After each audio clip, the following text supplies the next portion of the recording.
Well, we are going to tonight. I'm thinking we're gonna watch that episode, right? Oh yeah, we'll watch Thailand. Well, see, here's the thing. So we haven't watched episode 4, which has Ollie, but we haven't watched 4. Yeah. Okay, so we could do that, and then we could do like a stream tomorrow night or something, and watch. You know what I mean? Because you have to do more streams now, or sometime in the week, right? Yeah, we could try to do it sometime in the week, and we could watch Thailand. All right, here we go. We're gonna get her started. I got to get the chat up so I can fucking see it. You can't. All this time, he hasn't even been looking at the chat. No, I was looking at the chat. Everything's messed up. I don't understand how I usually set up. You know? Oh, I know why. Because the chat is usually on this screen and the video is usually on the other screen. I didn't watch that. I've heard it referenced Last Gen Sports, the Beige Frequency YouTube doc on Brother Joe. Yeah, I've watched it. It's good. What is it like? Just what is it about? Like just how pathetic he is, and how like he went on the people's court, and how he lives off his brother, and how he threatens people on Reddit and like doxes people and shit like that. Just a real fucking big loser this guy is. Yeah, he's always had some pretty serious. I mean, he played. Just no disrespect, but he was like played in a U2 cover band or something, and another cover band. Sounds kind of cool. 2U actually. 2U and a Journey. He was in a Journey cover band too, if you'll remember. Yeah. All right, here we go. This is a Bubba food review. We haven't looked at Bubba on here yet. You know I love him. So it's been hard for me not to show Bubba clips, Now, is this a segment that he does? This is a series he does. I mean, look at the time. How long it is. He reviews all kinds of stuff. He does food reviews. Okay. Now, but you're sure this isn't just kind of a joke where he was like at a gas station and eating this food and then he made a little video of it or whatever? No. Is there other ones of this? I'm positive that there are other ones. Yeah, he reviews like new chicken sandwiches, and like he's a food reviewer. He's kind of trying to do the peep this out thing. Like Joey's World Tour. Yeah, okay. But he also drives for DoorDash. So sometimes he'll just be recording himself driving DoorDash too. So I know what Bubba thinks about Hitler. And by the way, I'm not pro Hitler at all. I think he's the biggest dick ever to live. Yep. That's true. I agree with him on that. All right, here. And gas station Indian food isn't necessarily automatically bad. It could be very good, I don't know why he's so worried about it being from a gas station. I think you should be worried about any type of gas station food, in my opinion. I think it's notoriously bad.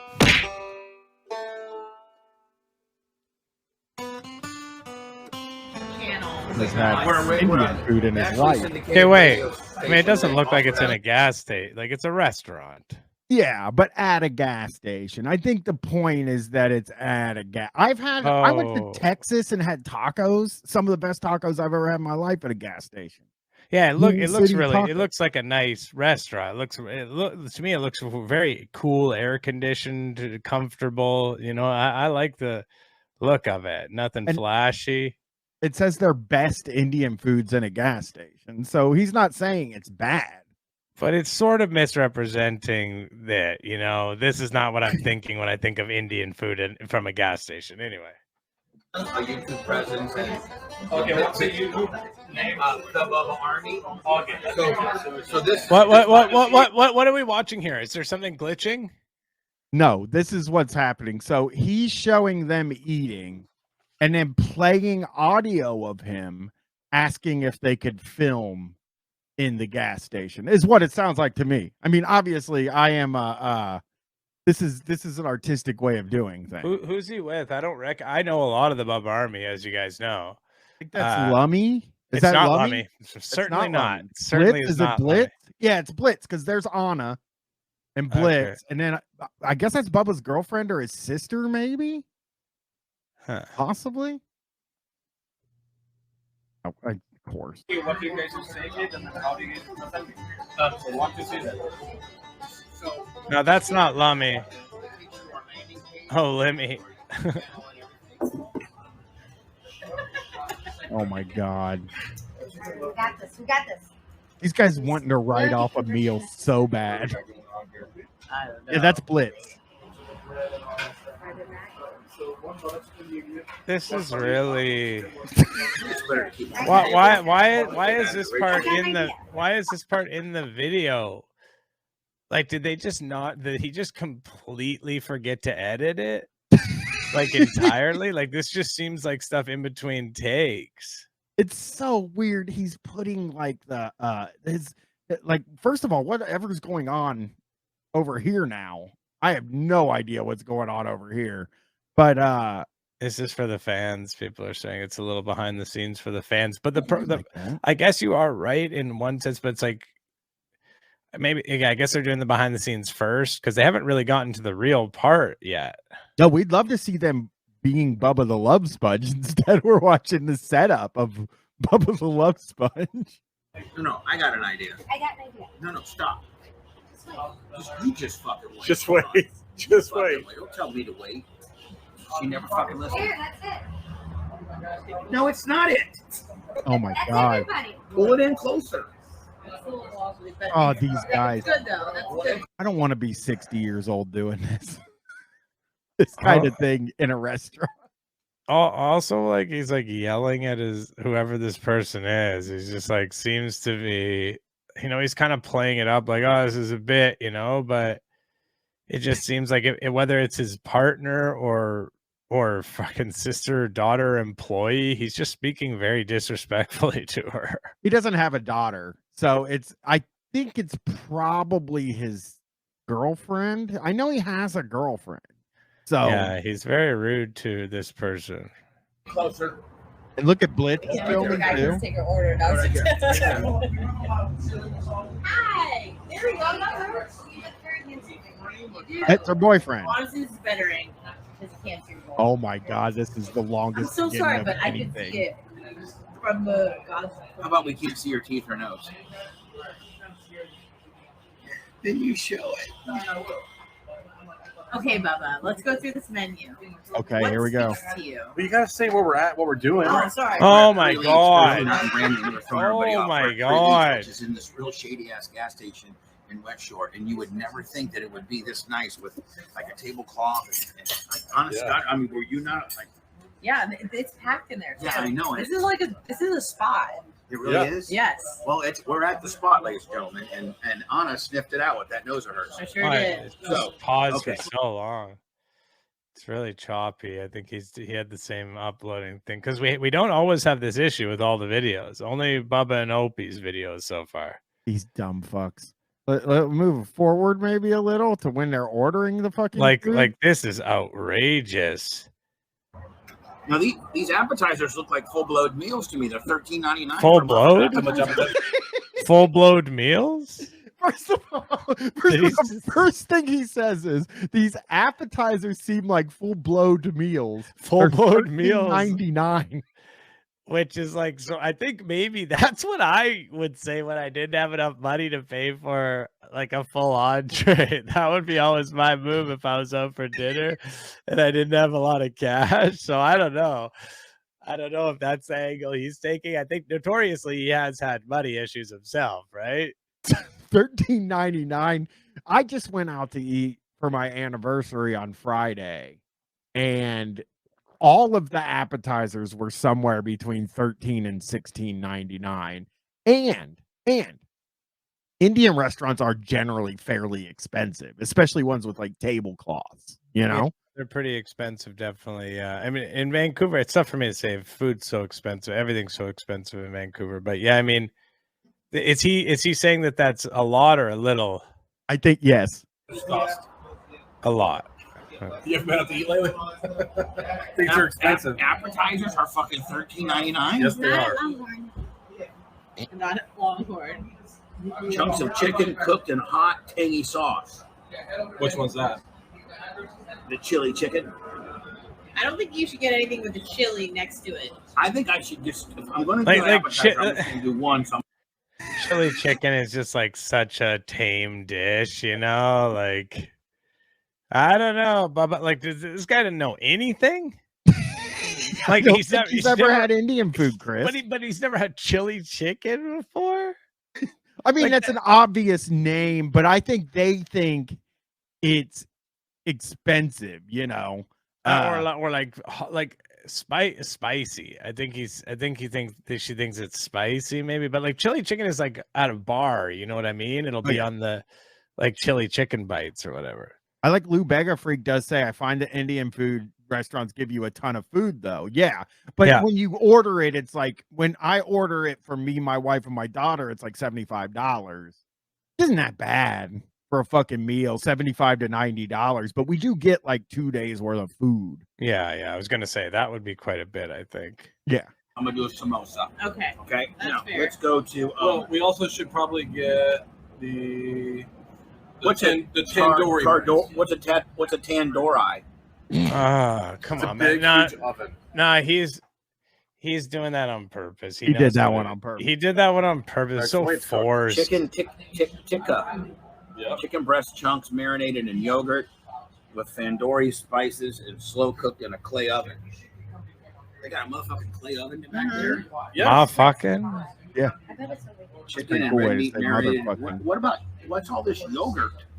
They use a lot of yogurt because it helps with the spice. You know, when you're eating This is the world's dumbest people sitting at a table. So kind of it dissipates the spice. You gotta know that I don't like spices at all. And that's why. He just said I don't like spices at all. That's weird. Big guys usually like spicy food. Yeah, I mean, I guess that's a generalization, but like I just think of him as being like a heavy duty eater, and I would think that spicy food would just like be a part of it. Well, we've talked about this in the past. I've talked about this with somebody. I don't. But when you go veggie, we talked about this with the Doughboys on the hot sauce guys episode. When you go like vegetarian and stuff, you do a lot more spice. Or when you decide you're not going to eat meat for every meal, you go hardcore, like you go with the spices. But if you're a dude who is asking where the red meat is at an Indian restaurant, you probably are just there for meat too. And yogurt, it helps with the spice. You know, when you're eating something spicy, you're supposed to drink milk. So it kind of it dissipates the spice. You gotta know that I don't like spices at all.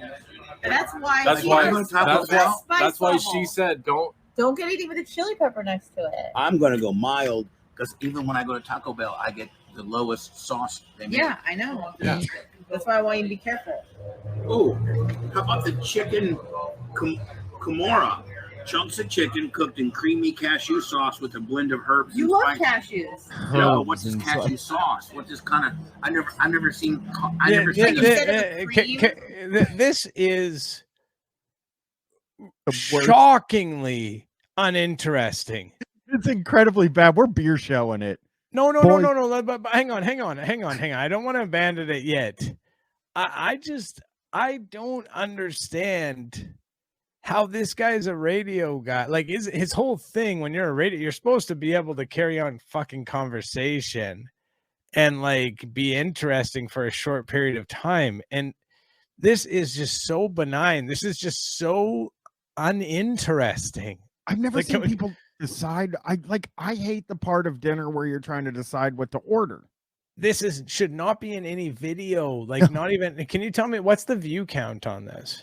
Let me get it down here. 6,000 views. So people are watching this. Let's see some of the comments. Okay. Like, how are people feeling about it? I've never sat through an entire food review except this one. What?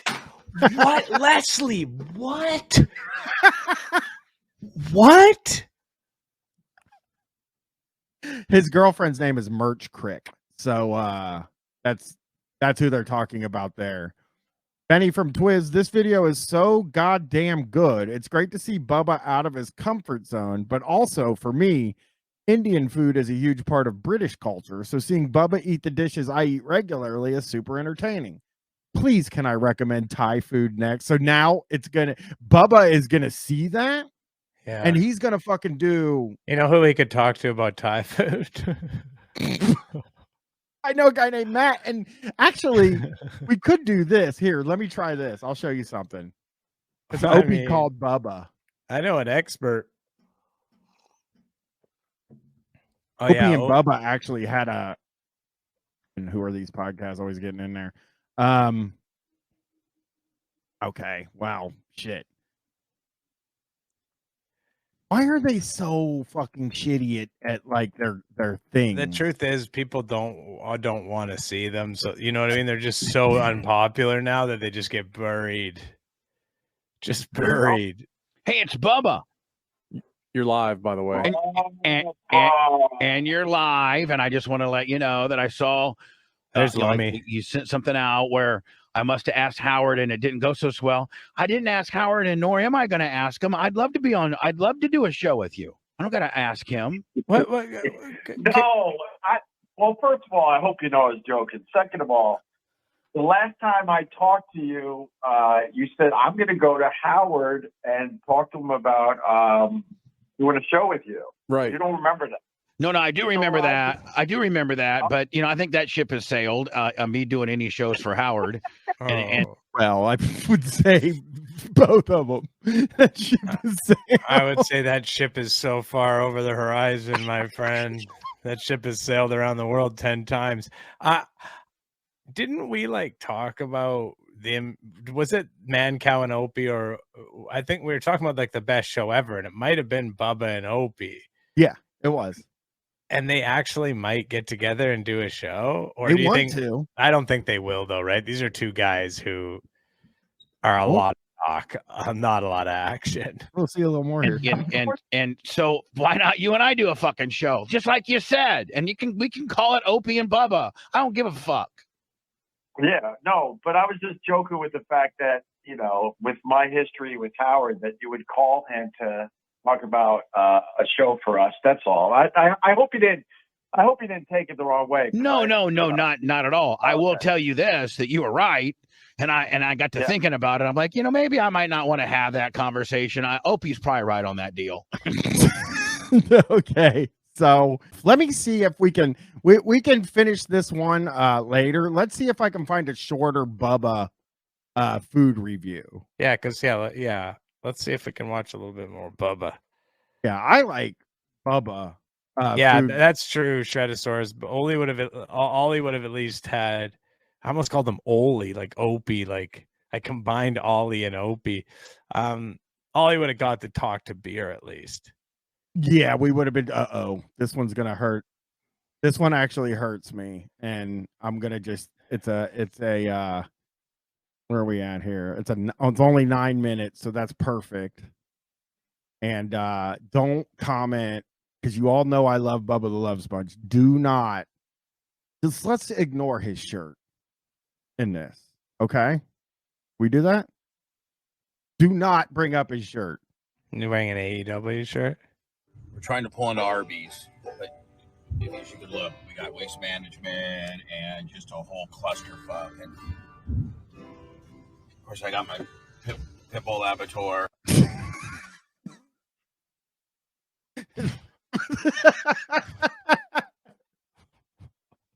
It's Bubba. I don't know what I'm supposed to say.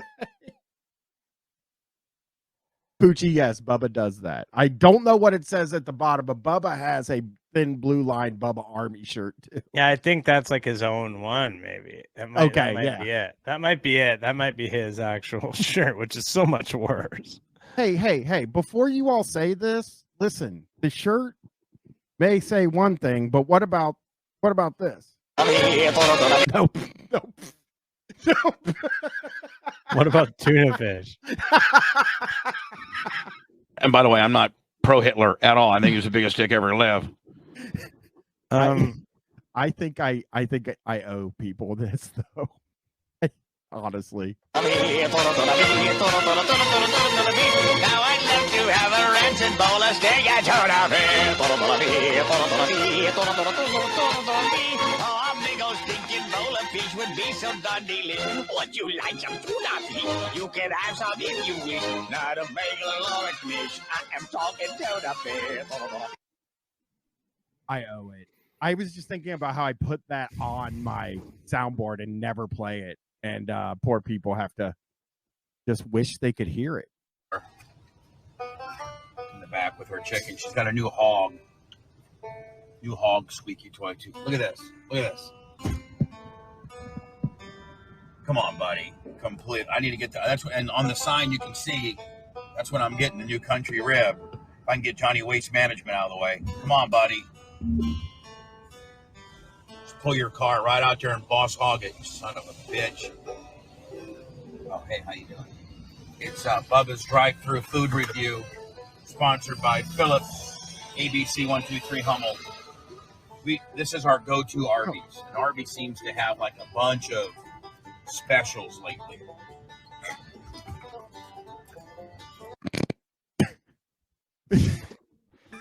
This guy cannot do a video that's short. And I guarantee this isn't sponsored. I 100% guarantee that was something else.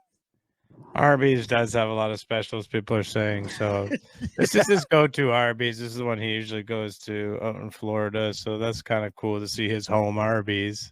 I do like that. So I'm getting the prime rib Willie. Well, that was a cut. Why did he cut there? Why did he cut that? He said the N-word before. Yeah, like why did he? All right. Why did he cut that? He fucked up, I guess. He just fucked up.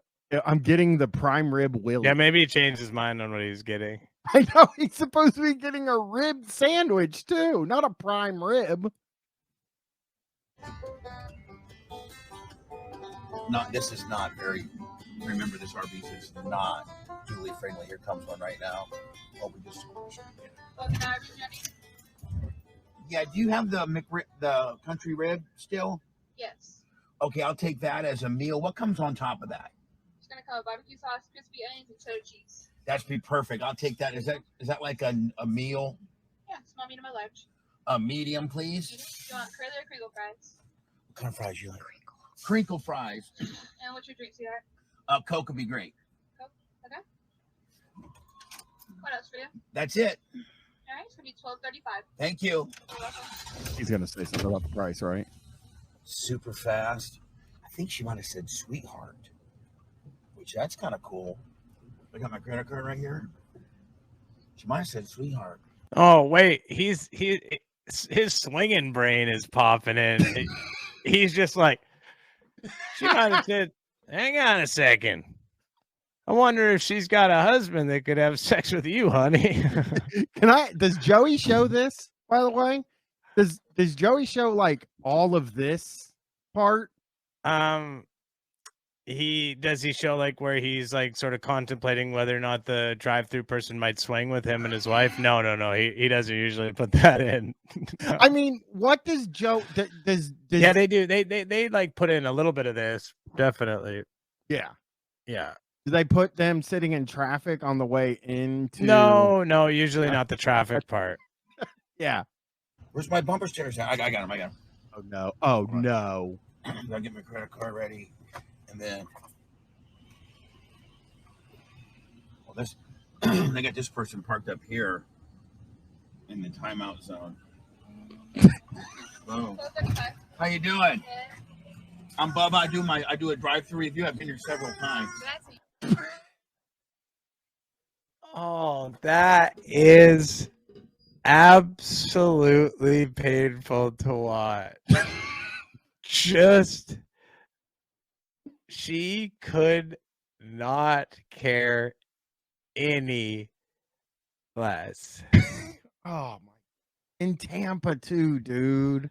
Like, can you back up and see that interaction again? Because that is a fabulous interaction. The way she's like sort of already talking, because she's trying to do her job. Like she's trying to ask him how much. She's trying to say to him, "Hey, that'll be this amount of money or whatever." She's just trying to do the normal thing. This is brutal. Gorman's Inferno. Oh, that is painful to watch. Just she could not care any less. Oh my God. In Tampa too, dude. Like, she's like sort of already talking, because she's trying to do her job. Like she's trying to ask him how much. She's trying to say to him, "Hey, that'll be this amount of money or whatever." She's just trying to do the normal thing. This is brutal. Gorman's Inferno. Said, perhaps you've heard of me. I invented Shock the Puss. Yeah. Oh, man. Boom. How you doing? I'm Bubba. I do a drive-thru review. I've been here several times. Yeah. Yeah, I've seen you before. Like, do you understand Bubba? Like, he wants to be this like big famous like guy who everyone knows, but in reality, they know him as the guy who always comes to Arby's.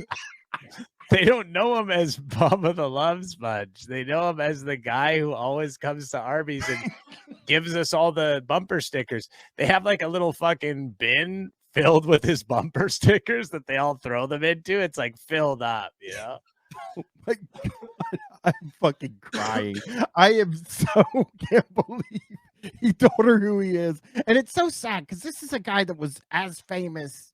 He's probably one of the most famous people in Tampa. And now he was one of the most famous Florida radio guys at one point, for sure. And now he's got to drive around and tell people who he is and hand them the fucking stickers. She's going to throw those right in the fucking trash. Nobody is going to use those stickers for anything ever. Yeah. The strong bad man has a good point, though. He might be better off being like, hey, remember Hulk Hogan fucked my wife on camera and then sued, fucking destroyed a whole media organization? Like, he's more famous for that now. True. What's that? No, I'm good. Can you just sorry I just want to see it all the way through and not pause it, because I think he sort of thought she was gonna say something more about it, like, oh sorry, what was that? And then she's like, did you want sauce?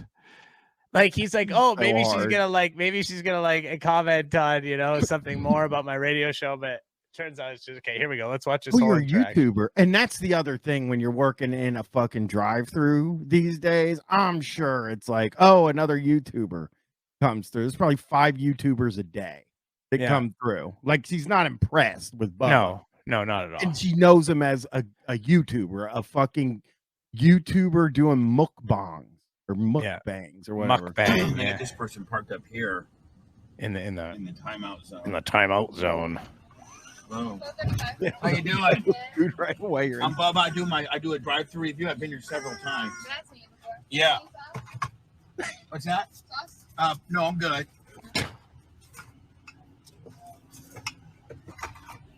Thank you. See, when you come several times, and you kind of get to be like Norma on Cheers, where they kind of remember you. They know that I'm not a bad guy. I'm not here to cause any problems or nothing. I mean, I'm going to look at that shirt. I'm going to say that there's probably some of them who look at your shirt as well as just your general demeanor. And maybe if they even do know you, and probably the other customers who don't hassle them and tell them all about their lives and hand stickers over to them, they probably like them even more. Tony Pags, I don't necessarily know if she did look at a credit card that said Todd, because his name is legally Bubba the Love Sponge. Yeah, he has. That's what it says on his credit card, Bubba the Love Sponge. It might say Bubba the Love Sponge. It does. What a shameless guy. It does say it on his credit card. It does. It says it on his credit card. People laboratory in the back. She's being kind of subdued today, and so they all kind of know now that I'm a good guy. And maybe they've seen some of our reviews. I bet you they have. We almost have 50,000 subscribers. That's the girl that called me sweetheart on the microphone, I think.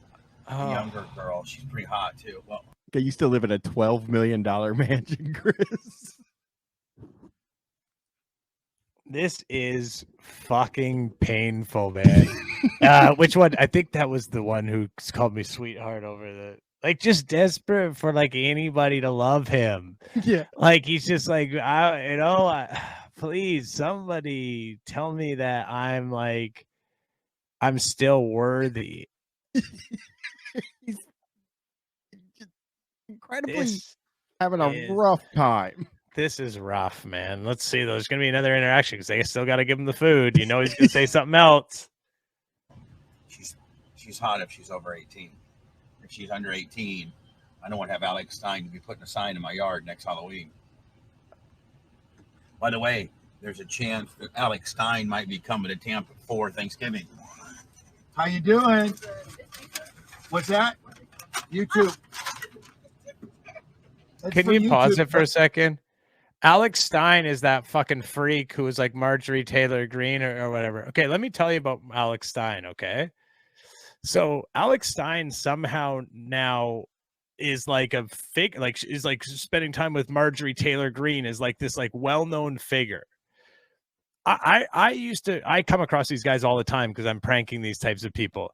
That guy used to do one of the lowest fucking viewed streams I've ever seen, like on this foxhole thing or like this, like one of these horrible stream things, had absolutely no following, took calls all the time, and was just like an absolute fucking loser. Like, I have never been so shocked to see somebody, of course they're all fucking losers, but I've never been so shocked to see someone become prominent like as him. It is just like, he was like the smallest time guy, like so recently somebody got behind him and fucking gave him a bunch of money or something. It doesn't fucking make sense. Now Bubba kisses his ass all the time.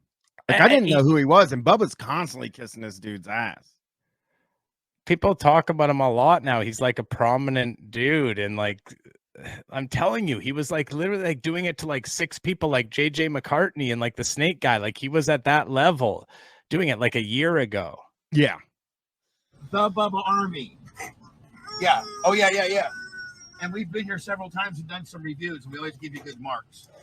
And we're going to give you extra marks because you're cool. I don't fucking care if you like the fucking prime rib thing. Yeah, do you think that? Do you think they care? Like, that's not this lady's. It's not, her name's not Denise Arby. Yeah.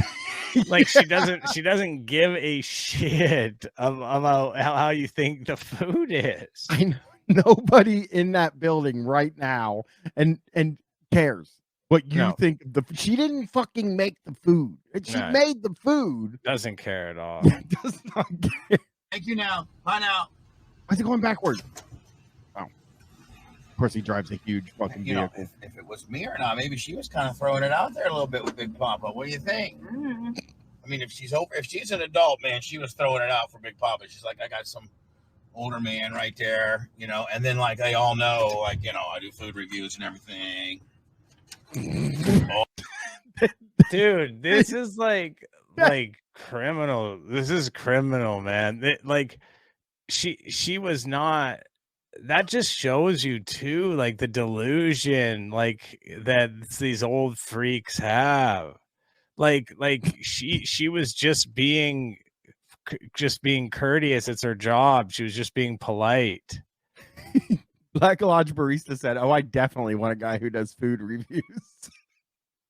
And like, he's with his wife, I think, like that, or his girlfriend, right? Like, that's who's filming it. But again, that means nothing in Florida. I want to be clear. That means not a thing in Florida. You see a dude with his girlfriend, it does not mean he's not going to fuck. Oh, look at these. I got to try them so they're not poison for the merchant cup. Good fun. Bella! Maybe I should Lady in the Tramp it. Okay, mm-hmm. This is straight white triz right here. Right? White triz? Don't bite my face off. White trash. So gentle. She's the new star of the show. Yeah, it says Cape Coral on his shirt. Okay. Now, this is the new country rib. Arby's, we got the meats. 2 waters with absolutely none drank out of it. Not a single drop drank out of those 2 waters. Those are for show. Yeah. Did you bring me a knife, Crick? Here's this one, but I brought you a real one. All right, we can't find the knife, so now I got to use a straight white trash utility blade. Stop. God. All right, so I'm looking at the Arby's. I think I got the onion rings. Looks nasty. They could have put one more piece of rib meat on there. Where? It looks like they could have put one more piece of rib meat on there. I don't know where. A big time review right now. All right, now remember, not just one bite, half the sandwich. I'm a fat ass, and I'm using a utility knife. Why does he have to cut it? The merch I don't. Oh, it's his girlfriend. Spaced out. No, You didn't bring a knife. I did. I'm telling you. Oh, here it is. Oh, well, a little late now, isn't it? After I got my utility knife all barbecue sandwiched up and everything. All right. And cleaning utility knife will probably end up getting you cut most of the time. All right, nice. That's a great cut right there. Looking that was good, a great I don't even know how to put that one in. Do you? You're going to cut your fingers off. Oh, it's just so shaky, the camera. Some Coke in you, Bubba. Now, this is the new Arby's Country Rib. Of course, this is sponsored by Philip JPK 123123 ABC Hummel. Look at, they got like 4 nice hunks of rib meat. Again, not just one bite, half the sandwich. Looks like I got a little remnants of barbecue sauce in there. You just went. And then I got nice cheese. This is making me sick. I gotta eat soon. I'm gonna eat dinner. I don't. He's eating it now. Now, as an insult to humanity, I won't even go review the McDonald's McRib. That's not rib. Oh my God. This is real rib. This is real individual cut rib. And it's pretty, I'm going to be honest, it's pretty damn good. Got one coming out the side here. Really good rib. Oh, he's fucking high as hell. Look at his eyes. He's so stoned. He just looks so stoned. This is the grossest fucking one. I should have got some more barbecue sauce for it. Oh, he's fucking fucked, man. Wait, I shouldn't say that. Allegedly, to me, he looks as if he's very, very stoned. Burping, dude. And again, you guys would be happy because I got it completely the way it comes. Like, no, I didn't white trash it up by cheese and ketchup only. I just straight got it the way it comes. Oh, his eyes look so fucking stoned. Yeah. Look at old girl, hers wants to. Yeah, his eyes are pure glass. I mean, it's just. You know what he's been doing, Chris? Dude, got to tell you, he's been microdosing shrooms, and you know people that do that sometimes will accidentally dose shrooms. Oh, I microdose shrooms, so I'll like take a couple of 100 milligrams or whatever, and so. But this to me, this isn't shrooms. This is THC. THC makes your eyes look like that. And maybe some other pills as well, perhaps. But well, he loves pills. The guy is a big pills guy. Well, there are some pills that'll make your eyes look like that. I'm gonna have this pill right now. Okay. Let's get this final thought, Bubba. I got to piss. Pretty damn good. Pretty damn good. He's just gonna chug the Coke. Oh my God, this is gonna end like this, guy. What is this guy? Just cut some of this out. What is this guy doing? The country style the country rib. Keep saying McRib. The way it comes with cheese, onion rings, barbecue sauce. Like he's so high. He looks so high. Now it's for a limited time. We might be on the back side of this. It may be getting rid of this. But if you get a chance to get it, go get it. It's pretty damn good. Look at his eyes. I'm gonna score it an 8.6. Look at his eyes.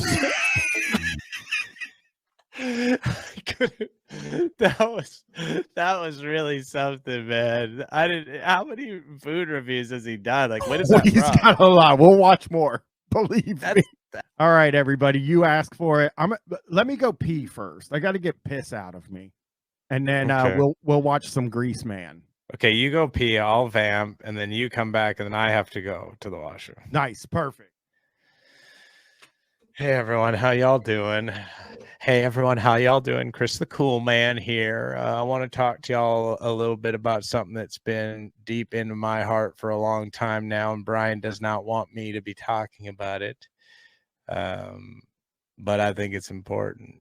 And I think it's the issue where if you go to a grocery store and you shouldn't have to be wearing a shirt, in my opinion, regardless of what you look like, or if you have such a good body that is making everyone feel really great. You should be able to go in without your shirt on and have more of a relaxed atmosphere in general. Oh yeah, the voice AI, it's really wild. What I have some, I mean, we played some Mancow clips earlier, but some of the AI is like, you can make it perfect. You can make it sound like exactly. So I'm doing that. It just costs a lot of money. Not a lot of money, but I have to pay the $100 a month to get like tons of characters as much as I want. And then I could do like interviews. I'm going to start doing that. I might do like a short form 10-minute podcast where I do AI interviews with like famous people at AI. I don't know. Maybe people would like that, you know? I think I can only do about 15-minute interviews maybe, you know? And put it out just like the celebrity AI podcast where I just interview celebrities using AI and I can have them say whatever I want. Okay, Brian. I'm back. Okay, now I was talking about voice AI and how I'm going to maybe make a podcast or something with it. But anyways, if you want to vamp, this is a 20-minute episode. Yeah, it's going to be, we'll watch it for a while and see where it goes. Okay, we'll do that. I have to go in. I have to do an interview with some weird congressional candidate in about 25 minutes. Okay, we'll watch it for now, and then maybe we'll come back to it on Sunday. By the way, I just got a confirmation that Brian and I will be doing something for Not Even a Show. Tomorrow, we will be interviewing a fairly high-profile state rep who's in the news right now for trying to pass a bill called the Texit Bill to have Texas succeed from from leave America. That's gonna be great. Brian and I are going to talk. I think the idea would be that you're going to come on as like a sex guy, or like talking like a forum poster and be discussing issues from that perspective. So we'll see. Anyways, I'll be right back. Yeah, we're gonna watch a little bit of Greaseman on morning break, the dating game. Here, I'm play a clip. This is one of my new favorite clips. I'm a soy boy. Floppy soy boy with man breasts. I can't handle anyone that raises their voice or shows any emotion. I'll get an X-rated thought while I'm praying. He does get X-rated thoughts. So Robert Forey saying you can't gift a sub to the channel. You can't. I have to become an affiliate, so I have to do a certain amount of shows. And I am hoping to get there this month. Like I'm going to be working on I'm going to be doing more of these, and I'm going to do some stuff. So I will get affiliate probably by next month. I shouldn't have taken last Sunday off. That was the real problem there. Is last Sunday I decided to take it off to watch wrestling, and then that fucked me up. But if you follow here, and also, like, I was gonna put like the put the PayPal up and stuff, but I just figure we'll get through this period. I'm not hurting for money, and then we will do the gift subs and all of that stuff. Poochie D, the wrestling was very good. One of the best wrestling shows in the history of the sport. So it's a sport-ish thing. It's fake, but it's still a sport to me. It was incredibly good. Oh, you were there, funeral buffet? I would have liked to have been there. I almost fucking went. Came this close, and then I chickened out because I'm going to California next month. So all right, Grease buddy, let's go. All right, here we go. It's grease time. Oh, goddamn fucking mouse.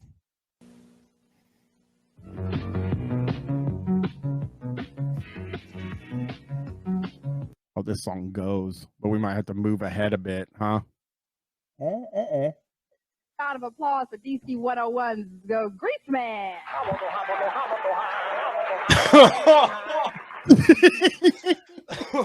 You guys have never seen him do it, and I'm just letting you know. I have seen him do it, and it's very fun. And Bull Wallet Donk said he's hot. He's hot.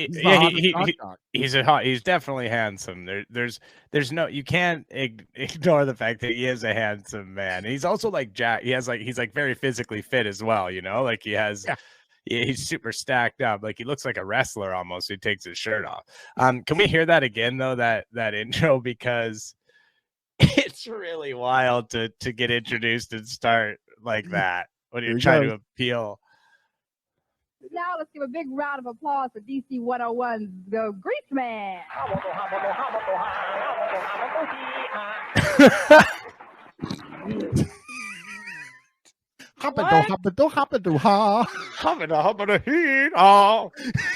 He just did that. Okay, here we go. Thank you so much. You're too kind. I don't deserve it. Welcome. How are you? I'm fine. Happy Valentine's Day to you. Same to you. You're looking Valentine. Do I look Valentine's? Yeah. Okay. You look like a little rose. A little rose. I love it. I love it. So what are you looking for in I your get dream bad date? vibes What are you off him. looking for? Passion. Passion. I'm talking uninhibited desire here. Can you?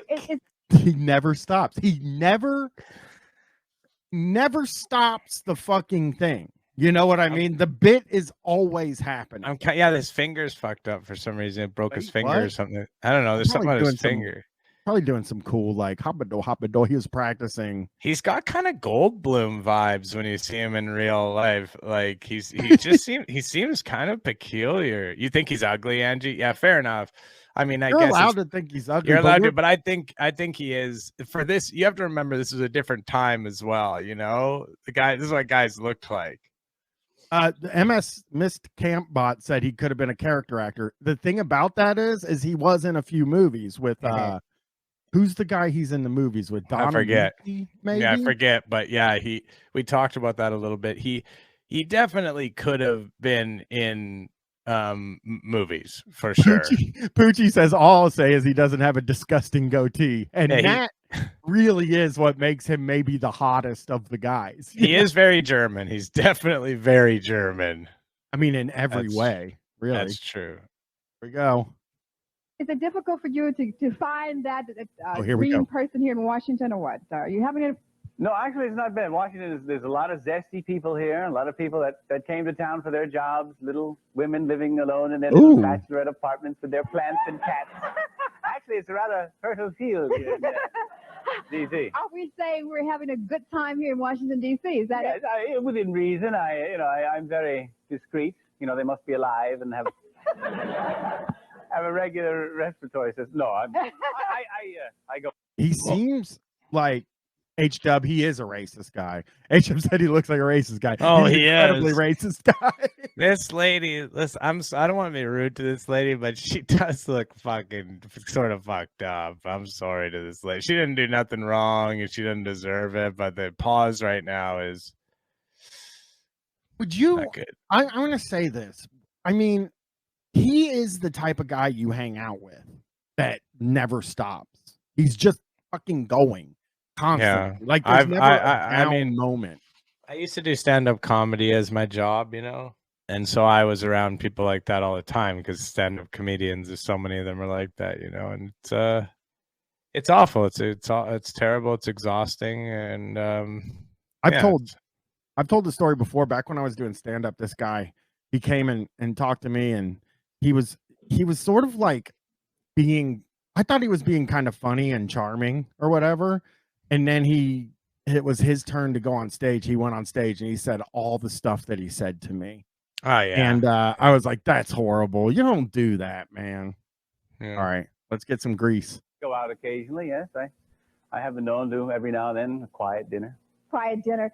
On a serious side, are you one time thinking about settling down? Is marriage someplace in the near future for you, or just something you would not think about doing? I don't know. Ever since I was brutalized by Estelle. Oh, the I don't know if Estelle I'll stuff. think about marriage. I have to let my heart heal first. So that's why I'm here today. I thought maybe, just maybe, you could find the girl of my dreams. Did you think that? Well, then let's start with that now. Now, let me tell you how the game Oh, yeah, is that going was to be played. You'll have a uncomfortable. chance I didn't to like ask the way our he looked. bachelorette some questions. They have not seen, they're hidden from you. You can't see them. Right. And we're asking that you not Hey, ask pause questions. when go back and pause on where it's her. The guy back. You got to go back because you got to see the guy that's behind her. He's got a mustache. Yeah, you press play so we just watch. We can watch Think it through. that? Well, then let's start with that now. Now, let me tell you how the game is going to be played. You'll have a chance to ask our bachelorette some questions. They have not seen, they're There he hidden from is. you. You can't see Pause them. it out. Pause it out. That guy. I love that guy. Is my kind of dude right there. That's a hell of a mustache right there. And then look at the church guy below him in the red. That hair, dude. That hair is wild, man. That guy is such a church guy. He's like obsessed with church. Obsessed with it. He seems like he really, like the women are genuinely fucking horny for the Greaseman. I really feel that way. You can feel it. It's palpable in the air. Yeah, definitely. And the guys are definitely like, I wish I was the Greaseman. Yeah. So it's guys want to be him, girls want to be with him. Yeah, that's right. He's like James Bond. We're asking that you not ask questions directly that reveal look their at age, height, occupation. He's just looking so greasy and creepy. Disturbing. Doesn't he look really fucking disturbing? Yeah, now man. When you look at him? He looks murderous. Like he looks murderous. He looks like he's a serial killer. I know that gets thrown around a lot, but like that stare that he's giving right now is very, very scary because he's trying to be like sensual. He's trying to, and that's what he looks like. I don't like the sensuality he's displaying. Like he's not really trying to scare people here. If he's trying to scare people and you look like that, that's okay.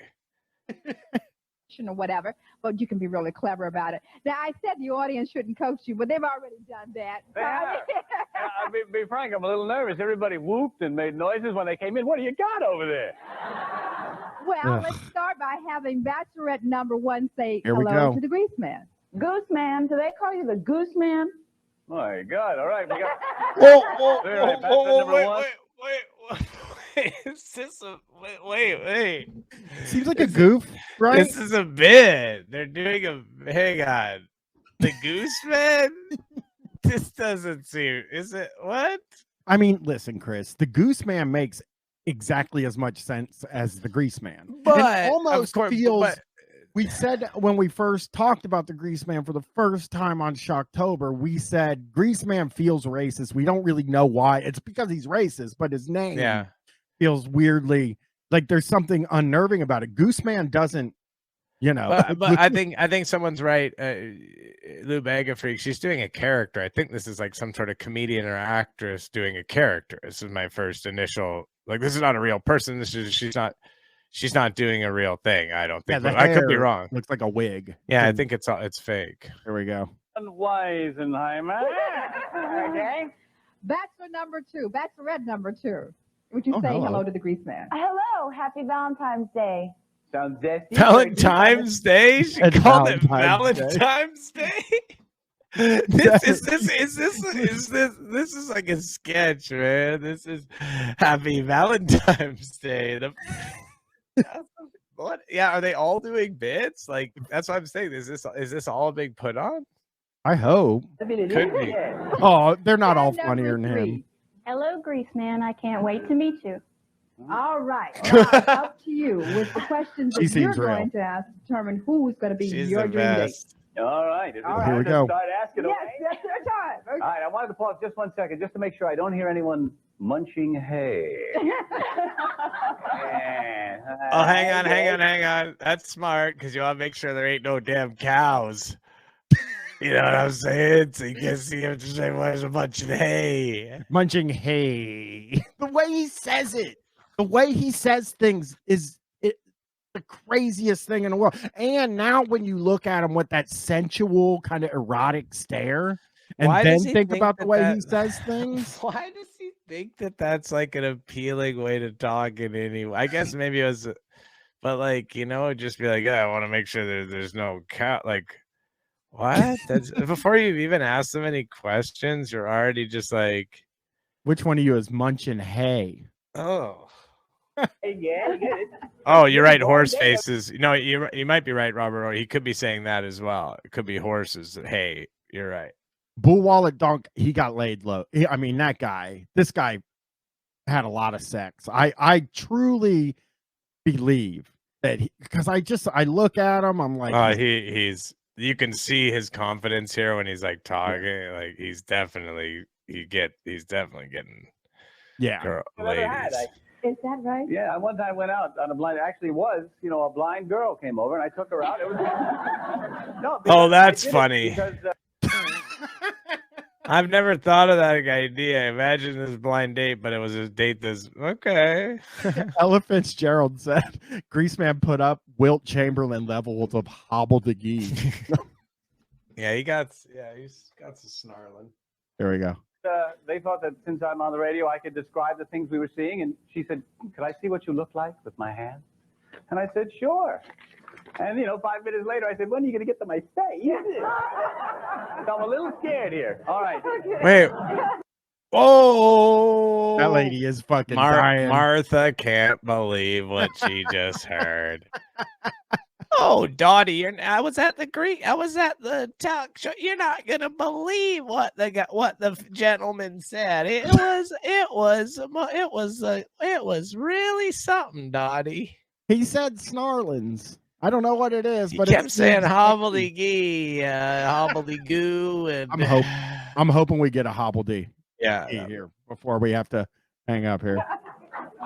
Let's go to Bachelorette number 1 and see just what the bird's eye lowdown is. Now, ma'am, do you ever listen to my show on the radio? When there's nothing better to listen to, Gooseman, yes, I do. All right, this question will be good for you, young lady. Very good for you.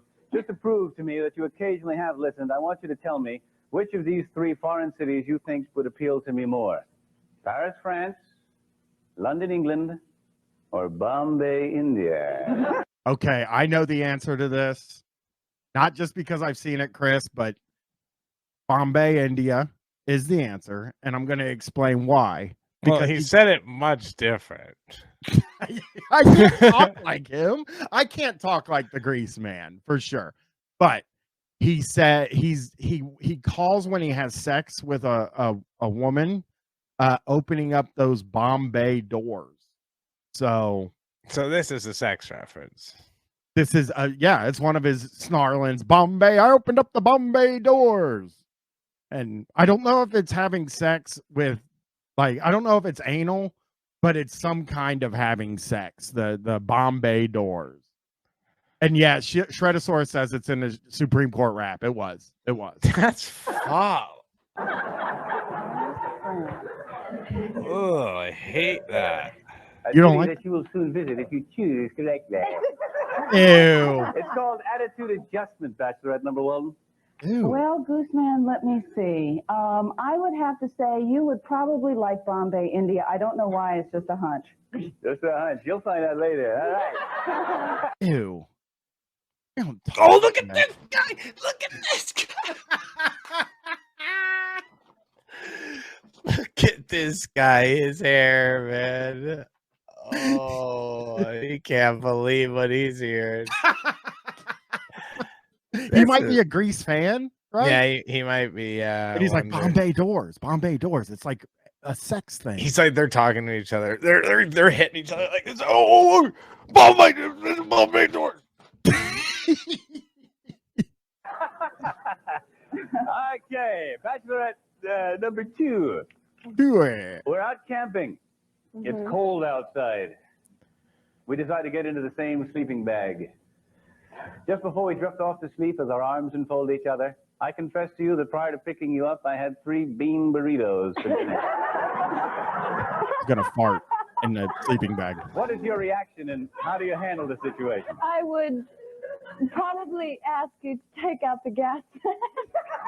I was kind of hoping you'd come. He's embarrassed. Whoa. Wait. For the warning, though. I do appreciate the warning, though. All right, there you go. Okay, Bachelorette number 3.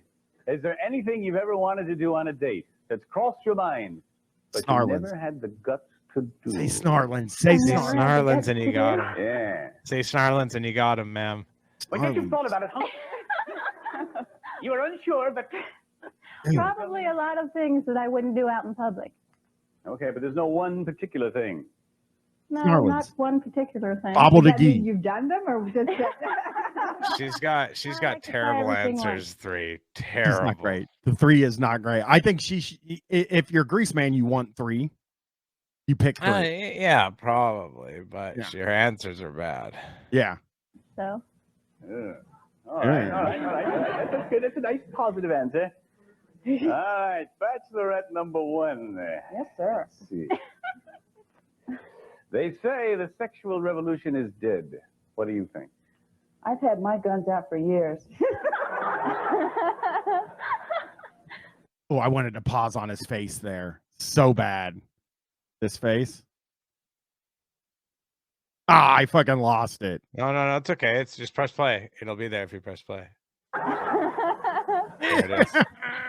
I missed it again. All right. How did you miss Bachelorette it number again? 2. After a long day shrieking, telling stories, blowing things up, Sergeant Fury, boo-da-da, boo-da-da, ba-ba-ba-ba. There you go. Get a boo-da-da, boo-da-da, ba-da-ba-bow. Play that again. Play that again. Play that again. Yeah, right there. You're going back too far. I've had my guns out for years. Oh, you want to see the... All right. Bachelorette number 2. After a long day shrieking, telling stories, blowing things up, Sergeant Fury, boo-da-da, boo-da-da, ba-ba-ba-ba. And I come to your house all nervous and keyed up. How do you help me unwind? Snarlins. Well, I'd Snarlins. probably start by saying, relax, Greaseman. And I'd probably give you a nice massage and try to work all the things out of that nervous tension I hear coming on. That's what I'd probably do, give you a massage and say, relax, take it easy. All right, good. All right, we're narrowing down the field somewhat. Narrowing down the field. Bachelorette number 3. Pause. That mustache? You're looking at the mustache. I right? have to go now, by the way. All right. Not because of this guy. He didn't upset me. I have to go to do this interview with this that person. beautiful mustache there.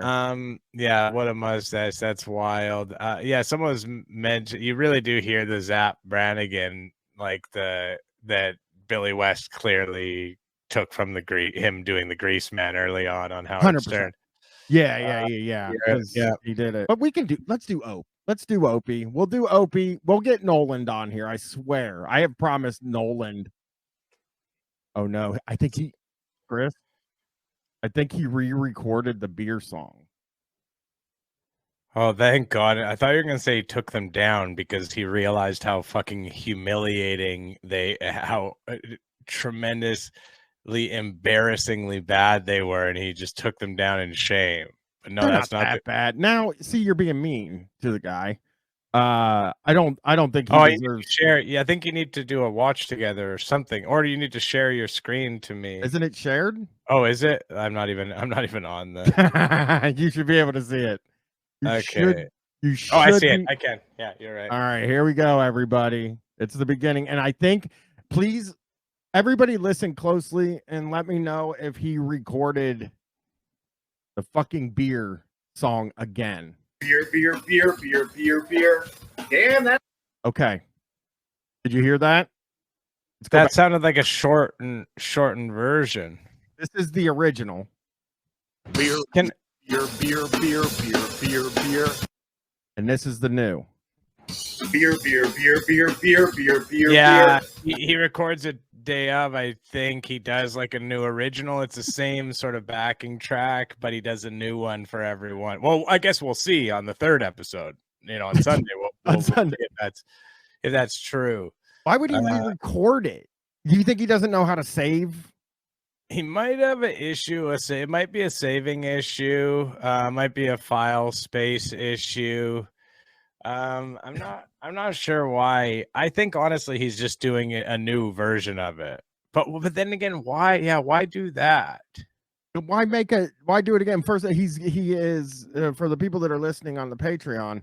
Poochie D said might be a useless, stupid old man issue. Now that I agree with. Yeah, that's possible. But yeah, it sounds worse now. Like it sounds like he's doing it somehow. The quality of the audio has gotten worse on the recording as well. I'm not sure what happened there. Can you do a side by side again? Like, can we listen to the first one and the second one? Beer. That's number one. Here's number two. Beer. Yeah. He's like in a bathroom in the second one or something. Like the acoustics are worse. The acoustics are worse. It's way worse. I think he's also now. This is a guess. I'm doing some psychology here. I think he's also sort of embarrassed that he's this one comes off as rushed. You know what I mean? Like forgot that he. But then again, that just goes. Just use the other one that you have from before. No, but then again, yeah, maybe it wasn't. But it would have to be. I just wonder how he puts these together now. I'm thinking about like what is something just popped into my head. Like, is there a chance he has like the file there with all of that and then he it couldn't be where he records video of him doing the whole thing and then he like how does he put it together? What I think is this like one of those things they do in movies that's one long shot? You know, yeah, like this is sliding doors, movies like that. Hey, Josh, how are you? What's up, Josh? Josh, how you doing? We're watching the beer show right now. All right, here we go. Beer. In a rush. Damn, that doesn't suck. All right. Whoa! Ow! God. Oh yeah. Gates and everything. See, he's that. This is all. So he was saying that. Yes. So that's a live take. Now that's confirmed. Like he's just doing it live, and then he puts in the music afterwards. The like. So that's why it doesn't sound like it lines up very well. So he doesn't have to do it, right? Like he could. Hey, methanol cereal, what's up? And good friend Jake and Bull Wallet Donk. It's really hard to read these, but. Yeah, he's redoing the open every time, which is, I think, crazy. I would. Well, say. It's not. It's if it were a real show, it would be crazy. But this is. Let's see. Is this the fucking same guy from before owns the bar? Same bar. Okay. I don't know about that either. Like, does he go to a different bar? I hope. Chris, I'm gonna say I hope he goes to a different bar every time. Yeah. But like now that we know he records the opening every time, I don't remember. Oh, the guy with the young wife. Yeah, where like Opie made some comment about his young wife going to Thailand. By the way. Yeah, going to Thailand. The guy's like, a little Gary Glitter here. Sorry. And the guy's just like, I remember he had the camera on the guy's face. Yeah. Do you know what I mean? Like Opie's not recording himself while he's talking. He's recording the guy's face close up and being like, you and your young wife going to Thailand. And the guy's just like, oh, fuck. Man. Shit. I also ruined her birthday. Mm-hmm. He ruined his wife's birthday at an Iron Maiden concert. That's true. He made her go to an Iron Maiden concert. Like he's just a terrible guy. But I don't remember what he looks like at all. I'm not great with faces. Doing a beer show. Can I say doing the beer show in the same bar every week is that's a little weird. With the I don't know. He could have different beers though. There's so many beers at some of these bars. Do you think like the Food Network would pick up like the beer show if it was in the same bar every night? Or but if they're talking about travel, maybe if it's on the Travel Network, Brian, then it's important to travel. But if it's on the Food Network, it doesn't matter if it's the same bar. Well, what's that fucker's name who is on Ollie? Yeah, Ollie's not here yet. Oh, let's hope Ollie's here. Let's Yeah, get it started. that's what I'm saying. Ollie's not going to be at the other bars.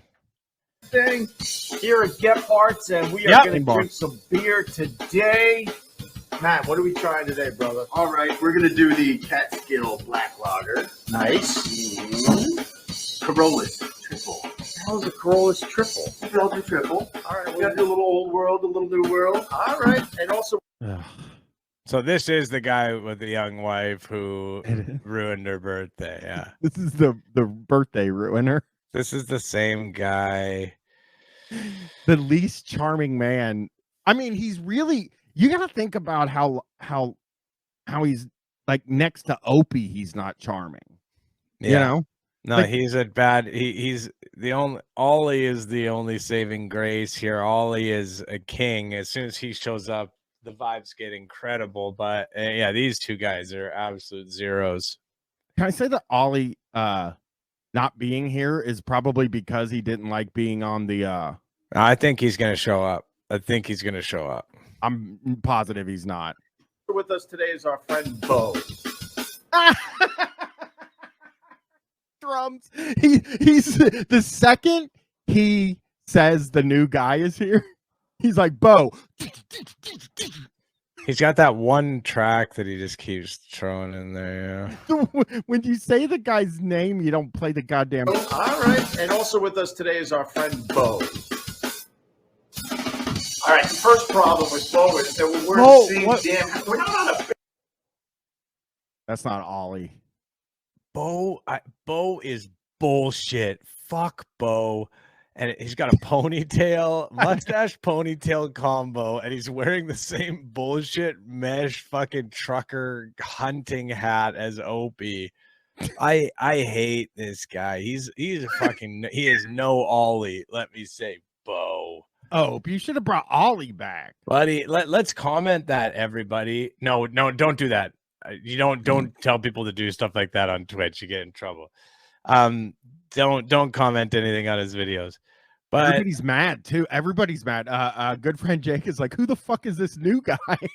Yeah, totally. I mean, this guy stinks, man. I mean, he's got a bad vibes. Maybe he's a good guy. No, I hate him. I'm not even giving him a chance. He has a small coffee cup next to him. Oh, I hate everything about him. You don't like that coffee cup? Let's hear him.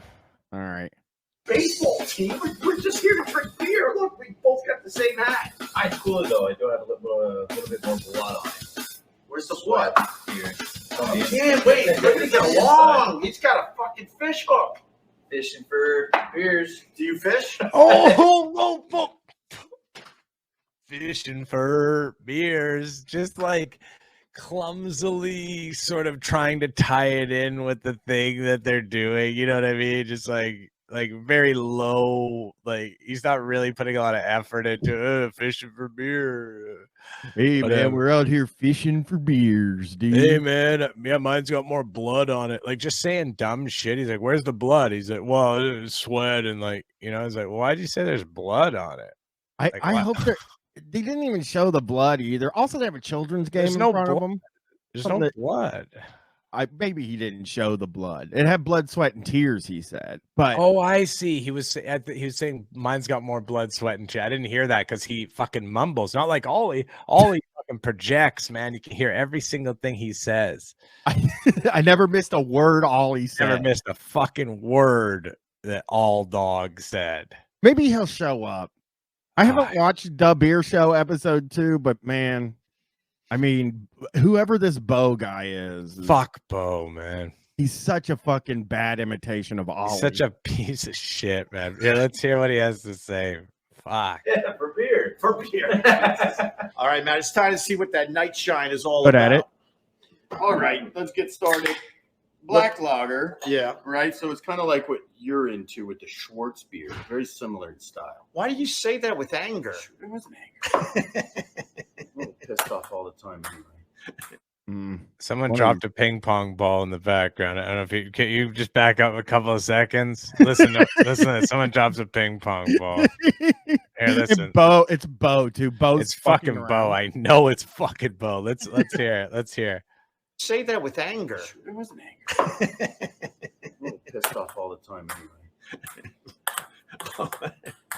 Anyway, this is a 5.5% louder from Catskill in Livingston Manor. Are you gonna? Bo's never gonna be invited back, Chris. Wait, did I see the like? I swear I saw a ping pong. What is Bo doing? Bo's throwing ping pong balls at him. Yeah, and let me be fair to Bo. Actually, to tell you the truth, Bo is trying to get that signature Opie like sounds and stuff like that in the background. Mm-hmm. So that's probably why he's throwing. I'm gonna say that Bo is throwing several ping pong balls.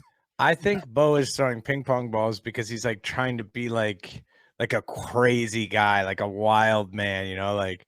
But the really awkward thing about it is nobody is reacting to it. They're not like fucking Bo's throwing ping pong balls. It's clearly Opie's just like, no, like he doesn't want it to even be acknowledged. Like he's actually mad about it. Opie is. Oh, you think it's Opie? No way. No, it might have been. It might have been. You could be right. Nope. That would make sense. That would make sense because Opie would mention it if Bo threw. But he is going like this. Right. He's going, hey, Bo. Oh, Bo. You know what I mean? Like if you go back, he actually mentioned. Let's not go back. We're not going back. We don't. Are you getting more the ping pong balls being thrown at you? I'm just used to it. Are you I've been really getting ready for this. It is. It's Bo. It's fucking Bo. I hate this Bo. I fucking hate Bo. I fucking hate. Look at this smug piece of shit. This guy's trying to pour beers for you, and you're throwing dirty ping pong balls at him, and smiling like a bully. He's really like he's like Opie from back in the day, you know, because Opie from like 2007 would have been doing this to somebody, you know, throwing ping pong balls. That's I think why Bo is doing it. He's like trying to appeal to Opie. Because Anthony, can I be the new Anthony? Kind of, he looks like him, kind of. Probably has the same politics. I'm sure of that. You know. Let's see. Are you practicing for the ping pong show? But I don't know how you practice. Oh God, the fucking ping pong show. Now we're talking about the ping pong show again. What's the ping pong show? The women shoot the ping pong balls out of their pussies. Remember in Thailand, his wife is making him go to a ping pong show, and now they're talking fucking ping pong show. All they talk about is this ping pong show on Da Beer Show. We're here to fucking hear about beers, you know? This guy's a sex guy, isn't he? Oh God, I think so. I think so. I'll bet you when the mics are off, he's fucking, you know. No, yeah, I think he might be a sex guy. Like he would be the kind of guy who we might talk about on the pod or whatever sex guys episode. I think so. I think Bo is for sure. I don't know about this guy. He is going to Thailand with his young wife and seeing a ping pong show. So, and methanol cereals, right? Like he does look pissed off. Like the bartender now, his vibes are way different. And he's the owner. He's the owner of the bar. Yeah, I just call him the bartender. Yeah, that is kind of dismissive. But yeah, fair enough. Practice for a ping pong show in Thailand. Keep taking them, man. I think you're go one after the next. I think you're supposed to. Oh, right. Try to get one in the chin once in a while. Oh, right. That's right. You get to do batting practice with the ping pong balls at the ping pong show in Thailand. Yeah, that's kind of. This guy cannot stop thinking about this Thailand trip. Opie, it's like, Jesus Christ, calm down a little bit. Is that a kombucha? Yeah. I don't like that. There's no other reason to be there, I guess. All right, folks, try the night. Wait, I think there's some other documented reasons to be in Thailand other than the ping pong show specifically. He said there's no other reason to be there. Yeah. The guy seems mad. Number one, the owner of Gebhardt's is already. He comes off as very mad. I know that episode 3 is in a basement, which we will see this Sunday. We'll watch. So you're telling me that this is the last one at Gebhardt's? No, I think it's Gebhardt's basement on the next. Just one. An awful name. Can't say it. It's hard to even say. Gebhardt's. Gebhardt's. Yep. All right. Gepards. And this Bo, he's ruining this thing completely. Cheers. Cheers. Cheers. Cheers. He just said cheers. They kill it, man. That Casco does a great job. They're black log rays. I taste. I don't know what I taste. I want. Good. This is good. Interesting. So you know that? Can I say the only problem is when you pause it and then when you start it again, it takes a long time to catch up. Have you know? Does that come through on the stream as well? I don't know. Where it's like it lags behind. Cheers. Oh. Yeah, it does. Okay. Yeah. Wow. I mean, I don't I'm think there's sorry, anything everybody. to do. I don't think there's anything we can do about it, but it's okay. It's not that bad. You can hear the audio. Let's say it of tastes it. black licorice. Maybe you get a little bit of that. Mostly, I'm picking up some of the little slight coffee, little toasted. You got rye, huh? And thank you for not making fun of the fact that I said licorice wrong. What did you say, licorice? Something like that. Wait, go back. Well, I don't think he said it wrong. I think he's just trying to maybe be like, I said it wrong. Yeah, By he's the like way, trying to like have something to say, you know? He is, because at first, this motherfucker Opie is like, it tastes like keep in mind, everybody, he's doing a fucking show where he tastes beers. He tastes the first beer and he's like, it's I don't know, I don't really have anything to say about this beer. Sometimes you don't have anything to say. But you're supposed to have something to say when you're doing the beer show. Taste. I want to say it tastes black licorice. Maybe Said it quite no reason to, you know what I mean? Like not humorous. Maybe he totally knew what he's saying, and I would not even. Nobody second guessed it. Lou Bega Freak is right. He's stealing flood valor, which is important that we have. He's really just trying to manufacture like some interesting banter that just doesn't exist because they have nothing. Let's just let it play for a while because this is 11 minutes. Let's let it play for 45 seconds and just see what these guys get. I mean, we probably won't be able to because they're gonna fucking 3 minutes. We'll go to 3 minutes and see what happens. Some of the little slight coffee, little toasted. You got rye. Shut up. Thank you for not making fun of the fact that I said licorice wrong. What did you say, licorice? Something like that. I wish they said licorice. I wish they'd said anise, you know. Oh, anise. Yes, it's very anisey. It's more of an Anisian brew. Who's niece? So you ready for Thailand there, Matt? Jesus. What? Ready as I can be. Yeah. Are you kidding me? Couldn't get to 3 minutes. But he goes 10 more seconds and then he's like, let's get back in Thailand. Dude, why? Opie, why are you so obsessed with that? Like, Opie has money to go to Thailand. Opie could go to Thailand. But I just wonder if he's like, I don't know. Why does he keep bringing up that this guy's going? You know, we obviously know the insinuations as a society of somebody going to Thailand repeatedly. That's not always the case, but Okay, well, why don't we do a little Gary Glitter here? Yeah. So I just wonder, like, why does he continue to bring this thing up? Like, it would seem like I don't know, man. It feels like the only thing they talk about outside of beer. It's like beer, but then Opie doesn't know what to say about the flavor of the beer. So he has to do something because there has to be talking. If I went to Thailand all the time though, and my buddy was like, "Hey, can I do a beer show at your bar?"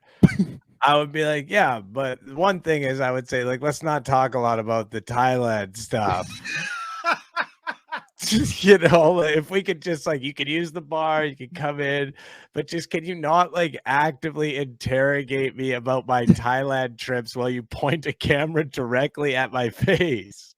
And I'll say this too. And Shield R Jaguar said, how long do you think you could manage actually hanging out with these guys before getting a fake phone call? I have a tough time doing the 11 to 15 minutes of the beer show. I would be able to do it for a really long time. I'm telling you, I could do it for hours and hours. If I was with them in real life, I would have a good time. I would be like talking to them about like their like how they see things and their views and stuff. It would be very interesting to me. I talk to really fucked up people all the time, you know. I don't know. I don't like guys like this. No, I don't all, either. I don't like them. I don't like them, but I find like Opie, I hate Opie. Yeah, obviously. I'd love to hang out with Opie, of course. Exactly. That's what I'm saying. To hang out with Opie, I find people, he doesn't even seem like he seems like a caricature type of a person. I like people like that. I often mention that. I like people who don't even seem to have any like self-awareness or whatever. I find them fascinating. So I could have a good conversation with these guys for a while. I mean, I would get annoyed a lot. Yeah. Well, Opie seems like Opie is so hung up on this Thailand trip. I know. It almost feels like I could be in this conversation for sure, because I would just be like, oh shit. Oh, how long have you been going to Thailand? Like I would be like getting deep in on the Thailand talk with this guy while the camera was on. I would be like this. This is what I would say. I would say, like, oh, you're going to Thailand? Okay, well, why don't we do a little Gary Glitter here? That's what I would say to him. Yeah. All right, let's see what he's got. I mean, you're not ready for the flight. That's going to be the pain in the butt. How many hours? Well, total trip, 22 and a half hours in the air with 11-month-old baby. Oh, my God. Yeah. Just remember this, okay? I flew to Greece. It was 12 hours. And for 6 straight hours, we were over the ocean. And all I thought to myself was, if there's anything wrong with this plane, we're fucked. Fucked anyway. I mean, land or sea. Shut the like the fuck up, Bo. Shut your fucking mouth. Nobody cares about what you have to say, Bo. Fuck, man. Can I tell you this? Bo, he wears fucking, he stinks. I guarantee he stinks, Bo. He's one of those guys who, I think he stinks. Like he's got bad body odor, you know, like BO, like strict BO. Like he doesn't have any other things, but he's just like smells. He has body odor. That's what I think. Hey, Darlene, how are you? This is the first time he's got a stream here. Hey, Darlene. Here we go. Shine. Me too. And again, 5.5%, so it's drinkable. That's right down the middle, and it's approachable too. It's you look at a dark beer. A lot of people who aren't used to the various types and styles out there might be put off by it, but it is actually pretty easy to get into. Yeah, it's not overbearing, and you look cool drinking it. Look, watch. Oh, you look so damn cool. Wait, let me look cool. Drip it on yourself. That's pretty cool. I went for the reflective pose. Yeah, defensive. Wait, Matt, what is this? What? Uh-oh. Opie saw that and thought, here we go. Here we go. Now let the comedy roll. Can you imagine? Maybe an Obama impression, perhaps, possibly some references in the beer, possibly some jokes. I mean, it will be hard for him because, of course, he doesn't have Anthony or Jim Norton or the other stand-up comedians there to do all of the riffing. So it'll be interesting to see where he goes with it. Let's see. I think he's commenting, by the way, on the ass fatal. By the way, not the Obama. I think, but it's AASS. I know, but I'm gonna go back. I swear that's what I think he was doing. I gave him too much credit. I went for the reflective pose. Yeah, defensive. Wait, Matt, what is this? What, the fat old ass? The fat old ass, and is that an Obama beer? Both of them. Okay. Yeah, Opie's got that. He's got that. He doesn't have tunnel vision. He's got the peripheral always going. He's seeing everything that's happening around him. You know what I mean? My wife's favorite beer is up there, by the way. I let everybody know that she's a big Hell or High Watermelon fan. It's her favorite. Never beer. heard of it. It's up there. It's a wheat beer with It tastes like watermelon. This is the beer show starring me. The beer show talk. I've only had like 3 beers in my life, and didn't like them very much. Mr. Mojo, I think you're absolutely right. I think that Opie set those up, like saw them in 2 different and then set them up in that place because the lighting was better, sitting right beside each other like that. And they're all just like, can we just fucking drink, man? And he's like, got them all like moving shit around. But that's probably why they look all pissed off and trying to riff. They're drunk and they're trying to riff is what I believe. That's also a big issue is that as it goes on, they get actually drunk and then it becomes really, really bad because it was never good. It wasn't good to begin with. They didn't have the like chops to be doing it to begin with. But when the alcohol, they get that confidence and they start believing that they do have what it takes and they don't. Well, Opie, I think, brings Bo in and Matt from Gebhardt's, expecting them to do some riffing because when they're probably hanging out together at the bar drinking beers, they probably do riff. And you could see them kind of sitting with each other, kind of riffing and being like, people would probably pay for this. I think that a big issue as well is that the bartender, a lot of his riffing about his Thailand trips he can't necessarily do on a YouTube show. I think some of his best riffs, I think, are probably might get him in trouble. Yeah, but they need Ollie back. That is absolutely. We are Team Ollie all the way. This Bo guy is absolute fucking zilch. We will see about that. Maybe he has a lot to add. Here we go. We're going to try to go to 4 minutes. Okay, we're going to 30 seconds. We're going to try 30. We're going to try to do a 30-second chunk here. All right, 45. Let's try 45. Let's see if we can do 45. 45 I don't know if we second can. chunk. Okay. But here we go. Yeah, you're not supposed to drink that. But what are they? What is the fat old ass? So I think this one's from Denmark. Okay. Yeah, sure. Let's say Denmark. A friend of mine was over there and brought it back because that's everybody awesome. wants a little fat old ass. It's nothing wrong with that. No. And then an Obama beer. Is it a dark lager? Oh, there's the riff. No, He's going. White on the inside. He's cooking. Let him cook. Here we go. Come on. No. Dude, did you hear what he said? No. I'm going to go back a second. He is cooking, but I need you to hear this. Over there and brought it back. Hey, look, we got Milo. Everybody wants a little fat old ass. It's nothing wrong with that. No. And then an Obama beer. Is it a dark lager? Here he goes.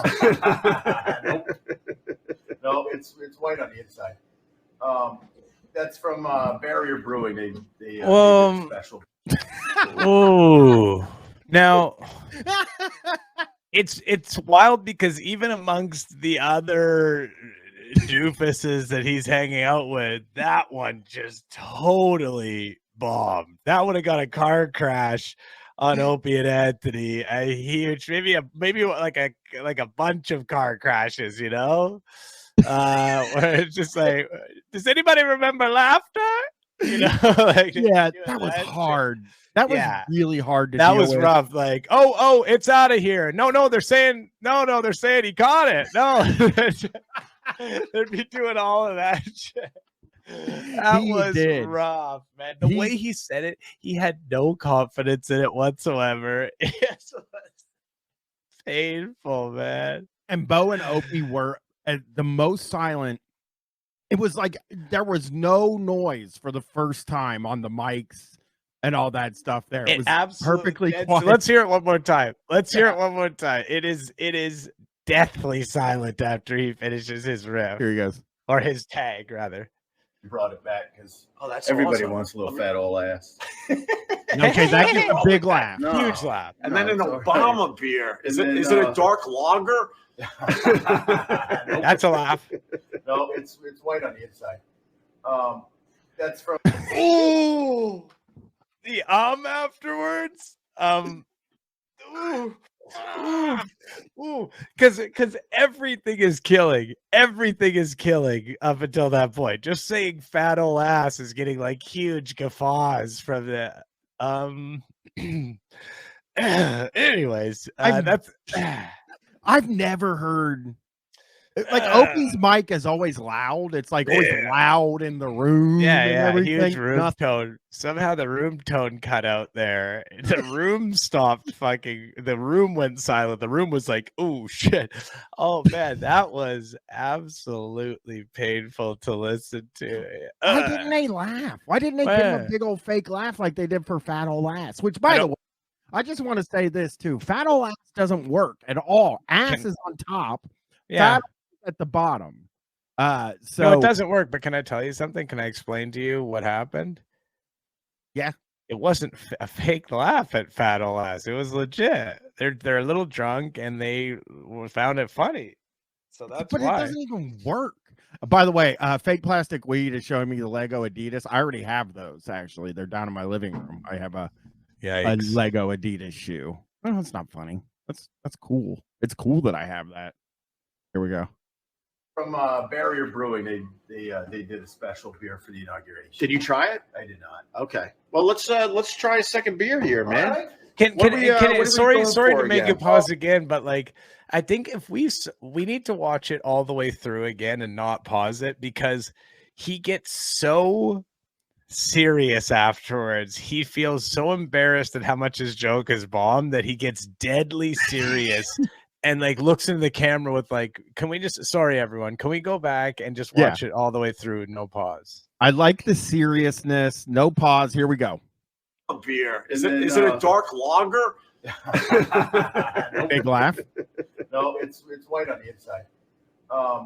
That's from Barrier Brewing. They did a special beer for the inauguration. Did you try it? I did not. Okay. Well, let's try a second beer here, man. What are we going for again? Even Opie knows it was fun. Yeah. Like, all right, let's just do another beer. Let's move on. I'm sick of this shit. I want to keep drinking Belgian beer all the time, so we've got the Corolla's Triple. So this is my favorite style of Belgian beer.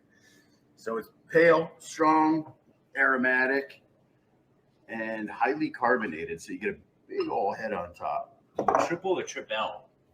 Well, it depends on if you're asshole or not. Hey, no, here. Wait. I don't know what happened there with Bo. What the fuck is Bo? Sorry. Can you go? I need to hear what the fuck this piece of shit Bo is talking about. I don't understand. But Bo hangs this guy out to fucking dry. Did he say triple or trip out? Trip L, maybe? If it's spelled in the Belgian way. But Bo couldn't fucking help him out with that white on the inside joke. But now he's fucking riffing, you know? Here he goes. My favorite style of Belgian beer. So it's pale, strong, aromatic, and highly carbonated. So you get a big old head on top. Triple or triple? Well, it depends on if you're asshole or not. Hey, no, here. No. Did you shoe? Yeah, it's tradition. This is not a shoe beer. Yeah, but it's tradition because this is a shoe beer. But it's good luck because I used to love the Jenny Screamers. Yeah, out of a shoe, you do. I used to drink these in Western New York when I lived in Buffalo, Rochester. Drink one in downstate New York too, right out of your shoe. All right, I'll drink that out of the shoe. But what's he drinking out of the shoe? What is the shoe? Why is the shoe there? I think is it a new? Yeah, it might be a new shoe too. He bought for this specifically. I'm guessing that's what he did. Purchase a brand new shoe that's never been worn before. Yeah, let's see if they'll drink out of the fucking shoe here. This is like, for good luck because you're going to Thailand. Oh, God, this poor fucking I mean, come on, man. This guy's like, man. It's like I'll tell you what. It's like when you meet a guy and they only know one thing about you. Yeah. And you're hanging out and everything you say goes back to that one thing they know about you is really what I feel like is happening. So you drinking out of your shoe is good luck for me. Oh no, we're all drinking out of my shoe. So. Oh yes, it's a huge tradition. All right, you didn't have to put the whole goddamn beer in there. Save some for me. Good luck to you and your trip to Thailand, brother. Good luck to you and your trip to the hospital.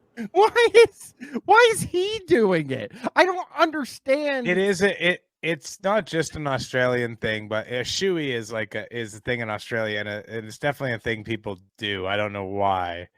Opie has a bad shoe too, by the way. People are pointing out that Opie's shoes are terrible. Yeah, I think this is not a new shoe. I think this is actually a shoe. It looks like it has wear and tear on the bottom a little bit.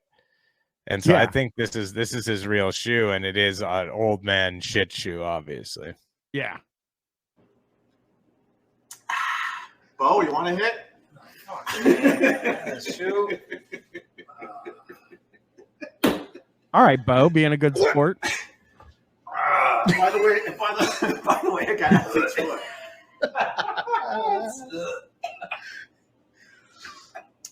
That's good. That's good. That was rough. Wait, why are you pouring those?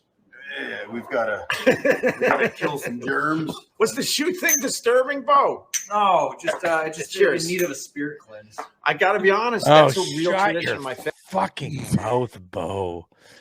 Bo is fucking useless. He's terrible at everything. Like I said, they didn't help our guy out. He's not our guy. He's the Thailand. They won't help him out at all. They won't do a thing. Yeah, our guy is Ollie. Well, Ollie's not here. So we have to pick a guy. And we're going with this guy this time. Guy on screen. I mean, would you rather go with Opie? Yeah, I guess it's either Opie, Bo, or this guy. You're not getting any options this week. We got to pick a guy. He's going to be our guy. That's just going to have to be the situation here. All right. Family at weddings. Ain't no one getting married today. Please. I'm telling you, even my grandma, who's no longer with us, but she was in her 80s drinking out of my shoe at my wedding. Yes. Yes. So wait, so we're supposed to drink out of Matt's shoe? I'll drink out of anyone's shoe, man. Right, take your shoe off. I'll drink out of anyone's shoe. Oh, that's a sweet shoe. You agree with that, Chris? They're just going to drink out of shoes now? Yeah, it's the shoe show. The shoe beer. H-Dub, who are these guys? They are, one of them is the owner of Gebhard's. He has a young wife and he goes to Thailand a lot. That's something Opie mentions all the time. That's the guy you're looking at right here. And then the other guy is fucking Bo, and we have no fucking clue where he came from or who he is or what he does or why he is here. We know he's annoying. All we know is that Bo is a hideous, annoying man. Yeah, it's been mentioned 10 times. Now we gotta untie the thing. Thailand thing.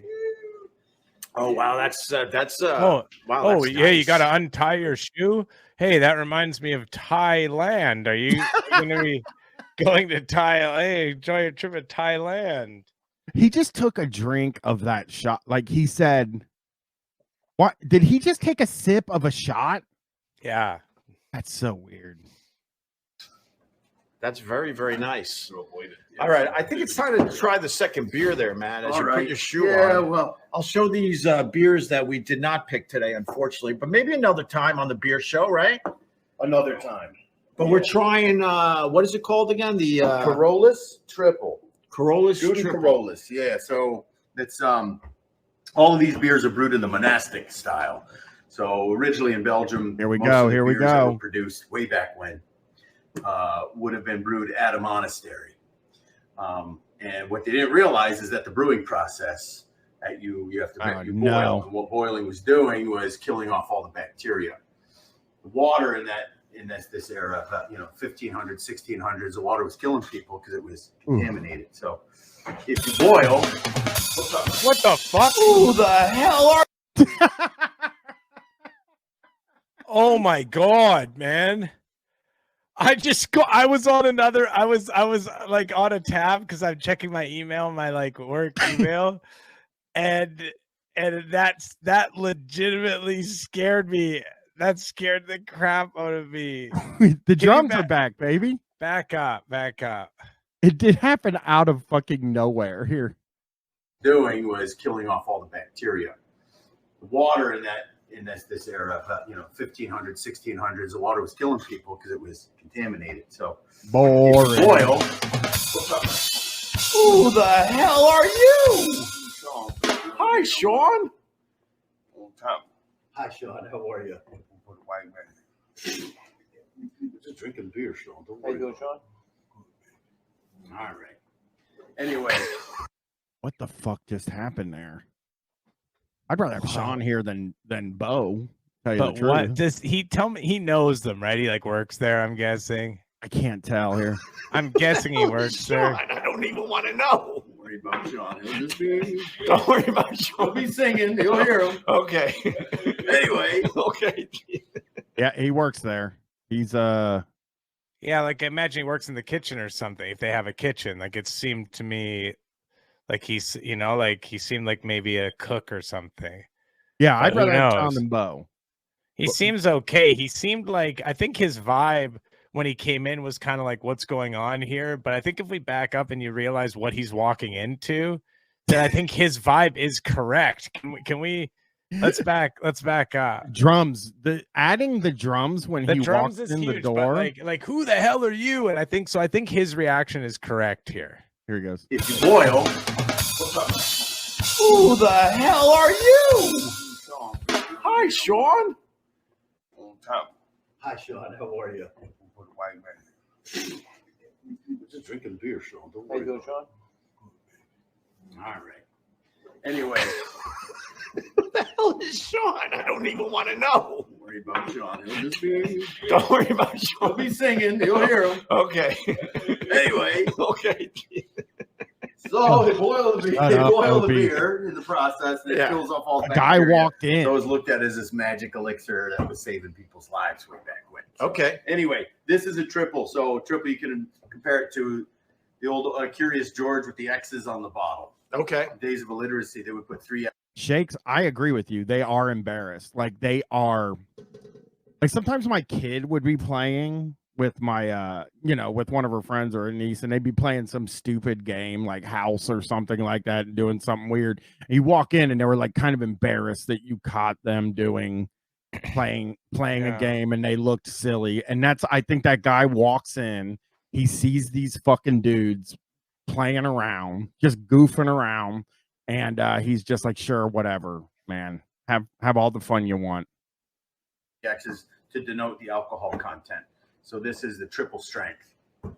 So this one's at 9%. Cheers. Cheers. Fucking fluff. Extra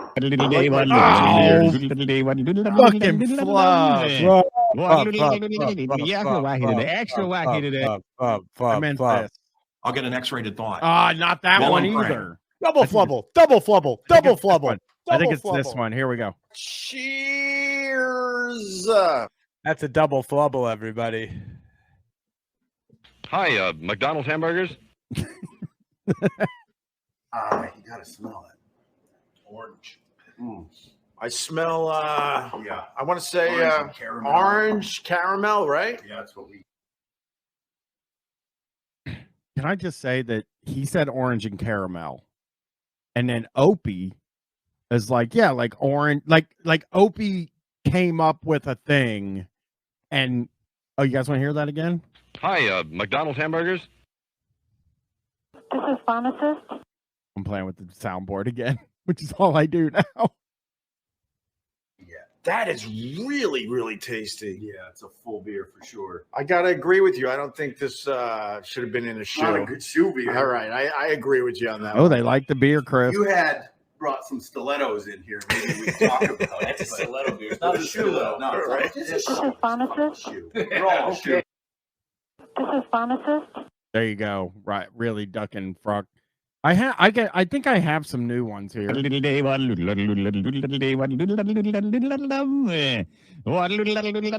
feel wacky today. Extra wacky today. Yeah. Now I'd love to have a rancid bowl of steak and tuna fish. Oh, a big old stinking bowl of fish would be so darn delicious. Would you like some tuna fish? You can have some if you wish. Not a bagel or a dish. I am talking tuna fish. I do have. I think good friend Jake is right. I think the bar guy might be a foot guy. He did seem Like stilettos. Hey, bring some stilettos in here, then we'll talk. Like, that's a fuck guy comment for sure. Yeah. Yeah. Hey, flip flops to shoot, you know. Who the hell is Sean? I don't even care about the beer we're back to anymore. Sean. Sean's a cook. Sean's just here to watch over. Sean's a cook. Oh, Hey, okay. Right. hey. Pretty. I caught the vibes right off the bat there. Sean's a cook. You did There catch you go. Sean. Sean, let's. I wish we could. It's like, can we? And Shredosaurus is right. Why is he so fucked up that an employee showed up at the bar? Like, is it? I understand like the way the world works, the way normal people live and shit. That's why he's always walking around, but with his camera and doing those streams, like just trying to figure out how you're supposed to act. Yeah, like what it's to be normal. All he knows, buddy. The only thing the guy ever did for work, true, was caddy at a golf course. And then also talking to the radio, and honestly, just get carried by a racist guy and like super sex freak. Yeah, like he just had to sit in a chair and answer the phone like every once in a while to get some attention. That's what he did. Here we go. I just want to read some feedback I just saw on Twitter. What? Well, so you tweeted we're 4 episodes into guys, and what we've learned are measurable. The things we've learned are measurable. Somebody said I've loved every episode so far, but I really loved the 2 with Chris the most. Well, yeah, that's some great feedback, everyone. We love that's it's important feedback to hear. Well, I love the ones with Chris the most too. I mean, it did help, I guess, the subject matter, and obviously talking. We were talking to DB and Jesse. Although I guess, God, your guests have been, I mean, fantastic all the way well, through. we could say it on here. We're doing the hot sauce guys episode with the Doughboys. Ooh, and, you guys hear about that? Myself, Brian, Mitch, and Nick Weiger, and then we are doing metal detector guys with Howell Doughty. Yeah, absolutely. And I'm still working out the rest of the guests for the next few episodes. I got to get a bunch of them done. And somebody wants a sound drop. I'm just going to randomly pick this one. Hello. Hey, what little dum, what little dum. I always pick What this little I, one. what little low. What little dum. This one. Are you up and around? Well, actually, I'm on my way out the Cool. door, buddy. That one is the worst. That's the best one. That one one is painful. You know what we do on here? Maybe we'll do it on Sunday. We got to do that. Are you up and around? Are you up and around? Well, just the way the tone in his voice, the way it changes when he's like gonna have to tell a grease buddy that he's not available. I do. I will hear one more time here. Yeah. It makes me happy. Hello. Hey, what little dum, what little dum. What little I, what little low. What little dum. Are you up and around? Well, actually, I'm on my way out the door, grease buddy. Are you up and around? Did I wake you? There is a clip on there is a clip on YouTube of a midday dating show that Greaseman is on that I've always wanted to do. And like as a contestant? Yes, you win a date with the Greaseman. Wait, you have the footage? Yeah, I have it. We can put that on. I'll watch it. I don't have anything else going on. Like after the beer show, we could watch it today. Yeah, let's do it. Here we go. Don't worry about it. I'm not going to worry about Sean. I promise you that. He's just going back there to sharpen some knives real quick and then come back out. This is Wait, what? a very, very good beer. They're always trying to add like some sort of, like that's their style of humor, just that sort of fucking nonsensical shit. Like people who that's their style of joking. Is to just be like, yeah, he's gonna get some knives out there and fucking come on out. It's just talking nonsense. And he's so nervous about this guy that it sort of comes off a little bit racist to me. How nervous Opie seems. I'm not trying to say no, you're right. it does strike me as a little bit. He doesn't react. They've had people. He doesn't react that way normally. No, he's obsessed. He's obsessed with two things. He's obsessed with fucking Thailand and Sean coming into fucking work. He's not even coming into his job. Like, do you understand, Opie? You're doing the fucking weird thing. You are sitting there filming yourself drinking beers out of a shoe with your friends to put up on the internet at this guy's place of employment. Yeah. It's not weird that a guy came to work. No. Golly. Oh, shit. I've been doing this since I'm 18. This is my favorite beer since we started this, Matt. Very good. Damn. All right. He's drank 3 beers. Yeah, but it's the second episode. 3 beers, dude. Who cares? Exactly. It's 3 fucking beers. You're like, this is my favorite out of the 3 beers we've drank on this show.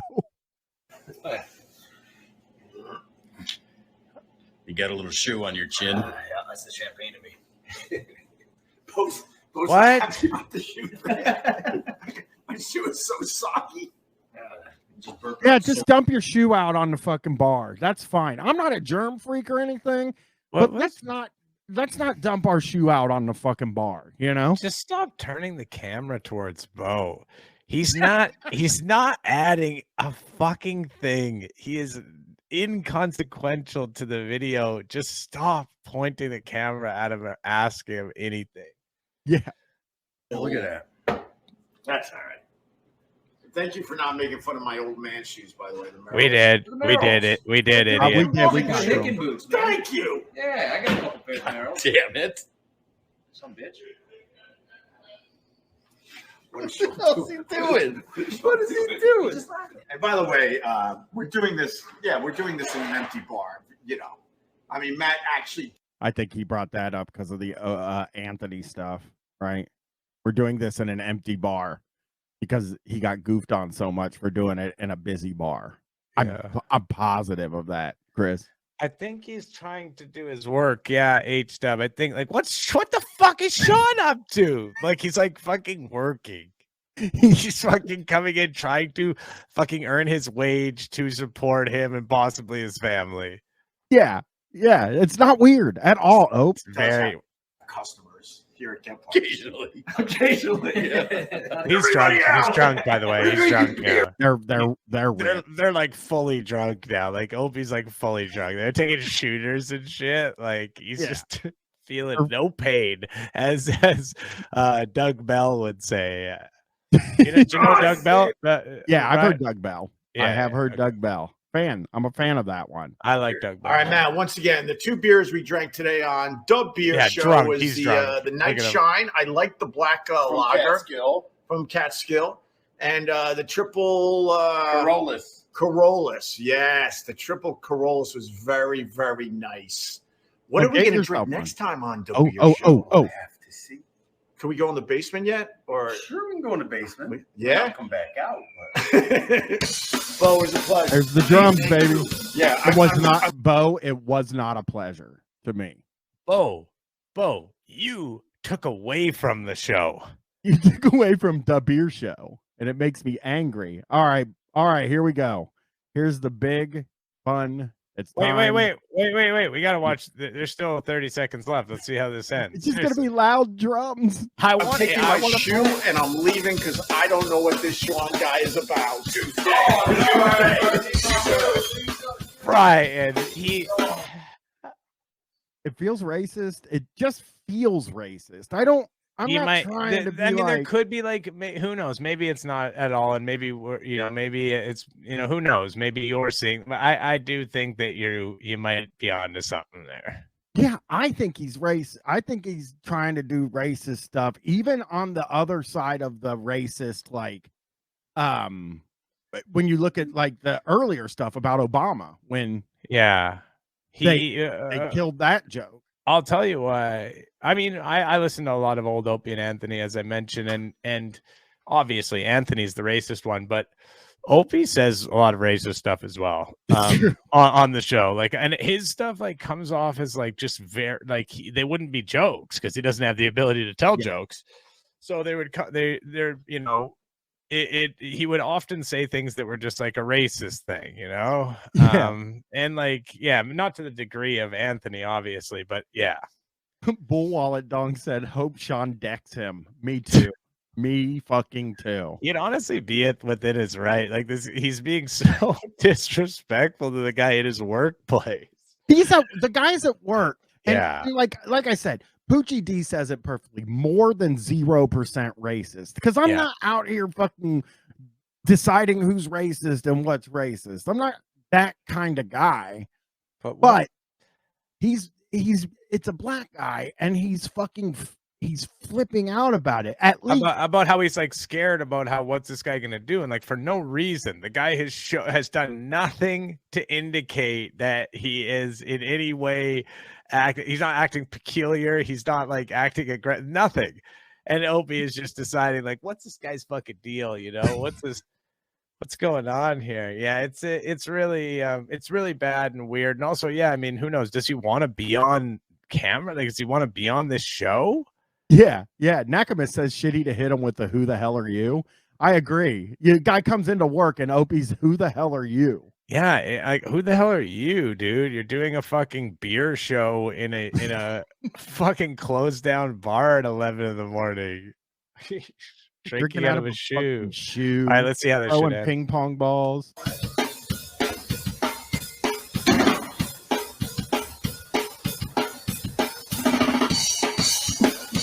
Those drums, man. Later, bitches.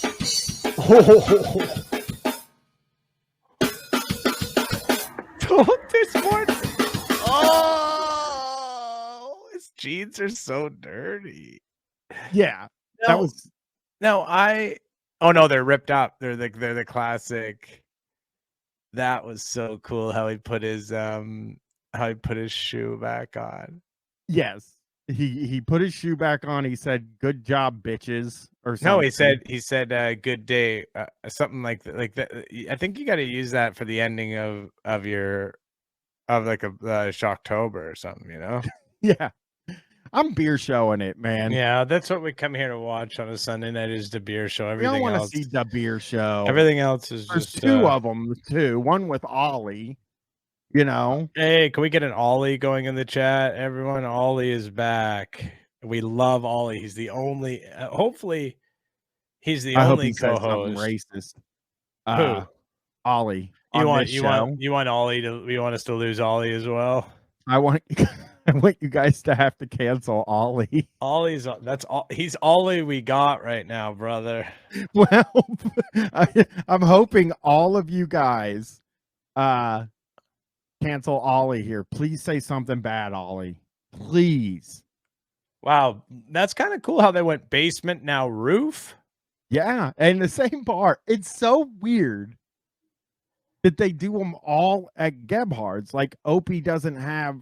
Does Opie not know other bars? It's his local, man. This is his local. This is where he's at anyways, you know. Jamie wonders if Ollie is canceled, the cancel culture has gone too far. Yeah, that's when I'll dig my heels in and I'll take a stand at that point.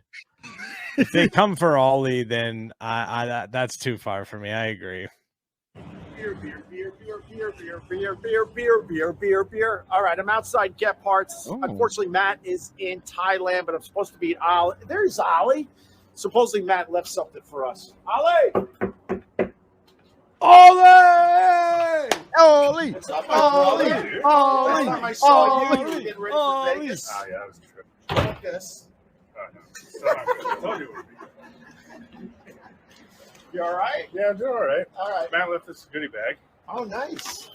Opie, see you soon, buddy, Matt. So we still have a beer to try. Oh yeah, definitely. Very nice. Now, Robert was supposed to meet us outside. Robert, that's it.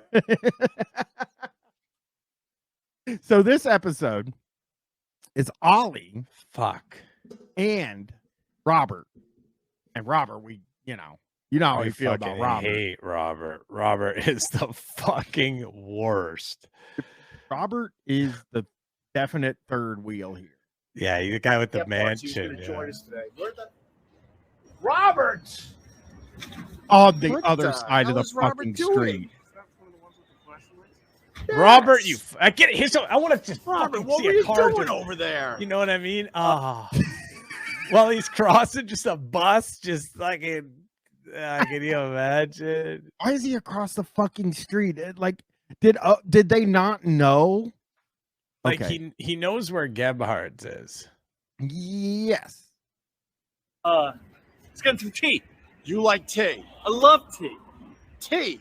Tea. It's very relaxing. Wait, like bubble tea? Oh, bubble tea. I mean, bubble tea is great. It just relaxes, gets rid of all the stress. That tea place hasn't had a customer in a month. That's about right. Tea. Oh, Tea. This is worse than Bubba at the fucking Indian restaurant. This is so bad. And the thing I want to say about the Bubba thing is, like, yes, they had editors and stuff like that, but Bubba's a fucking idiot. You know, we know Opie knows how to edit, and he was just like, we're going to. But is talk the about joke tea here that he was getting a massage? Oh, maybe he was. Maybe getting. Is that a the massage? joke? Oh my God, Chris! It's a joke. Is it a even worse. joke? This is a bit that they're doing. They're like, you go stand over there, and then you pretend that you're going for tea, and then he's like, they haven't had a customer. Which, by the way, you can see people inside. Oh my God! I mean, you can see them in there. They have customers right now. But anyway, Robert. still a pretty funny joke. Oh yeah, but I mean, of course, and it's Robert is game for jokes, you know. Yeah, I You mean, want to try Robert. beer? I'm ready for beer. All right, let's go. Tea. Guy likes tea all of a sudden. We're going to the roof, Robert. The roof. Let's go. There's those drums. Ew, we didn't think we were gonna get drums. You there yet? We just started. Come on, brother. Robert is a ham. You know, Opie clearly thinks Robert is the talent and not Ollie. Have you noticed that? Like he's letting Robert do all the fucking jokes. Sick. I mean, maybe Ollie's just like, honestly, I think Ollie just kind of lays back. Like probably Ollie just kind of like he prefers that. You know, Who needs a Peloton? Let's go, Robert. Jesus. I know you think you got it. You're not done. You still got to go to the roof. One night. wow, Where did Robert go? I don't know. Maybe he's hitting the head. He's blowing up your bathroom? I think so. Oh, I hate it when people say hit in the head instead of going to the bathroom. It drives me fucking crazy. well, guess what? I kind of think it's fucking cool because my friend Ollie fucking says it.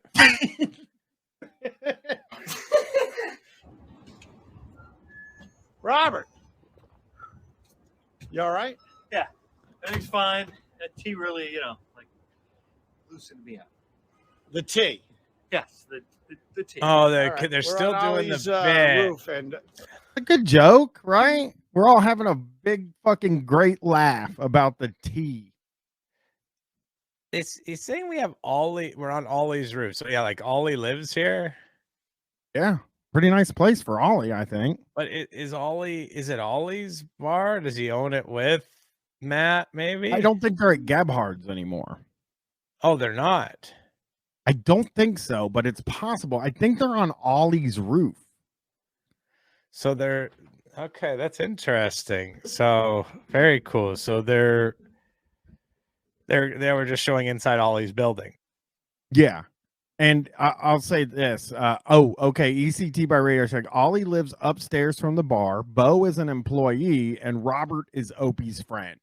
Yeah, I think that's the truth. It's us pretty close. Ollie, you got quite the view up. Oh, look at that! Ukraine representing! Oh. Ukraine! Wait, that's not the Hoboken flag? Ukraine! Robert, shut. Robert is always trying to be fucking funny, and it's not. And like, who's Robert? Like he's a radio executive or something. Have we figured it out? We did hear that he works in radio. We just don't know if he's a host or if he doesn't seem like he'd be a host.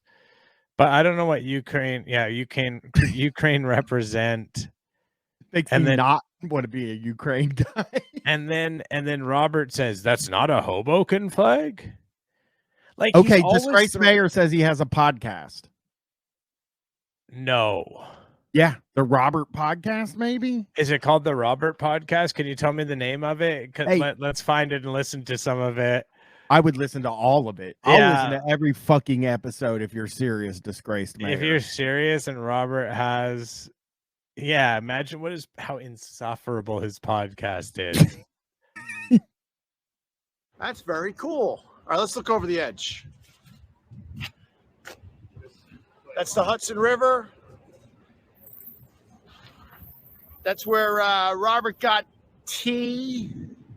So it is at least very close. All right, Robert got tea there. It's magic tea. See, it even says it. And magic tea. Yeah. Shut up, Robert. And then shut the fuck up. Would man. you let Ollie? Oh, they're there's delivering more beer to Gephart's. Industrial arts truck. And there's Gephart's right there, right there. So it's not above the bar. All right, let's sit down and see what Matt. He must have met Ollie at Gebhardt's. That makes sense. Well, I think real alcoholics just meeting at the bar. So Ollie does not live above the bar. Ollie maybe works there as well.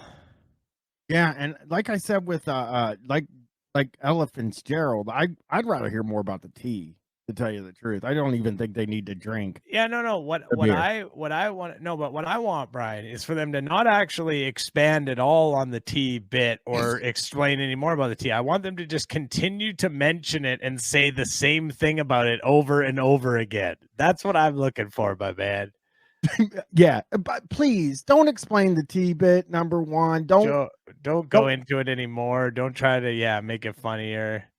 Nothing they've said has squared with so because somebody said it made him shit. I think that joke, Ella Fitzgerald said it made him shit, and I think the actual joke of him shitting is that they are saying that somebody at the massage place stuck their finger up his ass, or just made him relaxed from that and it made him shit. But again, it's all the same joke that he actually is lying about.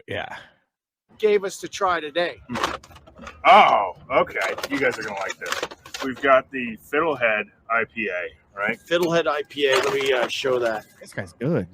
Oh, Coming out of Vermont here, right? This is more of like your like a classic, like an American IPA style, but still IPA. Really Did he call IPA it? number one? He said IPA. IPA. Wait, is IPA a different type of beer and we're stupid? Here. I don't think so, right? It's an IPA, and he flubbed it, and it's actually flubbed on screen. It shows it on the closed captioning, even. And Disgraced Mayor found us Robert's podcast. Oh no! Can we? Is there something we can? Could you play it? Like, can you put it on? Like, can we play it right now? I mean, I'm gonna look and see. Oh yeah, you can just. I think you can just click it, and you can just play episodes right on here. You absolutely can. It stopped. 2020 is when it finished. Oh, so it would be. It's like Oprah's book club, except without Oprah or book. Oh, we're looking for Robert. Okay. You discover music's best guitarists in music.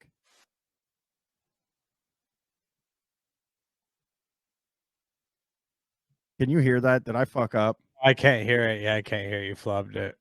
Oh, you don't have to say it like I flubbed it. I know what I did. Can we get a flub going in the chat, please?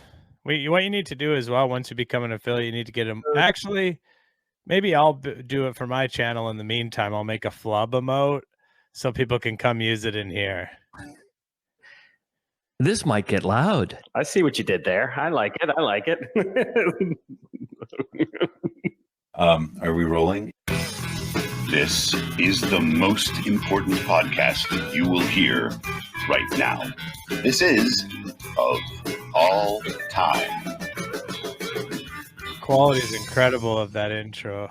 It was really talking about guitars. How are you, buddy? Very good. How are you? I'm well. You are in a different location than normal. We'll just get it right out. For the next 2 episodes, you're going to sound a little different than you did the last couple. Exactly. I'm at a vacation location on the Jersey Shore. Is this Robert? Is this Robert? Down here with 2 boys, and Barbara and Kate are up in Hudson County, up in Hoboken. So you're splitting the difference. You are dominating 2 counties in the great state of New Jersey, and we're like 2 ships in the night because I am in the borough of the township of Verona. I can't listen anymore to it. I can't listen anymore to it. I reached the end of my how much I could listen to it. It's just never ever gonna. I know it's never gonna get good. I know there's no chance it will get good. No, there's no way. And I like a 27-minute podcast. Well, I'm not against it, right? Yeah. You're making a list, and 2 guys are making a list, and you get 27 minutes out of it. I don't think that's very good chemistry. That might mean that you guys just don't have it. That you're finding a lot of dead ends on your banter. And friggin' dummy, the whole podcast is them describing where they are and who they're with. That's true too. It's a 27-minute podcast where they list the world's greatest guitarists, and they spent the first few minutes talking about where they are, who they're with, and who their kids are with, or whatever. Yeah, crazy. A lot of that Vermont characteristic that you get out of those, like, super northeast style IPAs, right? So it's going to have a little citrus. It's going to be like pretty crisp, but you're also going to get a lot of that like hop stank is what I like calling it, like wait, did you say? I like that. I like that hop stank, right? Now I hope he's going to make you hate the word hop stank right here. Watch.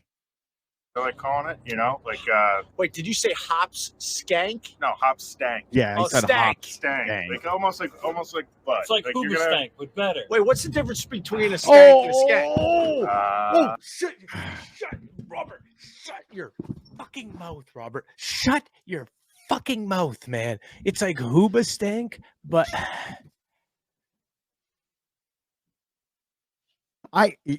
of course, he can't let Ollie have his moment either. He's like, Ollie's like, who hop stank, and then Opie's trying to riff poorly, by the way, by saying hop skank, which I don't even know what that would mean. But then he's like hop stank, and then fucking Robert immediately has to fucking jump in and say Hooba stank. Robert is exact. I mean, Robert would do well in like the Go Off Kings chat or something like that. You know what I mean? Because he's just like, here's a word, and he's just like, I'm gonna just say a thing that sounds like it. Like that. And he can't stop himself. And you know what? Guess what, Robert? When you're in the chat, it's perfectly acceptable if you're in, say, the Go Off Kings chat to do that, because it's just a chat. It goes by or whatever. But you're on audio. You're being picked up. There's only a couple of you in the room. You can't just be yelling every dumb fucking thought that comes through your head. Yeah. And we're talking. You're on a fucking radio show with the guy that has been doing radio since he's fucking 18 years old. A fucking expert over here, and he's just fucking screaming, "Oh, Hooba stank!" It's like, fuck you. Oh man, he's gonna say so much more. Tail, like a skunk tail, maybe. I don't know. Like Ollie's humble though. I think stank and skank are the same thing. But you know what I mean. When you smell like a Heineken bottle after you've had it open for a minute, and you kind of get that little bud smell to it. Yeah. That's what you're gonna get out of this a little bit. All right, let's try this thing, Ollie. man. So it's gonna smell like a Dutch girl. You know what that means? Did the chat explain it's gonna smell like a Dutch girl? Chris is so mad at Robert. 2 beers in 4 episodes that they admit stink like shit. They do always say the beers stink. Ollie is just there for the beer. Like Ollie just like likes beer, and he's like just like a down to earth normal guy. Right now, he's having to do a bit more than he would like to because Matt's in Thailand. We don't get it, but we'll be finding that out tonight. But Ollie would prefer to just be in the background, but now he's having to do a little heavy lifting, so he's not totally comfortable with it, but he's willing to step up and do it. And meanwhile, he's got Robert just in his ear fucking talking nonsense while he's trying to do his job here, not helping him at all. Yelling at him, basically. Yeah, Ollie's trying to be helpful. He's trying to be what I would call a Matt from Gebhardt's right now. You know, he's just trying to help. Just mine. Let's see how you guys like this. Cheers. Cheers. Cheers. Hey, I like how you say cheers. Cheers. I don't know why. Just realized what he just said there while I was playing that loud thing. Robert said cheers. And then Opie was like, cheers. And then Opie goes, I like the way you say cheers. Can you go back and play it again, man? These are two of the biggest fucking dickheads in going right now. Here he goes. See how you guys like this. Cheers. Cheers. Hey, I like how you say cheers. I don't know why I have to look up when I try something. This is my look. Ooh, that's nice. Very good. Yeah. I definitely taste some skank. Little And skank. some stank. Little stank. And I taste some citrus, I think, right? It's very hoppy. Yeah. You know what I taste? I'm going to do it. This is pharmacist. Fucking, that was the wrong one. I pressed the wrong one. What you want? 1,000 hamburgers? That's a nice. It's a nice beer. My wife. There we go. That's a nice. It's a nice beer. My wife. It's very refreshing. Like this is Shut up. APV on this puppy. It is it's a 6'2". Oh, 6 goddamn 2. I'm too old for a 6'2". Oh, I'm more man. 4'5". Oh, this one is really getting to me, Brian. This one's Just tough. This one's hard. Them like just lounging back. These two rich fucking douchebags just fucking leaning. 6'2", and they're getting comfortable now. I hate this, man. I hate how comfortable they are and how good they're feeling right now. I do too. This is terrible. This is. Ugh. We're only Right, halfway IPA, through. Right on. You passed the audition. Isn't it what John Lennon said? Something like that. and we're on a roof. It's a roof. We're on a roof. You say roof. I say roof. We're on a roof. It's a roof. Ollie, what do you think of this? I really like this a lot. You know, I think some of the hazy Fucking get it, IPAs and Ollie. stuff that you run into, especially on the East Bad Coast side, cut there, bad edit, but has a little too much fruit in it. You know, it has a little bit too much of that. Like it's just too sweet almost. You know, it's like sucking on a Jolly Rancher or something, and you know, probably reserve those for sours. And like I don't know, the American IPA, I think it's a great style. When are we going to try the sours? That's on you, dude. We got to Because you do are that not- soon. You are not a sour boy. No, not at all. No, not at all. By the way, I got to go back to the Ukraine flag, which is over Ollie's head here. what? What? This guy has the worst instincts in the world.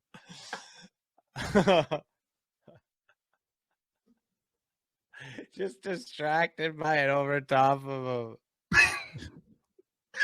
him. Flag is like so far away. Yeah, well, it does not need to be. And this is like very recent, right? That they're this I is think, filmed. was filmed last Sunday when we were doing the basement beer show. What is he gonna? What does he need to comment on it now? I can't. I don't know what he go. I hope he gets political here and starts talking about how he feels about like what's going on in the Ukraine. Yeah, I love when he gets political because he's just so dumb. He's just like the exact type of, he just like reads something and then recites it exactly, but he doesn't know any other information, you know? His strong bad man said, I can't even see it. Let me help you. See where my cursor is? I think that's where it is. I think yeah, you can't actually really exactly see it right now, but you can if you zoom in, probably. I know. As soon as Ollie's fucking talking about beer. Ollie's like, sometimes, they put too much fruit and sours and shit jelly, like right? that. Yeah. Learning about fucking beer. And then Opie's like, do you see that Ukraine flag from earlier? Remember we talked about it earlier and absolutely nothing good came from it at all? Let's see if we can fucking dive back in on that. I cannot wait to hear it.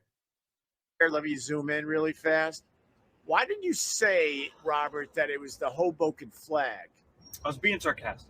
I was on a date a couple of weeks ago with a woman much younger than me. Oh, and God! Does Opie do anything with anybody? Of course. Why don't we do a little Gary Glitter here? Robert, why is he saying that? First off, why is he saying that on the show, on the YouTube show? But also, this is so fucked because that happened so long ago. And then Opie, like, something presumably happened. Like, hey, ask me about that. Like, I don't know what happened because it's just all of a sudden he brings it up. He's just like, you said something about it being the Hoboken flag. What was that all about? Like, that was a long time ago that happened.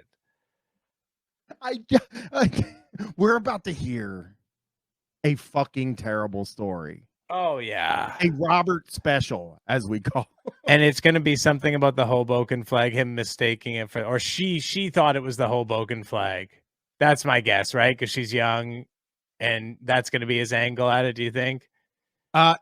She's so young, she didn't know it was Ukraine. It was a Hoboken thing or something. Let's see.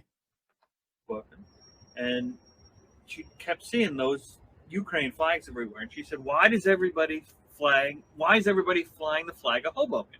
Like, they're not. It's Ukraine." Yeah, but I see this all over Hoboken City Hall. I said it's to support Ukraine, and I had to explain to her. She said, "Well, why do we want to support Ukraine?" I had to explain that for a year now, there's been a war in Ukraine. She didn't know. She had no idea what I was. She goes, "Oh, I think I heard about that. Like something." Did you help her with her math homework after that, or 27? 27. Okay, well, why don't we do a little Gary Glitter here? 27. Not bad. So I mean, that's I mean, I don't know how old he is. Of course, it's like he's like 50 or something years old, so it's whatever. But it's not. She's 27-year-old woman. But Lou Bega Freak just summed it up perfect, Chris. What? So Robert was doing a callback to a date that Ollie and Opie were totally unaware of. Yeah, that's correct. That's correct, Lou Mega Freak. That's a good point. He was making a callback to something that nobody knew about. Not just nobody. And then, so I guess maybe what happened was they're like, "What the fuck were you talking about there, by the way?" And then he had to explain it. And then they're like, "Okay, we'll film that." Yeah, let's get that story in. We gotta actually try to get that story in the show. Yeah, I mean, anytime I have a chance to mention that one of my guests has a young partner, I always like to take that opportunity. Well, he's used to working with people with young partners. Yeah, that's true. The Ant-Man. Anthony loves young partners. Oh, 27. So as hot as she, very nice person, just had no idea what was going on in the world. So that's a deal breaker for me. You have to at least know for a year there's been a war going on. I think. Hey, can I? Yes. My guess is she did not call him back. No fucking way. My guess is she never returned his call afterwards, and he's like, "That's kind of a deal breaker for me." That he's decided in hindsight, you know what I mean? Afterwards, that's my guess. Just knowing Robert. Well, I hate a guy that says something like that too. She doesn't know the news because she's 27. It's like a 27-year-old. I had a fucking daughter when I was 27 years old. Yeah, I mean, 27-year-olds definitely know the news. I don't think her age really, he just wanted to mention that she was much younger. Because, her age doesn't come into play. The fact that she's 27, it's not like, oh, she wasn't even born when Ukraine was around. You know what I mean? It's not like it matters. So I think he just wanted to mention that he went on a date because a 27-year-old. Yeah, he wanted to say he went on a date with a 27-year-old. That was what he wanted to get. That's the only thing, because none of the other stuff was in any way interesting. Totally pointless shit. Nothing Might actually be somewhat of a lie too. Like maybe she just mentioned it one time. You know what I mean? She's just like, or maybe she didn't at all. No, he's telling a story. Maybe she said one of her friends said it. I think a lie. I don't know that he ever went on a date with anybody. Well, I think I'm going to give Robert the benefit of the doubt and say he did go on a date. Yeah. If she doesn't know what's going on in the world, she's right where you need her to be. Not my cup of tea. I need a little mental stimulation. I'm going to watch the chat.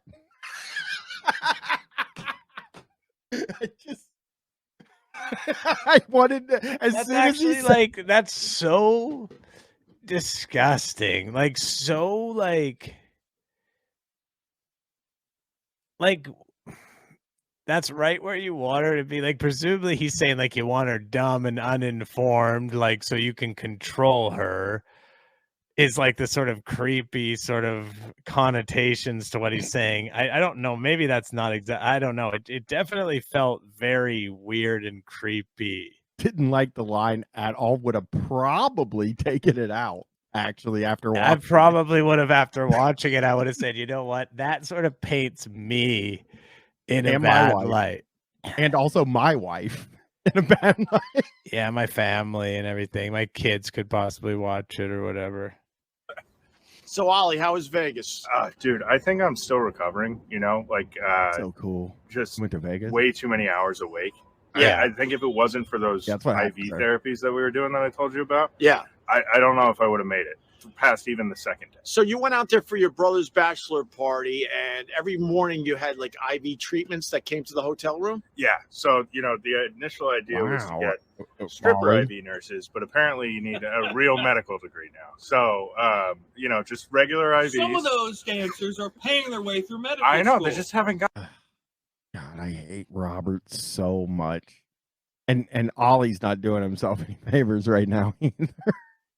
Yeah, I mean, Ollie, but whatever. Ollie, I have a feeling like he wasn't comfortable there completely. It's his brother's bachelor party, so you got to go. He's probably best man or something, So he's like part of so he has to go.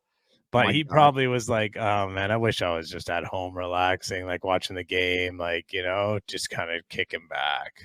Didn't notice there was a smudge on the lens. Yeah, I thought it was maybe sun coming in, but you're right. In the bottom right hand corner, it appears to be a very large smudge on the lens of the camera. This is their nastiest episode. Maybe Matt does need to be there. Yeah, maybe Matt's the glue that holds the whole thing together. I mean, I'm so worried about Thailand, Matt, but we'll see. Gotten there yet, I was trying to help them out, but of course you were. The rules are nice the rules. Guy. Yeah. Rules are rules. I had a Russian doctor once that would wear the doctor, what is it, a smock? Coat. It's a lab coat. A lab coat.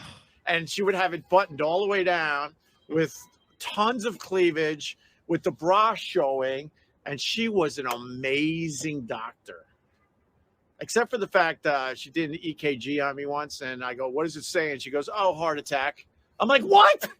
And then she goes, oh, this thing is wrong most of the time. I'm like, well, maybe you should open up with, he's pissed. This is wrong most of the time, so don't worry if it reads. There's something going on. I think Opie's pissed drunk right now. Like, he's like, John, she's a good doctor. I tell you what's amazing, though. Watching Ollie's face as Opie tells the story. Yeah, he's just like he's trying to I've been here. Everyone's been here before. You usually don't have a camera on you while you're like, it's not going to be uploaded onto YouTube where upwards to 700 people are going to watch it. But I mean, we've all been here where someone's telling a terrible story and you just have to kind of be like, oh yeah, yeah, oh shit. Like, by the way, he said, "How was your trip to Las Vegas?" And now Opie's telling him a story about a Russian doctor he had. Yeah. Heart attack. I think she was just trying to make you jump a little. A little bit. Oh, I was jumping. I was jumping. If you know what I mean. No, okay. I don't. Oh, you were horny. What's wrong? I'm having it. My keys. Yeah. My wallet. My phones. I gotta go back to the tea place. The tea place. The tea place? I gotta go. I'll meet you at that place. I gotta go to the shit. Well, Ollie, thank you, I guess. But once again, show the beer. The Fiddle IPA from where? Vermont? It was the worst beer Fiddlehead show IPA yet. from Vermont. Yeah. 6.2 American IPA. Dude, thank you guys for hanging out. Lou Mega Freak, the bit is that he went to the massage parlor that was above the tea place, and he keeps referencing going to the tea place, and now he left all of his stuff, his wallet and his phones. I don't know why he said he has more than one phone.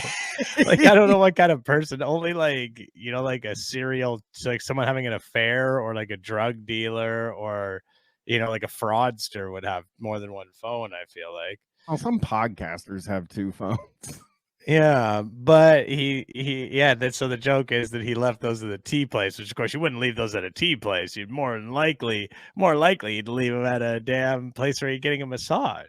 I gotta run out shit. Oh my god. And then Ollie's like, but the point has been made in the chat that yeah, this fucking it is almost nighttime. Yeah. On they're drunk. Being outside on nighttime all night. That's a great comment from Lightning Smog, though, because it's a reference to Opie and Anthony as well. The good boy phone and the naughty boy phone. Yeah, I don't know. It could be the good boy phone and the naughty boy phone. Thanks, Hope. Thank you. On behalf of the group and ourselves, I hope we pass the audition. Cheers. Oh! That was absolutely the most brutal ending I've ever seen to anything. All right, guys, here we go. I'm gonna do it. It's a little treat for everybody. Oh my god, you're gonna hate the way this starts, Chris. I'm gonna present. I felt like there was like a tiny little smidge of drums at the end, Shredosaurus. Like I heard them kick in for a second, then they were gone. Oh, did I fuck it up here? All right, here we go.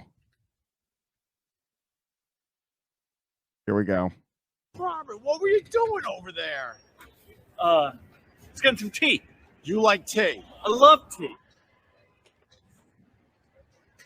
Tea, it's very relaxing. Wait, like bubble tea. Oh, bubble tea. I mean, bubble tea is great. Just relaxes, gets rid of all the stress. This was what Robert was obsessing about. Bubble tea. Let's try it. No. What am I chewing? No. That is a great pause. Both of them, when it changes. That little thing is now, yeah, Bubbles Tea. So they thought this bit was so good that they called back to it with a black and white to show you that it was a flashback. And they called back to it. Oh my god!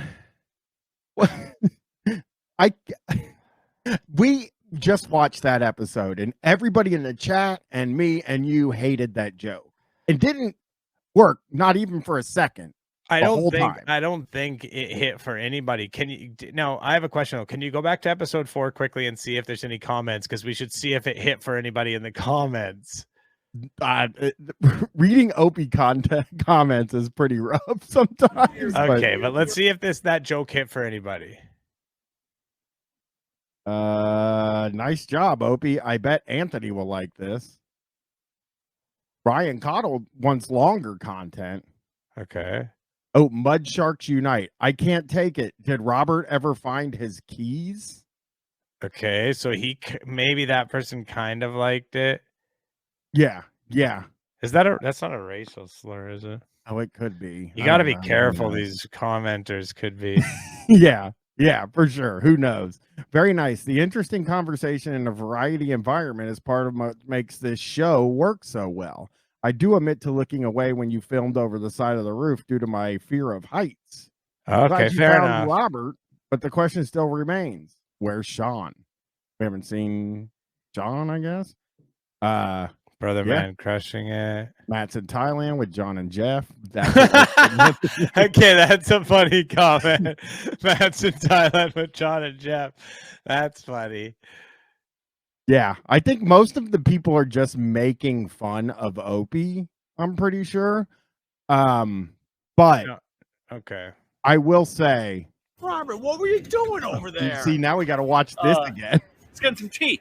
You like tea? I love tea. Tea. It's very relaxing. Wait, like bubble tea. Oh, bubble tea. I mean, bubble tea is great. Just relaxes, gets rid of all the stress. This was what Robert was obsessing about. Bubble tea. Let's try it.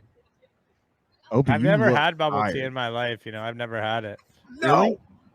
I have. It's good. What am I chewing? Yeah, I bet it's fine. I bet it's good. Hell no. No. Thank God Matt's back from Thailand. Let's go drink some beers. What are we doing here? This looks like Thailand.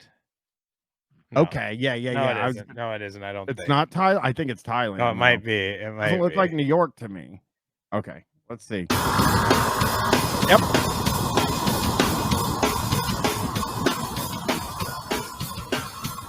At least the drums are here.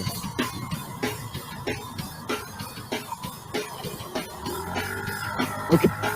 I don't...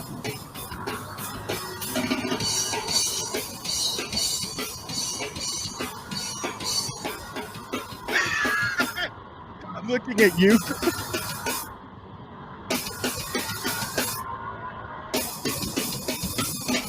How is this still going? Can you? That was like 1 minute. Now. Yeah. I remember specifically watching a clip recently where they make fun of Scorch for having his co-host Sibby has that clip that's just him driving and having which it's literally exactly what that clip is. Yes. Driving, and he's showing like the sunset, and I remember that the very long Sibby clip. That was so fucking long. 1, 2, the drums for that long. It's too much. Yeah, it's too much. Just it needs to kick in. It needs to kick in. You're looking for some guitar, some bass, anything, something to kick in. Thailand was great. It was better than the Mets. Well, I got to ask you right away. So, 22-hour flight to Thailand with a 1-year-old. Okay, so some of that was true. It was actually 24 and a half hours of flying with an 11-month-old. So, sure, you round up. That was difficult, but his girlfriend's 11 months old. I'm sorry. Why don't we do a little Gary Glitter That's here? Inappropriate. That's inappropriate. That's not funny. That's not funny at all. That's actually not even a funny joke. I will say this. I was watching on Discovery Plus last night the Jared Fogle documentary.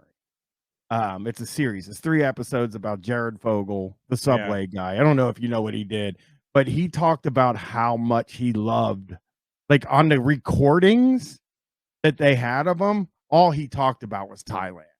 He just was fucking nuts over that place. I mean, as we discussed before, I'm sure there are legitimate reasons to go to Thailand, but you have to understand that if you go to Thailand on vacation, some people are going to be like suspicious because there are a lot of nefarious reasons to go there. Tom Dobb is right, man. His profile is hard.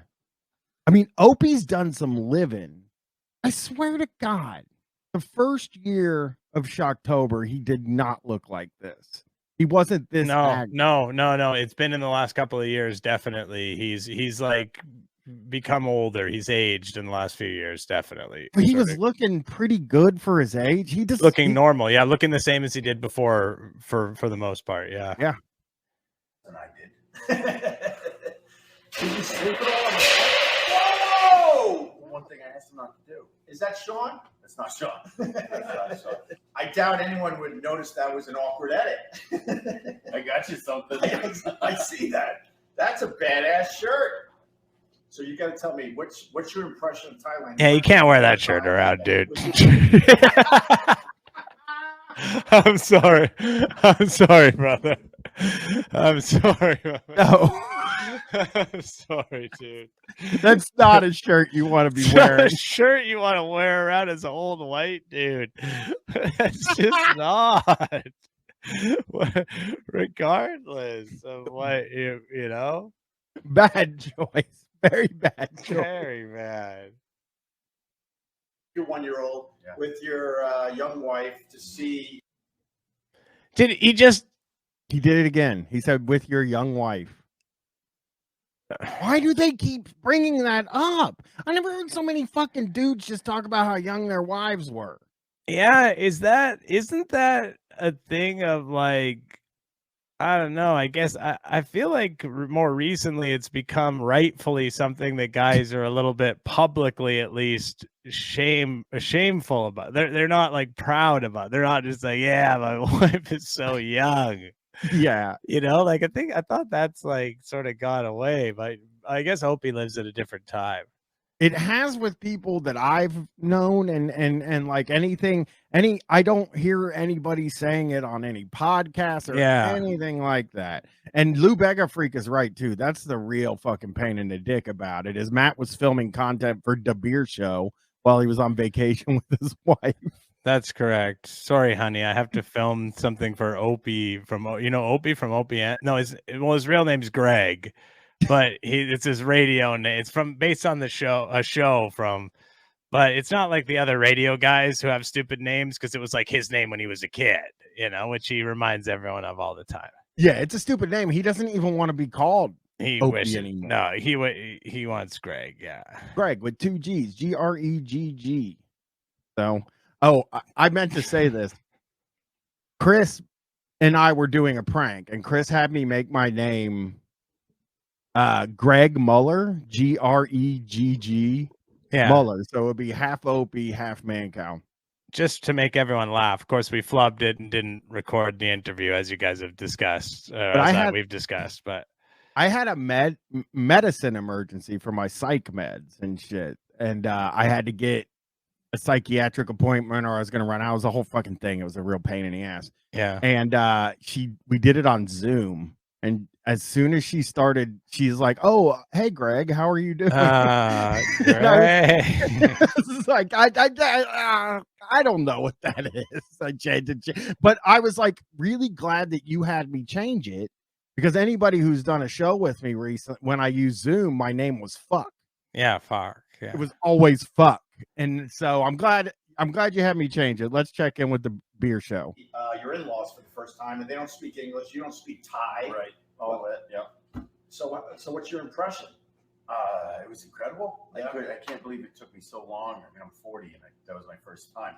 How was the food? How was the people? How's the city? Okay, we were in Bangkok, right? We were in Bangkok. He does get a little like this is his only time he's ever gone there, and it's his wife. He didn't meet his wife over there when she was young and then marry her. He's just going over to meet his family. So yeah, I guess a little bit.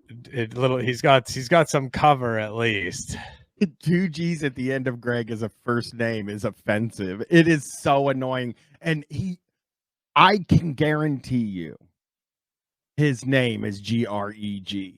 Like his parents, his mom and his dad named him Greg, not Gregg. You think he put the extra Greg? He's like, the extra G stands for Greg. 1,000,000 fucking %. Yes, 1,000,000.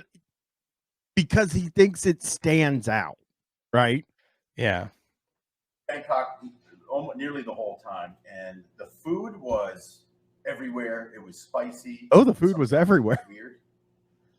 The people were kind. What do you mean by weird? Weird. Sometimes it was alive. Sometimes. Wait, whoa. Whoa, we're gonna have to expand on that a bit. Whoa, I never heard of this concept before.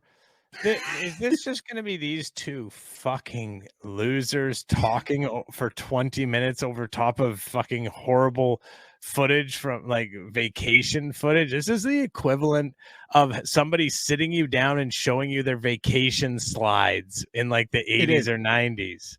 I had a buddy that made us watch was like, you should see this vacation we took. We took a lot of video, and we were all like sort of over there partying, and they were like, let's watch it. And I was like, how long is it? And they're like 45 minutes. I was like, holy fucking shit. I can't do it. Yeah, of course not. Who would ever show that? Like, who would ever be like, hey, you want to look at my vacation? Like, why would anybody want to look at your vacation other than maybe like your mom, like your close family, you know? Yeah, absolutely. I was talking about this recently to some people. I don't do live food. You should. You should try it. All right. I mean, not just any food live. I wouldn't eat. No, someone sent me a video recently. It was a fish on a plate. Okay. Had all the dressings around the fish. All right. Okay. The fish looked miserable. Probably and was. The fish was moving its head back and forth, and this is how they serve it. And then you eat the fish while it's still alive. Okay, that's mean. I could not do that. That's a bit much. I wouldn't do that either. Right. But my wife, she loves this stuff called jumping shrimp. And basically, there's a little aquarium, and they scoop out these baby shrimp, throw it in a bowl, mix in some oil and lime and hot pepper. Okay. And then you eat it right then and there. Oh my God! Do we have a video of this? Go. You're gonna jump out? Yeah, leave it. Oh, it's so good. Let's look at it. Yeah. Do you have to dance when you eat it? Oh, yep, jumped on me. There's absolutely no way I could eat. I think there's one in my pocket. There's no way I could eat that. The shrimp are just jumping in your mouth. Holy shit, Opie. Come on, dude. This isn't a show. The beer show has turned in less. Can you like fast forward and see if this is what the whole thing is, or if they start to drink beers? We're like, God damn. Wait, what was that? What was that? Yeah, I want to see that. Yeah, wait, what was? Yeah, let's see. Oh my God. I got to go back a touch because we got to see why they're doing it. Here.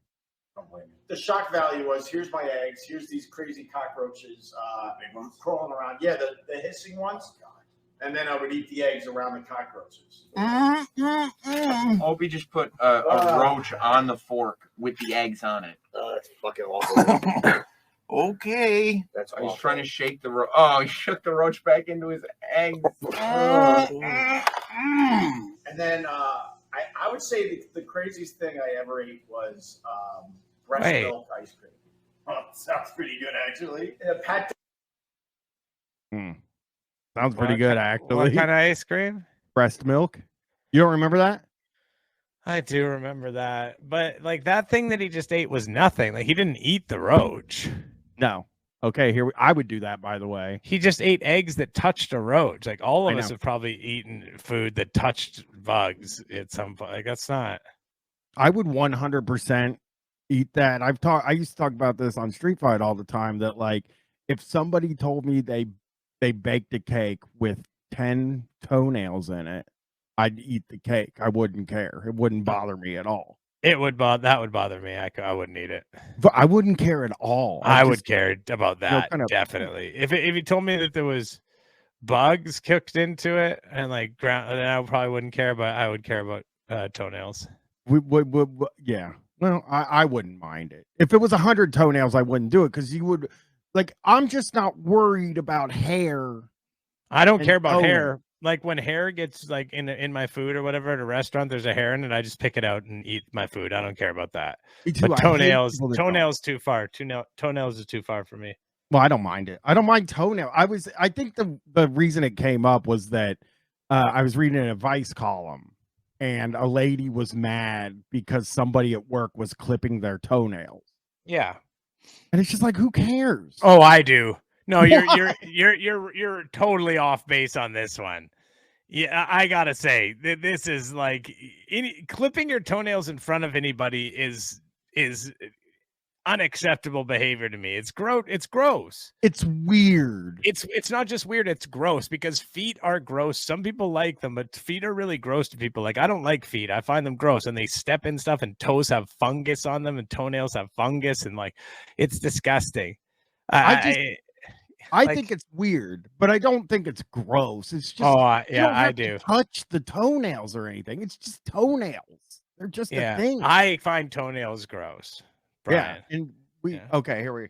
But she's a wild one. But it was really good and really brutal instantly. So all right, yeah.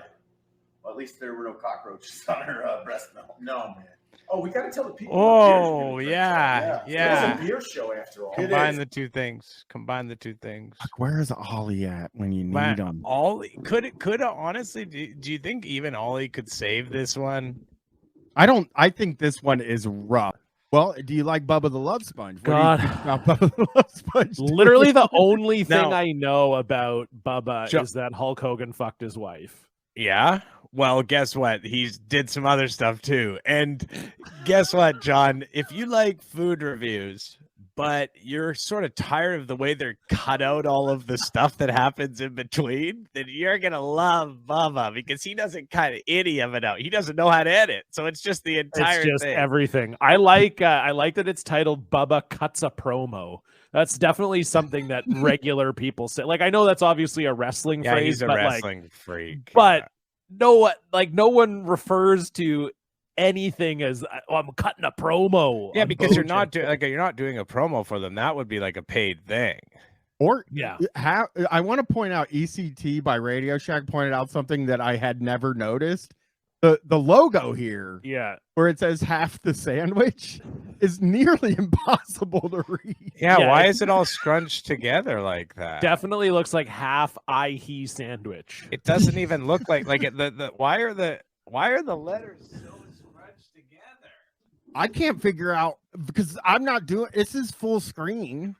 It doesn't have anything to do with me. They're just all scrunched together like Happy Hess. Oh, it's going to expand. It's about to expand. Yeah. I think if you press play, I think it. Yeah. That makes sense. There we go. Okay, that's so funny. I do like that this logo also ostensibly says Bubba Army, but the chef hat blocks it out, so it's just Ba Army. It just says Army. Yeah, what you really see is just Army. Half the sandwich Army. Yeah, this title screen is seriously one because of I'm a worst. Fat ass. Yeah, this is a Fiverr. This is Fiverr level. This is less than Fiverr. This is a tour.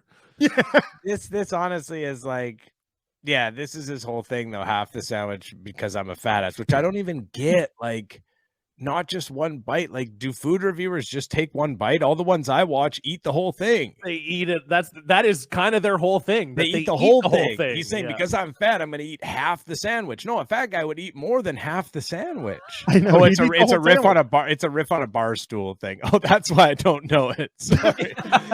That's actually good. You're telling on yourself in a good way, right? Yeah. There.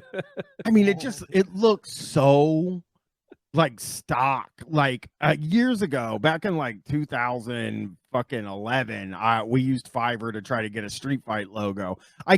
I'll never be able to find it again, but it looked like this. It was truly one of the worst things I've ever seen. And it was like wacky letters that they used because we're like, it's a comedy show. So they just used the wackiest letters they could find. That's smart. Yeah. Get a laugh out of the title.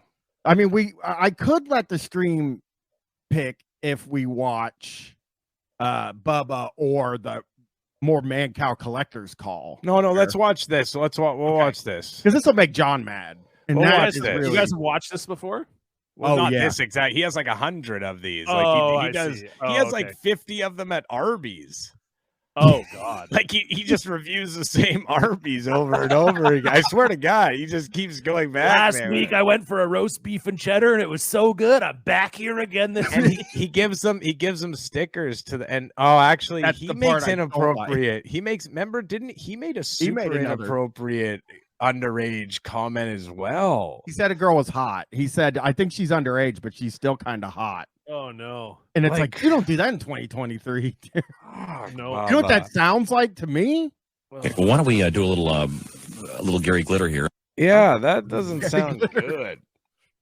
Yeah, he said that. He also said he said the week before he made a comment like, "Oh, if she's above 18, then she's hot. If not, like he said something like that too. Like, Jesus. just always like, and he's putting them on. It's actually really bad. Now that I'm thinking of it, it's actually really bad. He's putting them on camera too. He's filming them. He's not filming himself. He's filming them. And he doesn't know how to blur faces out, so he's just not asking. And he thinks that they're kind of flirtatious. Like the whole thing, it's like, it really has bad feelings to it. Anyways, let's watch a bit. Okay, we're in Ocala. This is the infamous Bojangles. John, he doesn't cut anything. Yeah. Like he leaves. Does he have 50,000 subscribers? Man, probably. I mean, he's pretty popular. He has that wouldn't be that famous. Yeah, he has a big channel still. Like the Bubba shows still on Twitch do pretty well. Yeah, and I'll say this too. I want everybody to know we've been talking about his shirts. That's another Bubba shirt. He only wears shirts that are his own shirts, and it says full trucker effect. Yes, that's like some like thing from the show or whatever. It was a song they used to open a show with, and it's like 7 minutes long, and it's one of the most annoying things I've ever heard. But it did have Manson in it. Mine and Chris's friend Manson, who was on Shocktober, who was really one of the most ill-advised moves in the history, was having Manson, the guy from Bubba, who like is like partner on to like make fun of Bubba, but then he's like some libertarian guy. And it was really uncomfortable, man. But anyways, you can listen to it. It's what season was it? Shocktober 2, I think. And it was when we said, do you got anything you want to plug? And he was plugging libertarianism. Yeah, he plugged libertarianism. Not even like a website or like a magazine that I read, or just he just libertarian politics, John. He just like at the end of this, they'll be like, John, you have anything you want to plug? And I'll be like, yeah, podcasts. You know what? Just check them out. It's they're pretty cool. So all right. Yeah, he was good. This is the nearest one to Tampa. Oh my god. And they close in 2 minutes. Oh, come on. Oh, that's terrible. That is fucking horrible. Oh, this guy is a scumbag. We have established on every level he is a scumbag. Why is he broadcasting how much of a scumbag he is all the time? I guess that's what he did for so many years on his radio show. He's used to it. Drive-thru isn't dually friendly. He hates sandwich that. is supposed to be off the chart. What is dually friendly? He's got a dually. He's got a truck with like, it's like extra wide truck. Oh, and they call that a dually? Yeah, it's called a got dually. 6 wheels. I learned it. Yeah, I learned it. It's got 4 wheels on the back. Right, I know. I know what you're talking about. It's not. Yeah, I know it's not dually friendly. Like the. I love the idea of that. Just like, is this a dually friendly fucking drive-through? Like, it's on the website. There's like a little handicapped, like the handicap logo for it's like accessible, and then a little number 6 in a square. It just has the 6 thing on there. Dually friendly. The great Cactus Jack was Bubba uses dually for hauling things. I say 100%. No, his son races cars. Yeah, but I don't know. I can't believe it's called a dually. I can't believe that the douchebags who drive those trucks would allow it to be called a dually and not something cooler than that. Oh, I can't wait. I mean, this guy doesn't know what cool is, man. Wow. Hello? They're closed. Dude, they're closed. Hello? Yes, ma'am. How are you? Thank you. We only have breast and wings at the moment. Do you have your chicken sandwich? No, we don't. Okay. Thank you. You're welcome. Oh my He God. drove all the way to Ocala for that. He drove to Ocala. I will say that it is just kind of his brand. If you know about him, like on the radio, you know, like him kind of like, oh no, Bubba fucking stepped in it again. You know what I mean? Like he sort of plays it up a little bit, I think. He I looks just looked incredibly mad. But yeah, Tampa this Tampa is to Ocala is an hour and 25 minutes. Oh So this wasn't just like the next town over. He drove an hour and a half for this chicken. So this fucking video is 19 minutes long. So what happens here? I guess we'll find out. Oh, he's so mad. There you go. There you go. Classic There you go. Bojangles. There's Bojangles for you. You know what? Screw you, Bojangles. Like, oh right, he cuts a promo on Bojangles. Yeah, That's why this is 19 minutes long. He goes somewhere else. He goes to Yes. Culver's. He goes to Culver's. Yes. You're not going to get a review. You suck. Bojangles, you suck. All right, so next to Bojangles was a Culver's. So we're going to try Culver's. Chris, I'm going to make a guarantee that this video is 19 minutes because there's a line at the drive-thru. He doesn't know how to edit. I just gotta say, like, I mean, it's right before 2 minutes to closing. That makes sense. That the fact that they even took your, you know, that they even were like, yeah, we'll take your order and give you a breast or what, like that's kind of nice. I do. I agree. I agree. It's incredibly nice for them to give you any food 2 minutes before they close. Yeah.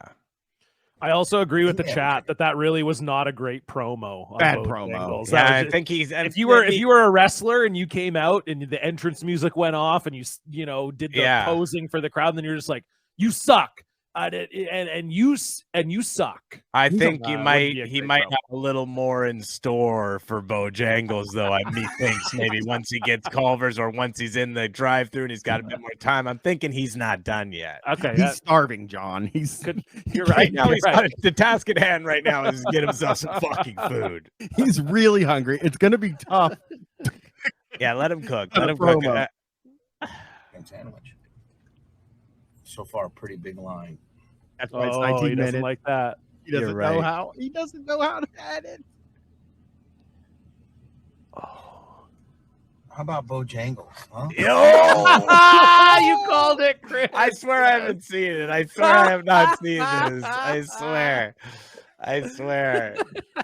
This is like, I mean, the line is so long, and he's just got to. He's just like, well, you know what? I got 10 minutes to kill. Let's talk.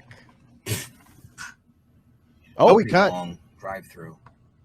He cut, but he's still in the same place. Yeah, he's still in the same spot. So I'm telling you, man, I don't know how he does it. He has to be cutting these in phone. no, you don't think you're saying that there's no way he puts it. What about his son? I just don't.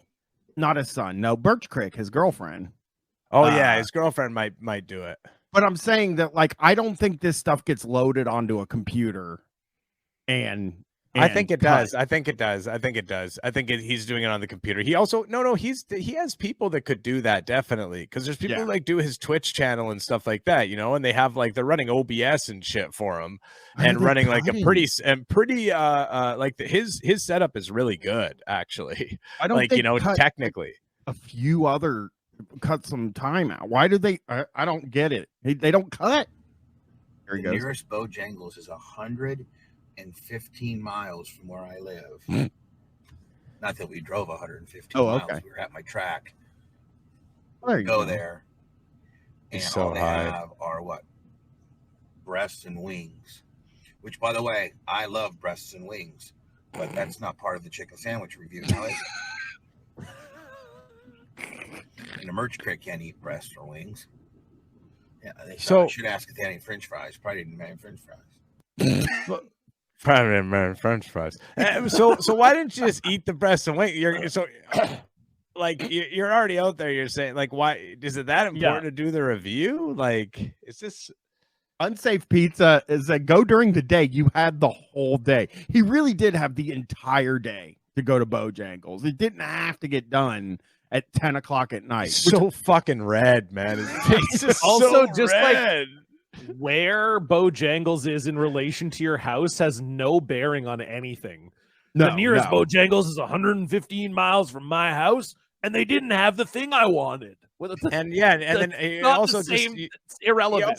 You weren't even at your house, you said. So what is Elephant, Elephant Gerald thinks he's getting high during the cuts. Yeah, I think then that might be that might be the reason he has like a vape pen that he hits during the cuts or something. But why wouldn't he? He can just do that on camera, right? I don't know. Maybe he thinks you'll get canceled. He's keeping in the part where he's like saying stuff about underage girls, and he's like editing out like that. Wouldn't I don't know. Experience this drive-through. Which now, why wouldn't they have both of them open? He is furious now. So, mind you, we are in Ocala, which they call Slow Cala. Oh, and really? There's a reason why. Didn't know that. What's the reason? Oh, people are slower there. I'm not making fun of anybody in Ocala, but that's things are a little slower here. Oh, this is kind of you not to make fun of anybody in Ocala. Things are a People little always bit slower here. Tampa's full of geniuses. Tampa, they actually normally refer to Yeah, as people like Genius you, A. Bubba. People like you, Bubba. People can't keep up with you, buddy. Your fast-paced lifestyle. Your fast-paced go Tampa lifestyle. Yeah. I mean, it probably is true, though. It's probably a smaller town, right? So it would make sense, maybe, a little bit. It would be a slower. Everyone's like, hey, they're not in as much of a hurry. It's not a city, you know? You said they call it Slow Cala because the Bojangles closes early. Yeah, that's right. Everyone's pissed about it. Isn't Culver's from Wisconsin? Because I think maybe they're getting the food from Wisconsin. All right, so just on the surface, it looks like the chicken sandwich is kind of like the standard. So high. Yeah. Like the standard McDonald's, Checkers, Sonic. This guy is standard. That's what it kind of looks like. He's so again, our overall drive-through experience quite long, quite lengthy at Culver's. Not like he's very red. Arby. Is he well? Burger King was like? Is someone filming this? Yeah, his girlfriend. Okay, so someone's sitting in the passenger seat there with him. it. Yeah, his girlfriend. Right. Sometimes you see her occasionally. Never talks. She never doesn't talk. But she's in the one where they go into the restaurant, right? Yeah, we saw her setting up, and then Bubba getting annoyed with her at the Indian restaurant. They went to an Indian restaurant and a gas station. Well, it wasn't really in a gas station though. It makes it sound different than what it was, John. It's just a fucking nice Indian restaurant. It was adjacent to a gas station, like it, you know. White tablecloth, John. It was like a white tablecloth Indian restaurant. But he was mad that it was located so close to a gas station. Was his thing? I think he just felt like he was doing diners, drive-ins, and dives. You know? Unsafe pizza. His girlfriend watches him say the underage girls are flirting with him. Well, let me tell you a little bit of something about Bubba's relationships. Monogamy is not a big part of them, I will just say. Very famously. Very famously, he is very much, they are always have to be into having sex with other people. Kevin Whipwreck did say, is he going to get cheese and ketchup on a chicken sandwich? He did say that's what he usually gets. So that'll be exciting to hear if he orders that. Cheese and ketchup on a chicken sandwich. What? Yeah, last week he said no. Remember he was bragging because he went to Panera and he was like, yeah, I ordered the actual real sandwich. He picked all the mayonnaise and stuff off of it anyway, except for the greens. And he doesn't want greens on his sandwich. He literally he orders food without greens on it. And he said no greens, and then when he pulled forward, he was just like so happy with himself, where he's like, "See, I didn't get it with ketchup and cheese," and it's like on a chicken fucking sandwich. I've never heard somebody eat. I've literally you saying it is the first I've ever heard that. I've never heard. That's obviously that's a hamburger. Yeah, I think he's just mistaking it for a hamburger. Yeah, he's just making a mistake. Can I get the chicken sandwich hamburger style? Can you see that? Really? Oh yeah, he didn't know what aioli was. It was aioli. Yeah, that I understand. Yeah. Yeah. PDQ was quick. Pretty damn quick. Okay. Name some more restaurants. Checkers was quick with the AI ordering. AI ordering? I don't think that's. I don't think it's AI. I don't think it's AI. Wait. I don't think AI. Can we not? I don't think AI is involved in the ordering. I don't think so. They're deciding what checkers. AI ordering. Like, what do you, they have an AI person that takes your order? Like, what? Wouldn't it just be Oh, they got You must AI. be referring to like a self-service menu, right? Okay. Yeah, it does have. They're rolling out an artificial intelligence-based voice automated ordering system. So basicly, that thing that like you get on the phone when they're like yes or no, you know. Yeah, telemarketer. Yeah, say So yes, there's actual. He's not telling a lie there. There's real. He was doing AI ordering. Wow. I got a question for you. Why don't you hurry up? Owned. Just cut a promo on that lady. Yeah. Here we go. It's a- Cheese and ketchup. You think he's gonna give his? and- Oh no! Once he gets to the windows, when he gives his. Yes, ma'am. May I take it? May I get a crispy chicken sandwich as a meal with fries? And what comes on that crispy chicken sandwich? Pickle, lettuce, and tomato. Okay, can I just get it with cheese and ketchup only? Oh, imagine somebody orders it. You'd be like, "What the fuck are you talking about, dude?" What are you? I think you're making a mistake with your order. I don't usually say this to people when they come to the drive-thru. I'm told not to, but I think this is a mistake.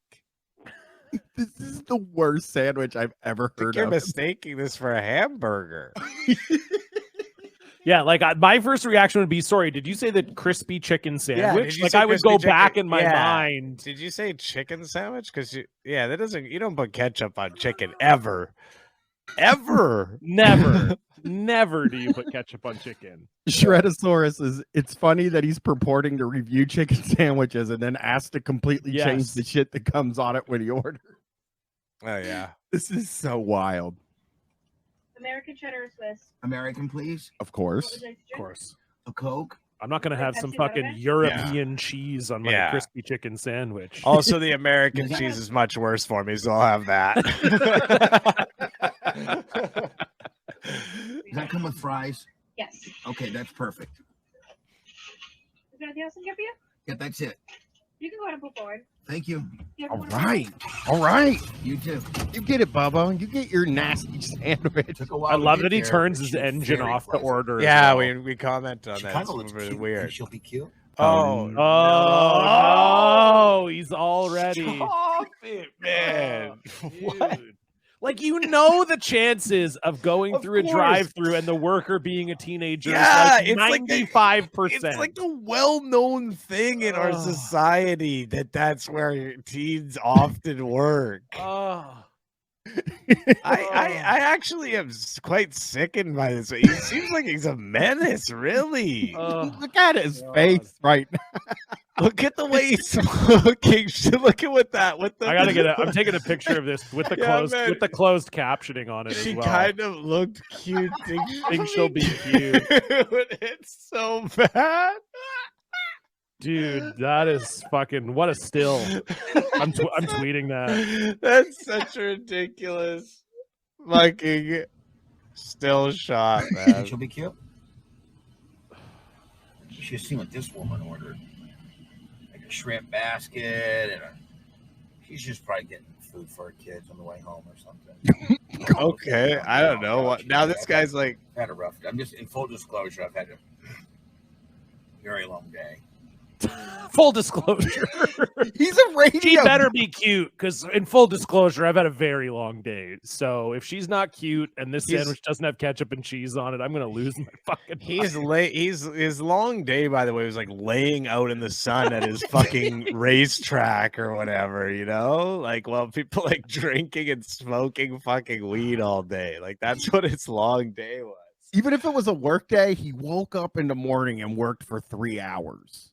Yeah. And then went to his racetrack that he owns. That's Yeah, his. that He he doesn't owns. go there. He just sits around there all day, fucking getting high or whatever, most likely, and laying in the sun. Clearly, I mean, Cyber Arcanist said not getting Bojangles is the worst thing that happened to him. Yeah, that was his terrible law. Yeah, that's why his date's been hard. The great Cactus Jack said, had a long day of being red and breathing very loud.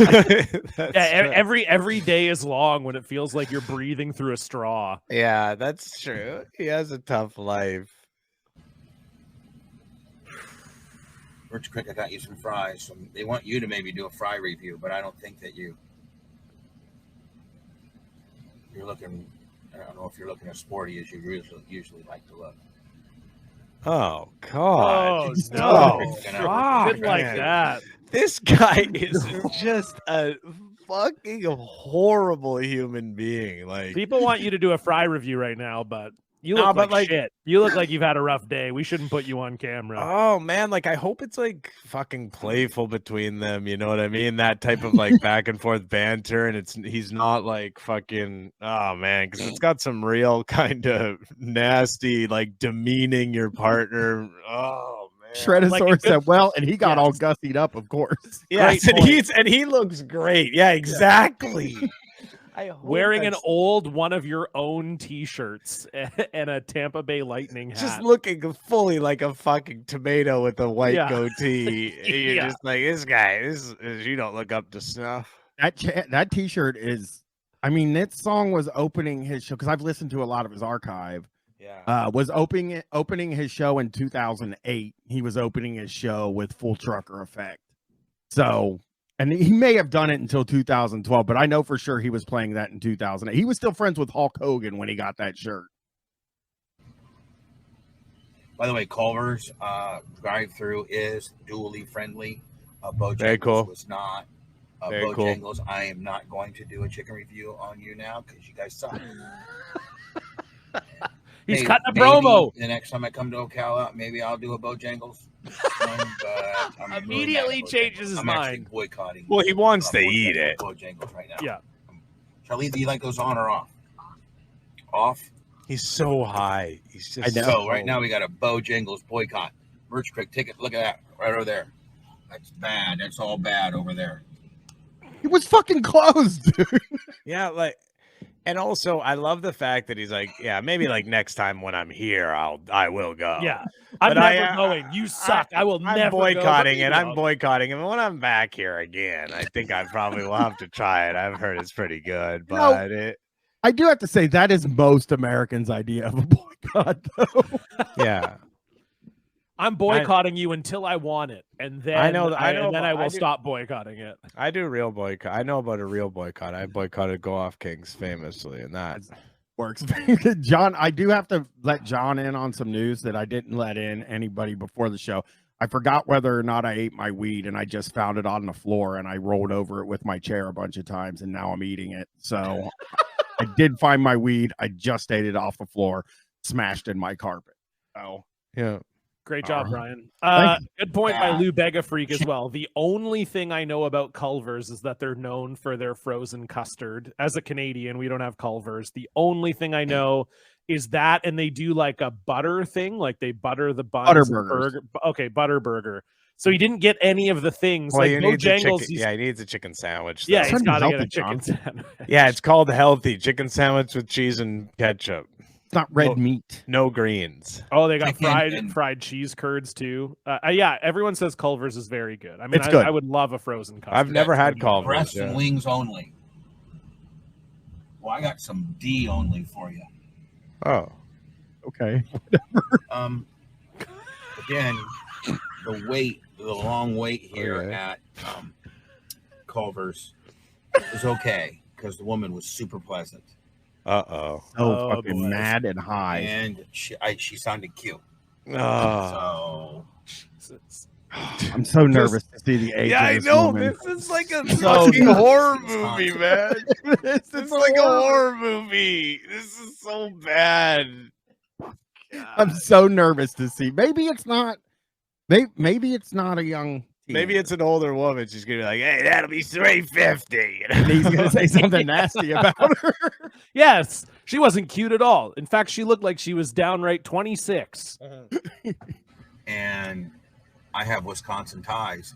The great Doug Clem was not born and raised in Baraboo, Wisconsin, but spent I don't know who that Lot of is, high dude. school His dad. years in Wisconsin, in Baraboo, Wisconsin.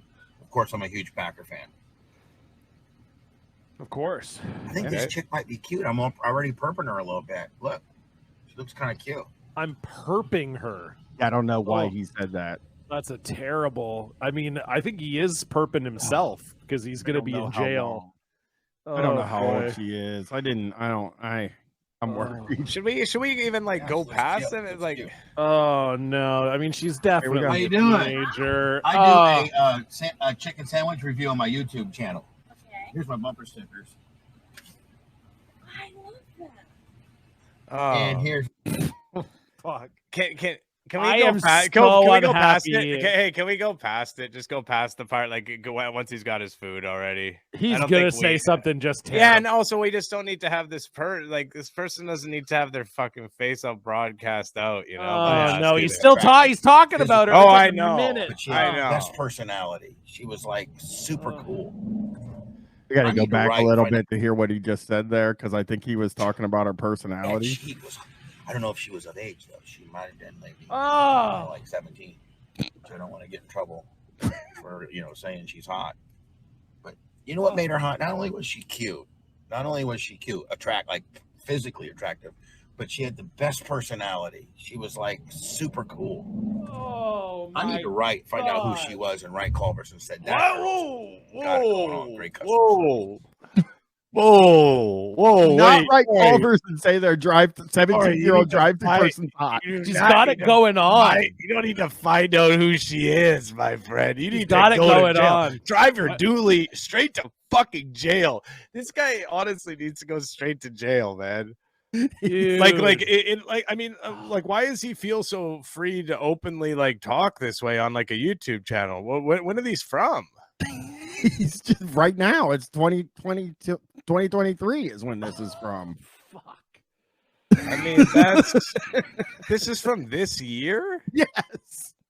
I don't understand that. This is what I don't understand. They're talking about all this moral panic shit.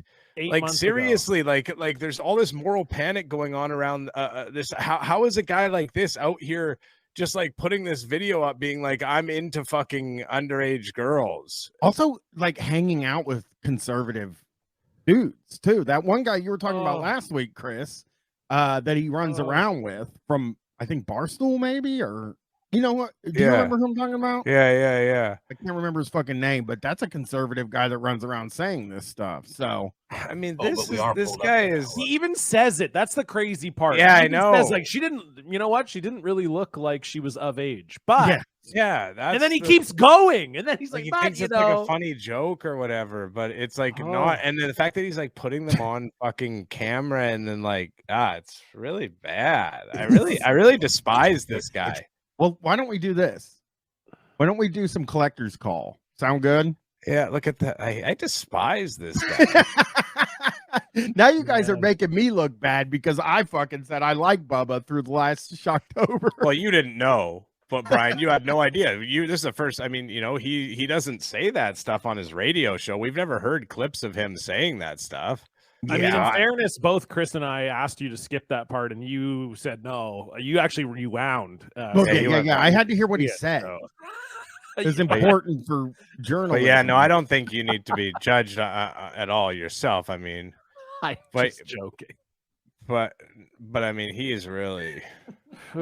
Now we can let's watch this. This guy we know is 100% morally this looks like a palate cleanser if I've ever seen one. No way this guy's ever said anything inappropriate. Mancow. This guy, here we go.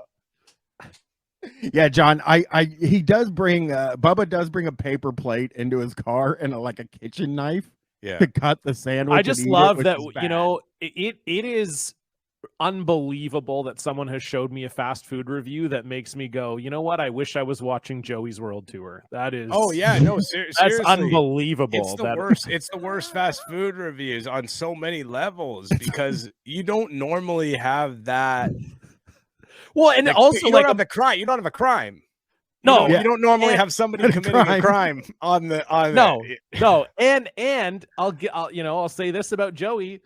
probably within the first 90 seconds, he's eating the food in question. Like we were 9 full minutes into that video, and he hadn't even touched He it. edits stuff out. Joey edits things out. He's doing all the stuff that Bubba is, but he's editing it out afterwards because he recognizes that it's not. But Bubba has a different attitude because he's a radio guy. Yeah. So he talks for like 4 hours a day or whatever. He thinks this is what people want from him. Yeah. All right. So John, this is Greg Brady. From the Brady Bunch. And honestly, Johnny's got no reason to be here, and it is fucking sad, man. I don't know why he's here. Is he friends with Mancow? Mancow's the go-to guy, right? Yeah. Yeah. Everything you've ever seen of Mancow with a celebrity is sort of like weirdly dubious or whatever, because we looked at a picture of him with some celebrity last week that it really looked like it was in a convention center. Yeah, who was that he was? I forget who it was, but yeah, I remember it looked like it was a very much like a shot that where you're getting your photo taken at a convention with, the line. He just says everybody is friends with to him, I think he names people as friends, but it was Michael Madsen. It was Michael Madsen. Yeah, there was the Michael Madsen thing, and then part of me feels like he flew Greg Brady in and was like, hey, you're gonna be on TV. So and Greg Brady will do anything to be on TV now. Like I remember he used to be on Opie and Anthony. He used to be on there all the time, and they'd be making fun of him a bunch and shit, but he would just still come on anyways and sort of be a good sport about it. And clearly he was just desperate to have any sort of media at all. Oh my God. So is this is just sort of like the level of guy Mancow can get? This is a televised show. This is Collector's Call, and the last thing you should know is there's an appraiser who's there who decides whether or not the stuff is valuable, and he's just a guy that Mancow pays a bunch of money to, so he always says that the stuff is super valuable because this is stuff that Mancow owns. Yeah, he's bringing but it's his own guy. Yeah, it's his own guy. But one of the things was an Albert Einstein letter. Yeah, and they were like, the guy's like, it's worth $1 billion. It's worth a bunch of money, and he goes, it's even on the Albert Einstein letterhead. Yeah, he's like, it's even on the fucking letterhead. Like, they can't fake that. They can't fake that. You can't. Famously can't fake a letterhead. Yeah. I'm surprised there are only 2 because watch where you're pointing at. Is it only that's funny. Like left around, or do they only make 2? They're sure are real, and that is a really valuable piece. Look at that. I like he calls it a piece. It's a fucking ray gun.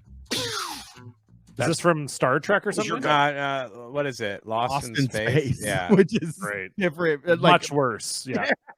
Sound doesn't kid. Oh, that's good too. Sounds like you're breaking wind. Did you have? Oh, that's you have no guns in. Keith didn't have a childhood. He was hatched. Now he's going in on Keith. Yeah, Keith does look like a fucking guy with some dark secrets, though. Like he does. He looks like a big, scary, dark dude, kind of. So, did you have to buy it? I did.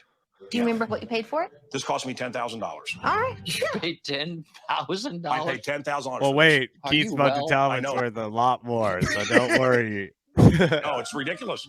We spend money on what makes us happy, and that's why I work. I work so I can buy stupid toy guns. You barely work. What a waste of life. I just want to examine this a little more. Careful, Williams. Look like something you would make in wood shop class 1. Wood?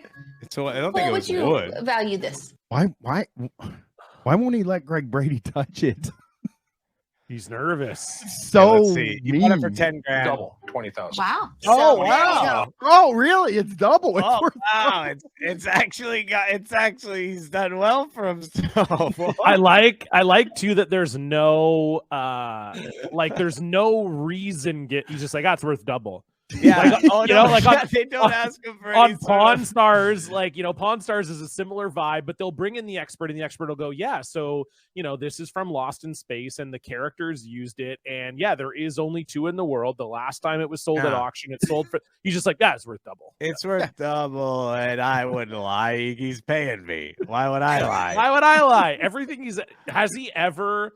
I mean, I assume you guys have watched others. Every Has the single appraiser thing, ever been like he's lost money on it? No. Every single thing he's showed so far, he said is like he's done extremely well on. The last thing he said It was a Star Trek painting, and he said it was worth $500,000 more than he paid for it. Yeah, it was a cool thing though. It was the first like rendering of the Starship Enterprise. But is it worth $590,000? Also, it's also somebody fucking lied to Mancow. He doesn't have the real one. It's not a real thing. Right. That's an easy thing to fake, you know. Very. I doubled my money again. Really? Again. Yeah. Would you ever sell that? This I would never sell. No. So this is not up for trade, people. You know, you say, would you sell this? You know, this is going to be in a garage sale for $5 after I die. I mean, my wife and kids don't have any idea what any of this stuff Polite is. laugh. All right. Okay, so Brian, what was that 612,000 thing? Are they that's a lot of that was entire was collection? Yeah. Yeah, that's everything he's shown. That's how much extra he's made. And that's a lot of it was from that Enterprise. Oh, so that's on just this episode. Oh It's yeah, not like just this episode. Yeah. Oh wow. Just this episode, I've made $1 million on this shit. Oh, yeah, he's Mancow's having a great episode. Well, it's episode 1 of season 2, Chris. We got the season premiere. We got stack the cash. Up next on Collector's Call, it's time to make a trade. I brought a little something along too. And Barry isn't just here to see the collection, he wants in on the action. Mancow doesn't know that I brought it, but I do know it's something he would want. Finally gonna We're find out. making our way through radio host Mancow's man cave basement. Man. It's filled from wall to wall with pop culture memorabilia he's collected since childhood. It's going back to that age of innocence, and that's what really speaks to me. The stars that touch us when we're a kid before we get cynical. Our expert Keith has You been two keeping a tally. famously, you two is famously a band that touches us when we're kids. On the collection to give us a total. But first, I want to see Mancow's guitars. They're almost like a history lesson of his radio career. Okay, all of these guitars, I don't even know where to begin. Just show me some of your favorites. What's great about my guitar collection is many of them were played on stage. All of What's them great were about played on my me radio is show. this. Oh yeah.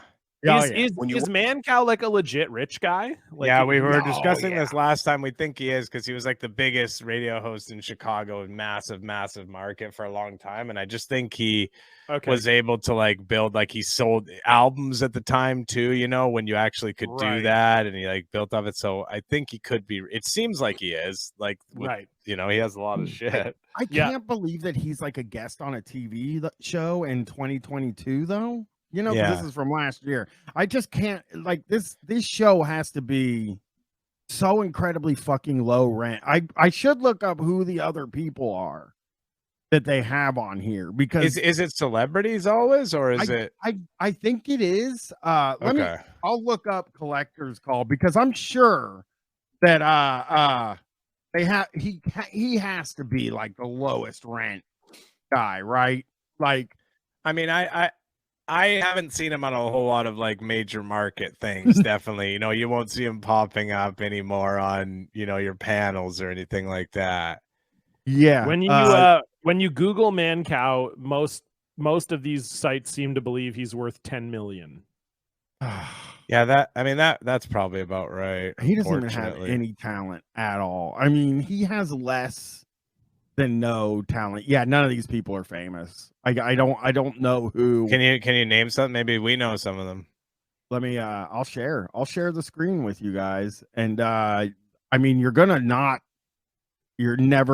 can guarantee you're not gonna know any of these people. These are celebs that have appeared on what? Sorry, Collector's Call? Yeah. Leslie Livingood. Okay, well, her name is spelled wrong in the two different things. It's spelled Oh two my different God, ways. no, it's not. Living Good, Living Hood. So so we don't even know what her name is. So she could be super famous. It could be You don't anybody. even know. Yeah. Dave Sinker. He's a great pitcher, actually. Yeah, Dave Sinker. David Poley. They lost him on news radio. And the kids in the hall. Yeah.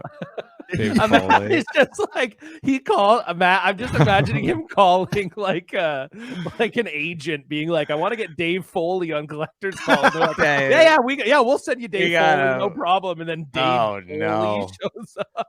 Oh no, there was some ink that on the paper between the two things on the F. we could only get Foley. Robert O'Connor. This actually reminds me. I just did a bit. I did a bit this week where I had Ed Till, a guy I used to prank, who's a Florida radio guy, by the way. I know him. The same, you know him, yeah. Oh, yeah. I had him. I used to prank him, and I had him on a fake interview this week. And I was Daryl Kraft, the comedian. I was saying all these people that I opened for. And that reminds me, that list, I was saying, like Dave L, like they were all made up, like these big names, and I was like, like Jared Velber and stuff. And then it was the fucking best thing ever because I was like, have you ever opened for anybody really big? And then he gave me a name I've never heard of. It was incredible. He's like, yeah, like Dave Boos. And I was just like, oh my God. Like he's literally Daryl Kraft, Ed Till is. Dave Poley is so I think a lot of these are actually collectors. I see that. Dave Foley is a rock memorabilia collector. That's what I was going to say. Yeah, it's not celebrities that make sense. These are people with big collections, like famous collections. It says after a childhood spent sneaking backstage at rock concerts, David Poley has amassed an enterprise-level collection of rock music memorabilia. Many of his favorite items, including a stage-played Motley Crue guitar and a towel worn by Mick Jagger, were obtained through David's concert-going savvy. Anyway, the towel one is not great. That's not great. I don't really have. I don't know that I want a towel. No, I'm gonna show you a new Mancow. We're gonna watch some microaggressions for everybody. Something that I enjoy quite a bit. Little short Mancow clips. Do you know what time it is? It's time for the Mancow vidcast.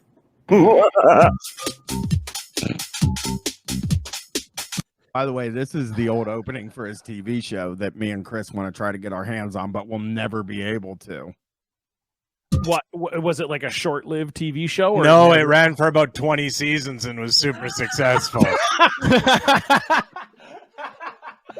Nothing Mancow has done. No, I meant like, did it actually air for a season and you could find it somewhere? No. Or it was like he did 3 episodes? Yeah, I think it was like did it ever air anywhere? Yeah, in Chicago. But he had a History Channel show too. But that you could probably find. Oh, actually, we can look into that here. I'm going to look that up because I've always said I wanted to watch it. I've never seen it. It's called God, Guns, and Automobiles. Sounds good. Sounds like a good name for a show about Mancow and his brother. Mancow getting waterboarded. What's that? I don't know if I can find that one. Is that from his show? No, that's from radio. Yeah, it's from like a thing that he made, like a radio show video. It was like a radio bit that he was doing, but he did, He's doing the bit for his radio show. Here's his History Channel show. Automobiles. Oh boy. Mancow, Barry is here to see you. He's waiting in the lobby. I got a surprise. All right, want me to come with you? Mike. That was the longest. He had to wait a long time for that high five. This is Mancow and his brother. By the way, he's fucking Barry's back. Yeah, that's why. Same motherfucker. That's all we got. Big surprise here is fucking Barry's back. Big whoop. Yeah, the fit is not great. Come on, Larry, come with us. This is going to be in all the newspapers. The biggest star that's ever been in this town. How you doing? Good. Hi. I'm Matt. Hi, Matt. Nice to meet you. I'm Barry. I know. It's nice. It's been a while since I've seen you. Nice. I know. So what are you doing here? Who has had that reaction to meeting Greg Brady? Yeah, that's why I'm saying years. He doesn't look like the character because his character's a child. Yeah. Do you know what I mean? 70s Joe. Dude. Oh, they got Mancow getting waterboarded. We can watch Mancow getting waterboarded here. Man, I keep switching videos, but you know. I mean, that was worth it just for that little clip there. I'm Barry. I know. I wouldn't even say that to the most famous person on earth if they introduced themselves to me like that. That's the most awkward way you could answer. I'm Jennifer Lopez. I know. Like, that's just the most awkward way you could answer that question. And Barry Williams is not. He's not famous even. No, not very. I would say he is not super famous, and like probably not rich either. Like probably back in those days, you didn't get money off of syndication. Like the actors wouldn't have got the syndication. Well, that's why he from does Brady all Bunch, this stuff. Probably, yeah. That's of course. why he does all this stuff. All right, here we go. First off, I want to say this is the wrong one. Barry Williams is a Greg Brady from the Brady Bunch, vegan dick punch. Yeah. So if I'm sorry, I'm looking. Just to be clear, vegan dick punch. That is yeah. You got to be a little older to know who that is. Let me see if I can find Mancow waterboarded live on air 2009. There's the video I watched. All right. So he does. So he's doing this to prove that it's not torture, or yes, like what is yes, okay. Yes, and also I want you to pay very close attention to how he's doing it wrong. Which is good. And we've watched this video. All right, here we go. I should have a mic here somewhere. Do we know where my mic is? Your mic is. You've got this. Turd. My friend. Turd. Oh, I wish this was you. We have a mic. Turd. Turd. Turd.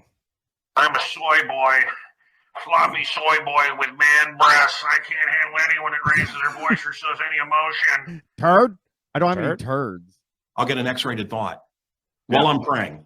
He does get X-rated thoughts while he's praying. That can happen anyways. Yeah. Better than getting it in the fucking drive-thru. I think Bubba does too. Yeah, better than getting in the fucking drive-thru like some people we know. That quote is so funny to me because if you watch the video clip of it, the guy is like, he's talking to him and he's like, he's in the middle of something, and then Mancow's like, I'll get an X-rated thought. Well, he's talking to John Schneider from the Dukes of Hazzard. I've had that guy on for a fake interview. I swear to you, I had him on for like an acting thing where I had that guy on, John Schneider. From when he came on your show, was he like, "Hey, I'm John Schneider," and you were like, "I know you." No, he was a pretty good sport about it. I felt kind of bad. I was like making fun of his movie with the green screen movie he made. I don't know if you guys have seen it. He shot an entire movie on a green screen about like being a patriot, and yeah. So God, I saw his video, "Huda Baby Mama." Have you seen that? No, but that's it. Double neg. That's what I'm talking about. The Gran Torino movie. That's what I was interviewing him about. Here we go. You lost. Do I lay down here? You lay down here, and he's okay. And Mancow is laying down on the table. It's about a 7-foot table. His feet are now on a box. His feet are elevated. His feet are big. What are you doing, sir? I am tying his feet up. Like, who do you call for this? You're like, I want to get waterboarded. I gotta call someone, an expert who can waterboard me. Is that Turd? No, that is not Turd. Oh, that's a military guy. I don't know if Turd's here, but the military tied up. I'm all ready to say uncle. All right. I already hate this. The EMT is now standing. EMT Russ is now standing at Mancow's feet, ready to go in the event that there's something drastic. Oops, I almost knocked over the water there. Sergeant, that's a big bucket of water. Oh, that's a small my God, they're getting an actual There's more water? Oh, yeah. That rocks. Sergeant, you're Army guy. Sergeant, you're... actually, I don't think he is in the Army. We found out later on. He just looks like that would be so insane to do that, right? To be like, wow, yeah, I mean, I've waterboarded tons of terrorists before. Yeah, I'm an expert in this and waterboarding, the thing that you're not supposed to be doing, really. I've done it literally hundreds of times. I've done it so much, it's like fucking second nature to me. Sometimes I have thoughts about waterboarding while I'm praying. This is on the radio as well. Yeah, Dirk Universe. Those are like radio microphones that they're holding. So this is getting broadcast live on the radio. It's so good. Oh, right there when he says it. That's curl out. That's if I puke. Yeah. Mancow, there's a lot of water here. All right. Now, here's the thing. How long is the average person? Can they take this? About 14 seconds. 14 seconds? That's the average. 14 seconds done properly, yeah. And now we've timed that out. We've done lots of studies. Yeah. After we waterboarded 1,000 people, we realized the average was 14 seconds. Keep in mind, he says when done properly, because they don't do it properly here. They did it kind of wrong here. They do it wrong. For our radio audience, what's going to happen? We have this shirt or this towel here. We're going to put over his face, but not his mouth. We're just going to put it slightly over his nose. That way he can get most of the full effect. So he's not going to be able to talk, really, but he'll make noises? Oh, he's probably going to moan like a little girl. What are the chances of you having a flashback and doing something really weird here to me? Oh, the chances are really good, man. We're batting good today. Now we've got to get your face covered here. All right. Here we go. Okay. We're going to get it nice and wet. He's dunking the cloth in a bucket of water now. Yeah. Okay. Get ready to put it over your face, okay? Okay. Yeah, because normally Right, you it's don't, going you over don't get Mancow's the face. cloth, right? Like normally the water goes in the nose also. I mean, Well, also you're in a supposed true to do waterboard. the mouth. When you're waterboarding somebody, you cover the fucking mouth. Right. Yeah, that's you So they're cover all. doing it Yeah, reversal. Yeah, that Yeah. makes sense. They're doing it completely, totally fucking wrong. Backwards. Yeah. Yeah. we'll see. No, we want to see you scream. We want to see him scream. All right. Ah. All right, we're coming up here. All right, EMT Rossi standing by. Yes. All right. All right, good luck, my friend. Don't move your head, okay? One. You gonna hold my nose? Yeah, I'm holding your nose. I'm holding his nose as he speaks, okay? Move down a little. You're squeezing the top of my nose. There you go. Okay, there we go. Well, I have to get over here that way. All right. I can get a good grip. All right, here's the bucket of water in his hand. covered. The sergeant is over Mancow's head. We're going to do it on 5, okay? Okay. 1, 2, I lied. Just having a little drink of water. This is not even That's close it. That's to it. being really waterboarded. You can't Not even that's close. that's like when I've been really thirsty, like after I've played like a soccer for an entire soccer game. I've just like poured water into my mouth like that, and that's like shot it out of like a water bottle, like in that same sort of way. It's and he also couldn't even do that. No, he did it. That is not the right way to do it. All And right. he barely made it. Oh, he didn't God. make it. I mean, he only Mancow did is it for soaked. 3 seconds. Oh, Mancow is soaked. Yeah, well, you got to get that way when people dump water on you. Yeah. Yeah. Oh, Mancow is soaked. We all got a little water on him. How you doing, buddy? All right. Oh. You're soaked, man. How do you feel? Do you want the EMT? No. The EMT's here. No, it's okay. It is. Catch your breath. I'm fine. It is way worse than I thought it would be. Imagine if they would have done it right. They just poured water into your mouth. Like, yeah, he's doing like wrestling stuff. You know, like he's like playing it up now. He knows, obviously. Especially because this, I guess, is on the radio mostly, right? So people aren't really going to know that he's doing it in a He's fake putting it out way. afterwards, but it's mostly for the radio audience. And so Yeah. he's really got to play it up for them. Yeah. And I do like that he's kind of coming across like he thinks he's kind of a tough guy for a minute there. Like he only lasted 3 seconds. He's like, I don't need the EMT. I'm fine. No. Keep No. the EMT back. I'm good. Well, what is it? I'm EMT good. gonna be like?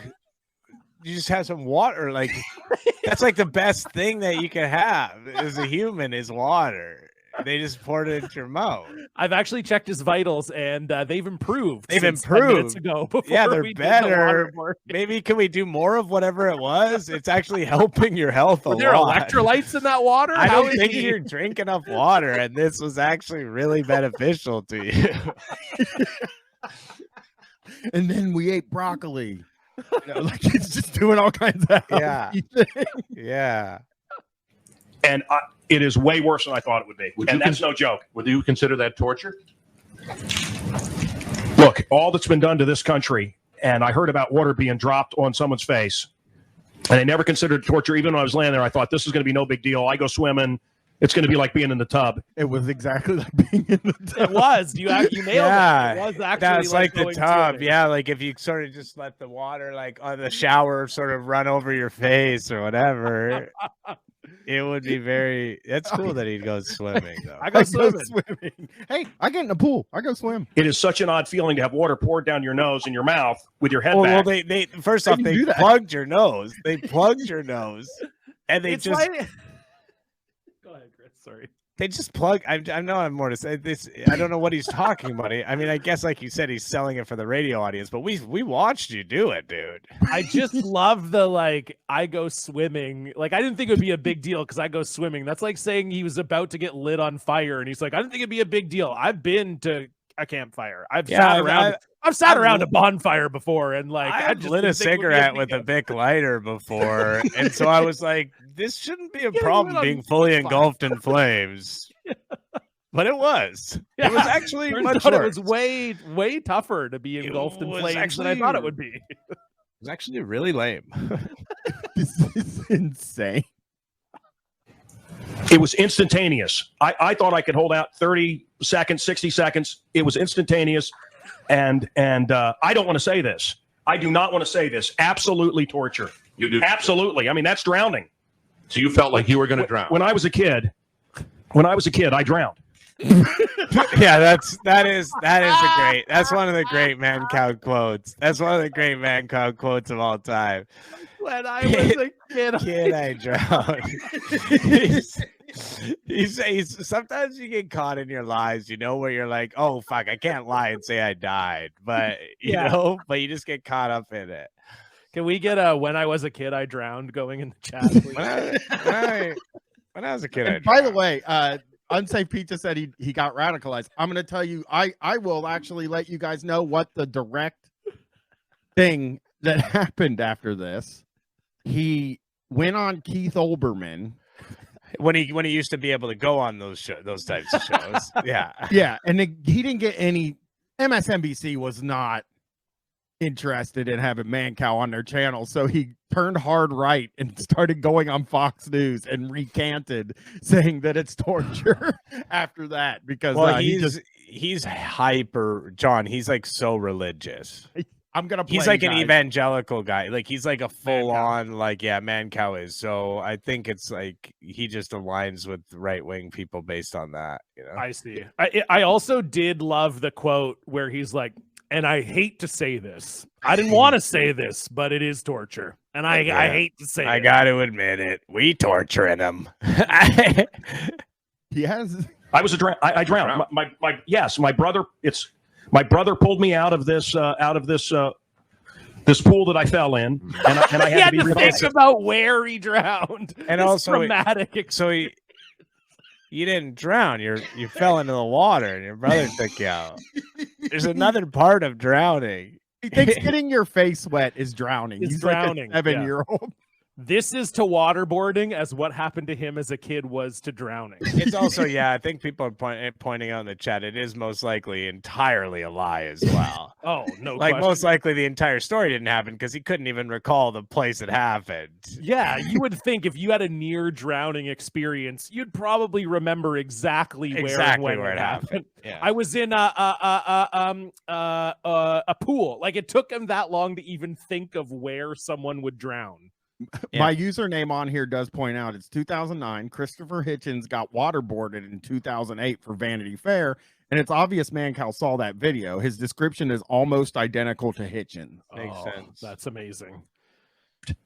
And I remember the feeling, and that it is the feeling of drowning. There was a flashback to your childhood there. Worse than that. I mean, it was worse. Yeah, it was, you look shaking. You look shaken. Your hands are shaking a bit. He's I can cold. see your I hands think shaking. he's a little cold from the water. he's shaking because he's cold.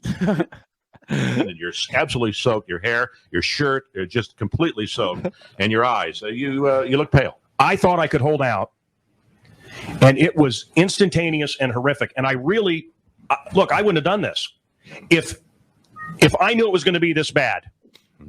I would not have done it. Marine, thank you. I want to thank the EMT. Marine. The guy Marine. Marine. That's his name, Marine. Marine, thank you. Marine, Thank you, Marine. thank you. It may not be a Marine. Marine, thank you. I want to thank everybody for coming here today. Let's get the EMT to check you out. I want to thank Let's get the EMT to check you out. Yeah. Just to be safe. Yeah, I mean, basically, he's making them do that. Yeah, Rock Hard Caucus said, hello, this is Marine. Hello, this is Marine. Pharmacist. Yeah. Oh, hey, wait. Chris, when we play softball this summer and you take a big drink of water, I will too ask you if you. I'll say you should probably get checked out by an EMT. Yeah, hang on. Oh, And Chris! by the way, I'm not Shit, pro Chris, Hitler are you at all. I'm okay? the biggest dick ever live. I accidentally hit the Hitler button. Sorry about that. That's okay. For me, I want to thank my wife for putting up with this BS. But honestly, no way in hell, had I known that it was that bad, I would not have done that. All right. It wasn't even a gallon. Wasn't even a gallon of water. How much water was it? How much water? 3/4 of a gallon. All right. How did he hold up? Not too bad. Well, I'm not professional, so I really can't say. Oh, now he's not a professional. Oh, interesting. Thank you. Yes. So who are you? Marine. He's Marine. He's pharmacist's husband. What's your job? He's pharmacist's husband, I think. This does make me wonder if Mancow tried to get like someone from the army at first. Like that was their first call, was like, hey, do you guys have anybody who's done waterboarding before? Because I need to get waterboarded for this thing. I think that that guy is like, yeah, maybe someone who works with Mancow and he looks the most. Maybe that's like his nickname, Marine. His nickname is Marine because he looks like he's a Marine, but he's not, and that's why he called him Marine. He knows him. I mean, I can't. You know what, Brian? I gotta roll out. It doesn't have to do with these two gentlemen on the screen. Sorry, I have to leave now. It doesn't have to do with these two guys. I got to go eat dinner and stuff like that. So, all right, enjoy your dinner. That doesn't have to do the fact that I don't want to watch. Oh, you're gonna miss out. Then this is really good. This is the last thing we're doing here. So, okay, just play a little bit of it. Right, right now absolutely is negative. Also, I learned. Look, I have been praying, and I got my family here. I got to be cool, but I'll get an X-rated thought. While I'm praying, a fiery dart, and of course, why am I? And I'll feel guilty, and I'll stop praying. These are attacks. These are spiritual attacks. Also, memories. John, well, don't feel guilty, Mancow. What that means to me is if you all of a sudden, that means you have the ball and you are close to. So that's just a little lesson for everybody before we get out of here. If you're praying and you get a sexual thought, that means Satan's close. You have the ball. It means you have the ball, and maybe in this case, Mancow quite literally did have the ball, if you know what I'm saying. Yeah. Wow, he looks good there, doesn't he? His good sunglasses. He looks better with sunglasses on because his eyes look so bad. Yes, this is also dedicated to Bob Saget, where at the beginning he says, the very opening of this, he says, I didn't like anything he did, but he was a nice man. He was a nice man, and I was. Yeah, we can hear that. I was lucky enough to speak to him. I called the hotel just moments before he passed away. Mancow, he speaks nothing funnier than before they die. He's always he always like, I think there's 10 different people that he claims to have spoken to. One of them being Brandon Lee. Yes, Brandon Lee. He says he was the last person he talked to him on set before he killed himself. Yes. Whoa, interesting. And Hervey Village too. Maybe there's a correlation there. Well, Hervey Village. I mean, who was Chris Farley? Chris Farley, yeah. He's the last person to talk to Chris Farley as well. Yeah. I think that's just he hears a famous name. He's like, yeah, and anybody he's ever talked to. Yeah. So here's his Bob Saget opening here. Nothing funnier than doing this in those glasses. I want to start this program in a way that we haven't started it. My heart is heavy tonight because I've lost a friend. Friend's name is Bob Saget. I was not a fan of anything that he did. I didn't watch Full House. I didn't America's Favorite Videos or whatever that was called. It wasn't my thing. America's Favorite Videos. Don't pretend like you don't know what the fucking show was. This is not a great eulogy. I can't say that it is. If I die before him, I would love him to give the eulogy at my funeral. I'll make it happen, Brian. Yeah. Chris and I will make that happen. Mancow, we'll get Bubba, we'll get Opie, we'll get fucking we'll get Barry Williams because he'll do it for $40 and his flight covered. For some reason, he just heard us talking about it and he has invited himself. Barry, man, if wherever Mancow goes, Barry Williams goes. So, Chris, I got some bad news. No beer show this week. He did not do the beer show this week. Opie did what not. What the fuck? He already took a week off. He's only fucking 4 episodes in. You got to keep maintain for a little bit. Try to get a It's a night off, man. It's going. Yeah. This would have been episode 6. So he did 5. He did 5. 5 weeks. And do you think? I wonder if it's like maybe what's it called? Gebhard's? Yeah. I wonder if Gebhard's was just like closed and he couldn't think of like another. No, because he's gone. He went on Ollie's roof, right? Yeah, they did one at Ollie's house. They I did one remember at Ollie. that. That's- Him and Robert and Ollie. The worst beer show, John. Let me just tell you something. Fucking Robert, man. If you knew Robert, if you knew anything about Robert, you'd be getting real mad right now. You'd be just as pissed as us, John. You'd want to. This guy is insufferable. This guy, Robert. He is the what? You can only imagine the type of guy Opie is hanging out with. You know, Can't be good. Can't be a good situation. Well, in 2023. There was some Opie and Anthony news yesterday. Good point from John, though, in 2023, because Opie did hang out with normal people maybe at some point in his life, but not anymore. Like even famous people, right? Like they were kind of, we talk about that all the time about how it's like, dude, you were kicking it with like Bill Burr, Patrice O'Neill, like doing a show with them. Now you're doing your show with Robert. You know, like, and is Robert even is he a comedian or anything? No. He likes to think of himself as one, but he sure. is not. He's like in the industry, maybe. I don't know. I know. Here's a clip we can watch real quick here. That this is what he posted today. So yeah, Robert is he's like a radio guy or something. We did learn that, right? Yeah, he was a podcaster. Well, okay. No, anybody can have a podcast. No, it's fucking some of the biggest idiots I know run podcasts, pretty successful ones. But honestly, I think he's in the industry because he commented like you were 15 years in the industry or something. I think he's talking radio. People in the chat are saying he's a former Clear Channel executive. That or makes radio sense. Producer. Yeah. Ooh, bag of freak. That is insane. Yeah, Clear Channel is like had Howard Stern and Opie and Anthony, and so like and they he ran a manages bunch of- podcasts at CNN. It's exactly what Robert would do. It's exactly what a Robert would do. Manages podcasts at CNN. Yeah. Oh God, that's like one of the worst fucking jobs I've actually ever heard. I'm not even kidding. That might be the worst job I've ever heard. Manages podcasts at CNN might be the worst job I've ever heard in my life. I'm looking up CNN podcasts. That's what I was just about to do. Let's see what's on the CNN podcast network here. We've got CNN audio podcasts and news briefs. Oh no. From CNN. Okay, here we go. We've got The Assignment with Audie Cornish, The James Brown Mystery, CNN 5 Things. Oh, here we go. Chasing Life with Dr. Sanjay Gupta.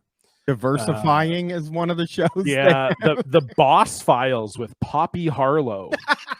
This is the worst shit I've ever heard. Robert's a manager of that, and then even to like that's Manages like it. such a nothing job because they're obvious. Like, what does that mean? You know, I don't know what. Man, who is listening to this shit, dude? I know. Nobody. Nobody. This Nah, is- your I'm parents just looking are- at the like- latest episode of Boss Files with Poppy Harlow. YouTube CEO tackling misinformation. YouTube has been navigating a giant uncharted problem. What do you do when some of the videos on your site contain harmful misinformation? Confronting this problem has become even more pressing as the U.S. moves toward the presidential election. Oh, by the way, this is from October 2020. Is This the most sounds so- recent episode. Yeah. That's so Robert to not be doing them.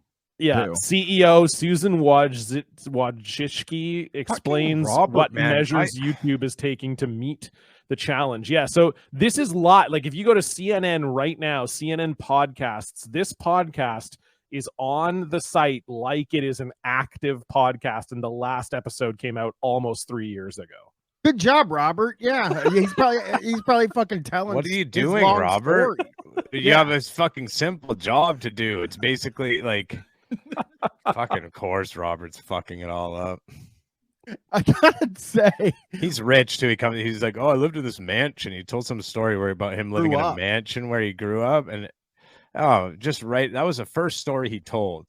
Yeah, first time you hear about him, he says, "I Can we lived go in back? a mansion." Can we? Are you gonna play a clip, please, of Robert? Let's enough talking. Oh, you want to see some Robert? Yeah, we got to show John Robert. He's got to see this guy. It's not fair. I gotta find the the beer show. CNN podcast head.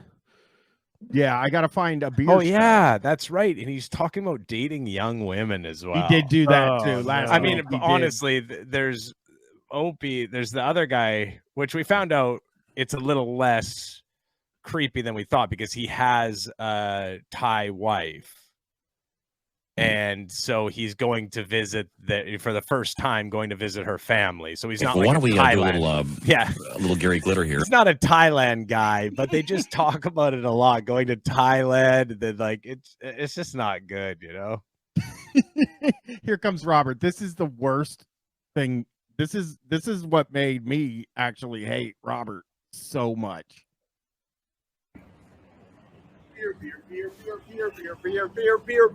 Beer. All right, I'm outside Get Parts. Unfortunately, Matt is in Thailand, but I'm supposed to be Who's Ollie? Supposedly, All Matt right, left something Ollie. for us. Ollie! We love Ollie, by the way. Ollie's the man. Ollie, get it, Ollie. What's up, my brother? Last time I saw you, you were getting ready for Vegas. Oh, yeah, that was a trip. Oh, I bet Ollie fucking killed it in Vegas. I know. He probably got so much. And then watch You all this. right? Yeah, I'm doing all right. All right. Matt left this goodie bag. Oh, nice. Opie, see you soon, buddy Matt. So we got we still have a beer to try. Oh yeah, definitely. Very He nice. looks so Now, bad. Robert was supposed to meet us. Here's outside Robert. Get Parts. He was He's gonna doing a join us. bit, man. Robert, Oh no. what the hell is Robert doing? Oh geez, that cut to him across the Yes. street. Oh, it's a gag Robert, that what are goes you on to the doing whole over thing, there? John, and it's terrible. Let's get some tea. You like tea? I love tea. You like tea? Tea. Hey, It's very tea. relaxing. So yeah, like just so you bubble know, tea. just so you know, John, so the whole episode is based around this bit that he was getting a massage. But Did you notice there was a massage place above the tea? Yeah. Yes. So He he's was actually lying getting about a getting massage. tea, and he was getting. And they just won't let it go, John. In fact, I think it's like they end the episode with it, like as this big. It has that real vibe of they think people are watching it like, whoa, these guys are just loose, having a good time, and to most people they're like, whoa, this is so scripted, it's painful. It's like watching a high school play. Yes, totally. They're trying to play it off like it's just kind of the boys, but it's like all so contrived and like it's really, really, really terrible because none of them are funny, you know? That's the problem. Well, yeah, you could tell. It just they've got no juice at all. Oh fuck, I forgot this shit. To me, here, I found the video we're gonna do. I think you're all gonna love it. He looks insane in it. So we got, is Panera the worst so far? So that's a question he's asking, and we're gonna see a Panera sandwich place. I don't like Panera. I find it to be disgusting. I've never been there, but do we have it in Canada? I don't even know if we do. I do not know, actually. I would imagine you do, because it's like, but like I can't, I'm in Ohio, so I can't imagine a world without Panera, because they're like, there's one like 2 blocks. Do I have it? Let me. I mean, I might. I've definitely never been there. Let me take a look.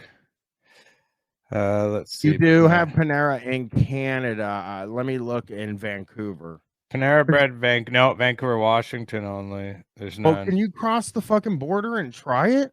Why? For what reason? No. I mean, I will cross the border sometime, and I do eat some of that classic American food. The In-N-Out burger I've had. One time, I love In-N-Out burger. I'm so excited to be in California here in a couple weeks.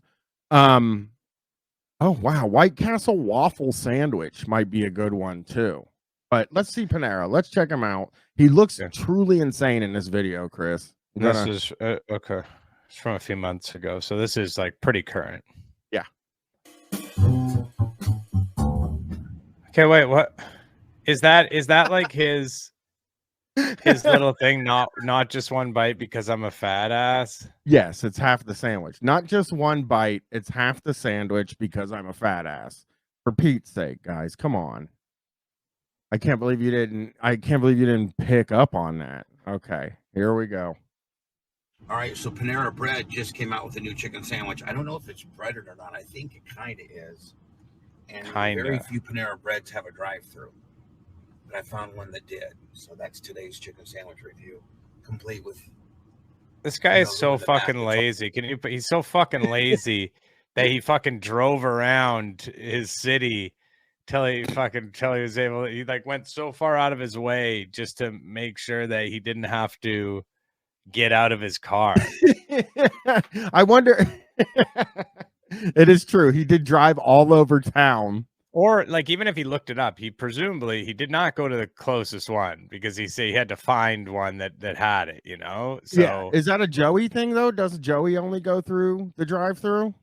Yeah, maybe some of them do, but he definitely doesn't, because the last one I saw, he was reviewing it inside a restaurant. Yeah. Well, so it's not a hard and fast rule for him on his reviews. I think it's that he's feeling very, very lazy today. He's also his hair and like he looks very different to me in this. Yeah, you know? he looks a bit older, definitely, I think. Like taken care of a little bit, like he just got a haircut. Maybe? Yeah, he looks pretty well groomed. He's got 2 t-shirts on, it appears. And I'm gonna say right here, it looks like he's wearing one of his own t-shirts. Oh, he always is. You know, that we discussed that. Almost every time you see him, he's wearing one of his own t-shirts. Yeah, 2 t-shirts is fine. Yeah, no, I'm not passing judgment on it. I understand as well, like if he's a big guy too, so he probably sweats a lot. It's in Florida, so he wants one to absorb the sweat. That makes sense. Dirk did say Joe is hungry, will travel 80 miles for a food review and then complain it's cold when he brings it back in his shed where he does his reviews. So I guess it's not like a drive-through specific genre of video is what I would guess. Okay. No. That makes sense.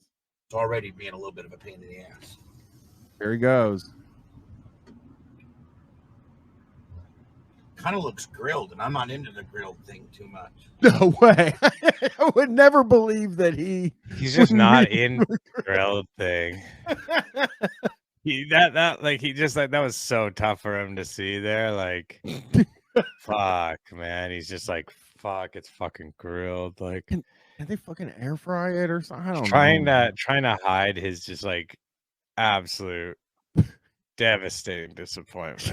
Has to be fried. It's gotta be. Welcome to Panera. Whenever you're ready. Sorry. Yes. What is the new chicken sandwich? Are you talking about our signature and our spicy chicken sandwiches? Yes. Are those breaded? No. Oh no. Okay. I'll take the regular one, the signature take. All right. What comes on that? I'm sorry. What was that? What comes on? Sorry, that what was sandwich? that? What? It's written sorry, on what thing. the fuck are you asking me? I've never. What are you talking about? If you go back just a little bit, let me show you something. What goes on that? He had seasoned and seared chicken breast, Parmesan crisps, emerald greens, and garlic aioli on a brioche bun. So, yeah, it is actually known what is on it. Like if you just read the goddamn thing. Sandwich. So it comes on a brioche roll, and it has garlic aioli as the sauce, and it has emerald greens, Parmesan crisps. All the same stuff we just read. Yeah. Okay, can I just get it without the greens? I thought he was gonna say aioli, Chris. I thought he was gonna. I was fucking 50-50 on what it was gonna be, but I absolutely did not believe it would be the greens. I love that. Get rid those fucking greens off of there. Oh, does he have to show this part? Says Lou Beggar. He shows everything. Shows all of it. Please remove anything that has any sort of nutritional value at all for me here. I guess the chicken, though, the grilled chicken is probably, it's the healthiest thing he's going to eat all week. Yeah, for sure. I raised a kid to be 18, and she's 18 now. I've never, still, even having a kid, I've never seen somebody get the sandwich without the greens. I've never seen someone say no greens in my life. Like maybe on a hamburger, I've definitely like, well, there's one particular type of hamburger called a triple O that you get from a place called White Spot. You'll definitely have to have it when you come out here, Brian. But it just has this triple O sauce, and it gets really the lettuce is just really soggy on it. It gets all hot, and like it's just no good, you know. I get lettuce on my hamburgers. I do too. I like if I'm making a hamburger or if I'm like choosing, then I get nice iceberg lettuce on a hamburger. I fucking love that. It's funny to get. I mean, all the greens is texture. It doesn't taste like anything. Yeah. And it doesn't really have any nutritional value, but it feels good to have. Like, to me, it's a psychosomatic. I mean, it does have nutritional. I don't know why you're saying it doesn't. If you're eating lettuce or greens, I mean, iceberg lettuce doesn't have as much, but like if you're eating lettuce or greens, I mean, it does have nutritional value. Well, just one piece on a sandwich is probably not that much. Very much. Yeah. So, but getting it taken off is, I've never even seen a child do that. Yeah, or just take it off yourself. That's what Lou Bega. That's a good point too. Just take it off yourself. I mean, I guess then it does waste it, but still. What's up, Space Pro? How you doing? Yeah, and then I think that's it. All right, and would you like to add a flip-flop cookie to your order? All the proceeds go to... I bet so. I bet. Wait. What do you think? Wait, I was gonna say he was definitely gonna add but then when I found out the part about the proceeds going to the kids like charity, now I think he probably won't. If he doesn't, oh my God, I can't wait to find out. Nonprofit foster care organization. What type of cookie is that? It's not about the cookie, dude. It's not about what type of cookie it is, Bubba. Okay. I don't know what a flip-flop cookie is either. I don't either. Is that a black and white cookie? I don't know what it is. Hey, what's up, John Kruger Mellencamp? We are up and around. Wait, I'll try it. I'm going to try. Hello. Hey, what little dum, what little day. What little I, what little do. What little dum. Hi up and around? Well, actually, I'm on my way out the door, Grease buddy. I got to cut Are You Up and Around, give its own sort of thing, you know? Mm-hmm. All right, here we go. He is a shortbread cookie. Do you have any chocolate chip cookies? Yeah, we also have chocolate. Is that what you like, Merch Crib chocolate chip? I like shortbread too. I'll take one of those shortbread thingies. All right. Thank you, Bubba. That's okay. Well, that's because his wife wants. Do you have a Mexican card with us? Nope. All right, you're set to go forward. All right, thank you. You're welcome. He turns his car off when he goes to the drive-thru. That's an odd behavior, in my opinion. That's he's environmentally. It's not environmentally good though. Nah, but that's the reason he's doing it. He's misguided. Yeah. Here we go. All right, so this is not a. Oh, I forgot to leave your. Yeah, I forgot to leave her. This is not a breaded deal. It's a seared. Seared? No. I don't believe you're gonna sear that chicken. He is in fucking a tailspin because it's not breaded chicken. It's just what? How you doing? I do a chicken sandwich review for my YouTube channel. That's my my code. Yeah. Thank you. Oh, just a kid like working like could not care less. It's a joke to her. This old fucking dude doing a YouTube channel is like it's funny to her. He is 1,000. Yeah, everybody in here. He's definitely. First of all, listen to this, okay? The collar on the dog thing is bad. I get it. He's not a smart guy though, but it's still bad for the dog. Second, she's gonna throw those away immediately. Nobody wants those. Nobody wants your stickers, Bubba. What does Bubba think? Now I'm like in a whole thing where I'm like, what does Bubba think they do with the stickers once he gives them to him? Like, I guess, yeah, maybe maybe she would put them on her book bag or her like, you know, when she goes to school, maybe some of the, yeah, I wonder, maybe on her desk at home or whatever. But yeah, what? Why? I don't. It just to me is like I picturing a 17 or 18-year-old at school with a fucking Bubba the Love Sponge. I mean, sticker. you think about like if your daughter, like yeah. If that was given to your daughter, like what would she do with it? She would toss it. Yeah, she would toss it immediately and laugh probably a little bit about it, or And she collects stickers. She got a whole wall full of stickers. So it's not the sticker issue. Nope. No, it's just sometimes like I'll get stickers and I'll be like, "Do you want these ones?" And she's like, "No." She's just discerning. Yeah, of course. You know? Of She course. wouldn't hang a WoW sticker up. Yeah, she wants stickers that are like have her interests that she likes. Yeah. Yeah. Not some freaky weird guy at the drive-thru. I mean, it is bizarre because he did this before, right? With the other. Yeah, so he does this every time. Yeah. Can you imagine all the people at Arby's fucking know? Oh man, like the amount of stickers he's given to the people at Arby's, really, like you said last time, they have like a whole bin for them probably there. When we finish this one up, we'll have to start a Arby's one after this one to see if he gives them a sticker again at the Arby's. Are cool, but not like people at. What was that one that last one we went to that were super uncool? What are you doing? Go back in the back. Are you trying to take over my chicken sandwich with you? Are you trying to make it about yourself? Dog's so cute and nice. Thank you. All right, thank you. That's for mom. That's for your mama. I gotta take a little bite of it. He's not gonna like it. He's not gonna like it. Single merch quick. This is really good filming. Yeah, the sound, like the paper getting crumpled. Get back in the back, Jack. Oh. All right, so you're gonna be happy because okay, I got it.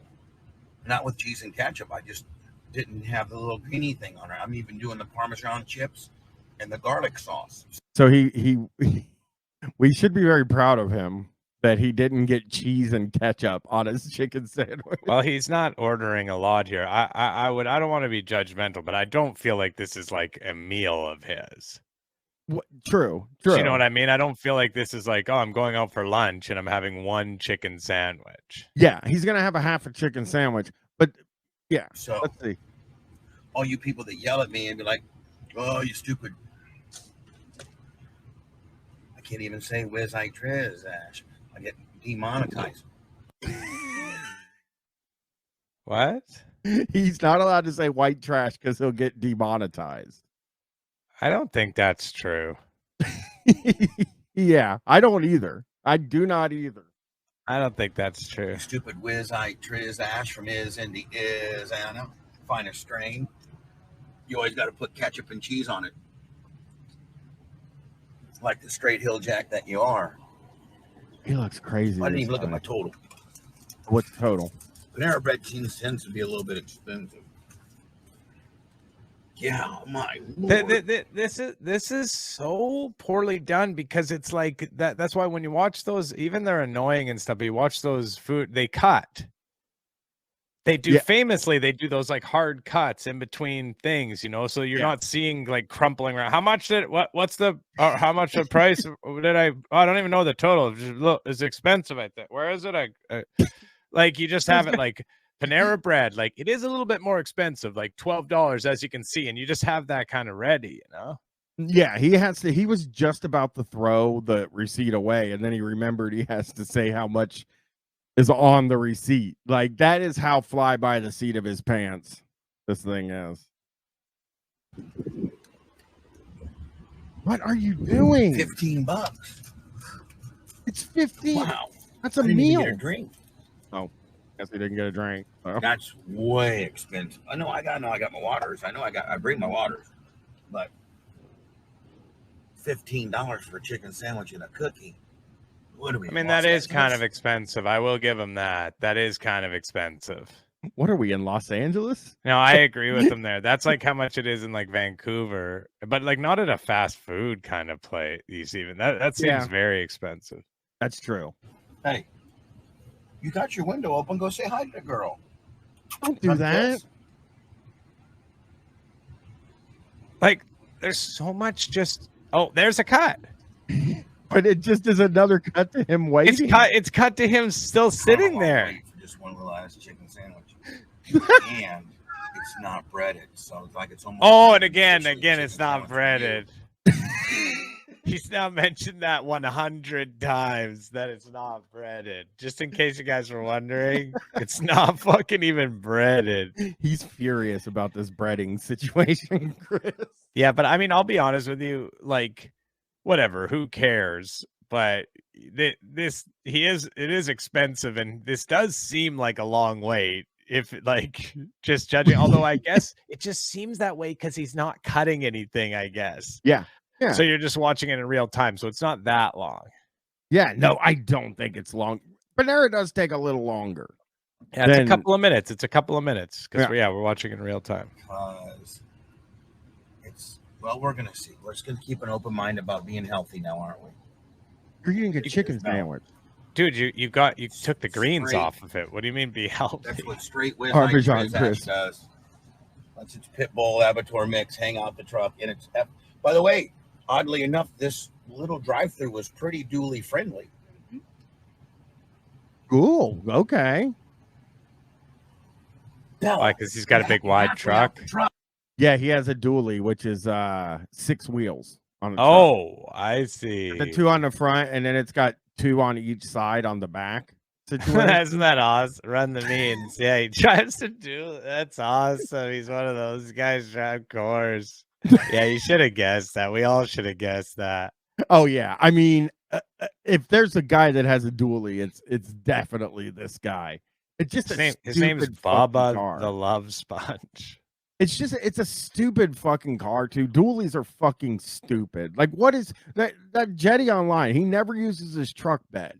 That is a fucking 100% true. He might use it to tow his son's race car, maybe. But I don't even know if his son still races. So who knows?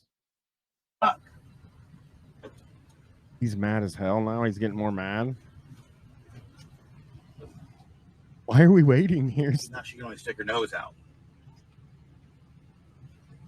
What are you talking about? Like, is he very high again as well? Choker with her shocker chaser on there. You know you're a bad dog when you got a. Oh, come on, Bubba. With a shocker chaser. No, because the dog doesn't dress itself. Right there. You have a bad owner. Yeah. What are they doing? I don't think they know how to cut. No, they did that one time. Oh, here we go. Thank you very much. Have a good day. Bye-bye. Here we go. Very pleasant girl. I know she was underage, but she was very cute. What go park and go review the sandwich now. Dude, don't. What the I didn't fuck? like that. I didn't like that at all. I hated that, of course. He's like worried about saying white trash on his fucking stream to get demonetized, and he's out here just like saying that shit. Every What? one of these guys they're all like this. It's just like all the guys on the Opie thing. Like young wife, young girlfriend. Oh, he did. He did last time. He talked about the girl's age. He's like, if she was underage, then I'm not commenting on this, you know? Like he was like saying a bunch of creepy stuff last time. This time he's just like, I'm sure that she was, but I don't care. Yeah, I didn't like that. Fucking freak, man. Bella. Creep. Bella, go find your place. It's a car. Yeah, what do you expect? How much space? You have food and you're in a car. Lot. Okay. All right, here we go. What's showing this? This is a 4-minute video, Chris. Here we go. Oh, no. As far as actual content in this video, if this was like a regular person doing it, like it would be a 1-minute video. How do you is there a way to edit in the camera when you're filming this on your phone? Is there a way to edit right there, right then and there? No, I mean, I don't think so. Not in the way you'd want to. I mean, there is. You could like trim clips and stuff like that, and you could use a phone editor, but you'd have to get an app to do it. It just feels like they don't know. it feels like that one cut was like they're sitting in the drive-thru and they're like, this is taking a while. Like you can do it on your phone, just to be clear. Like you put iMovie. I mean, you can put like fucking all sorts of stuff on your phone. But yeah, you can also just plug it into your computer and use iMovie and just stick the clips in. It's just as easy as can be. And then it just has the transitions right there, you know? I don't think they know how to do it. I really don't think they have any idea how to do it, and that they were waiting in line at the drive-thru. No, and they're like, this is taking an awful long time, and then they somehow paused. I think that somebody who had a good point. I think, Dirk Universe said, what was so bad that they're leaving all of this stuff in? What happened in that time where they had to cut it? They had to he said something really, really dodgy there is my thought. Racist. I'm guessing racism, but I don't really know. Yeah. Well, this is the new chicken sandwich from Panera. There's no way come on. This fucking guy is crinkling his bag around, and like it looks like he's about to read the fucking bag. It's a Panera. I just want to say one thing to you. I just want to mention there's fucking people that are doing construction below. I've mentioned building a restaurant below me. I talked to like the contractor yesterday and just said, because I thought we'd be recording the podcast. And I said, I'm going to be going between 11 and 12:30 or whatever. And so I'm not asking you to stop. Just I have to record something directly above you. And so he said, oh yeah, he was so nice about it. They literally just started like at 11:15, just full hammering at 11:15.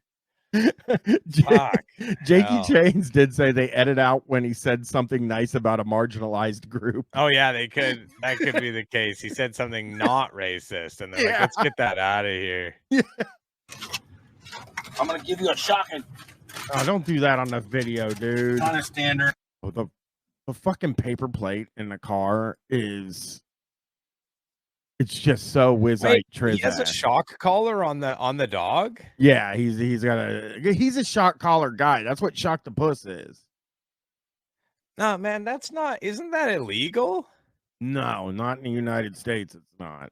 What the fuck are you? What the fuck is wrong with people? Yeah, my parents had them growing up, but they ended up getting rid of them. It was sort of like they had them for a little bit, but yeah. And it is Florida. It's not even illegal here, Ariel says. Like, it's legal where I am in Vancouver as well. What the fuck, man? Yeah, we gotta have some fucking standards, as like a species. Yeah, I think it is just a vibration too. I don't know if it's electricity going through them. It more scares them. But I don't fucking actually know. I just still think it's really anything that like does. I just think that's horrible. It's terrible. I find it. Yeah, don't have a dog. Be like me. Don't even just don't even. Rose of the Red said shock collars are fine. They don't hurt that bad. Is Rose of the Red a dog?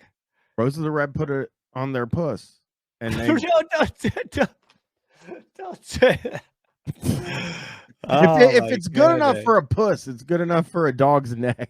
I think honestly, doesn't it have to be painful or it wouldn't work? What's the purpose? Like, it has to do something, like scare them, terrify them in some way, right? Yeah. I don't know. I have no clue how it works, but I always felt bad about it when my parents had them. Like, it was kind of like, ugh. I don't know. Rose of the Red said, me and my brother shocked each other all the time. That's funny. I mean, yeah, okay, so it doesn't hurt a person that bad. No. Like, I don't know, put it on man. a puss or your balls or any of that stuff. I've heard it on a show. This guy's show. Let's see if he likes his sandwich. Granola kind of deal. Feels pretty big. That's good. For the price. Nice box. Kind of real, artsy fartsy. What? Wait, what? That's artistic to him. That's what art is, Chris. That's artistic. Artsy fartsy. Can you imagine what he's like at like an art gallery or museum. Well, I'll be honest with you. I think he's just confused and doesn't know what's happening there. Well, I think I'm that's like beyond his scope of even anything, you know? I am going to say this. That box had one of those rip things. Yeah, we'll see. I don't think he had to cut it. Oh, there you go. I mean, maybe this is a little more healthy. No. It doesn't have anything healthy on it. He keeps saying that, like... I think he just thinks Panera's healthy. Well, because it's not breaded. Yeah, but that's the reason it's healthy to him. The only other thing it has on is Parmesan crisps and garlic aioli. Those are the two. Yeah. He took off the greens. Oh, Rick, did you just get here? Yeah, he actually asked for the greens to get removed. Yeah, that was the only thing he wanted off. Yeah. Oh, he always has his own plate and his own stuff. Like, you know, he's ready to eat in his car. Yeah. Yeah. Garlic is a vegetable. Lou Bega freak. Yes, garlic is a vegetable, I think. Cold. It's cold. Oh no. That feels very feels very mayonnaise like. Yeah, that's what it is. That's what it is, man. These are the little Parmesan chip gimmicks. And then here's the chicken. Okay. I'm gonna have to get rid of some of that. Yeah, I don't think he knows what aioli is. I mean, what's wrong, Bubba? I don't know. He's so sad. Nice pretzel bun gimmick. Gimmick. He keeps calling shit. He's like gimmick. This He's is a this wrestling gimmick guy. and this gimmick. That's from his time hanging out with wrestlers. He loves wrestlers. He loves talking like wrestlers. Yeah. But it is interesting. He's so mad it's not breaded, but it's like it kind of is in the sense that it's surrounded by bread. Also, it's a brioche bun, not a pretzel bun. I just want to remind you. Well, it's either way, it's a fucking gimmick. Yeah, it is a gimmick. It's just bullshit gimmick. Kind of a small piece of chicken. Oh, not very big. It's actually quite big. I'm going to keep an open mind. I can't be pessimistic about things that aren't fried. Chicken sandwiches are chicken sandwiches. All right. All right, so not just one bite, half the sandwich because I'm a fat ass. That's good. Good. Keep You saying can it. see that it's got, the chicken looks like a pretty decent, little bun overhangage. Not, standard chicken. Stop putting your chicken real fucking estate. nasty fingers all Chicken over patty it. real estate. You can see their Parmesan chips kind of there. He keeps saying standard. Okay, here he goes. Here we go. Bubba. Wait, can you pause it? He's so high. I just am realizing now. Sometime maybe there was no cut, right? There was the cut in the drive-thru. Maybe they hit a vape pen. Yeah, maybe that's what it was. Maybe he was getting high when they cut.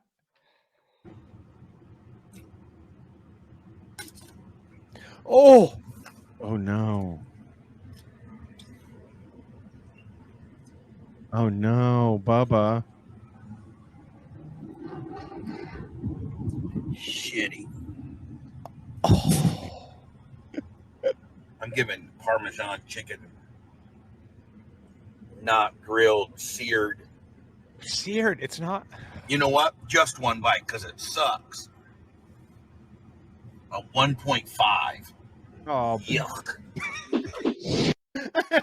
Hey, there's Lummy. I talked to these guys on this show, actually. I called them this week with the Ben Shapiro AI.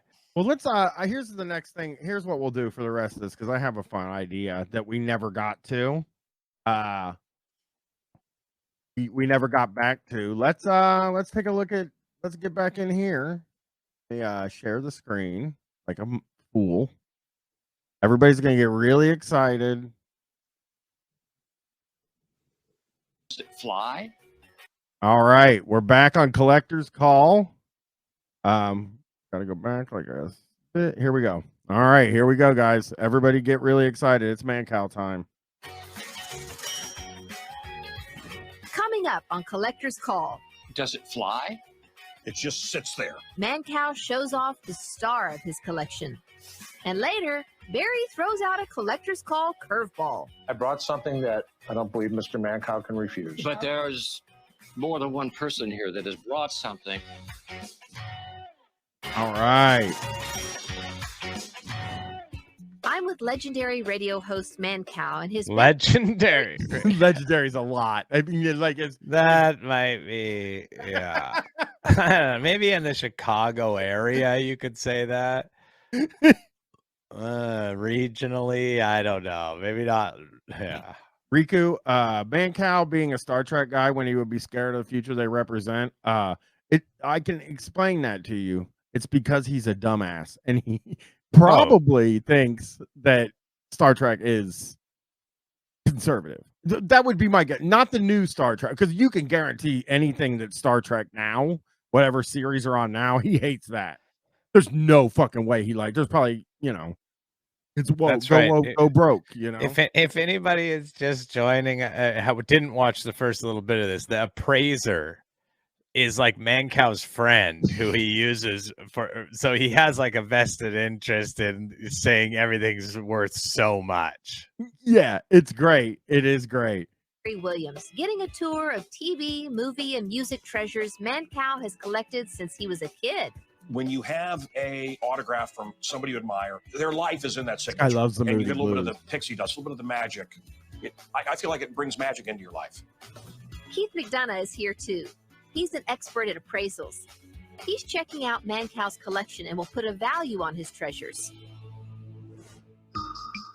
Mancow pays him. I just want to be clear about that. Yeah, he does pay him. And yes, Dirk, no sunglasses. It's hard. It's to hard to look at. It's hard to look at his eyes. Yeah. Yeah. Beam it in. Here we go. Okay. Okay, what is it? So this may not look that impressive, but this is the star of my collection. I think, maybe Keith will say otherwise. This is the first drawing, color rendering of the Enterprise in Star Trek. Okay. The great artist, Matt Jeffries, did this. He did all the Star Trek designs. And Roddenberry picked from a couple of doodles and said, I want that. Gene Roddenberry is the original creator of Star Trek.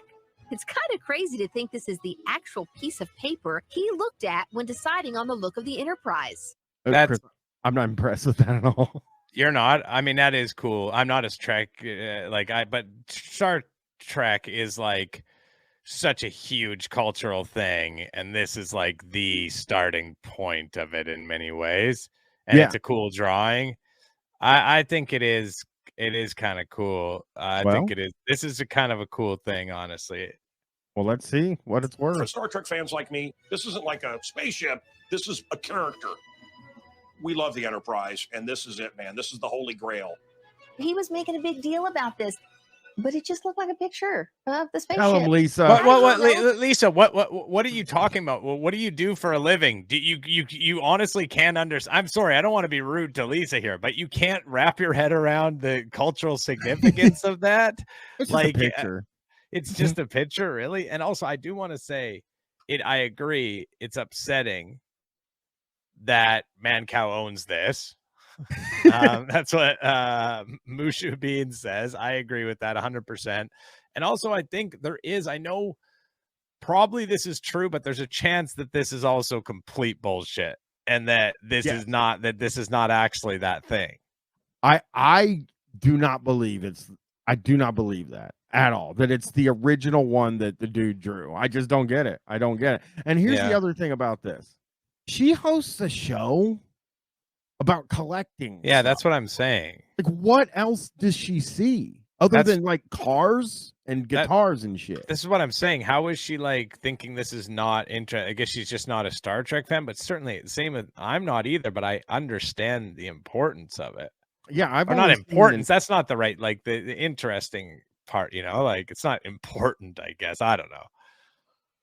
This story, and how do you know that this is the first? It is in every Star Trek book. You can go online. This is the first thing you're going to see. Okay. They had to travel around space somehow and meet that final frontier. But how are they going to do that? What does that look like? And there's the picture. Nothing to say. This, Barry, less than nothing to say. Barry, with all due respect, we don't need to hear the Brady Bunch guys' take on this. He had zero. and nothing interesting. And also, it's like, well, they had to get around space somehow, and this is how they got around space. Yeah, we understand the concept of like a spaceship. Jetty Online said, "Okay, Barry, talk about why they need a spaceship." Yeah. What did they ask him? Yeah, that's what someone had to tell him. Did you stumble upon it? How'd you find it? I got it from a dealer in LA. Looking for Star Trek memorabilia? I had all of the second season Lost in Space costumes, and I had many of the Planet of the Apes costumes from 1968, and I traded some costumes and everything. Anyway, the value was $70,000. Whoa. I have a question. Does it fly? It just sits there. Oh, Just Barry, just Barry. With all due respect, man, you gotta shut the fuck up. Barry, you gotta shut the fuck up. He needs to. He absolutely needs to stop. These jokes are not hitting, Barry. They are not hitting. Although she's laughing. She's laughing. He's like, this thing's bullshit. I know. I see it too. That's what I was saying. Or if you have enough to drink, it seems to fly, Barry. Ari and Mancow riffing is now something I'm gonna have to go look. Oh, the pause on Mancow's face right now. Like, how is that Mancow? How is that Mancow? Look at his face right now. That's Mancow. How? That's the real guy. That's really what he looks like. Need a second here. I'm gonna snip that pic. I want a snip of that, and all right, that'll go on my phone. I mean, that is bizarre the way his face looks there. Like his sunglasses make him look so much different. So did he make a good deal for this? Make a good trade for this? Well, once again, I think he did. So this is the Holy Grail of Star Trek. What? Jeez. Once again, the guy who is paying me for all of this, I would say, yeah, he's did good, and the money, it's worth a lot because I actually, I get paid a percentage of how much it's worth. Keith up, yeah, that's great. Memorabilia. If this is actually the first color rendering of the Enterprise, if it is, this has a priceless value. Really? So Priceless. Whoever Priceless. the top collector of Star Trek memorabilia, he has to have this. If he were to put this up on auction, what would be a starting bid? What do you think? How high do you think it would go? I think he would start it at 100 and hope that you got some competitive bidding on it. And if he did get some competitive bidding, what could it be? Hang on one second. This fucking guy. I just gotta mute myself.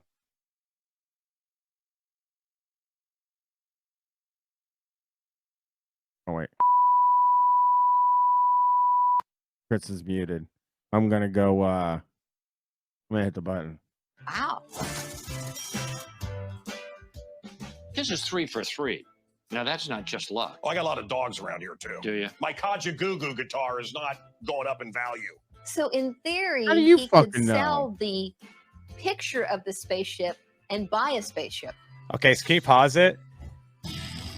You're not going to believe who that was. I'm not even joking. That was Barney Bishop, who is the head of the school board, who just decided to boot out that principal for showing the Michelangelo's David. Are they coming on? Yeah, I don't know. I'm going to call him back in 10 minutes, I said, to set up an interview with him. God. Barney Bishop, you left me a message, sir. It was so hard because I'm like hearing the fucking show in the background, Mancow, and I'm trying to listen to Barney Bishop. Anyway, sorry about that, everybody. That's very unprofessional. My phone just started ringing. Hey, you got to answer that. You got to answer Barney. Whenever my Skype phone rings, I gotta answer because the only people calling that are absolute creeps. So here we go. This is cool, Lisa. This is one of the swords from Kill Bill. I believe there was a bunch of them. You wish you had that, Chris. Well, I'm a fucking sword guy. You know me, I've got a huge collection, and I've been collecting, swords, katanas, and, for a long time. So, yes, this would be huge for me. All of us in the sword community, where this is like one of the big ones we want to get. Yeah, Kill Bill sword is great, and that's the thing. You don't want. It's his one's fake. You think it's fake? I think every single thing he has is fake. I mean, he's think not stupid. He's either lying about it or he has been lied to.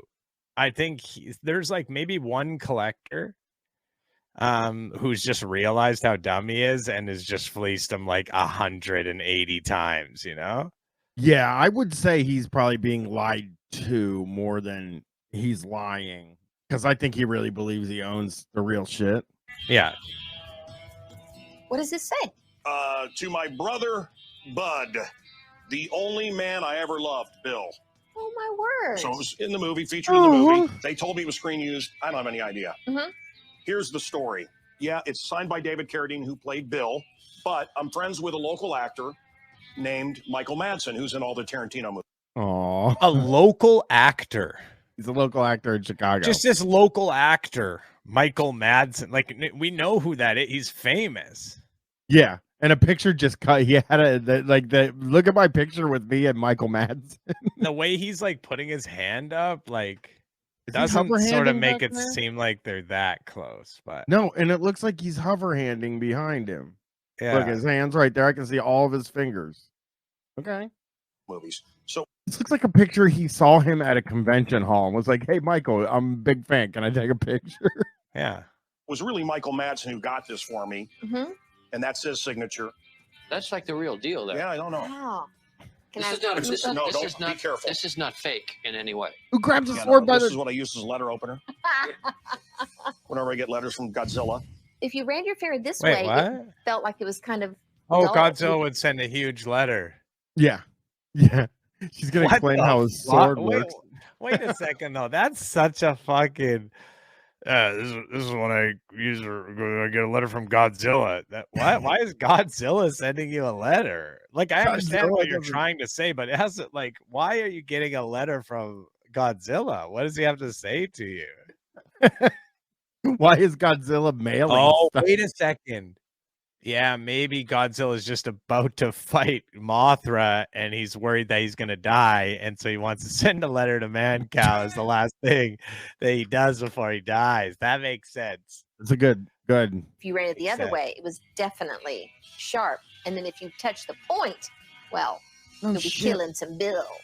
How much would something like this be worth? I mean, it was a gift, but Well, David is no longer with us, first of all, so that gives it some value. But if you look over I don't here, like that. I don't say that. Don't give up the game. Like, David's no longer with us, so that makes it worth a little bit more. It's something like collectors should avoid saying. And also, if you yeah. ask me. And why did she touch the tip of the sword and say, "Wow, that's sharp"? Like, no Yeah, shit. can we talk about how he died a little bit on this show? That would be cool. Like on the collector's call show. you'll see that he also wrote this That yin yang allegory. inscription on there, Mhm. which he's famous for. Mhm. That gives it some more value too. He's famous for It's it. worth a couple of $1,000. Oh, that's not. Can you add a 2,000? shing? I love that sound. yes. You know, No. Yeah.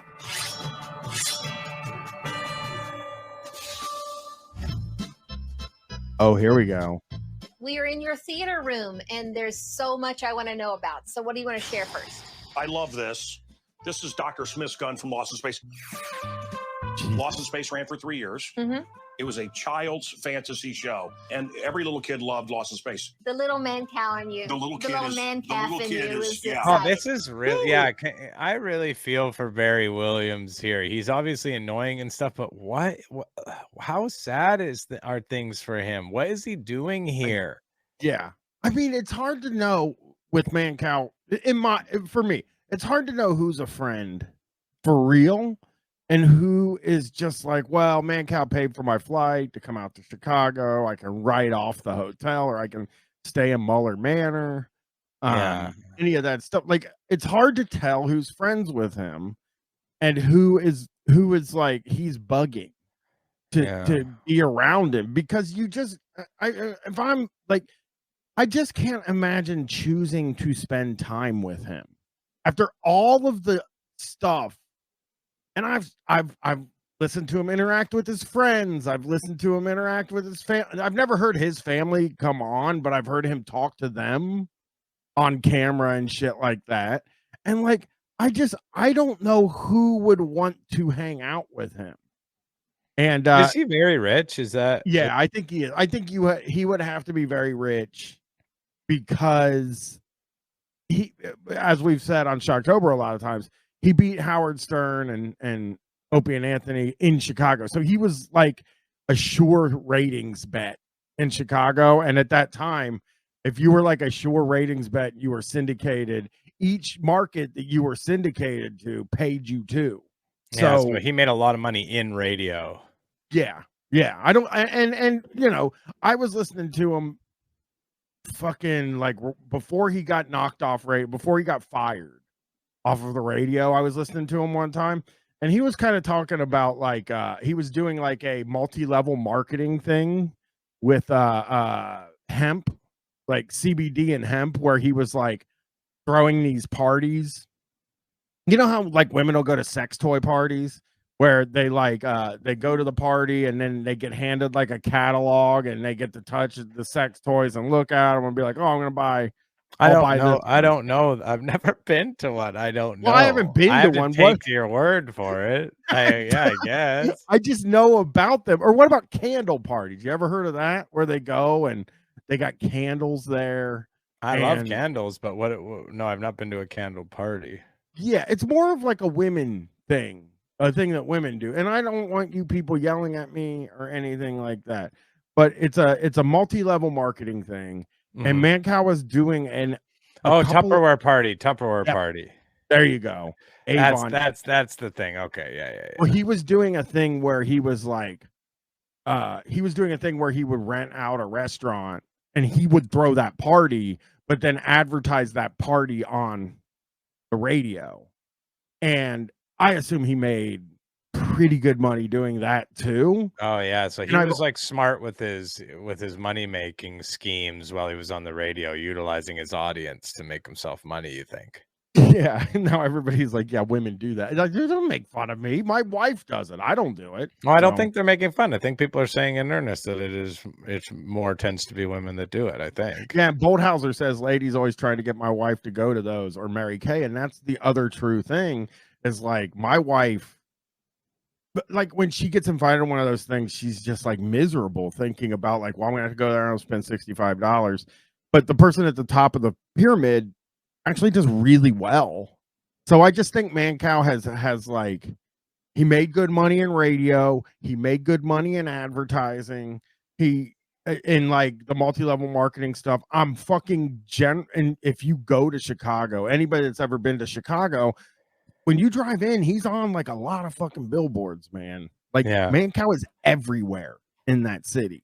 So yeah, I think he's pretty rich and King of Chicago. Which is really sad for Chicago. But Ninny. So he was a friend of mine. This was on his piano in his house. Dr. Smith, actor Jonathan Harris. He was the star of Lost in Space when I was a kid, and I used to write him. I wrote him twice a year, and I would get a Christmas card from every year, and he would write me, and it was a big deal to get a letter from a superstar. And this is one of two. Superstars. This is he was a friend of yours. Like it looks like that you were young in that photo, and he was like 100. Like what? What do you mean he was your friend? What? That's not. I don't think that's a friendship. You wrote him letters when you were young, and then you like had him on your radio show later on or something. Hey, Run the Means asked if he's still on the billboards. He here. Well, No. before we get out of here, No, he's not still on the billboards. For what? What would he be on the I'll billboards show you. for? I'll show you. Hold on. Before we leave, we'll go ahead and we'll do one last thing, and I think people will. Okay, here it is, and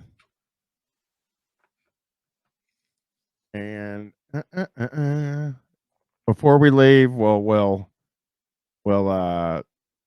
do one last thing here. Here we go. What the fuck, man?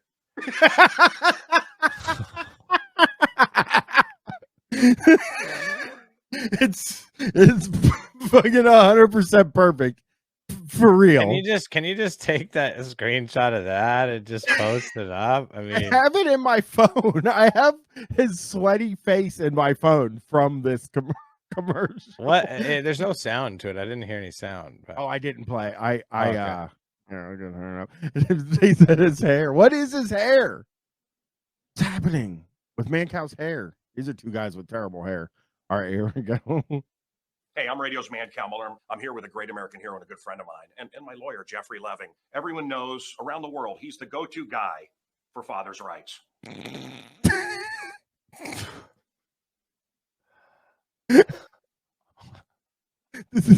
the great He's a great American hero. He's a great American hero. So did his. So he got divorced. No, Mancow's never been divorced. He says he hasn't. He's still on his. But if this guy's a divorce lawyer, I'm gonna tell you, Chris. I don't understand why he's if this guy's a divorce lawyer and he's your lawyer, then it means you got a divorce. But Mancow didn't. So maybe he's not his lawyer and he's lying about that. He's like been paid to do this ad or whatever. Yeah. So whether it's family law, divorce, or child custody, Jeffrey Leving is the man for fathers' rights. And my responsibility nice cut. to you. I always love this part where Mancow's like, "Why are you talking?" He gets this like, "Why are you talking?" Look, watch. Look at that. My responsibility. Yeah. What? This guy has. Like, knock it off, man. Like you got Mancow here. Sit back. Let me drive the bus. The way he looks, the way I just go out one more time because I love the way he's looking at him. That pause I have is so in my good. phone. Dude. That's the one I have in my phone. Look how sweaty he is. He looks like a fucking monster. Father's rights. And my responsibility is this guy has. The way he looks at him. I love the way he looks at him. And his whole life fighting for dads, and he's here for you. So when you need help, go to Jeffrey Leving. Visit dadsrights.com because every moment with your kids is one worth fighting for. Thanks, Mancow. So yeah, that's very interesting to me. I'll check, but I don't exclusively a divorce. I don't think he's ever been divorced, Chris. Yeah. Hold on, I got it. How did Mancow personal life? Where's personal life? He married Sandy Fernando in 2003. Yeah, he's only been married once. Wow. Are you up and around? Hello. Hey, what little dum, what little day. What little lie, what little low. What little dum. Hi up and around? Well, actually, I'm on my way out the door, Grease buddy. It's when the well hits. That's when the tide shifts. Well, everything all of a sudden, yeah, JS 604. Well, I don't actually have time to do radio. Interesting you mentioned that, Grease buddy. What a little. So I was trying to make Greaseman AI, and you want to know something really funny is that because what you need is just isolated audio, so it should be quite easy, you know. Problem is he's always got fucking music playing behind him on his radio show the entire time. So there's constantly, every clip I find, there's maybe a little bit of talking, and it just was so fucking difficult, which is I can send you the 2006 show that Grease Buddy came from, and I'm 99% sure you'll be able to get him without audio because he decided to stop doing the waddle doodle. Well, he's still, obviously you just heard him doing the waddle doodle, but he wasn't doing the written bits anymore. He was doing this thing where he calls people on the phone. Yeah, but the problem is then it is hard because then the other people are talking and you have to, like, if the other person's voice is in it, then it blends those voices together. So then it becomes a real tiresome thing of like clipping out all of his shit. And I just don't have the time for that, you know? No, you shouldn't. You shouldn't have the time for that. All right, here we go. Oh, we're kicking it. Let's say hi to everyone first in the chat. Let's see who's here. Say hi if you're here. We got ECT by Radio Shack, Demeter Online, good friend Jake, Rock Hard. Yes. Can I say ECT real quick? If people are fucking screening his calls, that's even sadder than I thought. John Kruger Mellencamp. Typo Chat House. He doesn't have a screen. He had a screener back when he was on terrestrial, though, right? No, they're saying that in 2006 you would have had caller ID at your house. Oh, and then maybe Greaseman is getting screened. I They're like, see. I don't have Different time type for of this. call screening, not radio call screening. I gotcha. Yeah. No, they just didn't have time to fucking. And for people that remember that whole clip, we got to play that sometime again. The whole clip, because then they go into it, devolves into them being like, "Wouldn't it be funny if we went to dinner together?" Oh yeah, they do talk a little bit. Like Grease keeps him on the line even though he has to go. He does that fucking thing where he can tell the other person has to leave, but he just won't let them salesman. go. Yeah, he is. He's selling his fucking bullshit radio show. Nobody's buying. Nobody was buying. Like, yeah, what was that on again? Remind me. Was that on any sort of? Was it just on the internet? Time Buy. That was the one where he paid for 2 hours and then sold the commercials himself. That was like an old classic radio. Wrestling used to do it a lot too, but that's like a classic radio thing. Is you could buy 2 hours on like a public access station, and I believe it was a public access station. Then he sold the commercials to cover what he was paying, but it didn't seem like it lasted very long. So, I mean, my guess is that it just got super expensive. You know.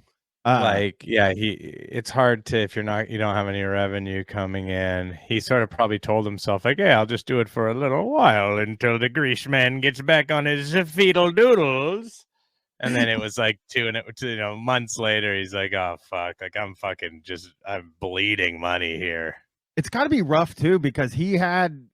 I mean, when we talk about his cancellations, we're talking like 1998, 99, I think. We're talking his official cancellations from radio, not his cancel culture cancellations. No, the cancel culture ones is what I'm talking about. Like when he got knocked off the radio for the racist stuff, that would have been 98. I think the Lauryn Hill thing happened in 1998. That song is like a 98, 99 song. And that clip, the Grease Buddy clip, is from 2006. So there's like a wilderness in his career that I can't. Look at how he's a hunk, though. Everyone in the chat, sound off if we did this last time. Sound off if you think the Greaseman looks pretty damn good. It's like 50-50 people thinking he looks scary. I think it was 75. No, I think they agreed he looks hot as well as scary in German. It can be, but you can be both. Well, let's take a look here. Let's look at it. Hot, definitely. Boo. He looks regular. Okay. Regular. I wish I fucking looked as regular.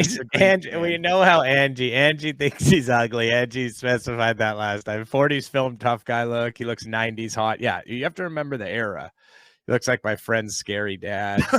Oh, he doesn't look that. I mean, I think he is jacked up. He's got good hair. Oh, he does have a serial killer face and a bit of a sociopath face. You're right. He could be argued that he looks scarier than he does hot. Brooklyn Skulls think he looked perverted. He does look perverted. We did. If you haven't seen it, we watched the first like 5 minutes of this, and sometimes he just like looks down the camera and he's just like gives these eyes, and it is fucking truly terrifying. Let's get him rolling again here. Good. All right. I agree, Russ Goblin. Narrowing down the field. Bachelorette number 3. Can you turn it up? If you had to describe yourself as a dessert, what dessert would you be? I can't actually. Wait. Okay, just pause it. This lady here, she's totally normal, but she is the worst guest I've ever seen on a dating show. Like, she gives the worst answer. She takes a long time. Like, she's not. It's really bizarre. She seems like she doesn't want to be there at all. Yeah, it is. She seems like the one that isn't a comedian. The first one is definitely a comedian doing a character. The second one might legitimately be dumb or might be a character as well. And then she just seems like she might be like somebody who works on the show. You know what I mean? And they needed a third person to throw in there because someone didn't show up. Yeah, it's possible. I just to ECT. A big piece of cherry pie. You can eat me up, Greaseman. I saw that. I needed to get that. What to do? Yeah. Ooh. All right. Yeah. Burritos and honey. All right. You're doing good, number 3. You're doing good, number 3. You want to try that with the other 2? Same thing with. Yeah, that's a good Well, you got to idea. take That's a that good idea. message A down. little, Hang on. Little self. Okay, just because we couldn't see the closed captions. Image evaluation. Kind of a vocal Rorschach influx test. Oh, All that right, was creepy. That was that little. You didn't like that vocal Rorschach? Yeah, then the little test? thing he did with his mouth after. What? Watch. Can you go back and? Yeah. Well, he's doing his bit, right? All right, yeah. Watch what he does Burritos with in his mouth. honey. I like it. You're doing good, number 3. You're doing good, number 3. You want to try that with the other two?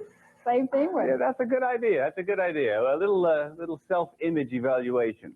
Kind of a vocal Rorschach influx test. All right, number 2. What kind of dessert do you see yourself?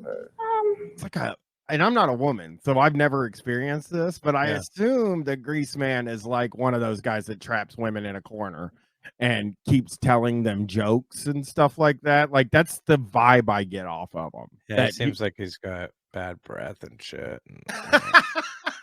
Yeah, he seems like a real nightmare to be around. Probably banana split. Okay. And number 1, Darren. Here we go. 31 flavors. I don't even. Why did that kill so hard? Could someone? It's No, I know it's I know it's right? Baskin Robbins, but what's the joke? I don't know. He's asking what kind of dessert. What and kind of he dessert? says 31 flavors. Maybe she just likes a lot of different options or whatever. Is that what she's saying? That's possible. That is possible. And Like, she is goofing. We got it. By the way, yeah, we should. If you're just tuning in, you didn't watch. She's clearly someone doing a character. She has multiple personalities. Oh, it best describes her. I see. Man, is that the lineup or what? I was confused. I thought it was like, what's your favorite dessert? Soap between number 31 and me, little Donnie. Ew. What was? I hope there's a bar of soap between me and number 3 and 1. I think is what he said there. I got to go back a little What bit. does that mean, Grease, I buddy? don't know, but here we go. Man, is that the lineup or what? I hope there's a bar of soap between number 31 and me, little Donnie. Oh.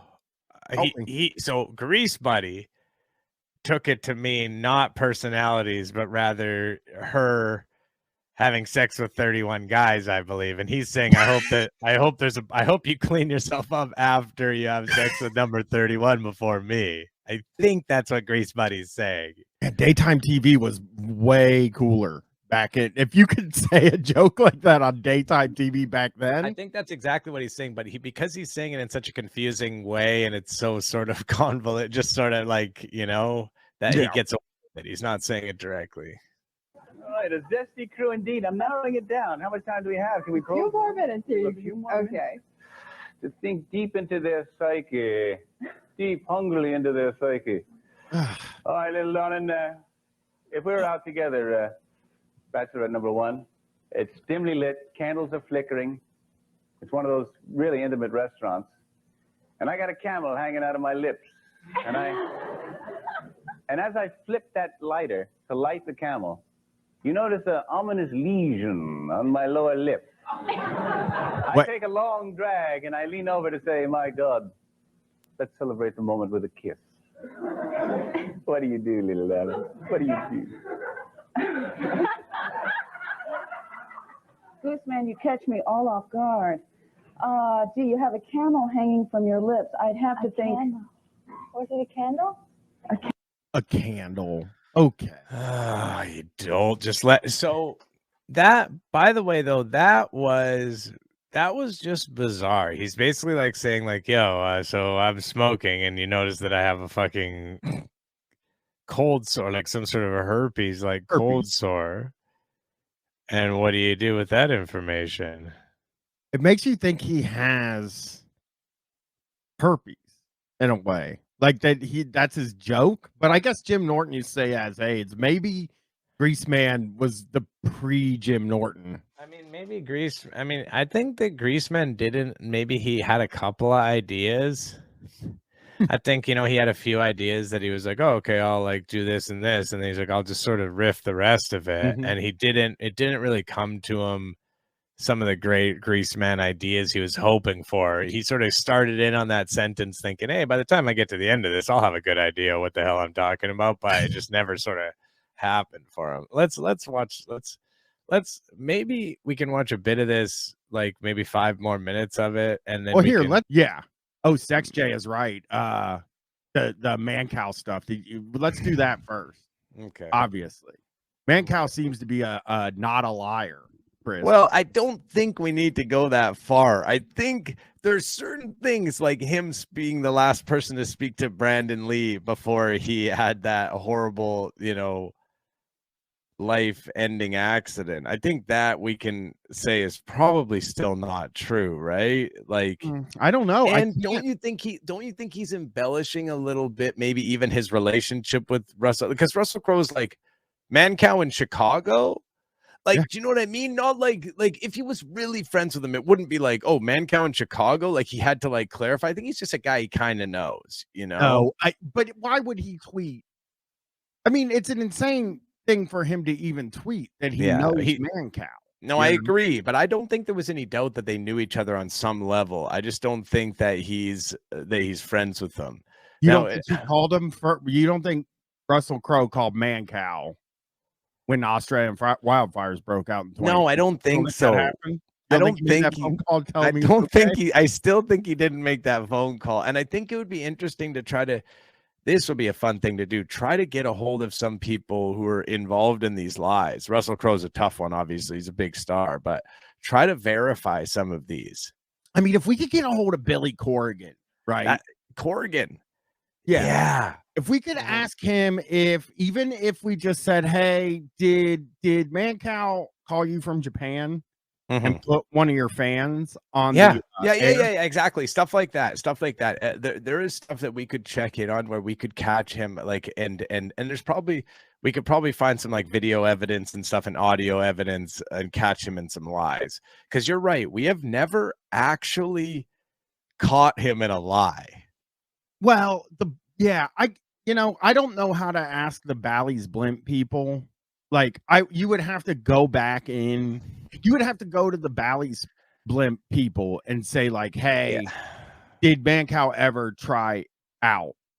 Actually, let's do Mancow first. Actually, I got a video of Mancow that I've never played. What is it? Oh, you'll love it. It's Mancow. Yeah, I mean, you're that's true. Living Dead girl. Billy's Billy Corgan seems like the kind of guy who might actually be friends with Mancow. Oh, he is. They're 100% friends. Billy Corgan and Mancow are friends. Yeah. So here, let's just start this video. It's a weird one because you guys have never seen this, and I've only seen it the one time. So I've never seen it. Oh, you'll love it, Chris. It's good. All right, I gotta turn that. Yeah, there's some things you can't really ask about Ludwig von Dracula. That's true. Like, who would you ask about the Brandon Lee thing? That's why a lot of these lies are pretty fucking convenient. He's lying about people who then died immediately, so you can't ask. It's a fucking smart lie. But what about? Okay, let's think about. Okay, we have the blimp lie.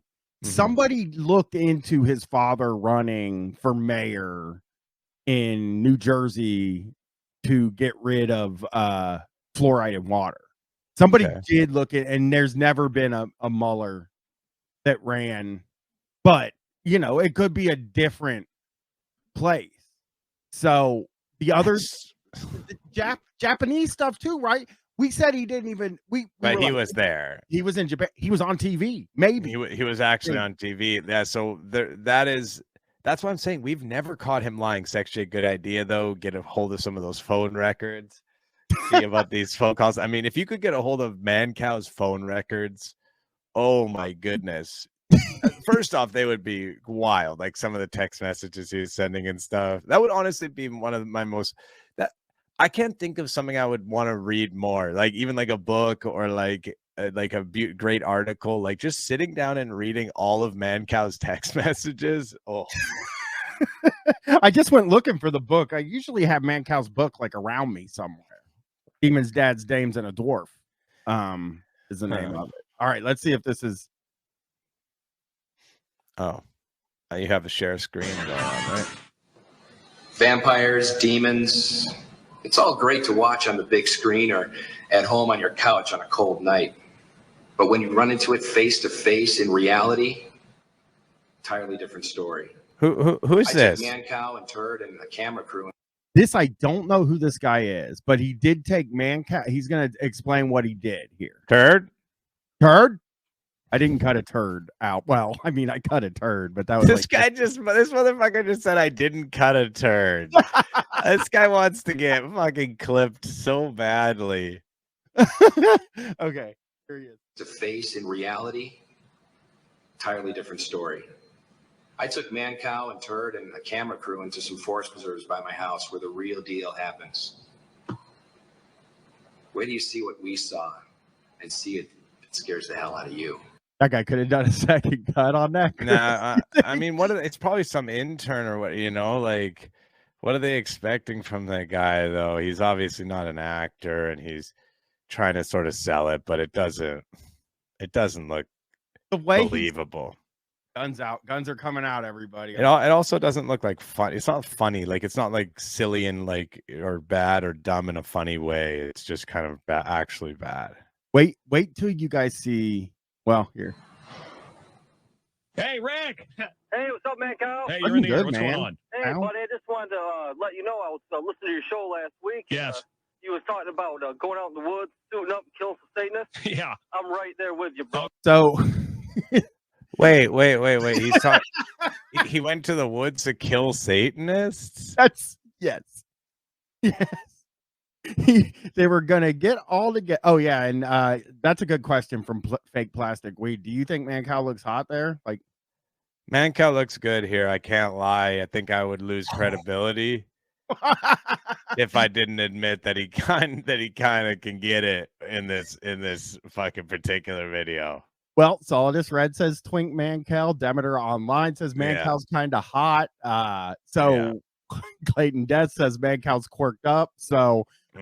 And Demeter Online saying whenever the sunglasses came in is when he fell off. Yeah. When he felt the need to add those, like I think when his eyes deadened up or whatever, because it's his eyes that kind of make him look good here, and it's weird that those seem to have really failed him now later on in life. He's so happy here though, because again, the conceit is that they're going to the woods to kill some Satanists. To kill Satanists. To kill Satanists. Okay, well, we could have used you. Well, we could have used you. Let me tell you something, Rick. We returned to Satan Woods. What? Yep.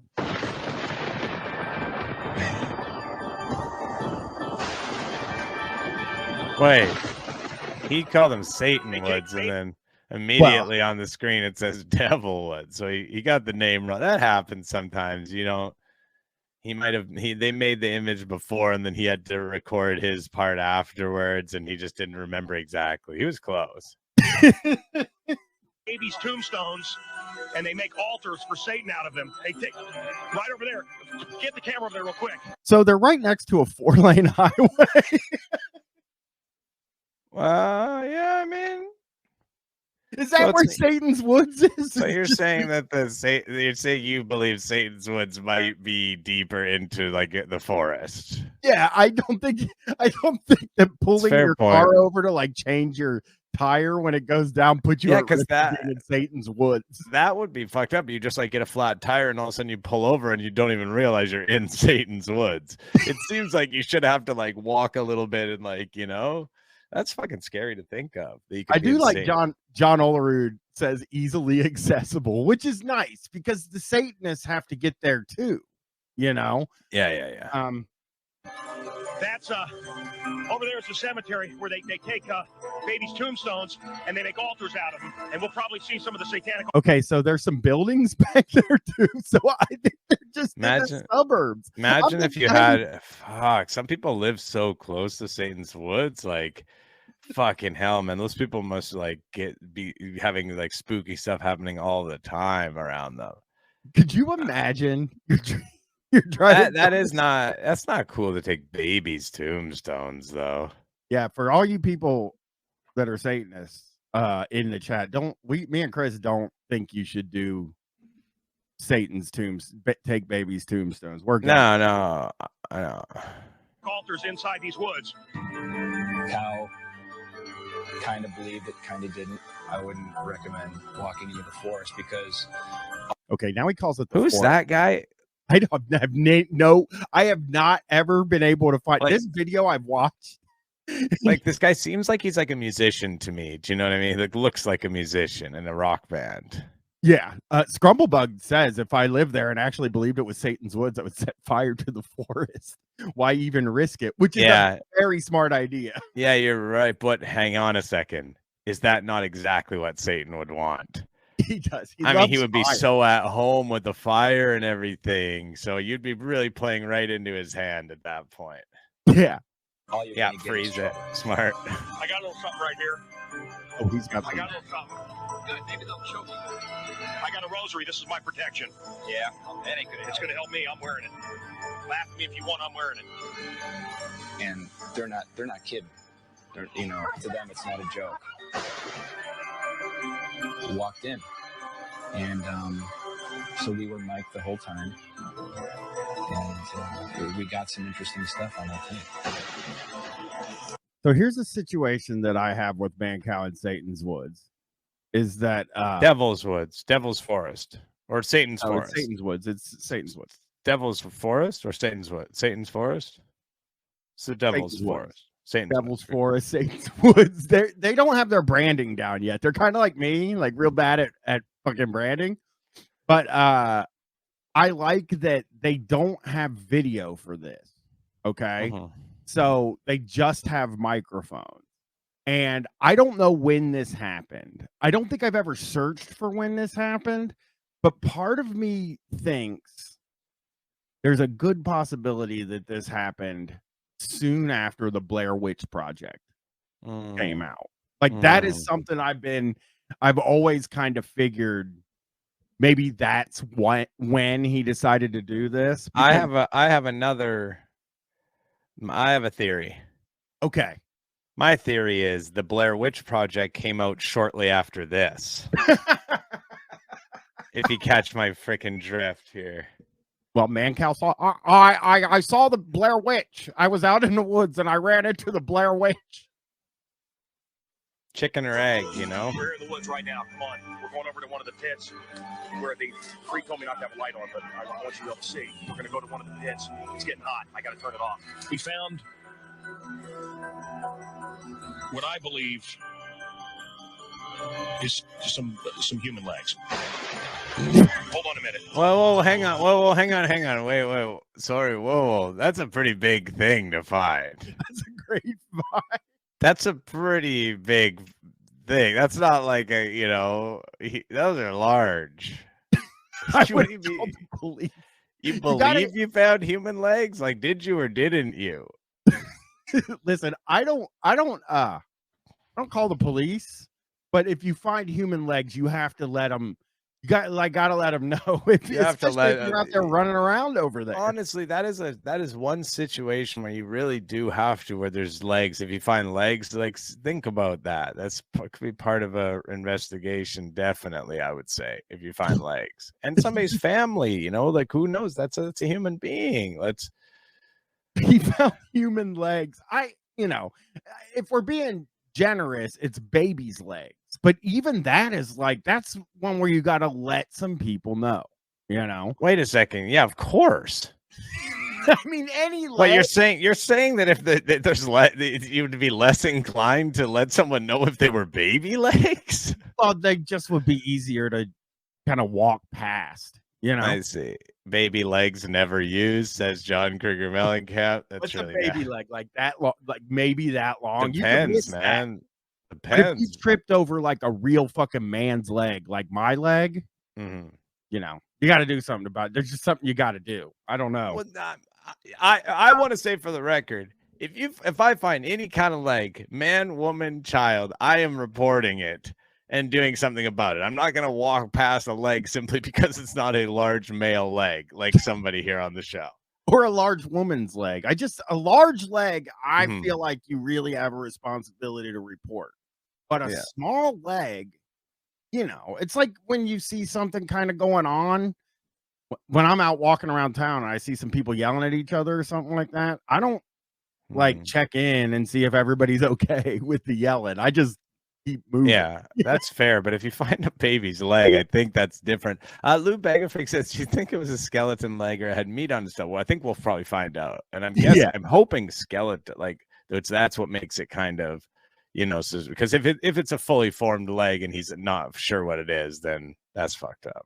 I love that Columbus Theater came in. Of course, the soundboard's working today. I'm trying to figure out a good one to play. Here, we'll just pick one at random. Yeah, I feel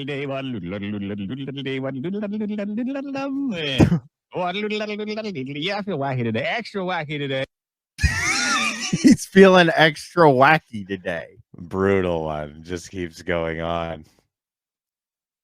Well, why don't we do a little Gary Glitter here? That one I don't like. I don't think that's fair that Bob and Tom saying that. Well, why don't we do a little Gary Glitter here? No, Bob, Tom. That's fucking problematic, Bob. Bob and Tom. Well, why don't we do a little Gary Glitter here? Okay, let's play the video. This is pharmacist. Okay. We just think we found human bones. Come here, quick. Bones. Okay, yeah. Are you getting the symbols? What does that mean? That's a satanic symbol. Wait. Oh, guys, dude, give me the lighter. Oh, dude. Me, I'm out of here. Listen, Costas, what I didn't know was because of the way optically a camera works, he was seeing a creature or something right behind me.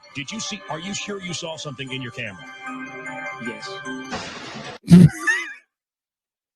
I honestly wasn't sure, but Costas is like one of the most honest guys I know. So, I mean, if he's saying that under oath, and I believe he's under oath. Well, anytime you're on radio, you're on the public airwaves. I mean, Mancow was right to get out of there. I mean, you see all that satanic stuff. Fucking legs are laying about. Yeah, you're right to get out of there. I think. Creature. He just said that somebody saw a creature behind him. So yeah. Like we're not even talking just dead stuff now. We're talking in a living creature that could potentially, which is weird because like I thought it was Satanists. Like, but there's also a creature involved. Yeah, and it's so funny to think that like this thing opened up with us being like, should we? Is Mancow a truth teller? And now we're watching him say he found a few legs in the woods. Now, but maybe he found a few legs. I will say this is a little different because it's like a radio stunt. I think you can give him a little bit of like leeway as far as not calling him a liar in this sense, like it's not like when he's saying the other stuff, even if it's on the radio, it's just him telling stories about celebrities and stuff like that. I think that's full on lying. That is. Oh, I mean, come on. This is just a very not believable bit. You think you saw somebody? Okay, let's just be calm. Just be calm. Okay. What? Now look. Come. Hold on. Now, I, with my own eyes, did not see this. Someone swears they saw a creature with glowing eyes. Guys, come on. Let's do it. Freak, how much further are we in? Freak, you don't see anything? Wait. I'm pausing because I want to look. Can we back it up and see? Because I did not see that.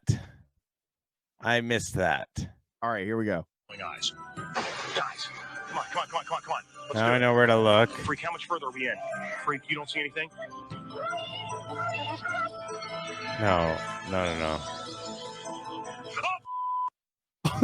No, they're I'm going back. He freaked. Here he goes. There was nothing there.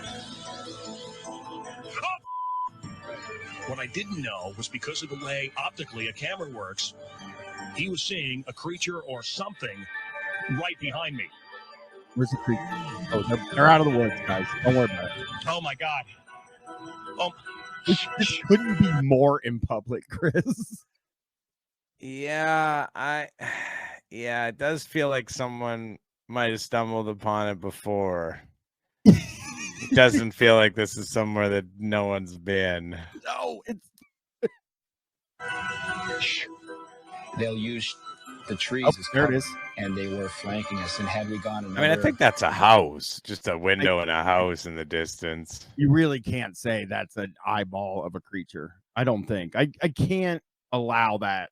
Plus, it's just one. It's not even two. Like, well, it's clearly a creature with an eye problem. It's got one eye closed up.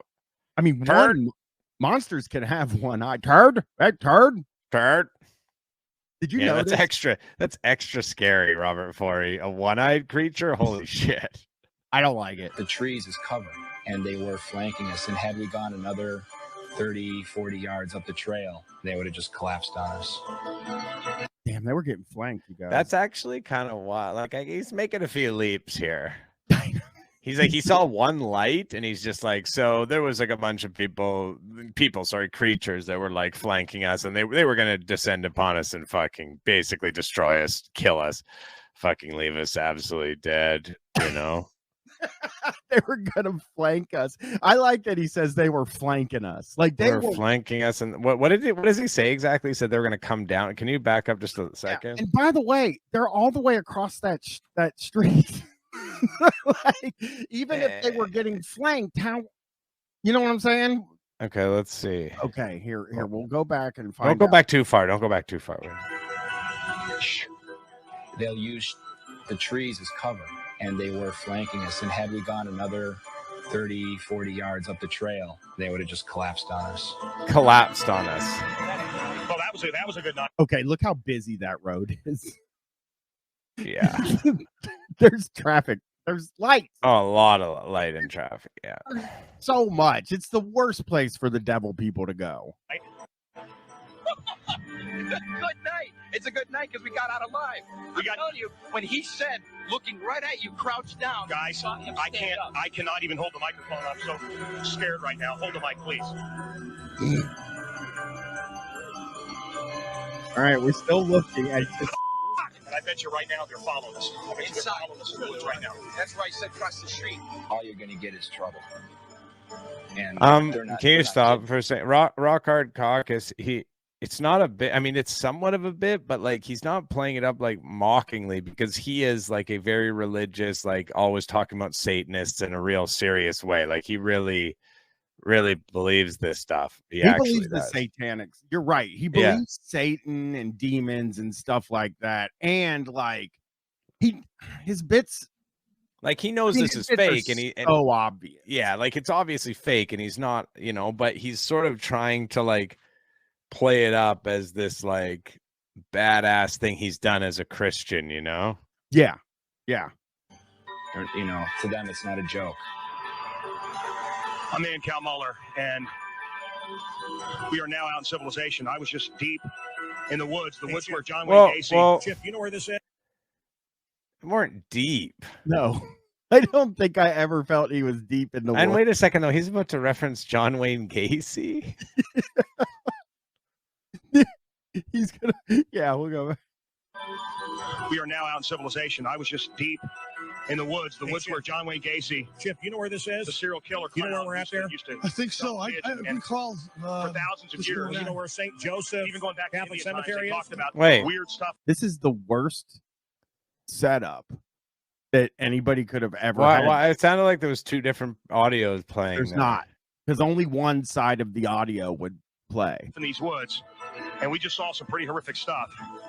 And I didn't see him. I wanted everyone to have flashlights. That's me like 20 years ago, man. Yeah, you look better now, bro. They must be watching this. Yeah. Oh my God, I forgot about that. Definitely stalking us. I mean, they had us flanked, and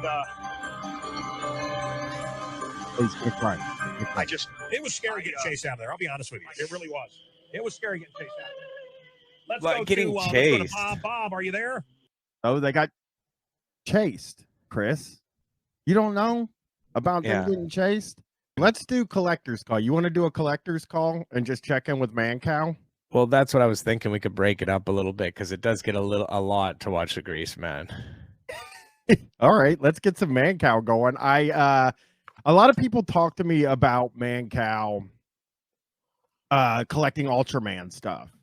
And I mean, he's a big collector of everything. So here we go. Let's this is a TV show on MeTV, Chris, which is not like a channel that you can get with a antenna, not on cable. I know about MeTV. Oh, okay. Do you know why? Why? Just because that's what Scorch used to be on. Oh, Scorch was on MeTV. Scorch was on MeTV for a while, and so I know all about it because they looked into it, exactly that whole thing where you can't, where you know, you have to have the whatever. Like, yeah, I remember them talking about it a lot on Opie and Anthony. Yeah, this was the home of Scorch, so very cool. So very prestigious network. It is. It is. My name is Lisa Welchel. You might remember me from my time on television. I don't. Nope. Sorry, ma'am. Now I'm traveling the country, meeting people with the most amazing collections we can find. Yeah, that's like the real deal there. Oh, what the fuck?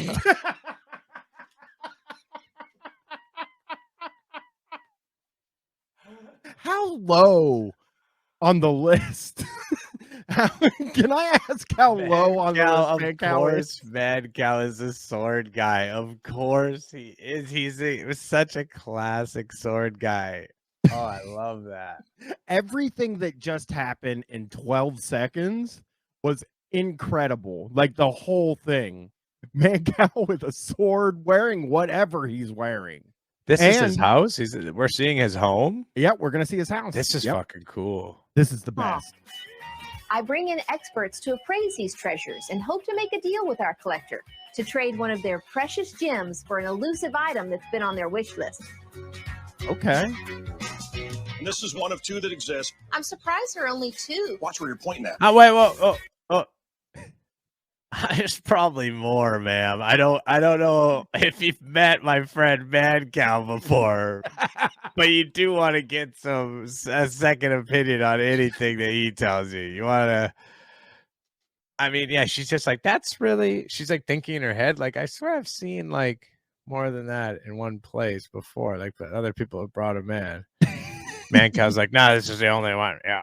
Yep, there are only two. Just and two. I got it from my friend. He always says he got it from his friend. He just paid a bunch of money for it. He didn't get it from his fucking friend. You know? It'd be like if I could get something from you, Chris. Like, oh, yeah. I got this. If I bought something for like $1,000. Then yeah, from somebody else. I don't know why I said on eBay and then said it was my friend. Yeah, don't Will fucking there be a involve trade? me. It's the collector's call. Yeah, that's true. Maybe it was Turd. Could have been Turd. Turd?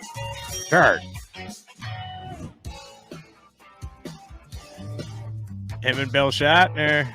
He loves Bill Shatner. My name is Mancow. Today I'm meeting up with Mancow Muller, a radio I'm shock sorry, jock that's just such a funny.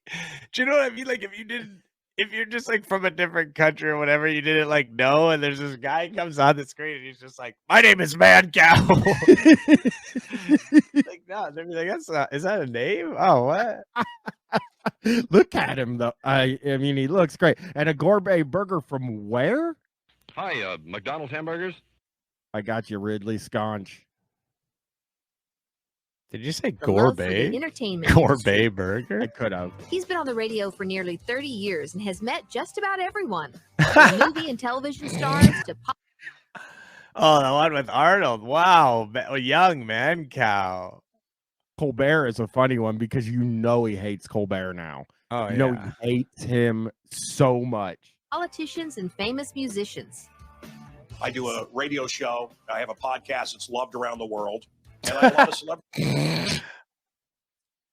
That's such an awesome thing to say about your own podcast. Do you know what I mean? Like, it's even if it's true, it's such a fucking weird thing to say about yourself. It's loved all around the world. And that's a lie, of course. I mean, yeah, I looked at the stats for some of my podcasts, and I mean, I could say it's loved all around the world, but there's like 4 people listening to it outside the United States and Canada. Yeah. Celebrities that come on my show, so that's how I get autographs. Mancow's love for collecting started long before his radio career took off. Whenever I was at a show as a kid, I would wait backstage, sometimes for hours, to get an autograph. Playbills and pieces of paper and tickets, and it built from there. Mancow has flown in his best friend, Barry Williams. What? Wait, what? Wait a second. Hang on. His best friend? I guess He's best friends with is that Greg Brady? It is Greg Brady. He flew in his best friend, Greg Brady. That photo of him with the fucking oh man, it doesn't look real. It looks like one of those caricatures that you would get drawn, like at the fair or whatever. Mancow does. Yeah. I mean, he's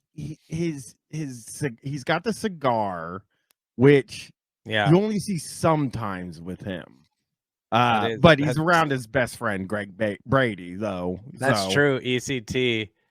That's heartbreaking for Russell Crowe to hear that. Russell Crowe sitting there like, "Oi, Mike." Can't believe what about Shatner too? Yeah, I mean, I'll be honest with you.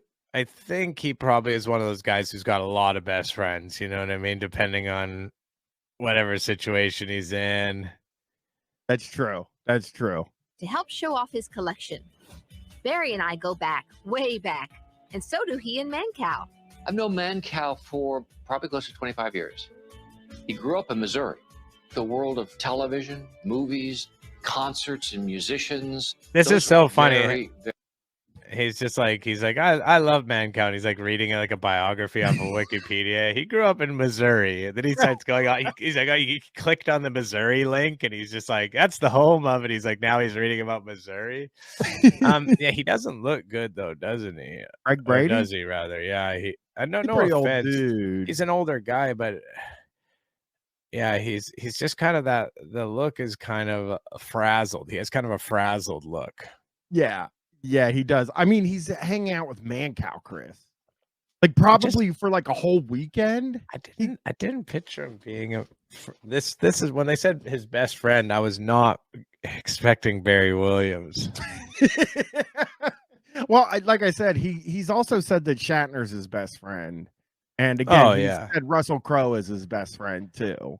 And Chris Farley was his best friend, but he's dead, so he doesn't count. He would have to get a new best friend if your best friend. You don't have to, but it would be reasonable to get a new best friend if your best friend passed away moments after you spoke to him on the phone. That's true. Very impactful for him. And he converted his basement for that purpose. I brought along Keith McDonough, Who's owner that? of Bleachers Sports Music and Framing. Okay. He's been in the Cool. business for more than 25 years. Keith isn't just any pro in entertainment collections. He's been Mancow's go-to for years. But he's never seen Mancow's full collection on display. He has a very Christ, that fucking house, dude. You can't live like that as an adult. Cut it out. No, but this is just one room. He's probably got a regular house.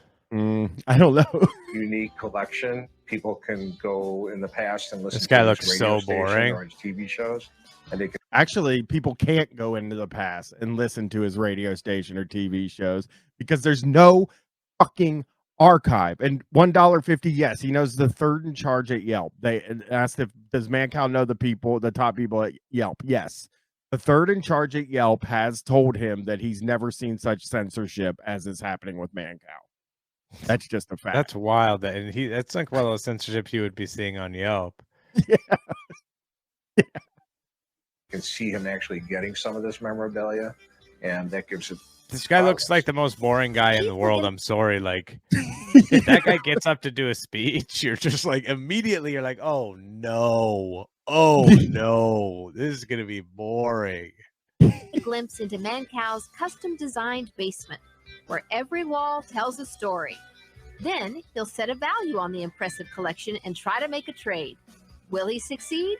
In the end, it will be the collector's call. Mancow, thank you so much for inviting us into your home. It's incredible, and you have collectibles everywhere. Yeah. But obviously, this he just brought Barry Williams. Like Barry Williams is, oh man, Barry Williams is just like up for anything, eh? Like, I mean, what is his purpose here, Barry Williams? He's just standing there while they talk about Mancow. Like, it is a very weird thing to have Barry Williams. He flew Barry Williams. All we know is that he flew Barry Williams in, and now we're sitting here trying to sort of figure out why he's here. It's just awkward. I feel bad for him. This is not his home or his collection. He's just a friend of Mancow. I know. I don't even think there's any Greg Brady stuff in his collection. Although we'll see. basement, it's wall to wall. You know why it's just the basement? Because I'm married. Oh, I want to fill the house, but my wife, this is my area. Laughing along Ed McMahon style. And, I love these people. I love these shows, and I would wait outside theaters and get autographs. Really? Yeah. So is that how you met Barry? Like you waited outside? I was a Brady Bunch fan. He is the largest collector of Brady Bunch memorabilia in America. Okay, he also says that about Ultraman stuff. I think. And could that be true? No. Could that? I mean, let's think of it. Could that be true? It's possible, but he said the same thing about Ultraman, and I've heard him say the same thing about several other things too. He can't be the largest collector of a lot of different things. That's but it's crazy. Fucked up. I can see how he becomes such a great liar. Now he has an actual cast member of the show. Fucking telling his lie for him. I mean, it really gives it validity. Whew. Lou Becca Freak said Barry Williams cannot possibly know that, and I'm gonna agree with that. Yeah, of course. Why would what even is a big Brady Bunch collection? Is it like? I mean, I don't know, and I don't know that it's. Yeah, I don't know that unless there was some sort of competition or some sort of thing. But even then, it's you have to count on that person who has the collection even seeing it, wherever it is that you're advertising it. There could be just somebody, I guess he could have the largest verified one, but I just think it's entirely a lie. I do. ECT by Radio Shack said Barry is selling Mancow increasingly more obscure Brady merch through the years, saying they're best friends to keep the prices up. This is actually a really funny thought that he's just I have this still too. I mean, at least they're including Barry. That's nice of them. They probably felt weird. They're like, oh, fucking Barry Williams is here. Okay, I guess we'll talk about the Brady Bunch. That's his only shit, right? Yeah. So I get to get. Well, he did that rap song. If you remember that. No, I don't. Fortunately, I do not. Oh, let me look. Let me get that up here real quick. My name is Chris. I'm from Not Even a Show, Fart Hammer. He knows who you are, Chris. No, I'm just gonna tell if the chat members asking. So I do pranks and stuff.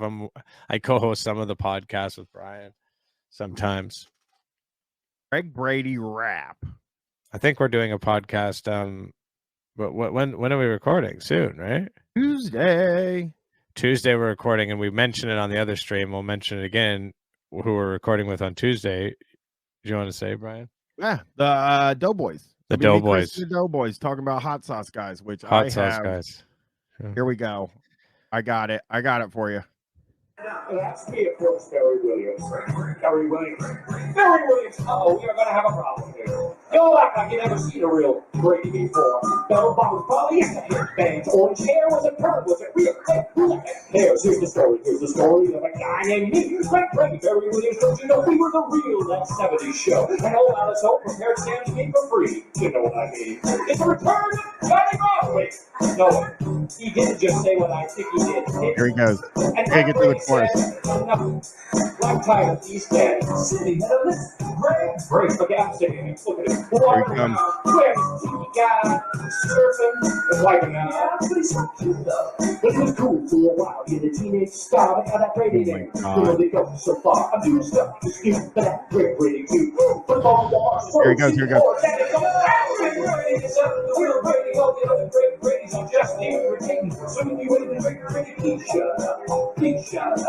So that's the Greg Brady rap song. I just wanted to throw that out there for people. So The only saving grace was that you couldn't hear what he was saying because the audio was so bad. They so you played didn't have it on Opie and Anthony years ago too. Well, I listened to him on Opie and Anthony recently, where he was doing interviews when Alice died, like the lady who played Alice. And he was going on the different shows, and it was actually one of the only times Opie can only be funny ever when he is like mean, like when he's being really mean. But they were calling him on his cell phone. He was doing interviews on and he told the exact same story verbatim on 2 separate shows. And then Opie left him a message like, Barry, just heard you tell the same story on Good Morning America, buddy. And that was pretty funny. Yeah. Is this true? Okay, see, In I fact, don't I know what to collected Barry believe. Williams. He lives in my basement. He's my greatest collectible. What's his value? Mancow, you look life-size terrible. collection. Keith, how did you get started dealing collectibles? I have a store for 26 years, and we started. Keith, why do you keep going to Keith? You have Mancow there, and she keeps saying, "Hey, Keith, what do you think about this?" Hey, Keith, can you bore everybody for a minute or two? Fucking he's just like, Keith in his other shot, he's like, I'm not sure I was boring enough. Should I put some glasses on so I could let everyone know that I'm just an absolute fucking snooze? Mancow is looking at him too, wanting to talk. That's what drives me nuts right now. I just realized too, though, you have glasses on and don't look boring. It's the type of glasses that he has on. Those are boring guy glasses. Yeah. Out as a small little card store and turned into Barry is an ollie and Keith is a bow. Yeah, it's the shirt as well. Yeah, you're right. To the #1 music memorabilia store in the business. What is our first item that you want to show that he's going to tell us whether it is authentic or not? Standing so awkwardly. Let's see if it's authentic. Oh. The letter from Einstein, I got it in the estate sale in LA. It's in German. It's got the Einstein letterhead. It's from 1930. It's wait. It's got the Einstein letterhead. It just says Albert Einstein typed out. The Albert Einstein letterhead. So that sort of gives it some validity. That's very hard to recreate. You have to know what font it is. You have to know how to spell Albert Einstein as well, or else you're fucked. Have it looked at by several historic document experts, and everybody confirms it's real. In this letter, Einstein is writing his uncle. Mm-hmm. His nephew has just died, and he has a line here. I had to have this because it knocks me out. This guy is so awesome. This is such a great thing. This is exactly the thing he would have. That he would think is cool or something too.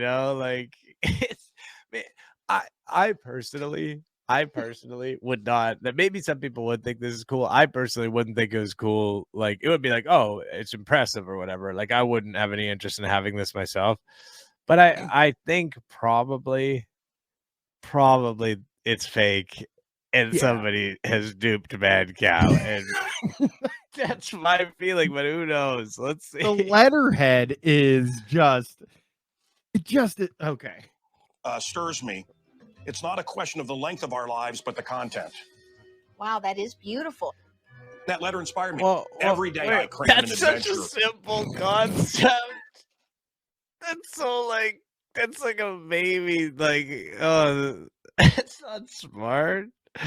I mean, it is, but it's very. Everyone knows that. You know what I mean? And as much life as I can, because this is it. This is not a dress rehearsal. And that Einstein letter really speaks to that. How long ago did you buy this? Probably 20 years. Really? Okay. Yeah. Do you remember how much you paid for it? Yeah, $2 million. Ah. No. Is it worth $2 million? Mr. Mancow really lucked out because when experts hear the term estate sale, that automatically brings up red flags. But in this case, this is on the letterhead for Albert Einstein. Okay. It is obviously handwritten, and I have no question that that's real. I would give that a value of about $75,000. Okay. Wait. Wait a second. It seems very. Did you want to look at it a little closer? Do you want to touch it? Do you want to touch it? Like, I'm sorry. Are you familiar with who you're dealing with here, sir? I mean, do you want to maybe scrutinize it a little bit? $75,000. Wait. This is just a guy. This is just a guy being paid by Mancow. Hot Bauer. Yeah, it's like his main guy that he goes to. So Mancow is always giving this guy money. Yeah. Now it makes more sense. It does. Wow. I made money. Okay, yeah, sure, huh? $75,000 for something I put $2,000 in. Pretty crazy. What makes it so valuable? When you have a whole letter written out and he's talking about his own personal feelings, that has great value. And would that have greater value than if you were writing something about science? Well, he's written items about science and the theory of relativity, and they go for over $100,000. Really? So something personal like this is not going to be worth more? Yeah, He's worthless. talking about what he's known for, the theory of relativity. That's the holy grail. Well, I'd say that. Yeah, he wrote a letter to somebody and said, I got this theory of relativity. Here. Whoa. Oh, you want to ban that? Who's a mod? Just How do ban you that. ban this guy? How do you You ban need someone him? to be a mod. Or you are probably. Someone don't can know. tell you how to. Yeah, somebody's got to teach me. I'll You got to mod some people who are like always here, who are good people you can trust Any in the other chat. letters that you've collected? I do have some other letters. Wait a minute. I didn't realize we were going to have ham. Thank you. Just like that. Yeah. Abracadabra. Mancow's Houdini letter definitely deserves an entrance. It's handwritten and details what Houdini's life was like performing on the road. It even has his face on the letterhead. One of my heroes, Houdini. I'm obsessed with Houdini. Okay. It does have his face on the letterhead, Chris. I mean, I don't know how any of this stuff works. Maybe this means that it's real for sure. You know what I mean? Maybe that's like, but I don't know. To me, I think there's so many of fakes of these going around. Like, I think it would be such an easy thing to fake. I think you can like age things, and I think you can, but I don't know. I don't know a lot about this stuff. Maybe it is real. Like Mancow, someone said it makes me mad in the chat that Mancow's rich. I don't know that he is that rich anymore. He has a $75,000 letter from Einstein. Oh, but he was definitely rich at some point. I don't know, but he's probably okay now. Yeah. But yeah, I think he made enough to live off of. But then I have that little thing in the back of my head. It's the same thing with Opie, is that the guy just can't not be in the public eye. That's Chromodile. I don't know, Chromodile maybe. Yeah, it's astonishingly easy to fake this kind of thing. You can literally go and buy a lot of old paper. That makes sense, I guess. They have paper that's actually old. Yeah, I mean that's. And in fact, I had a psychic on my radio show that said I'm Houdini reincarnated. You believe that, Chris? You think so he wrote the letter. So he can verify if it's true, if it's real letter or not. There's some kind of connection that I have on a cellular level to him or something. It's bizarre. Have you loved him since you were a boy? Yes, I'm obsessed. I really am obsessed with Houdini. Fascinating character. I do have an innate knowledge of some things. When I've interviewed people, they're like, "How do you know that?" I don't know how I know it. Mm-hmm. Oh, But I so have a now connection to the guy. Yeah, thanks. Yeah, we needed that. We needed you, Greg. Like Barry's with it here. He's just like, this guy's fucked. And but the crazy thing is that like he's doing it like, oh, this guy's fucking, but Mancow is dead serious. I know. It's incredibly weird that like Mancow is saying like, I have dreams where I'm Houdini. Where I think it's even that he has Houdini's dreams, Chris. Like that like he's Houdini in real life and he's having dreams that are Houdini. You get what I'm saying? Yeah, that's fucked. Yeah, the showmanship. He had a great respect for the audience. He didn't dumb it down. And you know what? Maybe we don't have any connection. Oh, that's funny. Can you pause it for a second? Good friend Jake. He says he was the last guy to talk to Houdini before he died, actually, as well. that actually might be where the connection comes from, too. Houdini passed. Yeah, he was dying, and Mancow was like, "Let me be you." And yes, JBic89, Mancow just always talks like he's on the radio. I think that's his voice. Yeah, I don't know how that happens. I don't know that it always was, but I think at some point it became that way. Well, his brother has the voice too. Yeah, Chris. you're right, actually. You're right. That is a good point. Mancow's brother sounds exactly like Mancow. It's incredible, really, when you hear it. It makes you think that is passed down in DNA. Yeah. No, but I've always wanted Houdini. I've had handcuffs. Oh, yeah. Can you imagine him being sensual? Oh, yeah. Oh, you just have that. Your breasts are beautiful. I want to lick. Yeah. Oh, baby. Feel so sexual when I'm around you. Yeah. We need to get you. We need to get that on AI. I could make it right now. Sexy I can literally. You guys tell me what you want me to make Mancow say. I'll get it and I'll send it to Brian. This and is then a Brian really can special play piece it. because it's a letterhead that no one's ever seen. And what's great about this also is he says, "Well, I'm going to be at this theater and this theater." Wait, I have to go back. I actually have to go back there. He said this is a letterhead that nobody's ever seen. So nobody. That feels problematic when you're collecting. when you're a collector, and the letterhead is the thing. The letterhead's actually the thing that tells you that it's the guy. And then he's like, well, this is a different letterhead that nobody's ever seen. That, to me, makes it seem like it's not the real thing. Yeah. I just... Theater and this theater. And it's just a look into the mundane. The fact that it's a letterhead that nobody has seen before, that would give me pause. Like, yeah, me too. Now, are we sure this is real? How do you know this is real? Well, that gives great value to it. All the writing and the signature. Mancow's guy. It's Mancow's guy is just like, that makes it actually way more valuable. That actually is every single thing that Mancow says makes it. Every time this man talks, it goes up $10,000. Yeah. You can see it's on his letterhead. People weren't fooling around with stuff like that back in the day. Oh, okay. How long ago did you buy this? Probably about 10 years ago. And I think I spent about $7,500. Well, I can imagine. Which if was a you lot such of money. Fan since you were a kid, and is that a good? Did he get a good deal? You got a good buy. It's worth twice that amount. I'd say around $15,000. Yep. This guy is fucking fleecing Mancow. 100% he's fleecing Mancow all he's the like time. his money is. He's like he gets a percentage of whatever he says it's worth. That's how he. Are you surprised? Yeah, it's good news. Yeah. I'm wondering if you should be picking stocks as well. Yeah, as no, memorabilia. I have picked stocks. You're doing really well. We don't know if Mancow actually wrote that letter himself in a former life and signed it, and so then hey, oh, now is you're it making worth fun more of or him. less because of that? All right, here we go.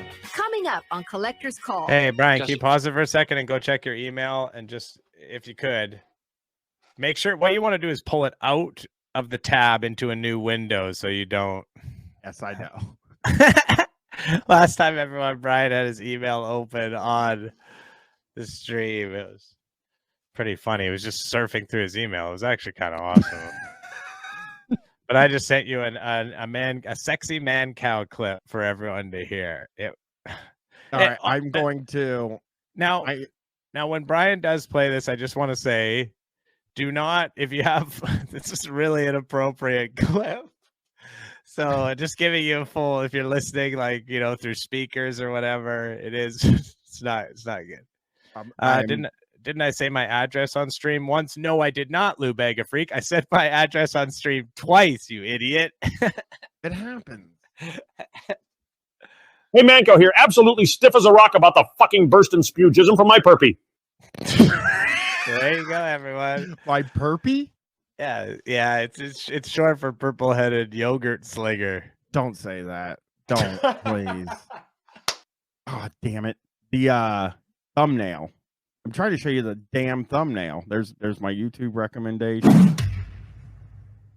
how much money would it take to get a Jocktober of J and S? They repackaged their interviews with nobodies into a podcast. Wait, that's what? Oh man, this is so sad. Like, can you imagine Opie? Oh, they convince Opie to do a Jocktober, like on his own. Oh man, We like to see him back outside, though. You know? Cheers. Cheers. Look at him. Look at him. He's dying. Oh my God. They both made mistakes. I'll tell you that much. What mistakes? Sam had his own thing going, and he took the shortcut. And Jimmy probably should have, not probably, he should have left. Especially after me and Jimmy, our show didn't work. He should have left and went and worked with Anthony. Like, so I think they both made mistakes. Okay. I really believe they both. But they're both doing better than you, Ope. Let's go to the beer show. So this is just to be clear, they made mistakes, which maybe they did, but is this the gentleman to mention anyone making mistakes? Because this is what he is currently doing. This is current. This just came out this week. And cheers. Let's check it out. I'm going to I think I'm gonna go to New York this summer. Mm-hmm. I'm gonna go to Gebhard's. I'm gonna actually go to Gebhard's, the Opie place. Beer. All right, I'm at Gebhard's Beer Culture. My buddy Matt owns the joint. I think my friend Ollie's inside as well. And we're going to try some beers today. Okay. So, yeah, what happened to F.H. Riley's? That's a good Still question. There. I think F.H. Riley's is still open, if I'm not So mistaken. I should go there, too. And does his brother still own it? And he's still that's involved? a good question. F.H. Riley's right here. American restaurant, Huntington, Long Island, permanently closed. Hey, All right. right. Can you put on closed captions? See if there's closed captions. If you're watching it straight on YouTube, you could probably do that. Bam. Okay. There you go. Good call, Jake. Beer. Stop. Hey, we got those closed captions out there. Beer. Got lots of beers to choose. Like, look at this idiot. This is fucking the dumbest shit I ever seen, man. The closed captioning is gonna fucking absolutely expose this guy. It fucking kills me. This thing kills me because this is Opie. This is the pitch, Chris. Yeah. This is like, put me on. Hey, guess what? If this is the pitch, it's fucking ball 4. Take your fucking base. I'm sorry to say, man. This guy, like the shit that he did, like at the bar before, was just wild. And this is the same thing. He's using a terrible mic that's not like, it just picks up all the noise around him. I don't know what he's doing. Yeah, Chromodile did say, let me host the new Insomnia. That is Insomniac. That he's trying to. I don't think he thinks it's possible for him to get a Food Network show, but there are like 2 lower level Food Networks, like the Food Channel and something else. I know there's like 3 Food Networks and there's just lower levels, or maybe he's looking at a travel thing that he's trying to get. This is his pitch for something like that. You really think that he still wants to get out there and do his thing? I mean, look at what he's doing. I mean, this is. Yeah, you're right. This is not just something like he's doing like stupid intro thing, but he's producing it as kind of a show. Yeah. Episode 1. Yeah, MST Cambot said Spike TV would have picked this up. They didn't pick up Opie and Anthony's original show though, so it is because we watched that on the Shock Jock Super Stream, which you can find on the Street Fight Patreon. They or on the Patreon Street Fight YouTube channel. We watched their TV pilot, and it was fucking terrible. It was as bad as it could ever possibly have been. Oh yeah, I've never seen that. Maybe I have. Maybe I was on that show. We're on the show. So Matt, which one are we going to try today? Hawaiian pizza from Rockaway. Will you turn the fucking music down? The music is so much louder than the voices. And look, I'm not a sound guy or anything like that. I also don't have 6 figures or seven figures. Real, I don't have $1 million or few million. Robert Forey is right. Drum solo during my interview. That's what it sounds like. It sounds. Anthony's still alive, Charmedly, by the way, as well, because I know that because he did a reaction to this episode. We could probably find it. You could just look it up, Anthony Cumia De Beer Show, and you'll find his reaction, him watching this. I'll bet he said something hilarious about it, you know. Hawaiian pizza from Rockaway. Does it taste like Hawaiian pizza? Is that what we're gonna find out today? Okay. And what's the second beer? What is the drums, dude? What is the drums are not stopping is what we're learning here. They're going to be a constant. That's known as a betting track, and it's a solid to just have heavy drums, you know? Very cool. So loud, man. Also, like that question, like Hawaiian pizza beer. What does it taste like? Hawaiian pizza? Yeah, that's what it tastes like. It's just like the thing that an absolute idiot asks, you know? Just the dumbest fucking most annoying guy asks that question. That is exactly the same guy that, like, if your shorts go like under your knees, he's like, are those pants or shorts? Yeah, you know? yeah, totally. That's kind of, and I do like him like asking, what does this taste like? Ham and pizza crust and pineapple? Like, shut up, you fucking idiot. Saison DuPont. I was going to say it's a Belgian beer, and I also noticed it's next to one of my favorite beers that we'll have to try. Can I say something? Can you pause it? Yeah. I believe he's just used the sort of basic like remove background noise. It sounds like there's like some suppression of noise going on potentially. That makes the sound quality quite poor. It might be coming through just for me as I'm listening, though. But he might have done that, possibly. For sure. Disgraced mayor said, bring back the drums. Yeah. As soon as you hear him talking without the drums, you're like, maybe you need the drums. The drums, yeah. You can see why they had the drums. Yep. Another one of these. Try again. Also with us today is Ollie. Ollie's going to be pouring the Hawaiian. Oh, pizza. cool. Hey, thank God Ollie's there. Like, dude, didn't you used to know like fucking famous people and stuff? And you're doing a show. Okay, none of them, no disrespect to Ollie, but it's like you're doing this show. It's the first episode of it. You couldn't like get one of your somewhat recognizable comedian friends. No, he always shits on them, Chris. Like, who does he have left that's a comedian? I don't know. That's my point. I think you just think with so many years of doing it, for like his first guest would not be Ollie. I'm trying to think. I feel bad because Ollie's done nothing wrong. I'm trying. I can't think of. I mean, you know who has more famous friends than him is fucking Mancow. Jay Moore could be. Jay Moore. Yeah, Jay Moore. That's not a bad. Yeah, but obviously he's not willing to do it. And Jay Moore is a tough one because he doesn't really look like Jay Moore anymore. So it's like then you gotta sort of like people are like, who's that fucking? Oh, is it? Oh, fuck, that's Jay Moore, and it's like sort of distracts from everything else. Yeah, and he's married to like Jeannie Buss or whatever, so he's rich beyond belief. So yeah.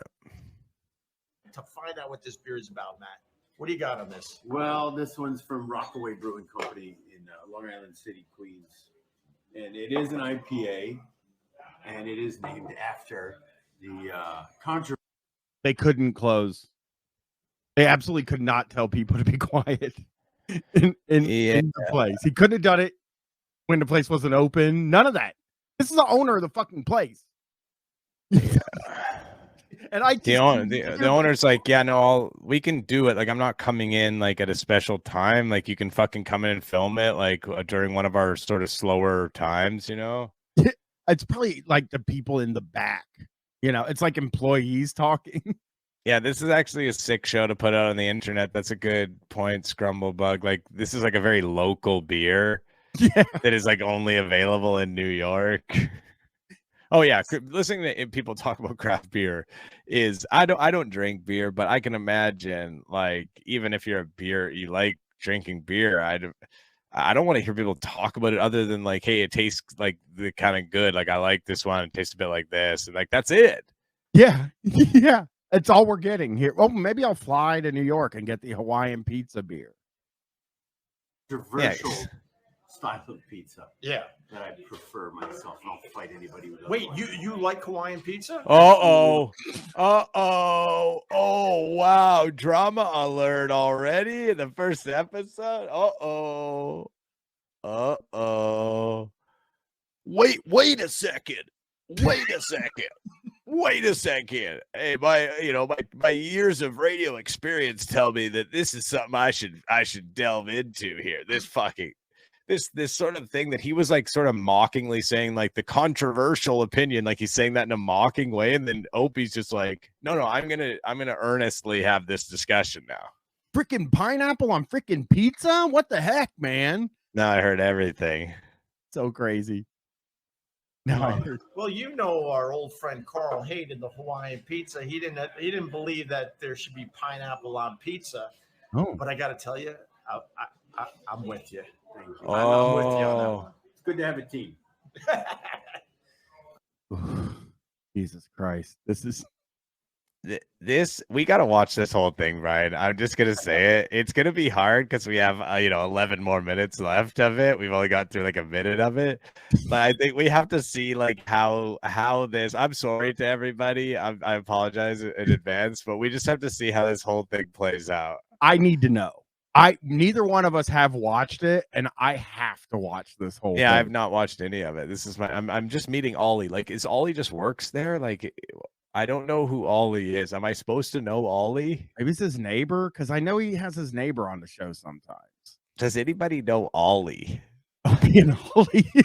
Yeah, that would be a hell of a show. The Opie and Ollie show. Maybe that's what this turns into. We're about to get a taste. Disgrace Mayor said, "Why is he holding the camera anyway?" And that is like a really good point. He's the most famous person. But he always holds he loves holding the camera. Like he loves walking around filming stuff. It's like his favorite thing to do. Yeah. All right, cheers. Anyway, it's a 6. Hey. Cheers. 6.8% IPA. Cheers. Ollie, why don't you taste it first and tell us what you're thinking? This is electric. So nose, mouthfeel, look of it. It's your classic hazy IPA. You got going there. There is some citrus, but I don't know about you guys. I'm not getting Fuck. I'm glad they got Ollie on there. So I'm learning that Ollie is not the comic relief on the show. Ollie is a straightforward beer drinker who is going to say the most fucking absolute middle of the road fucking bullshit, heard it all before opinions on beer, and just sort of talk about it in like a very serious way. Like, I don't know about you guys, but like, are you fucking joking me, man? We're back to wanting the like, is a hot dog a sandwich? Hey, let's let it play for as long as we can.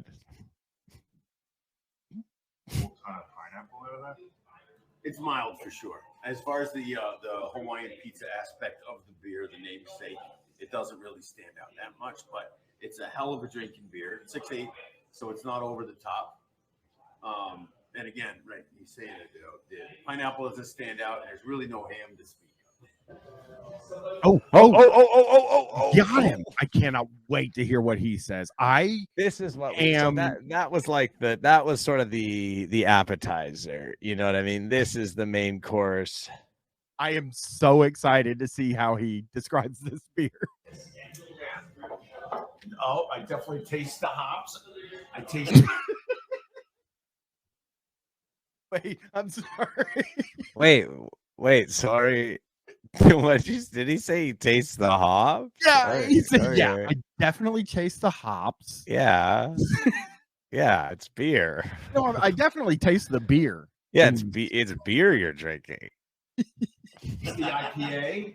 The aftertaste isn't bad. You definitely get a hint of pineapple in this beer, and it's not too sweet. I kind of like it. Sweet, right? And it's also not too bitter.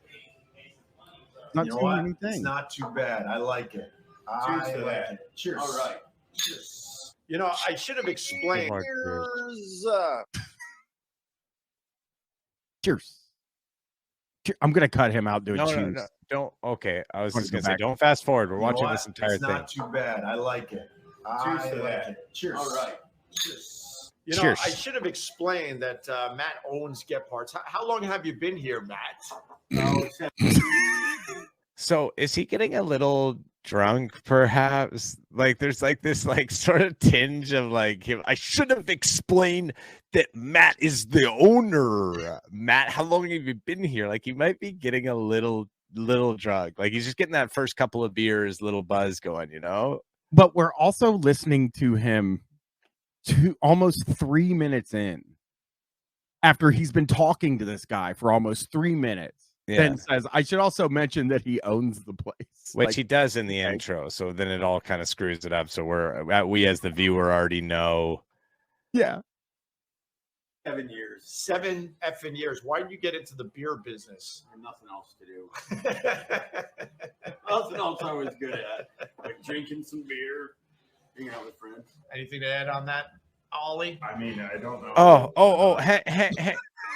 Hang on. Like this guy's interviewing skills are through the roof. He was asking the other guy about a specific question about his life and owning this bar. And then he just turns to Ollie, who we still don't know who the fuck Ollie is. And he just says, Ollie, do you have anything to add on that? On his description of how long he has owned the bar? You know, I can't wait to hear Ollie's. Maybe he works there, so maybe here. Let's see. I was good at like drinking some beer, hanging out with friends. Anything to add on that, Ollie? I mean, I don't know of another place around here that caters to people's tastes about beer the same way that we do. You know, like, he works especially there. as far as the Belgian cage is concerned. Like, we're the only game in town. But more importantly, you have a very cool roof deck that we like hanging out on. Yeah, more to come on that. Oh, by the way, by the way, do you have the "Please Don't Lick" T-shirts in yet? Oh no, not yet. They're on the way though. You got to tell that story. So this so is hard just to like watch. this is a Poochie. What's up? We're watching Opie's beer show, and the guests are the owner and an employee at some bar that Opie drinks on the rooftop deck at. And he's like forcing them while the place is open to like, he's interviewing them and asking them, like, they are meant to be the guests, like the entertainment. Yeah. That is so funny. But they're just guys. They're just guys. Right.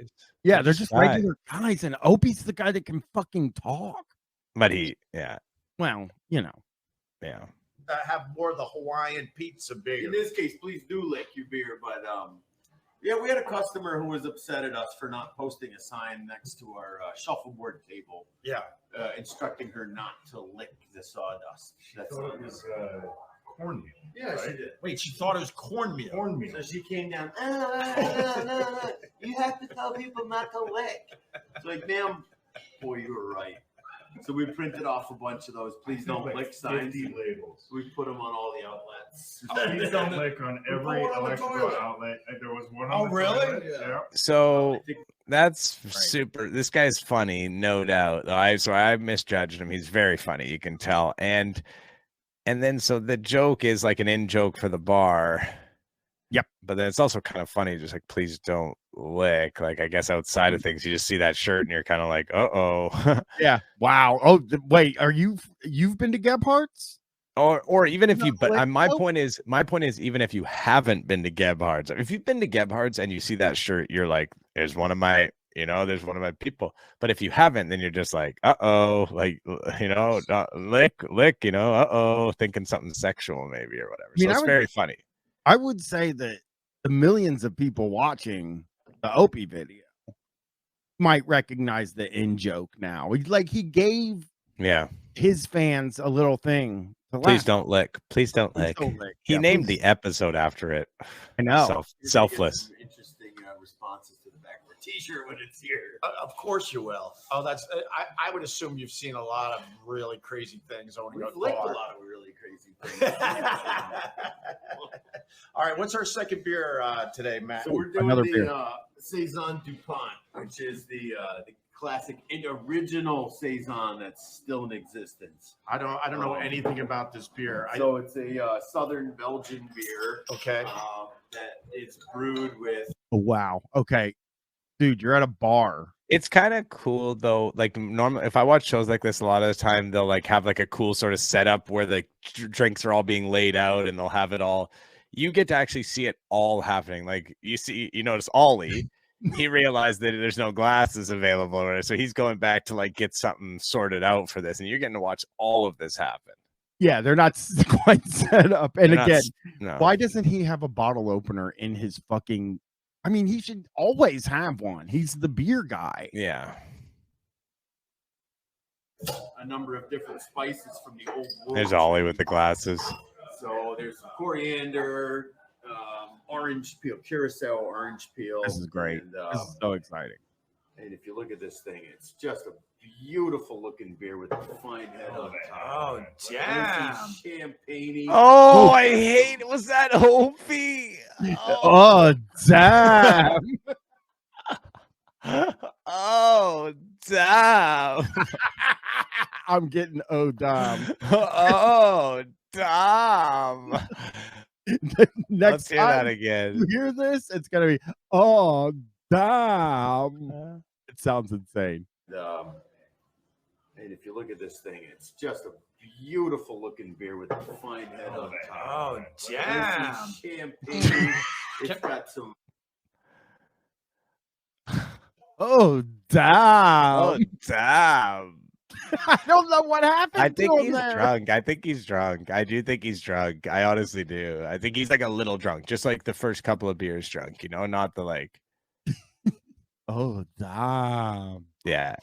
It's got some barnyard aromas, and it's got a little bit of. What's a barnyard aroma? You got to think wet hay.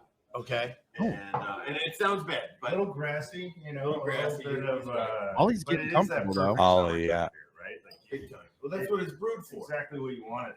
So why are we trying it in the middle of winter, I mean, boys? because it is strangely 65 degrees outside. Oh yeah, that's a good point. Thanks, Ollie. Thanks for giving us the weather report and Opie saying thanks for the yeah. Very good point. A strange promise of spring right in the middle of February. Oh here. Oh Okay. I gotta say something. This smells like an old shoe. Is that the barnyard thing? That's not the barnyard thing, but I do have a shoe smell. All right, let me try this thing. Uh-oh. Let's get it. Ooh, very different than the Hawaiian pizza, but not too bad. Not too bad. So this is sick, though. I loved it. It's like, hey, here's this beer. Like, not too bad. Oh, it's sort of different than the other one, but also just kind of not too bad. Yeah. Pretty good. Not bad. His beer smells like a shoe, and very cool. it's not Very too bad. good content. Doesn't notice that we're filming something, but that's all. I know you're filming. Say hi, Debbie. Debbie does all of our beer buying. Oh crap! We like this guy. Yeah, no, I keep that slight curler just for you. What do you think of this beer? I love this beer. What can you say about it? I'm saving that for my mom. Your mom stays? Oh my God, this fucking back and forth, man. This is not the type of stuff. This is, you can cut this all out. And also this poor, he's like, oh, this guy doesn't even realize we're fucking filming, And the guy's like, yeah, I do. I can see you holding the phone at it. Yeah, I could tell. Like, what are you talking about? Yeah, I totally know you're filming. It is classic Belgian summertime. Oh God, are we hearing about the Belgian summertime again? Like, Yeah, well, this guy just walked in, so he doesn't realize they just said this shit. And Opie's smart enough to keep it all in. Beer, smooth, relaxing. Just drink it. Just drink it. All right.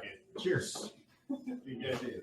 Cheers. Ollie, what do you think of this beer? Like Dennis said, It is your perfect summertime beer. It's that Ollie's gonna kick in to make sure to let us know for a third time that this is a perfect summertime beer. This is the third person to tell us that this is a good summertime beer. If you can take one piece of information, it's that this is a good. I don't remember the beer, but it's a good summertime beer. I know. I will every time I see that beer. Every time I see that bottle, which will probably be never since I don't drink beer. I don't. Every time I see it, I'm gonna be like, hey, that's a summertime. It smells like if I see somebody at the bar, I'll say, like, it's got barnyard elements. It's a summertime shoe. I can't believe he left all three of them in saying the same. Yeah. They might say it again. Who knows? I just did a bunch of shit outside, and I'm like finally ready to crack one and relax a little bit. It's everything you want. I love the description of this. Like, yeah, you're just talking about beer. Like, I worked really hard, and like this is a good one to like crack after a hard day's work out on the fucking farm. Like, it's just a cold beer you're describing. You fucking idiot. It's just a beer, and I get it, but we're only on the second beer, and we just got to the halfway point. And each beer, all three of them say the same fucking thing. Yeah, we should see. We should let it play. Let's let it play. We're not gonna do. Our buddy Matt is going to Thailand 1 minute with his Okay. young wife and his young daughter to show off his daughter to his in-laws. They haven't met. Why did you just say that he's going to Thailand with his young wife? Why? Why did you say that? Well, I'm sorry. I know I said I wasn't going to ask for it to be paused, but I think that he immediately go back. Why did he say that? Did a bunch of shit outside, and I'm like finally ready to Well, we get to hear this again. I'm sorry. Put you guys through this. It's everything you want. More importantly, our buddy Matt is going to Thailand with his young wife and his young daughter to show off his daughter to his in-laws. They haven't met your daughter yet, That's right? correct. No, she hasn't met her grand. I haven't met my in-laws either. Oh, really? Not yet. And know what I love about this story is the fact that He forgot. He forgot. I don't love. I'll be honest with you. I don't love this story. I don't love this story. I'm starting to get some of the ingredients in the recipe of this story, and it is not making a dish that I am particularly fond of personally. You got it. This is actually quite fucked up that he's sort of doing this here. I mean, yeah, of all I have to course. say is wife. And you understand he's saying, like, anyway, I don't want to. Okay, let's just. I'm talking about it's probably, No, I mean, we don't know, but it's just the way it sounds with all the stuff you're hearing is not good. Yeah, poor Ollie. Poor Ollie off screen must be like, hey. Why don't we do a little Gary Glitter here? No. It sounds like he's doing.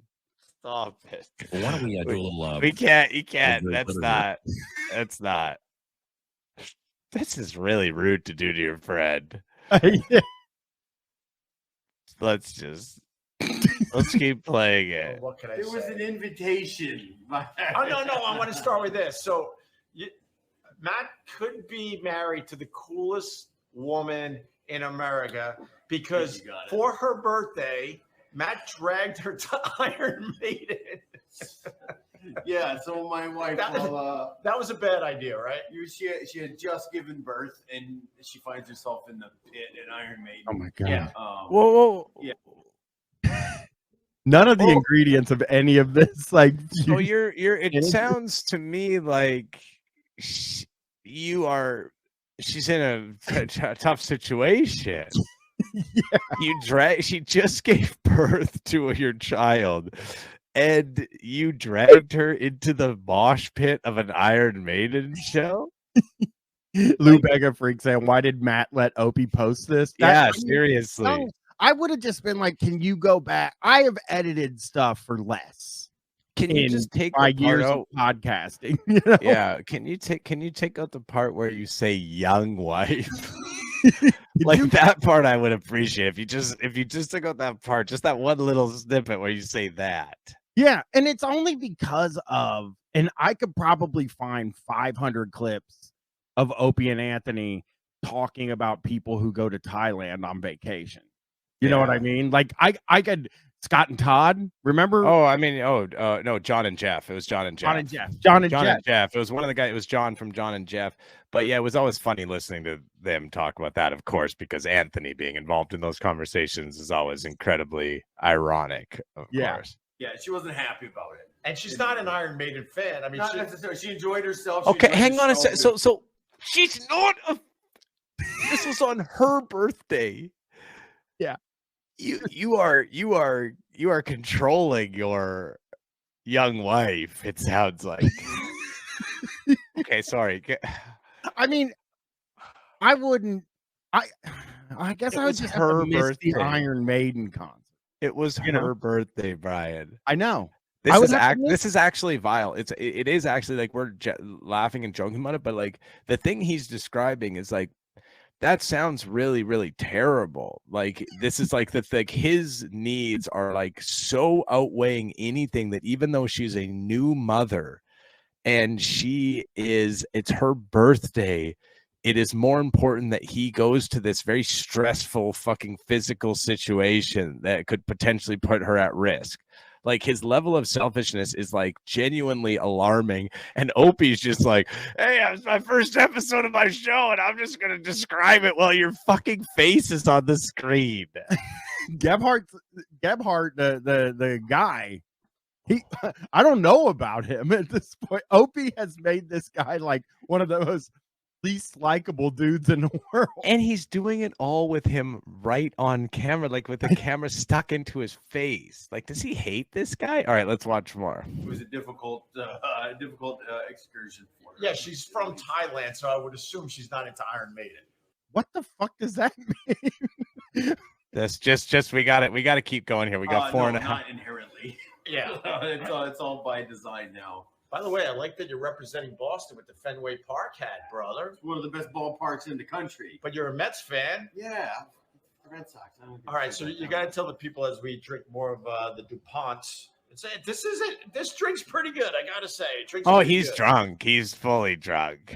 Yeah, I think he's finally drunk. Like, do you think they're like drinking beers between? Yeah. I think they were beers? drinking before and everything. He's drunk, it sounds like. Do you think that he was just hanging out at Gebhardt's and decided and was like, we should make a. Yep. This doesn't seem like it was planned. Now that you're describing it, it does sound like they were like 6-7 beers in, and they're just like, this should be a show. Yeah. And then Opie's like, well, I got a fucking 1 million subscribers. Well, this can be a show, you know, like. Yeah. Yes. Okay. So your wife said while you're in Thailand, you have to do what? Yeah, she insisted that I go see a ping pong show. So I pretended I didn't know what that was. So I'm looking forward to coming back with a little reporting to you guys. Whoa. So you insisted you got to go and see a must ping see- pong she show. said- What is a ping pong show? Wait, Brian, do you really not know? Is it Sex is it guys, women- Brian? Sex Okay, guys. Yeah. It's Sex like guys. like they're shooting ping pong balls. Yes. Right. Yeah. So, this is like, could this guy possibly want this stuff broadcast out to the world? No, maybe he is like, I'm an edgy guy. You know, we don't know what he is outside of this, and he did use the F. Disgraced mayor said this is gotcha journalism. Yeah, it does seem like that. Like he's absolutely hanging this guy out to dry here. And Robert Forey's right. He thinks it's cool and funny. I really think that, like, more than Opie, he's doing, in my mind, what I picture this guy's brain is doing is like, I'm fucking doing radio with Greg Opie Hughes. Yeah. This is from crazy. the Opie and Anthony show, like used to have fucking Patrice O'Neill on his show. Like one of the biggest radio shows of all time in the Yeah. history of the medium. I'm doing radio with him. Him and Ollie are just fucking freaked out. I'll be honest. I don't think Ollie care. I don't think Ollie's familiar with the show. I don't think he was a fan. I think he's just working there and he's forced to be a part of this. No Ollie slander. No Ollie slander. Ollie innocent. Fun show. Really? Hey, we're going, baby. We'll be there. So we're gonna bring a whole suitcase back of sticky ping pong balls. Apparently. You do know that I've experienced the ping pong show, but it was eggs. No shit. We know that you've watched women shoot stuff out of their pussies. We fucking know, Opie. And the eggs. Get out of here. Okay, tell me more. On the radio show, we found a woman way uptown. This is where you find this. Eggs, yeah. And she did bachelor shows, and she would shoot eggs. She would shoot eggs from quail eggs. No, regular grade A eggs, extra large jumbo eggs. And the beauty of it was that she brought bats, so she would fling the eggs, let's just say, and we would take batting practice. So if you do this, I don't remember that bit, but this might not even be true. And yeah, Jamie Wonder's saying Ollie's just having to film this. And now Ollie's filming, isn't he? You're right. Now Ollie's like sitting there, like afterwards, he's gonna be like, "Hey, boss, I just want to talk to you about something. Like, hey, you know I love working here and everything, but next time that fucking Greg fella comes in, you think I could maybe take a 15, 20-minute break? Just, I don't really like hanging out with that guy." Yes, I do believe. Poor Ollie. I know. It's the poor fucking guy. What did he even do? And Short Shine is right. What's editing? Like, why isn't this edited, Chris? Yeah, I don't know. Thailand, you're gonna have to try to take a couple swings at the ping pong. You can can hit. Oh shit, I can hit. All right. Absolutely. Hand-eye coordination. There were two other things we did with the. I like how the camera stays on him while Opie's talking, and it's on Opie while he's talking. Honestly, because Ollie's just like, man, fuck this guy, man. Like, he won't, like, who gives a fuck about this? He's just like lost interest completely, man. He's got like stuff to do. He's like, I have to like do inventory. Like, I have to like take in like receive a bunch of stuff. Like, I have a bunch of work to do. Yeah, I'm fucking doing things. I'm busy at work. I gotta be careful, but I think people understand what's going on here. We try to get a girl to smoke from that area. Wait. You're not on terrestrial radio anymore. You can say it. I do think that he has to. I don't understand, like, why he edits, but he edits the cusses out. He does this. He does those sometimes, and he tries to keep it clean. But I'm. Oh, I see. Yeah, because this is like he's like wants a all ages audience, and he wants to sort of get on regular TV. And Disgrace Mayor saying this is for the Food Network. I really do think that this is for the Food Network. And Demeter Online says YouTube monetization. That's what it is. Oh yeah, I guess that's true. I'm not monetized on YouTube, so I don't really care about that type of stuff. Yeah, me either. So try to get a cell phone to ring. Oh, Sex Guys episode, right? Stick a yeah, cell phone up there. iPhone in your pussy. And give it a call. And give it a call. Yeah, Sex Guys. Did she dial? We dialed her number. Oh my god. We dialed her number. I gotta be honest, we weren't successful. Okay. We weren't successful. So enjoy the ping pong I'll show. do my best to I forgot this was still about the ping pong show. Wow. Yeah. Okay, we got 2 minutes left. All right. So once again, these were the beers we tried at Get Parts today. It was the But you're only gonna do pizza two? Yeah. From Rockaway. I like that one. Okay. The DuPont, which was the second beer we tried today, a Belgian beer. I will give it a. I think Ollie wanted out. I think Ollie asked not to be put back on after the beginning. Let's see here. Hang on. Because he's cutting around Ollie. Yeah, Ollie seems Was to. it A for effort? It was interesting. There's an aftertaste that kind of tastes like a basement after a flood. But besides that, What's the problem? why don't you like it?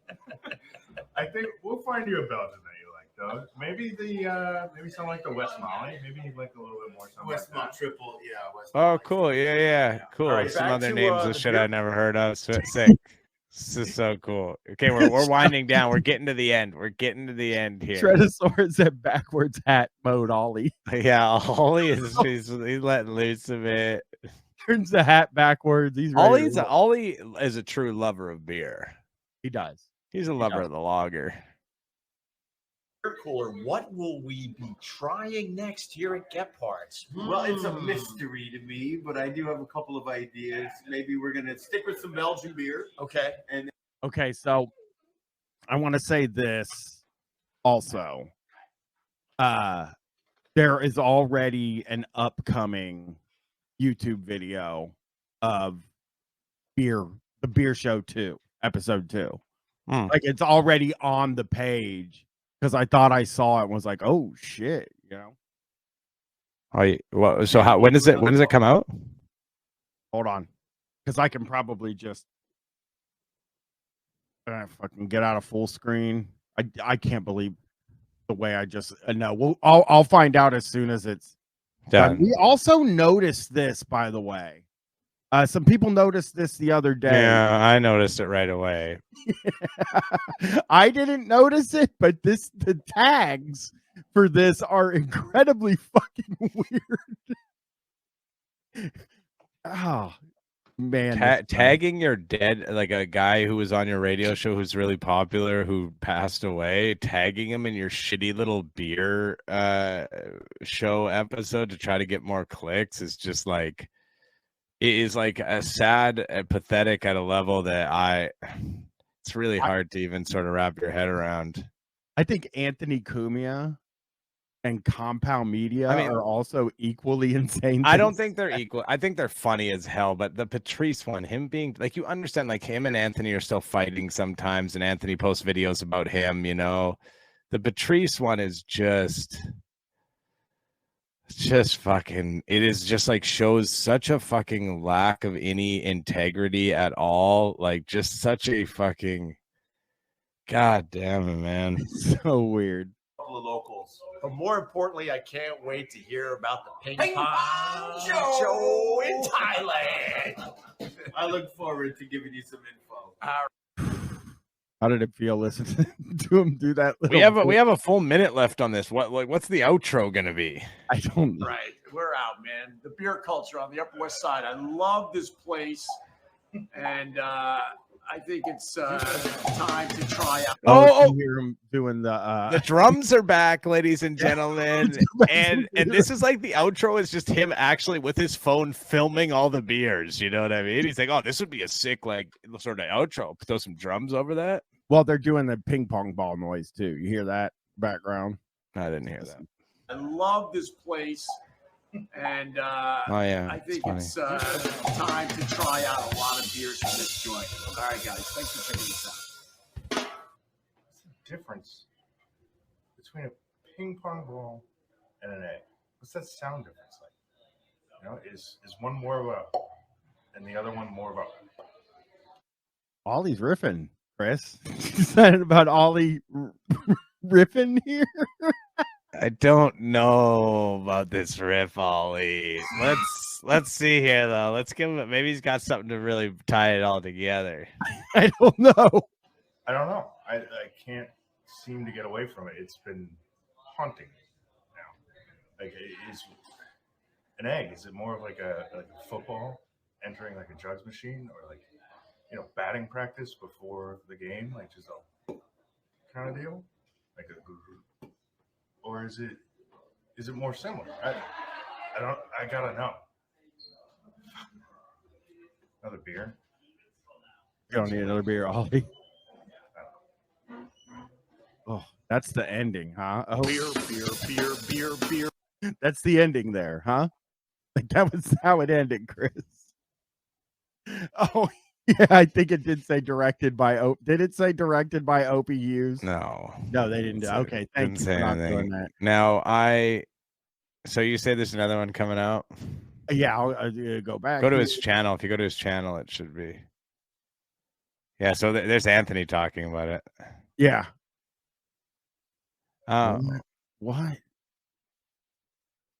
Obviously, I spend my time making TikToks, but what do you do?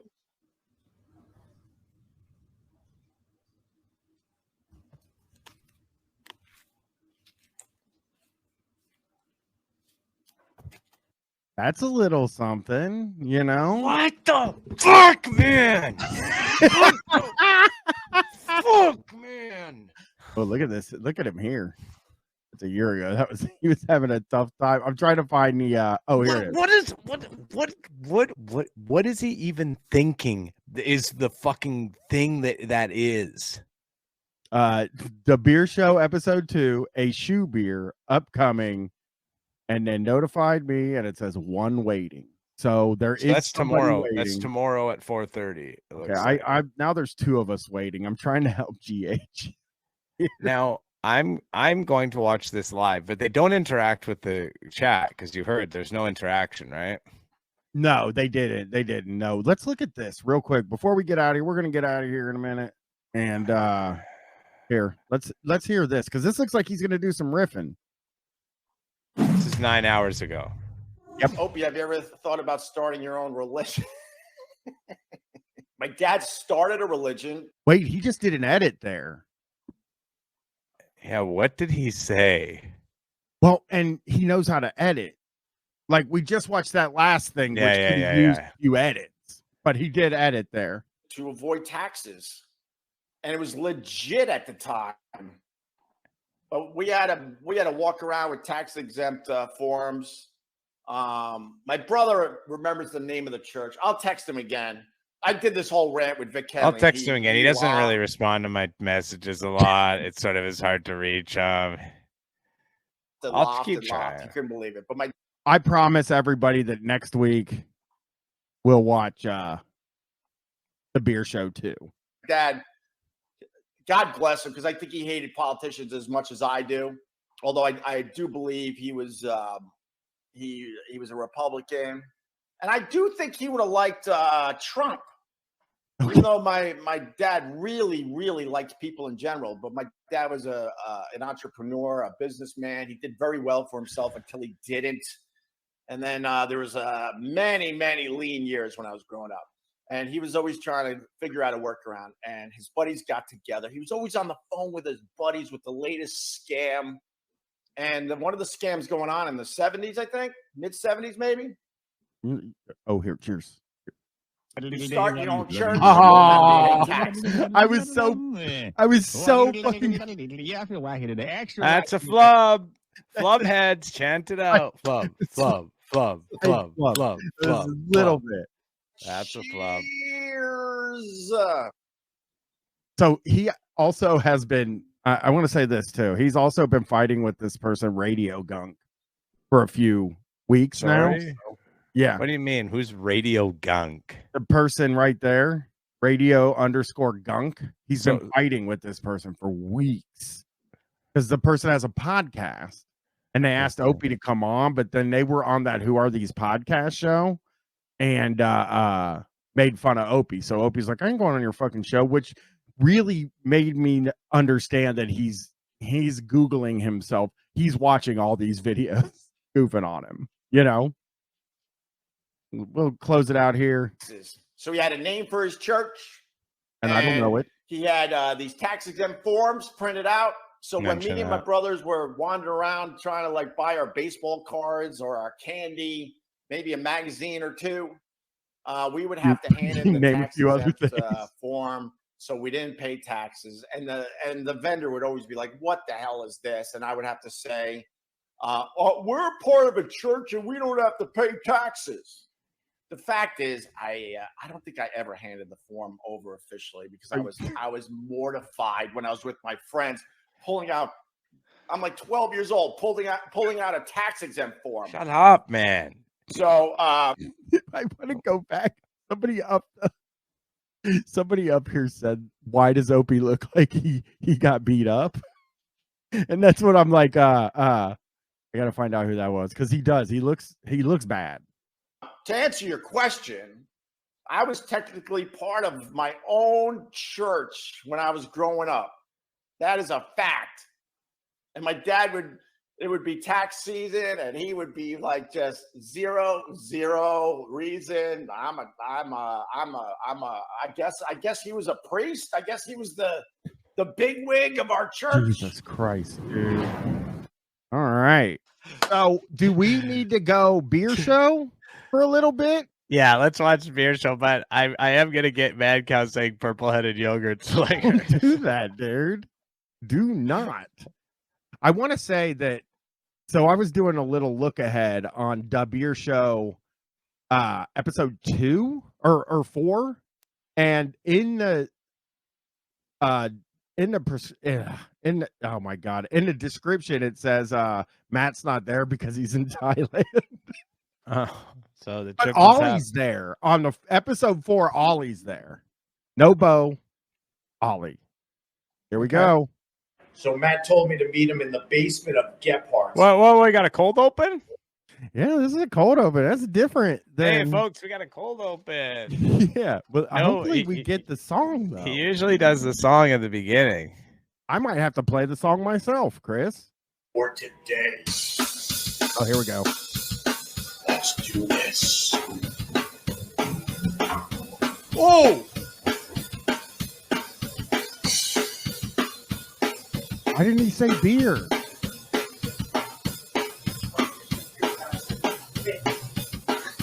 What are you doing?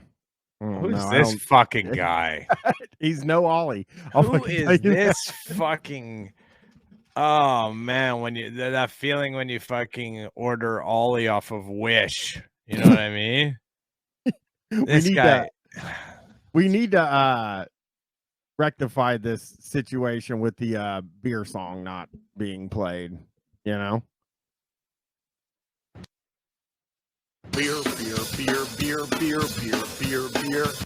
All right. We still have it here on the stream. Okay. Thank goodness. All right. What are they doing down in this nasty basement? I don't like, it's so nasty. You can see like your fucking mold and shit. It's like so gross. And it's the basement they keep the stuff you're drinking in too. Like, this is not the best. Like, this is kind of a bad advertisement for Gebhard's. I mean, the beer show is a bad advertisement for Gebhard's no matter what. Even if you're watching the beer show, you're like, oh, I didn't know he was like a Thailand guy. The guy who... honey, did you know the Gebhard's guy's like a Thailand guy? I mean, not whatever, but you know. Lou Becca freak. Oh, good friend Jake said it's so no random workers walk in and catch them drinking. Oh yeah, that was last episode. The heaven forbid somebody walk in to go to work. Yeah. Here we go. What's going on, Matt? And of course, my friend Robert, and we're in the basement. Robert. They've always like how Robert. Oh, hey, thank God Robert is here. Thank God you decided to have Ollie stay home and bring in Robert. We were all hoping to see Robert. You used to regularly have Bill Burr on your show. Now your guest is Robert. Exactly. And why do they have Thor's hammer? I don't want to. I'm guessing some comedy is gonna result from it. So let's just leave it be and let's let them sort of grab that hammer. And I'm sure they've all got the comedy strength of Thor, and they can easily lift it. I will say this. I'm pretty impressed that we're 32 seconds in and he hasn't said the word Thailand yet. Oh, okay. Obviously he's going to, because he's gone in the next one in Thailand. So this is you can see in his face. He's excited. He's going home. He is. Why don't we do a little Gary Glitter here? He's going to Thailand. And by the way, we have obviously we can't say that. We don't know anything. Well, why don't we do a little we don't know little Gary Glitter here? That's Matt saying that from Gebhard's. That's him saying it. No, let's play it. Gebhardt's. Why are we down here, Matt? Oh, it seems safer. You kept asking me to do shit up there. Can I just say the whole time that was going, I was like, they're not going to do the drums again. And then they would come on, and I'd be like, that's going to be the last one. The drums are playing constantly, it seems like. 39 seconds in, we're still doing the drums. Oh, so you're hiding from your own employees? You can say that. I see we got some beers to try. Rogue Dead Guy from Oregon. And then we've got the, this is the Palatine Pills. Didn't you pick it, dude? Like what? Yeah, Thor's they only Hammer. do 2 beers. The strong bad man said only 2. Yes, they only do 2 beers. It is the weirdest thing. You normally see 3. Yeah, normally I'd see 3. Well, yeah, but they only do 2. I think what happened was in episode 2, the riffing was going on like way too long. So is that a hop on his hand? That tat? Why am I pointing? Like, is this a hop? I don't know. I don't know what a hop looks like, but I think it's a hop. What is that? Juarez Brewing in upstate New York. It's a lager. They only do lagers up there, and they do some fantastic beers. I can't wait Can to I try can it. I say that you don't have to pause it even, but it's only on Opie's videos where when you pause it and you start it again. When we were watching the Greaseman and the Mancow one, it didn't happen. It's something about him uploading it. He's doing something wrong where he's uploading the video. There's something fucked up with it. Yeah. Right? Like you guys I mean, noticed that, right? It's only on this video when Brian presses play that it lags behind and it takes it. There's something like fucked up with it. Lou Bega Freak, if his other tattoo is the DVD logo, I like that. I would get that. Actually, Chris should get it. He's a big movie guy. He's missing Oscars. I don't have any tattoos though. Me neither, man. This is the least tatted show on the internet. I have 0 tattoos. Murder Room. Well, that's why we have the Dead Guy. Oh, the Dead Guy. clever! All Let me right, show you. This came with the building. We didn't have to pay any extra for it. all right. Let's. Look at that, huh? Is this a trick? No trick. Are you Just sure? try it in. Just Oh go yeah, all just the go way. right in. Oh yeah. I want to drink at this place. What? What a shithole. I feel like I'm on the Titanic. What is If you didn't- this? If you didn't have to pay for your ticket. Holy crap! ECT by Radio Shack. I was hoping somebody read that because I didn't see it. I saw the word bureaucracy and I wanted to know what came before it. So it's F your bureaucracy, I guess. And yes, Cyber Arcanist says, "Oh yeah, I'd love to see more of this disgusting basement." Yeah. Why are you showing like this is so disgusting? He thinks it's like cool, you know? We're going back. Yep, there you go, Chris. That's his shirt. F your bureaucracy. So he's against health inspectors. We're down in this basement. That's what he means, yeah. All right, let's. Look at that, huh? Is this a trick? No trick. Are you Just sure? try it in. Just Oh yeah, all just the go way right in. These in. guys are having fun. What? What a shithole. I feel like I'm on the Titanic. Why? What is If this? you didn't have to pay for your ticket. Holy crap! What was this? I don't know. You have no I idea? No idea. Besides a torture chamber and murder room, I think this was just a brick storage zone. Is that Robert talking, by the way? Or was Robert said something. Robert was like, "This looks like a shithole." Like that's what he said. that? Yeah. I thought you were going to show me the old timey beers you got. Well, I'll show you those too, but I don't keep them in the murder room. All right, let me see those. Just edit this. Just edit it, dude. We got to find out what this shirt is, Chris. I have to know. Here's a collection of some really rare, wonderful, and old beers. Most of these are 10 to 20 years old.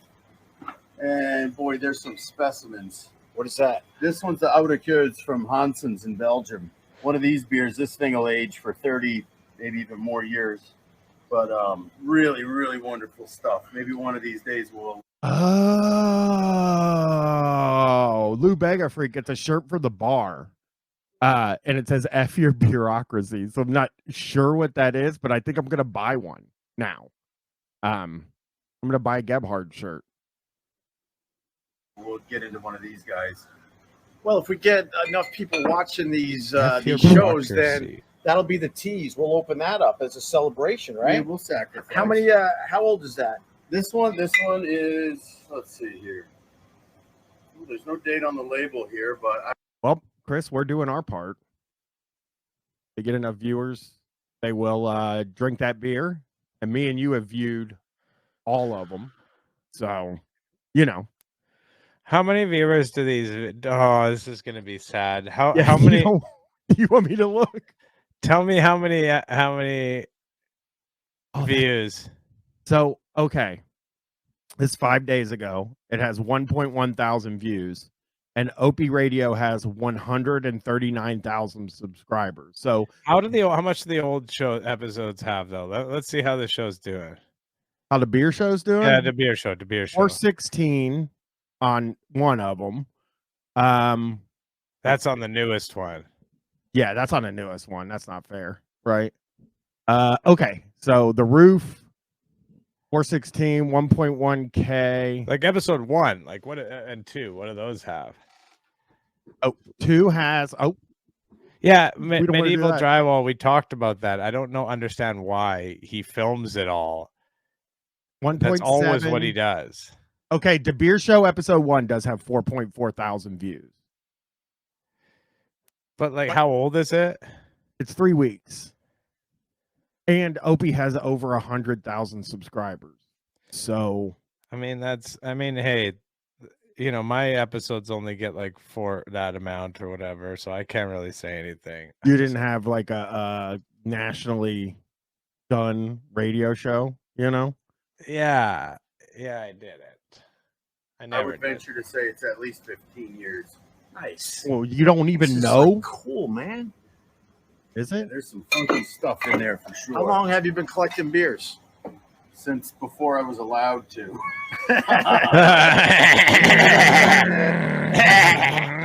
I love an Opie. Then I started collecting when I was 19, but you can't collect. You can't just age any beer. It's got to be right. It's got to be a specific style of beer that can withstand that. See, when I was growing up, I had a beer can collection, and you have actual beers. Yeah. Because we never found a beer can. Wow, that's kind of funny. That's kind of a cool thing. Hey, you know what? Hey, guys, today we're going to do a bit where callers call in and they talk about their beer can collection and what their best beer can was. Elvie used to have the worst ideas for bits. I was like, try to like, he'd try to be like, okay, here's the bit. Now we're rolling, folks. This is the bit, and he could. Everyone else is like, no, listen. How about we just like do the radio show or whatever, Actually, full. They would be in some dumb dump somewhere that you had to dig through to find. Remember the Billy beer? Are you old enough to remember I know Billy beer? Billy Carter, right? Yes. Yeah. Oh, Billy Carter. Well, Shut your. What is this? This guy is the worst. What was that guy last show? Oh, that was Bo last show. This guy makes Bo look like an absolute like Johnny Carson. I mean, this guy Robert. Yeah, Robert fucking sucks. Go back and listen to what he. First off, yeah, he's standing with what. Just listen to what he adds. Hey, I want to say Cyber Arcanist said these third guys are awful. Have you seen Ollie? Ollie's fine. Ollie's fine. But they keep getting worse every episode. I feel like. Let's see. And I just saw episode 4. By the way, I saw the screenshot of it, and this fucking guy Robert is in the screenshot. Oh, it's Robert and Ollie together because he's in Thailand. I hope Ollie kicks a fucking shit out of Robert. That would be great. Remember the Billy beer? Are you old enough to remember Billy beer? Billy Carter, right? Yes. Yeah. Oh, Billy Carter. Oh, Jimmy Carter. Do you feel tall down here, Robert? I do feel tall. Robert feels tall down here. I feel like a giant. You ready yet? Oh, wait, we got to show this off, and then we're going to try some beers. Beers. What Cheers. the hell is this? Used to be the elevator lift. What, from back in the day? From back in the day. No, from No, 2 weeks ago. From the future. That's from the future, dude. That's what they're gonna use in like a couple of years. DevOps regional champion. They have not mentioned Thailand yet. We're fucking almost 4 minutes in. No Thailand. Is there a chance that the man here was like, "Yo, let's eat"? No. He's up on all the Thailand talk. It's sort of painting me in a certain way. Can we let's maybe not talk about Thailand. I think maybe possibly he just pulled the plug on it, and then as soon as he's gone now, Opie's talking about it again, like my man's in Thailand, you know. Ping pong show. I think he's gonna bring it up. I think the ping pong show is gonna come up for sure. Okay. I would gamble on that. Years old? Easily over 100 years old. Yeah. We don't make stuff like that anymore. I hated that. Hate that. This is the least interesting observation. Yeah. We make it better, dude. Yeah. Have you gone in the shaft? No. I tried not to. All right, let's go try those 2 beers. Do it. I'm still trying to figure out what the label is. Is it dead? The fucking skeleton. What? Disgraced mayor is right. 1 sip of beer and he's going to mention Thailand. Yeah, you're right. Okay, let's try to let it play. We've done this before. Let's try to let it play until 5 minutes. That's 49 seconds. That seems like, of course, you could easily do that, but God, it's hard. Okay. Guy. I understand it's a dead guy, but it looks like it's a monk. Is he a monk? I guess he could be a monk.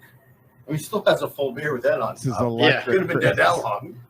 But this one's a Maybach from Rogue. Rogue's one of the American craft breweries that's been around a very long time. And this is one of their flagship brews, which is a Maybach. Like I said, 6.8%. It's a little bit malty. It's got a little bit of a hop bite to it. Robert, you like malty? I love malty. Prove it. Smile after you sip it. All right, try that, Robert. There goes What Robert. do you think? Be honest, Robert. Turn it off. It's 5 minutes now. Yeah. Oh, I got it perfect. We're about to hear what Robert thinks. Is it just on the video then? Because that wasn't even that was just skipping. No, I don't think it's skipping. No, I it don't is. know. It is. I guarantee it. You guys saw that it was skipping, right? I saw it on the actual stream as well. I think it might just be actually Opie's video. Opie's bad video. He did something. There's something wrong with it.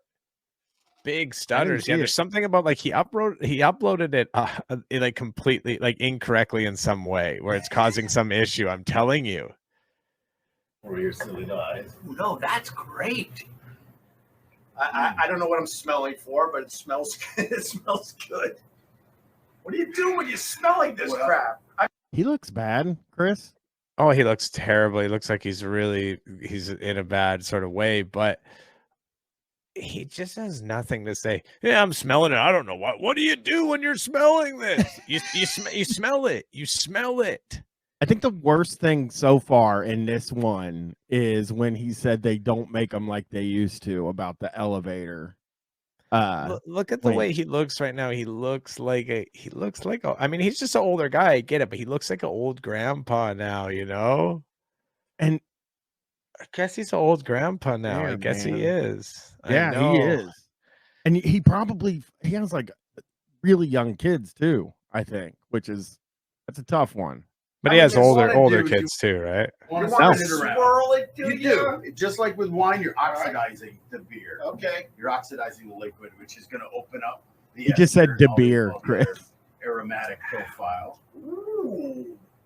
What are the flavors in this? Oh, that camera angle. You just drank it, dude. The camera angle that just switches. It's like up above. It's like this is the sort of like barely like attempting to make it a show, you know, like every now and then sort of remembering like, okay, this is a show. Like, let's do a different shot here. Like, but really not putting any effort into it. Okay, let's see if we can make it to 6 minutes now. That's only 33 seconds. It's a little sweet and a little bitter, right? So that sweetness, you're going to have a little bit of like caramel and then some sort of like toasted malt, right? And the bitterness, it's not too hoppy. No. But it does end up a little bit dry.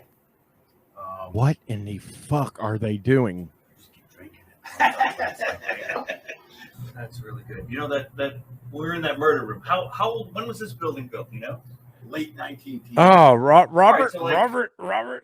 Sorry, I know we didn't make it. Robert seems like such a fucking classic, like liberal fucking douchebag. You know, like he seems like such a tell me what's your name, Malik? Tell me where did you grow up? I'm so interested in. Like he just seems like such a. Oh, I hate this guy. I hate his. He seems annoying, and you know, I think one of the things that happens with this too, though, Chris, is like me and you would never want to hang out with Opie. These guys like willingly hang out with Opie and probably brag about it. He to never other mentions who Robert or Bo are. Like, does he say anything about them? He says his friends. I think he calls his friends, and he's like, you want to go play beer? Like, these are his friends that like in real life. Where does he know this guy from? He used to hang out with Andrew Dice Clay, and now he's hanging out with Robert. Where do you guys think he know? In the chat, sound off where you think he knows Robert from. I'm trying to think where he could possibly know him. Maybe kids. Maybe they have this. Yeah, maybe like parent. Like from like school stuff, possibly. What about some people think he works there? Neighbor, key party, met him at Gebhard's. That might be it for real. Yeah. Thailand, Mensa meetings. Yeah. It just, yeah. Neighbor from the beach. I mean, he is like a beach guy. Bought a beer founder membership.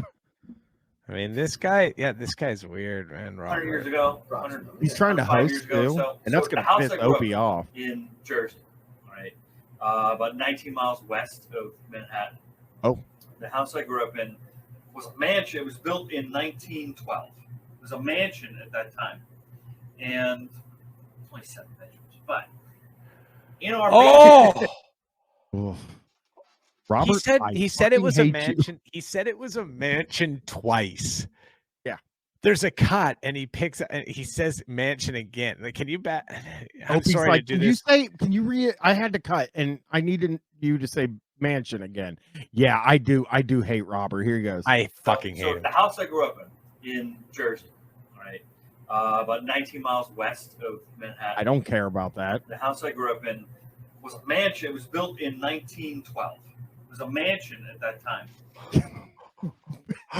That is so wild. They got it, and then they just started it again, and he repeated the same. What do you think happened? Did somebody cut a fart or like? I think probably he said maybe something inappropriate, perhaps, or who knows? Maybe there was was a Thailand reference that would have been too far. I like DevOps regional champion says he definitely drops his keys at the bar to let people around him know what he drives. Like, oh yeah, this feels like Robert is bragging. Oh, literally he said 30 bedrooms, no big deal, and they're like laughing about it. Like he is a smug, rich fucking dickhead. Yeah, Lou Bega Freak has a great point too. Opie letting a guy who is not properly introduced take over the show and start talking about his childhood home. Yeah, we don't know who this guy is. We have no context for who this gentleman is. We think he's a friend of Opie's, but we don't know him. We've never met him. He's nobody to us. I think, and this is my theory of where Ollie is, who this guy is, and who these other guys are. It's one of two things. They live in his building, or it's a parent of one of the kids at the school. That's one, I'm saying. And then number two, they work in like PR or like advertising. And Opie met them when he was doing radio, or when he was, he probably contacted PR people and stuff too, So oh, absolutely. Here, I'm gonna send you this. You should put it up if you can. Can you put things up? You know how to put images up on screen or no? I can make it. I have to unshare, but I can share it. Send it to me. Oh, okay. Yeah. Ariel just made a drawing of us that we can, for the stream. Send it to me. Where's it at? I'll send it to you right now. Private chat? We have a chat that you guys aren't in. So I could just send it to you in the chat. Yeah, go ahead. I think. I mean, it's right there. It is in the chat. You could download it yourself or whatever, you know. Well, I Or can't get to it. Okay, I'll email it to you then. Yeah, let's get in the email game still. Here, I'll play this while I go get it. Okay. It's the And 27 bedrooms, but our basement, we had a room like this. We had a room like this. I'll bet you. Did you get a good pegging in that room? Wait. Now that seems like an inside joke that was happening before the recording, right? That seems very odd. Yeah, it seems like it was like that would get a car crash for sure. It seems like it was like a reference, a callback to something that we did not hear. Yeah, that's maybe why they had to cut. Maybe they cut that joke out and he forgot to cut the reference back to it. Maybe he made an actual reference to him like pegging or whatever. They are definitely acting, yeah. Here we are. Looking good. There we are. There's Ariel just drew that right now on her new iPad. Creator Wonderful. of couch syrup. Did you see that? Yeah. That's my name now. Creator of couch syrup. Wow.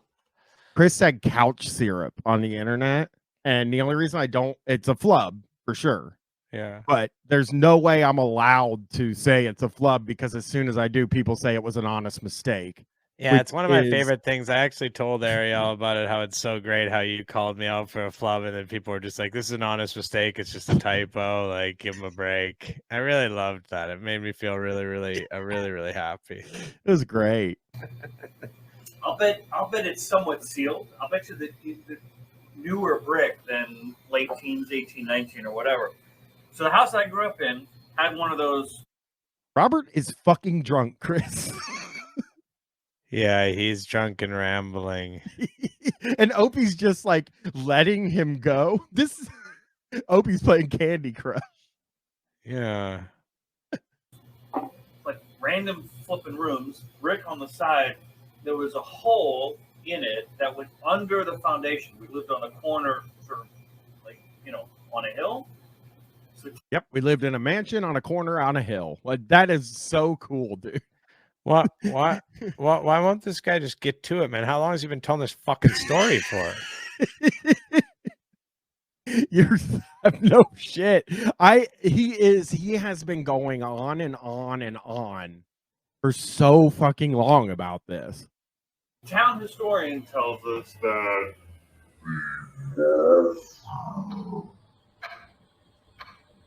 oh, they're acknowledging it. Oh my goodness. Like they would run it. But okay, this is actually the first thing I've ever liked from the beer show. They absolutely are roasting the shit out of Robert here. So I'll the say rich this. guy. Yeah, he is the rich guy. But I'll say this. I will say this. He let him talk for a really long time before he started the clock thing. Yeah, I know, but this is good. I got to give it up to Opie for this. Well, this is good. I want to know the fucking point now. You know? Now I don't get to know. Maybe the we'll point. get to it. Maybe we'll get to it. We'll Let's see. During Prohibition, would hide liquor. Like they would run it through a hatch in the front, hide the liquor in my old basement. So when the town historian told me that, my brother and I went down there and we found old bottles. And the beer you had over there reminded me they were empty, but there were old liquor bottles all the way in the back underneath that. This could have been a speakeasy. Could have been. I bet you it's as easy as this. It was before refrigeration, so they probably kept their beer cold in that creepy cellar called the murder room. Bunch of ice picks on the floor. Yeah. So we'll have to come back. Matt bombed again. Just like the last one. No, not as bad. Remember, Matt's bomb before was just horrifying. White on the inside. It was just silence. the only time that was ever quiet on the beer show, because it's never quiet. There's always fucking crazy amounts of noise. You do like a ghost hunters kind of thing with like blue lights and all Yes. that, right? Check for sperm. I was just gonna ask if there's gonna be a blue light joke, and he got right to it. He didn't, and Robert loves it. He still hasn't brought up Thailand too, Chris. We have to acknowledge when he's being decent, you know, 8 minutes in and none. And yes, the Rocket Russia said it's just in the video to avoid confrontation. I don't know. Opie is a confrontational guy who is an asshole. These are his friends, though. So I think it's probably a little bit like, you know, playful. Like he tells him that he tells long stories. Like he kind of knows that or whatever. Robert strikes me as the kind of guy who's like, he just keeps boring people with his long, like self-involved stories. And then he sort of has now made it part of his personality where they kind of laugh about it because he'd rather do that than stop boring people with his bad stories, you know? My problem with that is that don't put him on your show. Yeah, but I don't think he's got people. Hey, Poochie, thanks for the raid. He doesn't have a lot of people to pick from. God, that's Poochie said, thank God I didn't miss the beer show. That's the first time anybody's ever said that. Oh, the beer show we hate this guy, Robert. He's rich. I was going to say blood, but sure. No, let's not do that. Right, health code. All right. This will be a little bit of a palate cleanser. So the pills are quite a bit lighter than Matt Kushnut said, why do you think Matt's doing this? He seems miserable. And my answer is Opie's making him do it. He's telling him that it's good advertising for Gebhard's. And he's thinking to himself, okay, this guy was on fucking one of the most famous radio shows of all time. Yeah. And he wants to have me do a show with just me. Like, he used to do a show with Jim Norton and like Patrice O'Neill and stuff. And now he wants to do it with me. There must be something. Is there any possible way that more than 500 people from New York are listening to this show, like, are watching the beer show? Like he's spread out all throughout. Yeah, it's not good. It's not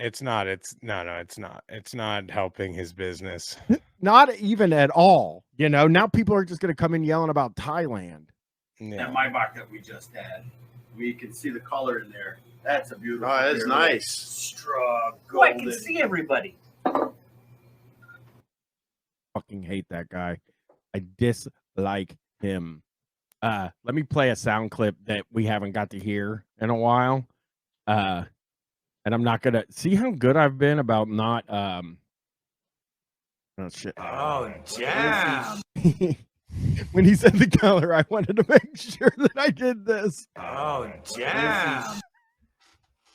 Ah, damn. That was the same color as your skin, Robert. You might want to go to the doctor.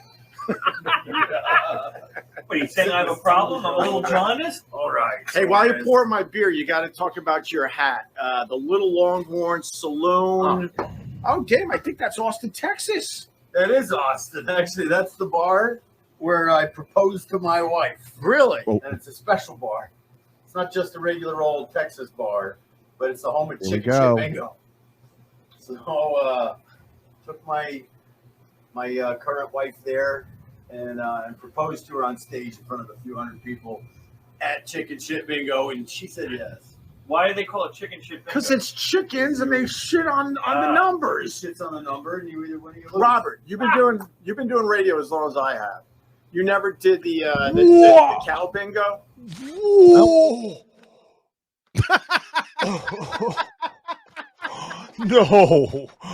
No. I kind of, he knew him from radio, obviously, but like program director level, like management. Oh, yeah, he's not on the radio. No, he's not a radio guy. Oh my God, Robert's been doing radio as long as Opie, and that's since he's doing it. He's 18 years old, so that's like 40 years. Yeah, he's been doing it since he's 18. That brings me to this. Oh damn! That was a big. That was a big he does seem revelation. like an ad sales guy or something. Producer. He could be a producer too. Let's see if they say. No. So it's similar to the chicken shit bingo. not. The problem is the cows like take a crap every 30 seconds. So it was really tough We to always have a winner. Well, no, it was really tough to figure out who won.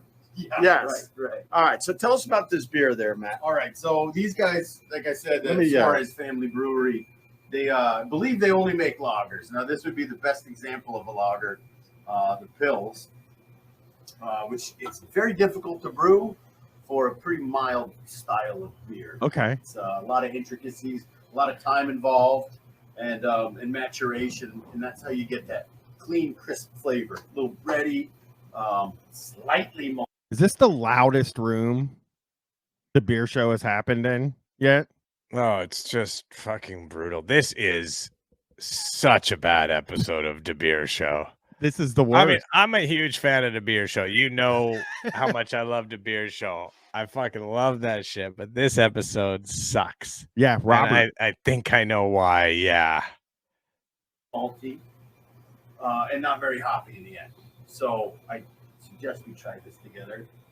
Okay. Cheers. Cheers. Cheers. Happy basement beers. I'll get an X-rated thought. Ah, Well, I'm God Frank. damn it. Bro, no. Cheers. Took 3 tries there, but Let me tell you what I'm going to tell everyone, because we're coming to the end of this. So before that, I'm going to tell everyone I mean, I thought it was a monumental flub by me, Brian. It turns out it wasn't. I mean, not that the video is there, but that it was not. It started recording and then stopped on its own. There was some sort of problem. Yeah, you should let them. Chris flubbed huge. So it wasn't a flub by me.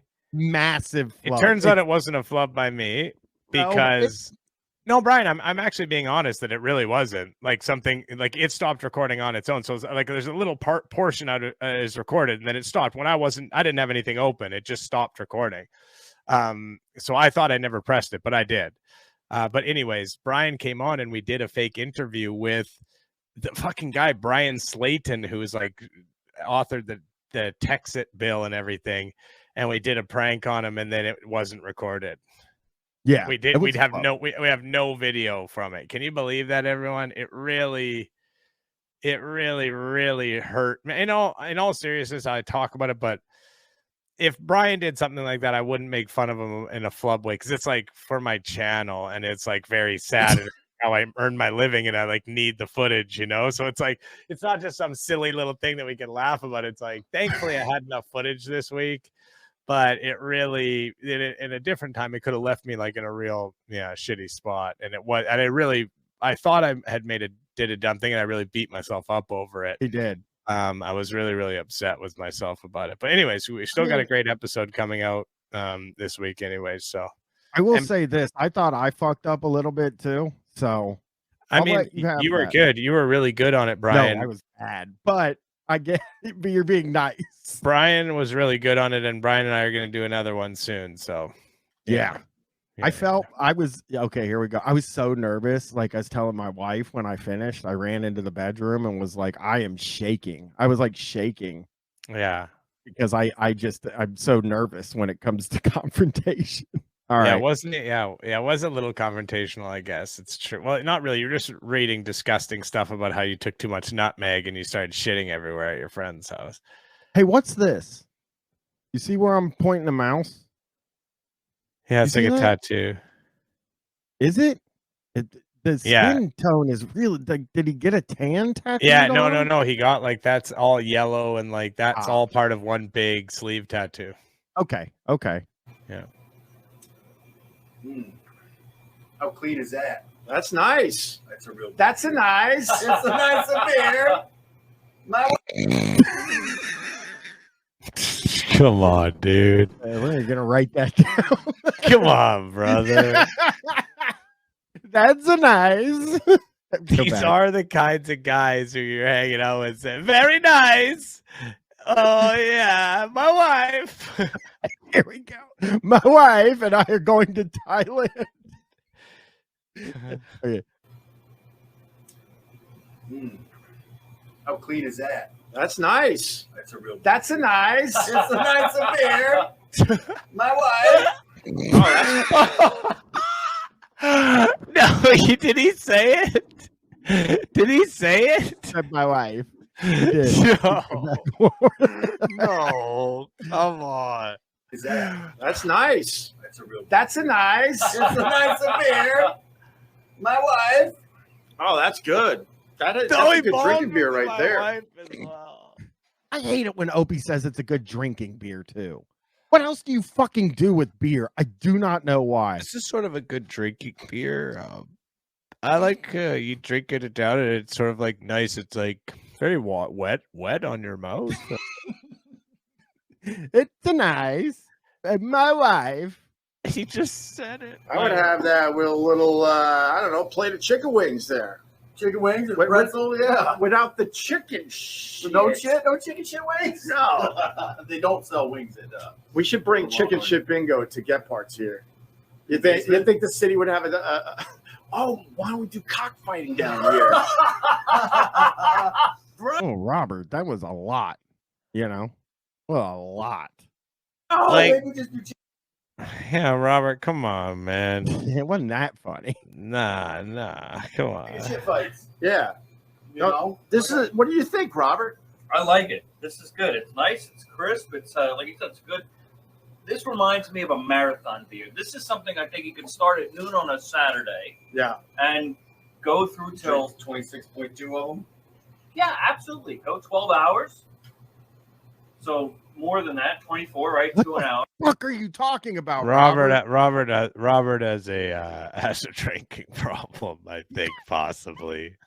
He keeps going. He I won't think, stop.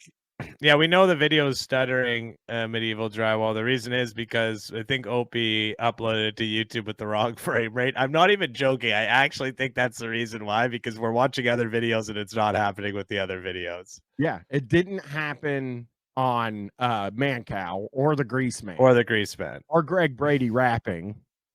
This guy's just like, yeah, this is the type of beer you could drink like 40 of, you know what I mean? And just like, and then your wife fucking like finds you like outside because you couldn't find your way in like at the end of the night, and she like finds you in the morning, and then she starts saying like, why do we have to live like this? You know, this is the kind of thing I could see having that happen.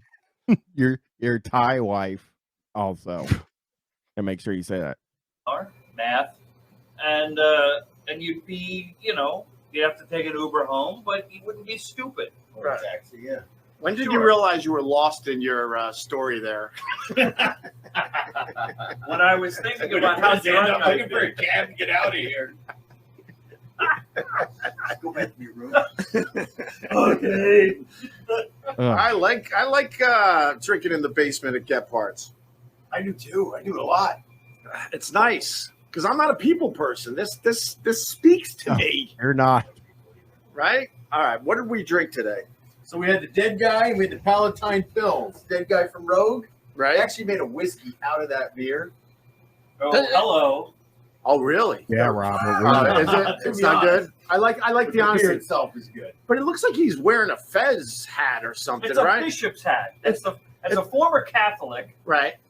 I can tell you that's a bishop's hat. When did you get right? Huh? When they threw me out for drinking? For believing women should have a choice. Oh, I'm an ally. Oh, up top. A cheers to you. Told you. Cheers. I did tell you though that he is like that kind of guy. Do you know what I mean? Like We he could is tell. that kind of guy. I had him pegged pretty hard. Like, yeah. Well, he's got the hair, the liberal hair. You Yeah. know, I mean that is Yeah. just. I mean, this guy's rich as shit. He's a rich shit lib. Yeah. We're almost there. I believe in women's rights to choose what to do with their damn body. Hell yeah. I'll drink to that. Can I get a hell yeah? Hell yeah. Hell yeah. And then this was the second one. Right, that's right. The sword. Oh, I hated that. I just hated that whole little riff Opie did. Didn't like it. Did not like it. Suarez Brewery. Suarez Family Brewery. Right. Excuse me. Palatine Pills. All right. Heck of a beer. Thank you. Robert, thank you. This was a pleasure. Bring the drums in. Down in the basement at Gut Parts. Except for the long-winded story about your old house. But besides that, this was a pleasure. There we go. All right, let's go. That's the only thing Opie can do. Like, that's the only thing he has in his rep is to, like, be mean and, you know, like, make people feel bad. That's his only form of comedy that he has. That sucked for Robert. I mean, Robert sucks shit, and he deserves it, obviously, but still, like, again, to be pointing a camera at your friend's face and just like mocking his shit while he's like a little bit drunk after asking him to come on your fucking show or whatever. Your stupid fucking show. He didn't ask to be on this. No, I think Opie invited him on. Yeah, Medieval Drywall. I think that's probably the case. And then to just like point the camera at him and be like, yeah, except for your fucking stupid fucking story. The guy's like, yeah, great. Thanks. I can't wait to do the beer show episode 4 with Ollie. And he does come back. I will say that. Yep, him and Ollie. So, people, yes. All right. Oh, it's gonna go on forever. No, let it go. Let it run. Thanks for checking out the beer show. Beer. Oh, there it is. Outro. Civilization.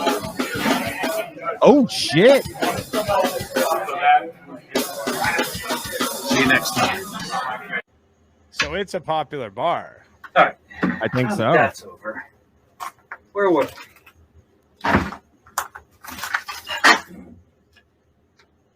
What? So Matt, what? Oh, I don't know, man. I don't know what that was, Chris. Was that Robert? That was Robert. And he got just a t-shirt on now. He's taking off his shirt. I think Robert spilled on his shirt probably, or like had an accident of some kind. Before we go, let's real quick. I think the joke there was that he was killing someone in the murder basement or whatever with Thor's hammer. See what Mancow's done lately. I did show people. We can look at some of Mancow's shorts before Chris has to leave. Mancow's gotten into the shorts game. Yeah, Chris. And what do his legs look like? I'm just kidding. I'm kidding around. I think the truth is coming out, and I'm ready for tribunals. What? Whoa, hang on. No, it started. I'm not. Didn't he change starts anything. by saying that he's ready for tribunals? Yes. He's 100% ready for tribunals. He didn't explain why. No. But yes. In Canada, we have tribunals. I think about it. There's like a human rights tribunal. And No, so but I he wants sort of the other kind. I know. That out. I have so much to say to you that I can't say, and it's frustrating. So I've chosen just not to jump on here. Oh my God. So, number one, look at that chat. Can you guys see the chat? No, it's too small. It's too small. Let me see here. What I does can't say? make it bigger. Can you read it? What does it say? It says these commie scumbags. And he's taken a few weeks off, which is very funny. And these guys know they shouldn't take time off. So this guy takes a few weeks off and then comes back and says, they won't let me say anything. I had to take time off because the government was stopping me. Yeah, that's a smart thing to say. For obvious reasons. Why waste my time? We were playing with chat. What do they call it? GPT earlier, and ask about the election of Hillary. Oh, poor Hillary. Stolen. Okay. Ask about the election of Trump. It was the most secure election in human history. And it goes on from there. I don't think he really did this. No, I think he read someone else talk about it.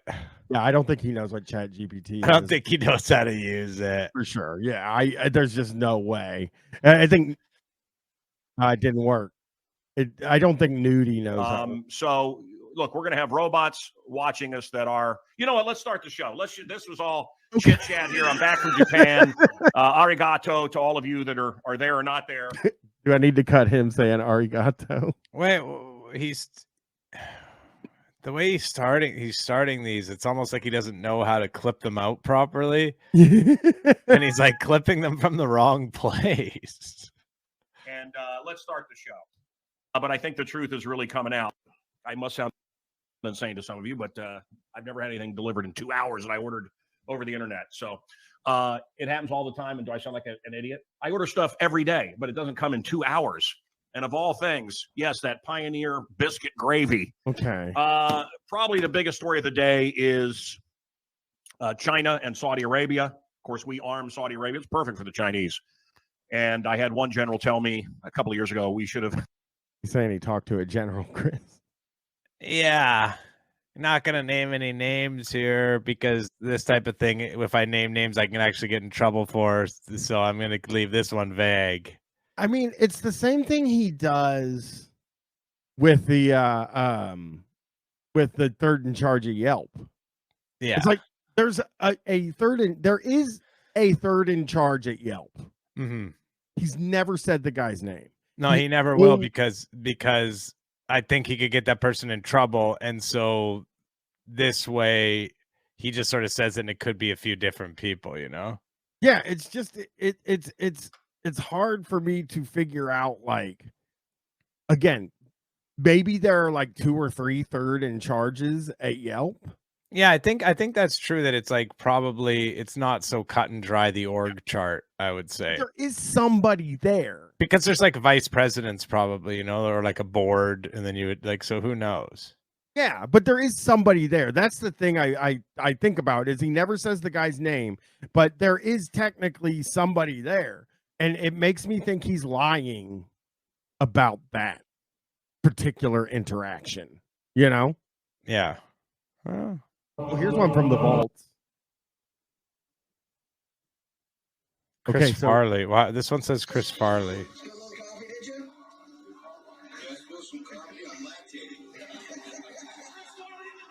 Oh, it's sad to see Chris. Oh, here. That's all of them. That's all of his shorts. I think wow. we are going to find some stuff for this Sunday night. I might be back soon too. We can watch a microaggression, right? Do you mind watching a microaggression? Oh yeah, no, I got 5 minutes. So let's watch a microaggression. Y'all want to watch a microaggression with me? I'll let you even pick them. We got gotta go to videos, and he. Oh yeah, I got to get in the Discord. Yeah, get in the Discord. There's so much stuff in there. Someone's got to invite me. I'll invite you. Yeah, can you invite me? Here we go. Yeah, I will. Welcome to the new Mancow videocast. New episode right now. Today is Diarrhea Awareness Day, and it runs for the next 2 days. That's pretty funny, right? That's pretty funny. We're all laughing. It's diarrhea. Paisley Fontaine posted it. Oh, you know what? Here's a better microaggression.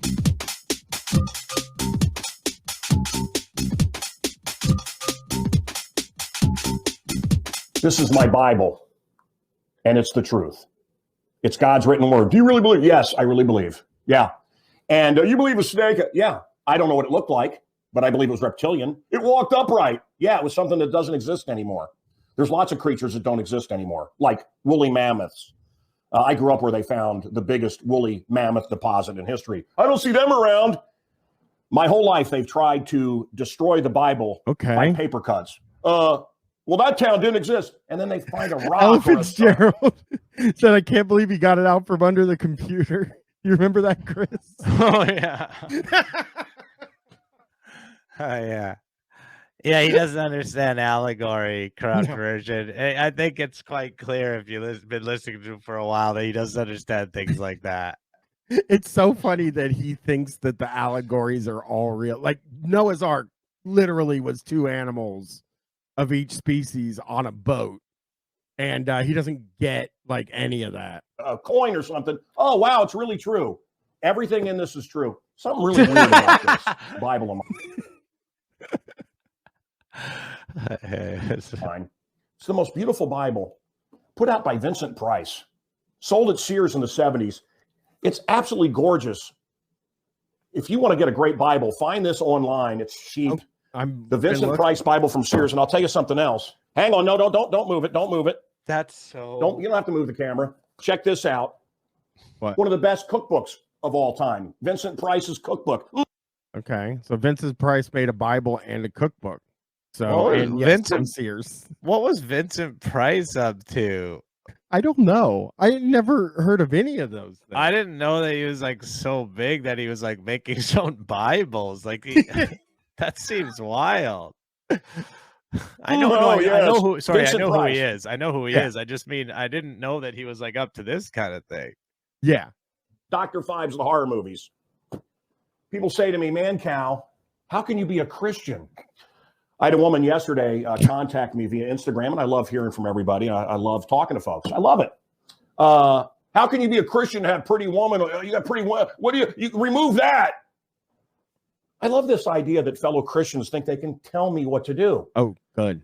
And for people that have heard "Judge Not" from the good book from Sears, boy, they like to judge.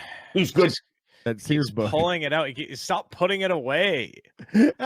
If you're gonna have to use, just leave it in front of you. He keeps like putting it in the stack of books. He has to like go fucking find it again to make his stupid point. He's also a straw chewer, by the way. He chooses straws. I don't know how you all land on that, but that is definitely a chewed straw, which is a weird behavior.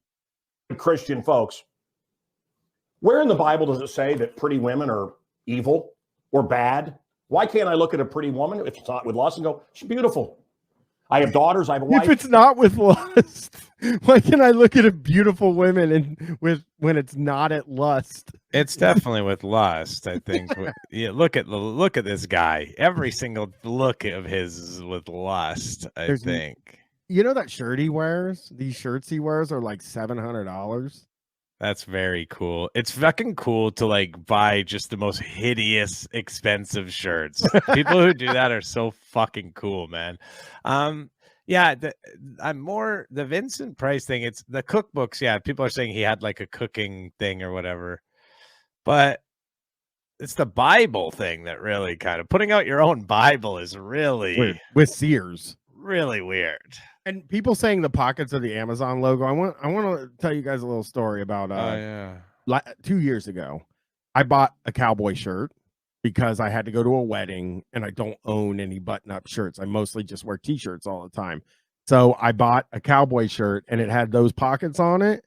Yeah. And I took a picture of myself, like really proud of like, you know, hey, I dressed up for something. It looks great. And people were telling me how good I look. Immediately, all of the replies were, is that the Amazon logo on your shirt? And I didn't feel good about it anymore at all. Lost confidence in your... Totally. Let's see. They're beautiful. You remove the women. And it's always ugly women that demand this. Okay. Look, I think God made us, and I think he made trees and flowers and beautiful women. What was Mary Magdalene? Was she his wife? Some have argued that. Was she a prostitute? Some have argued that. I don't know. It doesn't matter. The other thing is, Mancow, you tell jokes. Oh. That is true. Don't you think Jesus had the ability to make people laugh? Okay. No, it wasn't Jesus. They didn't do that. Jesus didn't make that sign. I don't think Jesus was known for his sense of humor. I don't know that he joked that often. I don't. And yes, Unsafe Pizza, he did just compare himself to Jesus. Oh, and that's he never talked to standard one Christian. Fair. Do you think he had the ability with these massive crowds? And by the way, I've been all through the Holy Land. I've stood at all these sites. Yeah, of course you have. Do you think he told jokes? Do you think he laughed? Nope. See, stupid people can't laugh. I didn't know that until about 5 years ago.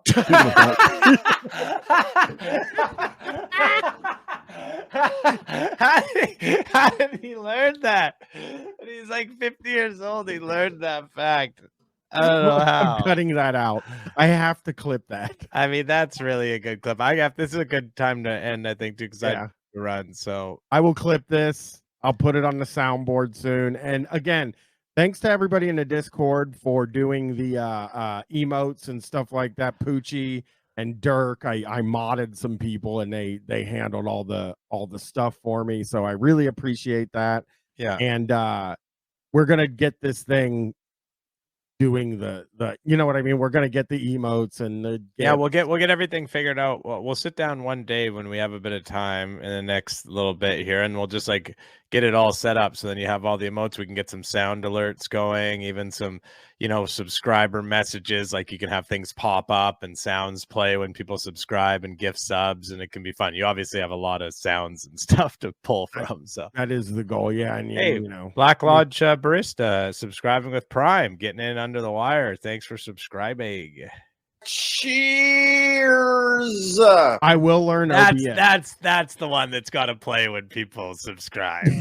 It's cheers. Hey, so fantastic. Oh, hey, subscribing all the way from Sweden. I mean, it's hard because this one is really the one. That's a nice. It's a nice beer. My wife. You could do that when someone follows. The problem is what'll happen is sometimes you'll do a stream at it hasn't happened in a while. Like I have a fart with Dennis Prager that plays when someone does. And if I get raided by the Go Off Kings and haven't streamed for a while, it just is nonstop. It's just over and over again. Very funny. Well, thank you for doing this, Chris. Thank you for everybody coming in and subscribing and stuff. The stream will be done. And I'm going to try to do somehow between me and Chris are going to figure out how to keep this going while I'm in LA. I do have a studio as a home base while I'm out there, so I will be able to record. The problem is I won't have the soundboard, but I am thinking about taking the soundboard with me, actually. Yeah, we got to bring the soundboard. That's ridiculous. Yeah. I'm just joking. I think you can get away with not bringing it if you want. Who do I raid? Let's see. Who should you raid? Let me take a look. Who do we have on?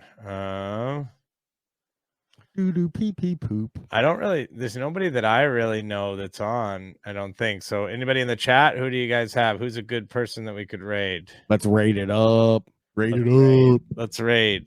So I am going to check my soundboard. I'm going to put it in a big bag. Yeah, put some labels on the soundboard. Don't tell them, James. Not doing that. It's just whatever happens is going to happen. Oh, podcast about list is on. So all one word, podcast about list. That's a good one. Did I get them? I think so. Fine. I don't care. Make sure to press the actual raid thing. Remember? I know, I'm waiting. It takes for fucking ever. Okay, but bye, everybody. Bye. Wait, all right. Good times. Thanks, Chris. Because it just costs a lot of money to do it. That's all. I'm a big money guy now, so I can figure it out. Here we go. Let's see what Opie's up to.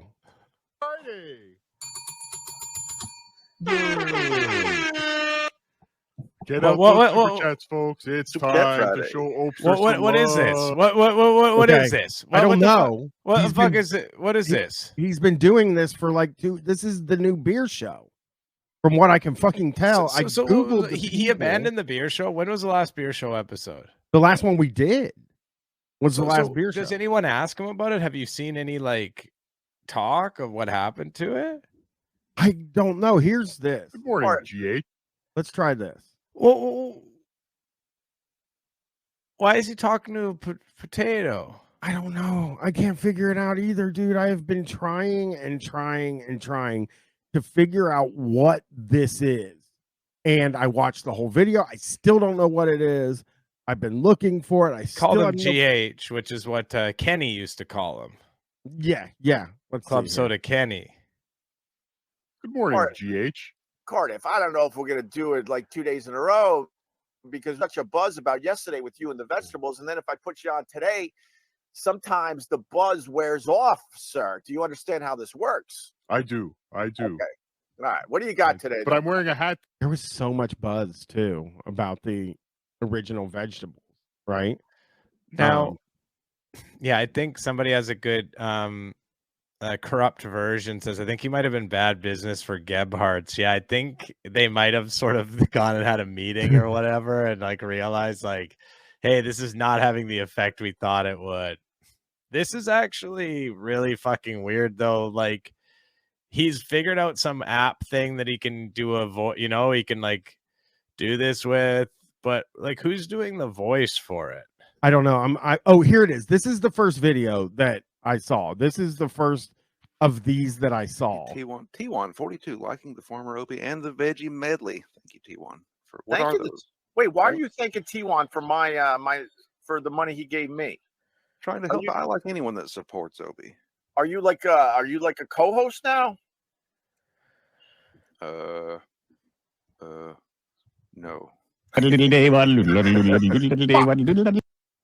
Fuck. I had a good one there. One of the chats. Did you see that? Hold on. He's got to be one of ours, right here. No. I don't do well with co-hosts, so trust me, you don't want to be a co-host. I'm an occasional visitor. They either hate my guts or they die. You don't want to be a co-host, okay, sir? Fuck, I can't get that out of the fucking way. I really can't find it, dude. What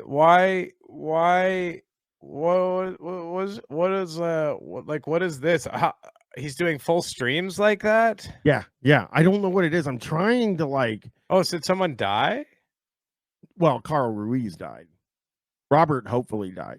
No, I'm kidding. Oh yeah. You can't say that. Oh, you're not allowed to say that? No, I mean you are, but you shouldn't say that. I don't think. I mean, we hate him and everything, but I don't think we should say out on a public thing that we want him to die. I'm looking. I mean, you can say what you want. You can say what you want. Thank you. I don't like to be censored by the woke. Yeah, I'm getting a bit woke, saying that we shouldn't. So here we go. This is the last beer show, and we watch parts of this, right? Yeah. What is this? Can you give a specific example of Anthony being racist? Serious question. No, I can't, Robert. No, Oh, come on. I listen to old Opie and Anthony. There's a million of them. Sometimes in one episode, he's like overtly racist like 35 times. Also, as I've mentioned before, Opie is very racist on old Opie and Anthony. Yeah. He actually says stuff on the show that's arguably like more racist than the stuff that Anthony says. At times. I just at times, yeah. He doesn't like to be outdone by the other guys. So but he's not funny, so all he can do is be mean. Yeah. of course not. I can't do that. I'm sorry.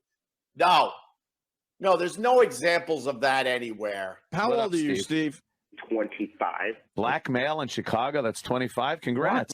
What? Every other word out of black guys' mouths are shut up, you fucking animal. You know. Oh, Jesus, they got him. Opie did actually do it. I mean, Opie is, that's definitely true. I mean, you can also pull up the clips where Anthony is like, "Hey, guess what? I like, girls that are, he's saying all that. Very underage, yeah. Yeah, I didn't want to say it as one clip. You got to watch yourself with that, Brian, when you're a streamer. Yeah. You don't say, "Hey, remember when this person said this?" and then you say the thing yourself. They'll clip it out and then they'll use it against you. Don't do that. Okay. Hey, look at that. Hey, Poochie. Thanks for the raid, Poochie. Yeah, here's where we're at. Okay, Chris, here we go.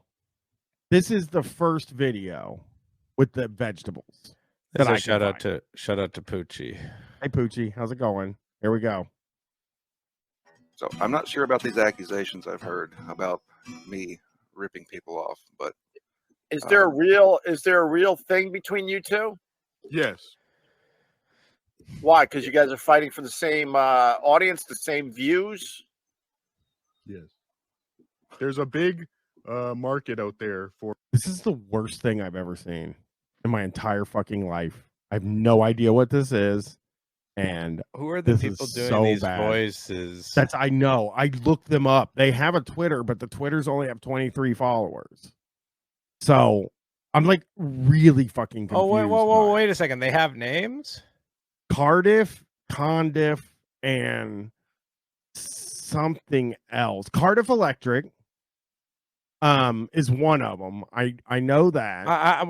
Looter Jennings, I don't know what the joke is. I have no idea. I don't understand. I think it's more of just, hey, let's do this and we'll just go from there and we'll see how it works out. And it's just not working out. It's impossible to figure out. Based comedy.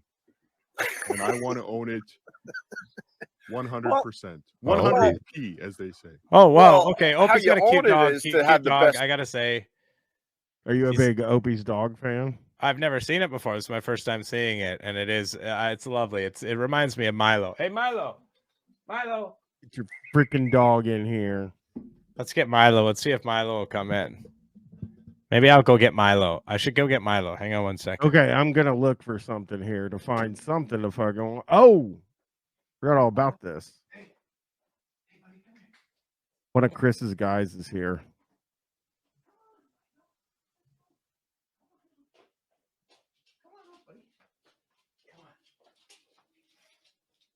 Here we go. Chris, one of your guys. Hang on, we got Milo here though. You want to go big screen again so we can get Milo? Yeah, bro. Milo. There's Milo, everyone. How you doing, Milo? Milo's a great dog. Hello, Milo. Okay, we can watch. All right, this is one of your guys, Chris. Or one of your guys up here. Okay. Met up with Opie yesterday. Oh, yeah. I don't know this guy. Like I know him from his videos. Opie. I'm like, What's up, bro? Opie, I'm Alex Stein. I'm the guy Oh, that's yeah, my show. They want to flip. I'm with Opie. Oh, I'm with Alex. Opie. Oh my God, I gotta get this. No, you ain't taking my picture, Alex. People said a I'm state. legendary. I'm with Opie, but Opie, I'm a fan of yours. I'm friends with Anthony too. Okay. Alex Stein. that makes more sense that he's friends with Anthony. Yeah. I want to say something. The contractors who are building the restaurant below me, when I went down to talk to them, I just said, "Hey, I'm recording a thing," and the guy asked me what I was recording, and I was like, "It's kind of, I do like a political, like a prank channel thing," and then he's just like, "Oh, like Alex Stein." No. And he was like an Alex Stein fan, and I was like, "Oh no, not at all like that." No, actually, I'm mean to Alex I actually Stein. would hate that, but then he's funny. He laughed. I was like, no, that I was like actually from the exact opposite political side, and he's just like, "Hey, you know what? Fair enough, man." It was very fucking painful for me. So we're gonna look at Bubba. I'm gonna and Chris. Suicide Squad was good. The Suicide, not the first one. Like the new one. Yeah, I liked it. I did too. The new one was good. The original one was terrible. I never saw it, but I was like, was terribly panned. But I actually saw them both, so I guess I'm the real movie guy here. Yeah. You guys want to listen to Hulk Hogan's last call into the Bubba the Love Sponge show? Does that? Yeah, I love this. Yeah.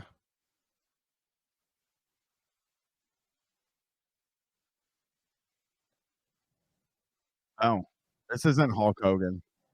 I can't hear it. Oh, fuck. I didn't even share it. Oh, well, it was the wrong guy anyway. So I'm going to share the screen. That's a double flubble, everyone. Flub. Double flubble. He actually got saved by his own flub. Yeah. All right. Let's, I'm going back into Bubba Army here. See what he's got here. 15-year-old cyst and blackhead. Tom Brady and Deion Sanders. What do we got here? What is he up to lately? I'm just going to hit. What's the most recent video? Join Bubba, Merch Crick, and Bella in the pits at the NHRA Gator Nationals. I don't know. Got the crick and the dog and my golf cart, courtesy of Southwest Florida Golf Carts. I'm gonna get the phone over to the crick.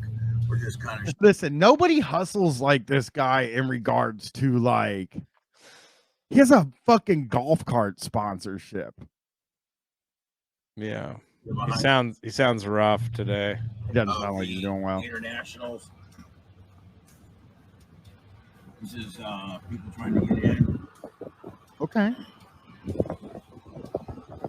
Yep. Once again, another video that he doesn't edit at all.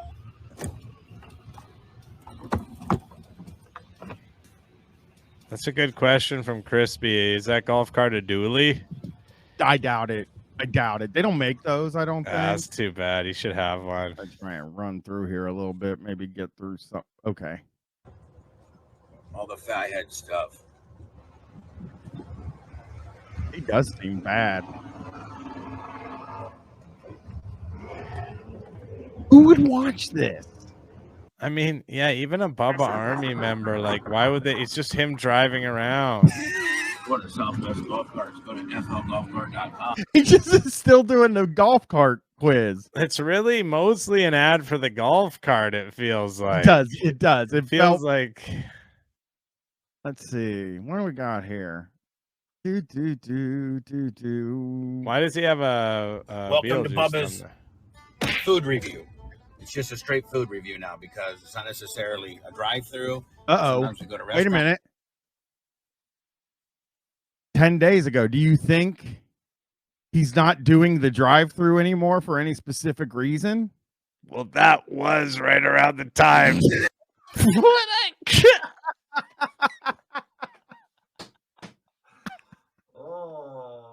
think there's any reason why he's not doing that anymore? I'm not sure. Huh. Welcome to Bubba's food review.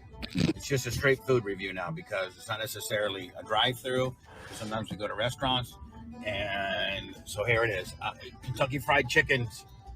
I forget what it's called, but they put 2 pieces of chicken with some cheese on it, double stacker or Double down, Bubba. It's called the I don't double know. down. I'm a But fat it's guy. I sponsored by know my it. great friend from San Diego via Israel, Philip JPT 123 ABC Hummel Knight. I love him. Is His that daughter's really coming out of her shell? She's starting to wear on me a little Oh, bit. well, all right. Why does he do this? Why does he do it every time?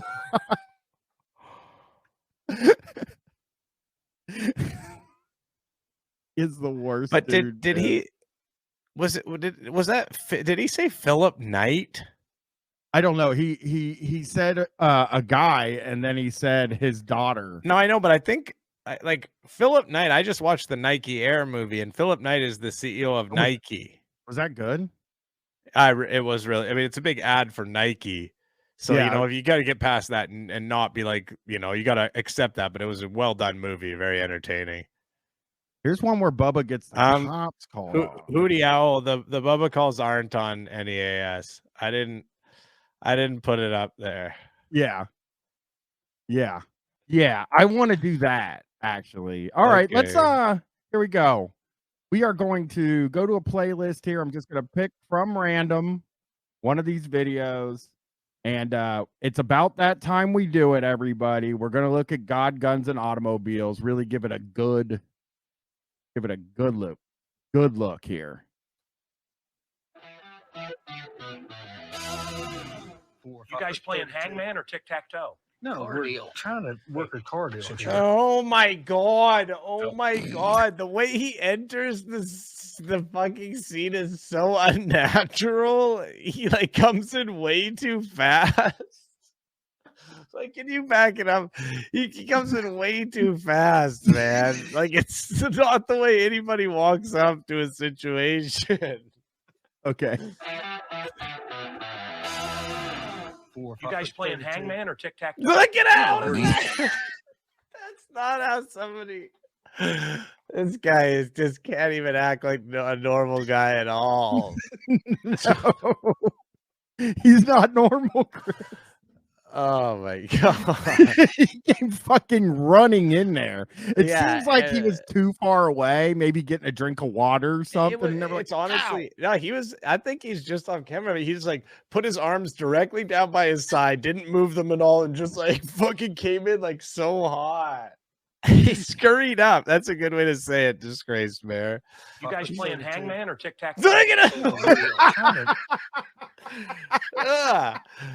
The way he leans in too. Oh, it's just ZZ Dreamboat. Hey, welcome. Subscribing with Prime. Work a car deal. Since you guys aren't working, will one of you fellows take me out? I want to go out in a fast car. So my brother Mark is having a demolition derby. He says I can't be in it. Well, guess what? My hairy, white, pimply ass. I'm going to be in it. I can do this. Here's the deal. You're asking the wrong 2 guys to go get a car for you to drive. I don't know about all this. Fucking Can I get what? in trouble for this? What is I'm this? tired of getting rode up this week. I will tell you. This is the fakest thing I've ever seen. I mean, it's so bad too because these shows are really popular. Like, it's pretty easy to make one of these that people like. You know, even the ones that are like really fake, they seem to sort of. But this one really failed, eh? It doesn't seem like it did well. Wait. No, hang on a second, though. Is Mancow just a guest star, or is this his This is show? his brother and him selling cars. And it's can anybody look up? Can anyone look up how long of a run it had? It did have at least one season because people have been asking us to watch this forever. Like the Mancow History Channel, one season. Okay, one season, but I don't have a season of a show. Yeah, but my point is like these are really cheap to make. Do you know what I mean? Like, so the overhead is so low. So for the History Channel, if you can get even decent ratings with this, if anybody gives a fuck, they will keep it going. Yes, he does hate his brother. Him and his brother had a falling out. They don't like each other anymore. I wonder who is in the wrong. Who knows? Who knows? Yeah, I know, because his brother's just like him. The show has a 3.8 on IMDb. Yeah, I mean, I would imagine that this is one of the worst. I mean, from what we've just seen in this 30 seconds, it seems unwatchable. Don't tell him what you're doing because he'll nix it. You don't understand. Nonchalant about it. You don't understand. I used a big word for you. Will you just go get the keys and let's go for a drive? You're giving me a test drive. Oh, one of the owners here. Wait. Hang on one second. Can you pause it for a second? The IMDb says Mancow's only in 2 episodes. Is there a chance that there was only 2 episodes and then it was off the air? No. There was definitely. I thought he was in all of them. He probably is. It's probably a mistake. Thrill Lab subscribing with Prime. Brian, you got a new sub there. Thrill Lab. Thank you, Thrill Lab. That's it. Baby steps. The first thing I got to do is overcome my fear of speed, and I need someone to help me. Okay. Have you ever done this before? Nope. Oh, my Lord. Do you drive fast ever? I do all the time. Okay, I want you to give me some tips. Okay. I don't want you to tell Mark. Turn this It's got to on be and watch on it. the down low. I want you to keep this between us. Can I downshift in this thing or anything? You can manually shift it, yes. What's that doing? You're downshifting. That's bad, right? Oh, there you go. Okay. What's this? What's all this? Just imagine a normal person who's like watching the History Channel. Do you know what I mean? Like watching their little fucking shows or whatever, you know? They just like have it on. And then who the fuck is this guy? Who's this fucking Mancow guy? Like, what is wrong with this fucking guy? He doesn't know how to drive a car. He doesn't know how any of it works. But he sells it's cars. all so like contrived to it. Like obviously they all are, but you know what I mean? Like, I need this to happen. Like just like all well tread on fucking, you know, storylines from all of these shows, just like horribly done with like a horrible guy with no charisma. Watch more. Doing slap. If I want to go fast, what do? I slap it? I just let the car do it. He's trying to do bits, Chris. He's doing a bit. Drive off the side of the road. This is crazy. Eric can't even keep this car on the road. He keeps We called him looking Eric. at me instead of the road, and we keep running off into the road ditch. I'm wanting to turn around at that point and go back to the dealership. I want to do donuts. Right in here, and then let her go in a circle. Turn left and hammer it. You think he's look at him go? Oh yeah, he's doing that. Whoa! The fucking cigar is the worst. You know what? Short side said he's gonna run into a brick wall. Yeah, that's what I was gonna Heard? say. That I mean, Heard? that might be something. But I seen a certain friend of his drive a car right into a brick wall. Is Mancow in Chicago? Oh! Let's see what this does. We're going to Mancow Sanctuary, everybody. My brother is always trying to get me to go to Chicago, but truth be told, I can't think of one reason I need to be there. This is my favorite spot in Chicago, and I want to tell you why. Well, this could be my favorite spot on the planet. Look how peaceful I want to sit over here. These guys have such Sit down. chemistry. Wow. Sit down. Look at this little church, this courtyard, and look at all the big money. And this is God, this little speck of God. And I'm never alone here. I feel God here. Do you feel God here? Oh, pause. Well, guess what? Hey, Word is Bond is feeling God in the chat, gifting 5 tier 1 subs, Shredosaurus, Unsafe Pizza, Rudolph. Word is Bond is Tony. Oh, Tony. Hey, thank you so much. Union Death Cult. Thank you, Methanol Tony. cereal and video games are for nerds. Oh, Now- that's true, though. That's true. Wow, chill, man. Some of us are gamers. I game a little Rocket League every now and then. Well, yeah, that's a nerd game. I've heard. Oh yeah. I've actually heard that. Let's see. Let's go some microaggressions. Let's look at some Mancow microaggressions before we go check in on Bubba the Love Sponge. Sound good? Sorry? We're gonna check in on Bubba the Love Sponge. I don't want to watch him doing his food reviews. Did I talk about on here that I? No, you didn't. I thought you didn't want to. Yeah, maybe I won't mention it.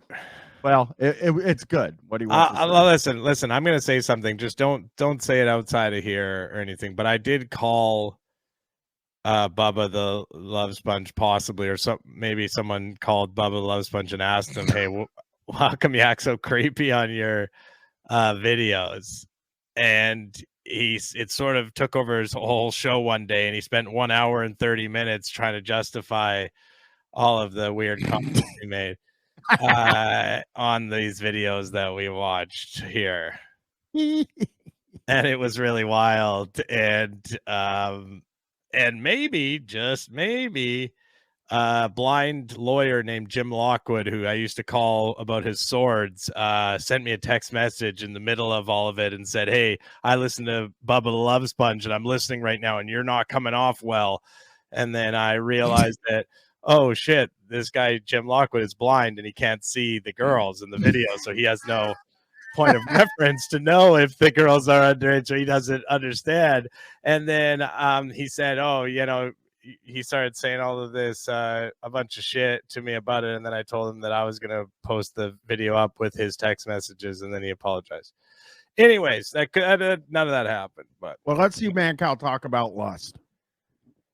Sometimes when my wife is out of town, I have girls come over just to ignore me. So it's like she's not gone at all. He's doing some comedy. Doing some comedy there, Chris. What was that? Have you ever heard of comedy? No, but go back though. I need to see that again. And also, what are we watching here? But like, presumably this is like a video that's like a stock video of somebody who's under. You know, this isn't like. We can watch the beginning again. Here we go. Sometimes when my wife is out of town, I have girls come over just to ignore me. So it's like she's not gone at all. Oh God! Oh, that is painful. I got to tell you, everybody in the chat too, the microaggressions I have not watched enough of with you because they are psychotic. But this is when Mancow first got knocked off the radio. He did these microaggressions, and every single one of the microaggressions is him doing a bit, like comedy bit, like if he did stand up sort of thing. So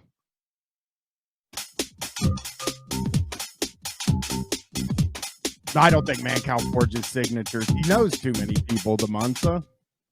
Here we go. Hi. I love when people say things couldn't get much worse. Biden, things couldn't get much worse. Whoa. What? Did he start in the middle of a fucking said thought? Like, no. Was he already talking to somebody and we just caught in the middle of it? He feels like he's really going. Like, I feel like can you just back up a little bit? I'm gonna back you up all the way to the bikini lady. No, we don't need to see. Hey, here we go. Oh, hi. I love when people say things couldn't get much worse. Biden, things couldn't get much worse. Inflation, gas prices, weakness. Things couldn't get much worse. Weakness and gas prices are the same. Weakness. Did he mean to say wokeness and he said weakness by accident? I think he might have meant wokeness. I do think he meant weakness. I'm a soy boy, floppy soy boy with man breasts. I can't handle anyone that raises their voice or shows any emotion. Here we go. Oh yes. Oh, he has a goiter of some kind. What? What is a goiter? Oh, he has something on his neck. Oh, he does. Here? Look, no, watch. You can't see it now. Much worse. Oh, yes. See it? Yes. I don't see it. Kamala. Look it. Oh my God. Yeah, it's like a swollen thyroid, maybe, or something. Maybe that might be it. But it definitely is there. What is my this? camera? Just another day driving in Chicago. Another day. What? There's my boy right there. This is his thing. He made this. This is what he was gonna do instead of the Monday night streams. It's truly insane. Like, okay, maybe we got it. Maybe it's one of these things because sometimes I'll watch a movie and I'm kind of like, I'm not understanding what's going on. And then like sort of in the third act, second act, third act, sometimes it's like, oh, okay. And it starts coming together. So let's give it This is a microaggression, by the way. Oh, Here's yeah, a communicator. Some casual racism in there. Definitely. From the Dirty 60s Universe, TV show. Gifting a tier 1 sub to Hedonism. Ooh, thanks, Derek. Oh, Star Trek. There's a phaser signed by William Shatner. I don't know if you can see his autograph. So, yeah. This is Muller Manor, and my pal William Shatner is celebrated. Watch your step. Don't trip here. And excuse me. And come on over. Come on over. Is this Sammy Hagar? Wait, now this is the liquor store. We've seen this. Oh yeah, that's sick. We've watch your seen step. This place before because this was on the collector's whatever, right? Collector's call. Yep. Yeah. Watch your step. Don't trip. Okay, just what are you doing, just man? step over. And anyway, there's a Shatner, and this was going to be from the second phase series. They decided to do movies instead, and Shatner just has out a punk record. Demented Punk, William Shatner doing punk. This guy's incredible. He's a Trekkie. He's a Trekkie. He loves it. Yeah, he does. I think he loves William Shatner more than, Okay, you think he's obsessed with Shatner? I don't know. To me, it feels like he might be like a full-blown Trekkie. Look at this. Why you're depressed by this? Oh, people in the chat are saying they're depressed by this. Oh, wow. Oh, don't worry. Just years because it's old. really depressing. He just went into space. And before he went up in space with, who was Jeff Bezos, I called him. I said, Bill, what? Godspeed. And he said, I need it. Thank you. And thank God he's back safe. Well, and for your friend. So he saved him by giving him that. That's fucking nice. Yeah, he said Godspeed. He called William Shatner, last guy to talk to him before he flew to the moon. Incredible. He's lucky. Shatner's lucky he landed, to tell you the truth. Well, he thinks possibly somebody was looking down on him from above. There's only one man I can think of who is above space, and his name is God. True. And Mancow is very close to him, especially when he sits in that little place. Yeah. Friends that say, we're getting too old or whatever. Shatner's 90. No excuses. No excuses. Oh my God. Big Pharma wants everyone to get it.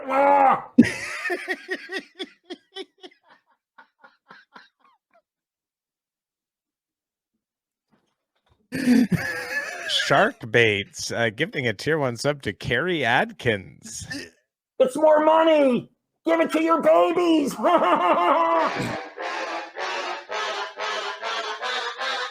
No, so what I was saying was that Biden fans, his supporters, are like flies. They like shit. I'm a honeybee. I like honey. Honey. I never needed to be on satellite radio.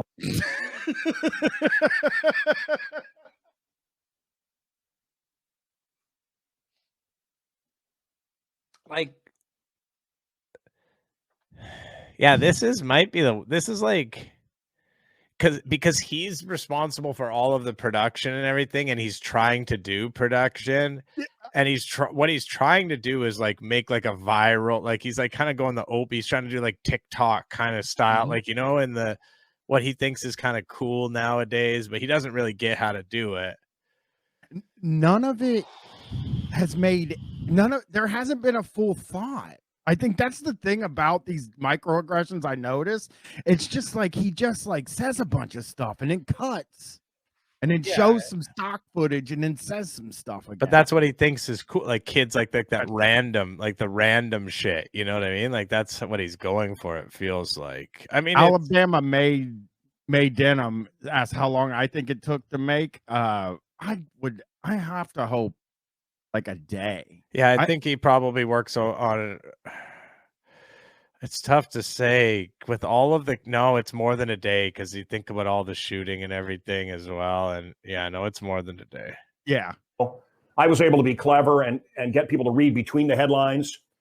I don't need to say the F word, but I would like to say the F word to Patton Oswalt. Do you know him, the ugly troll comedian?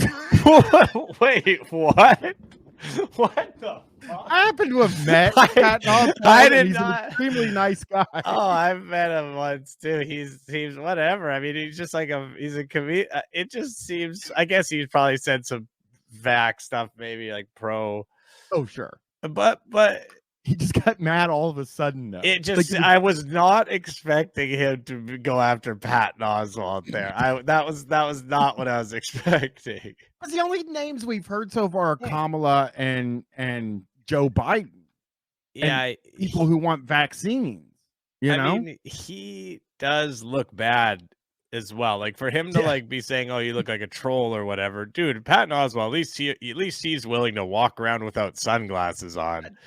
You know, I mean, your eyes are so fucking freakish, and they make people so uncomfortable that you have to wear sunglasses all the time.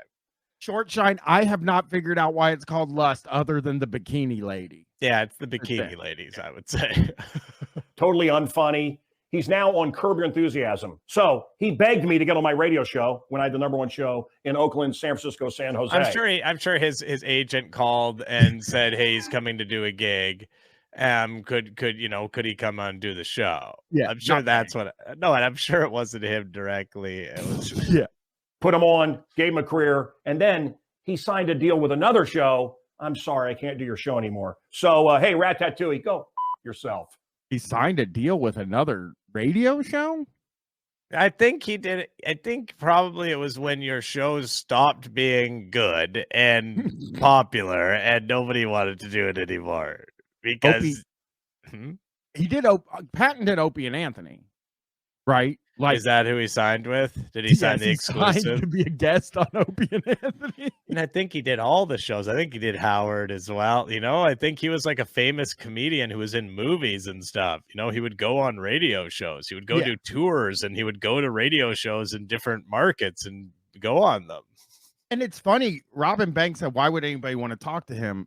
Exactly. I've listened to countless Mancow interviews, and it's fucking pointless. Why would you go on? You don't get to talk. And he just yells stuff like the vaccine and then moves to the next thing, you know?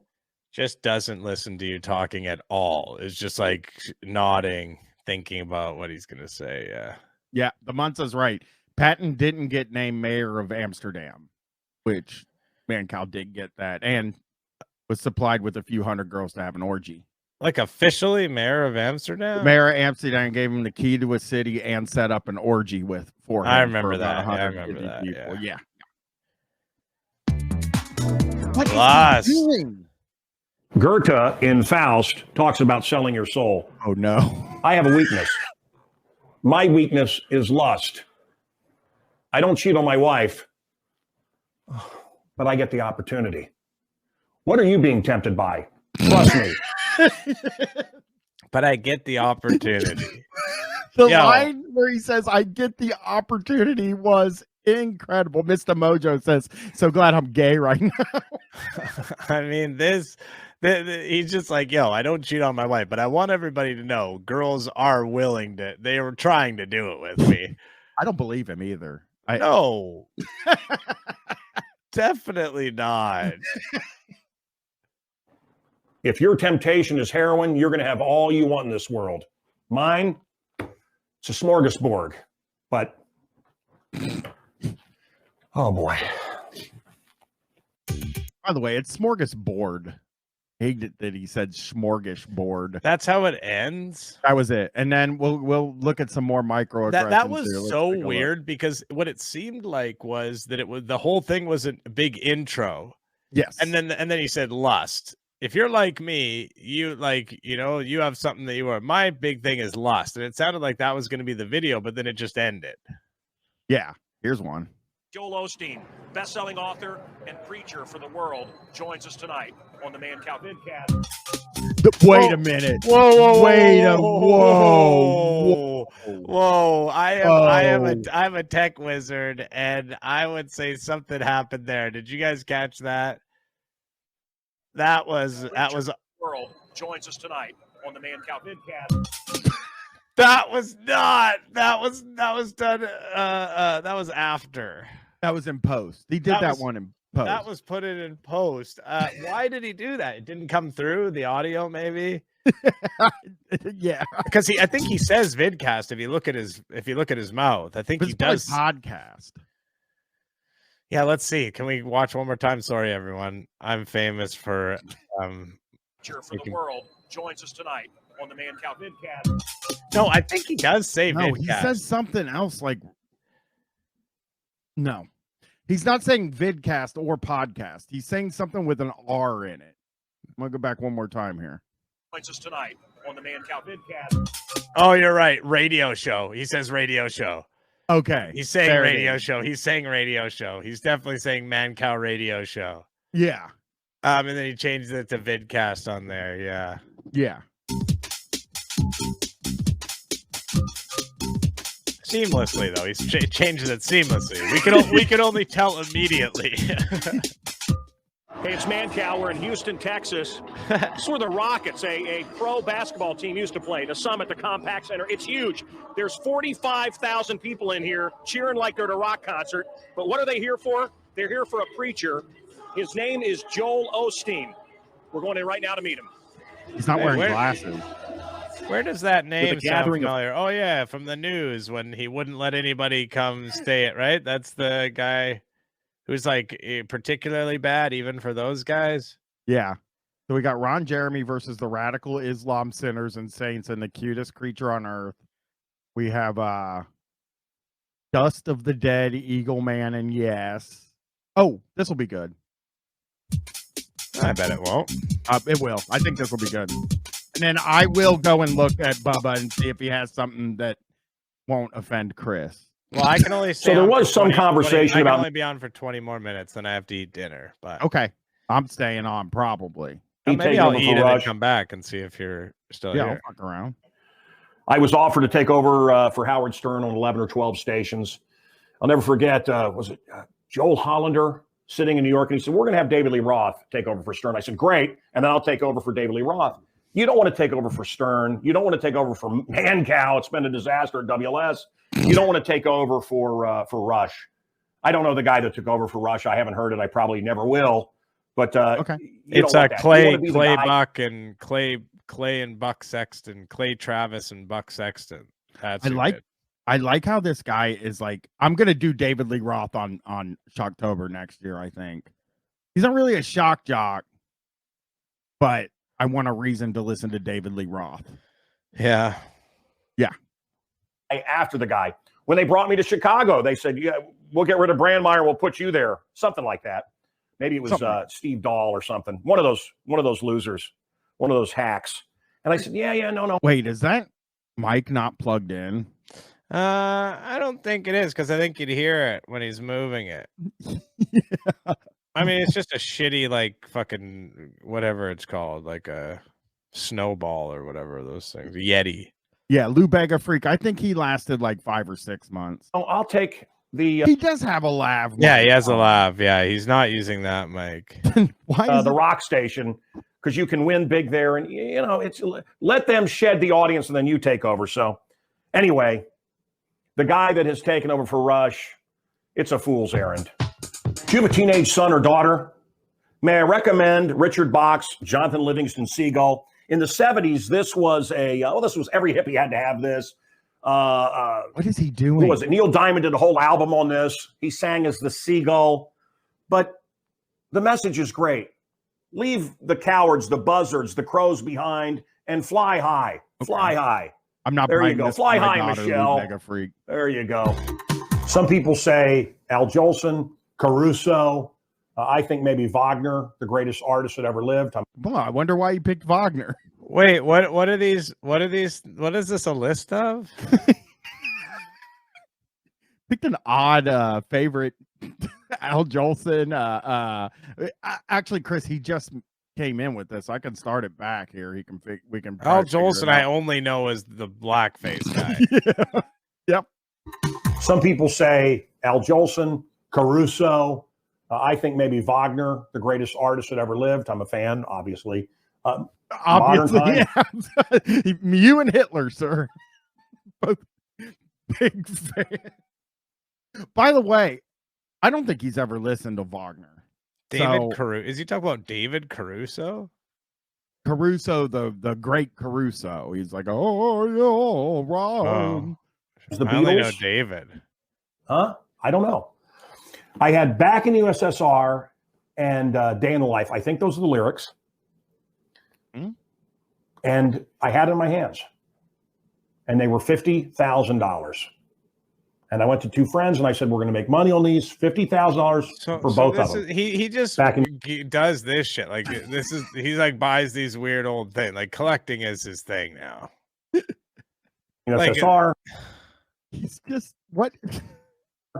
And A Day in the Life. Most people believe Day in the Life is the greatest of the Beatles songs. And I just knew they were worth something. $50,000. Okay. And the guy says, Paul McCartney may say they're stolen. Oh, okay. And if he says that, you got to give him up and you lose $50,000. And he does that even if they're not stolen because he wants them. He wants them. They're his. But, you know, they'd write the lyrics and leave them behind or throw them away. They weren't worth anything back then. So now, according to this guy, I'm not saying this is true, Sir Paul. Listen, I'm saying it's not true. What is he talking okay, about? so this is what I think he's talking about, okay? He found a guy who had the lyrics to 2 Beatles songs, okay? And that he said, I'll sell these to you for $50,000. And then if Mancow bought them and Paul McCartney said these are stolen, he'd have to give them to Paul McCartney. There's probably like entire fucking Discord servers dedicated to like ways of ripping off Mancow. Like people like discussing like what he likes, what he goes for. Like he just probably has so much fake shit. Yeah. I mean, he just seems like such an easily fooled idiot. Ridley Scott said, I have Kurt Cobain's diary, $50,000. But then he says, so what he ends up doing is he says, well, Paul McCartney's going to say it's his no matter what, anytime, just so he can get his hands on it. Yeah, of course. You know what I'm saying? Yeah, McCartney's going to be definitely fucking with Mancow on this one. Yeah, that's good foresight. Here we go. I can't fight you in court. You're a billionaire. But anyway, another guy bought them. He has them, and they're worth millions. And Sir Paul never said anything. That's the one that got away.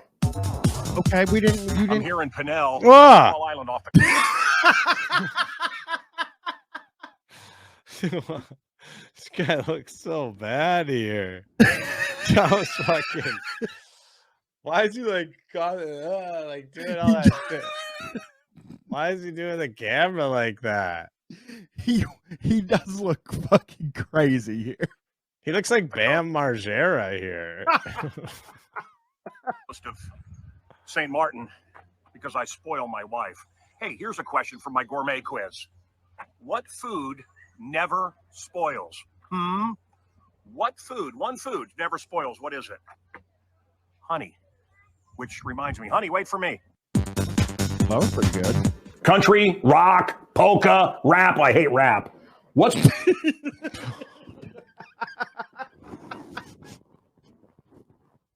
All right, that was funny. Playing at Muller Manor often, tiki music, Martin Denny, Quiet Village. It's my favorite form of music, tiki music. I'll tell you, this is quite a find, and it's been remastered and repressed on Cornbread Records. You can get it very affordably, and it's a great, great record. And it's what's playing today at Muller Manor. Yes, Robert Mitchum from Night of the Hunter. All kinds of great war movies there. Robert Mitchum. He liked his weed and he loved calypso music. This is a good one. The actor, Robert Mitchum. Oh, okay. Hi, it's Larry Lemon God, and I know that Suicide Squad isn't making any money, and even Birds of Prey did better, and Black Widow, even though they made Scarlett Johansson completely sexless, which I'm okay with because I don't believe in genders. But James Gunn, I can't say what he says, but it's a lot of pedophile stuff. Oh, but Hollywood loves them. They love their pedophiles. Anyway, Suicide Squad. My friend says, is that about the people that work with Bill and Hillary? Not funny. Fuck.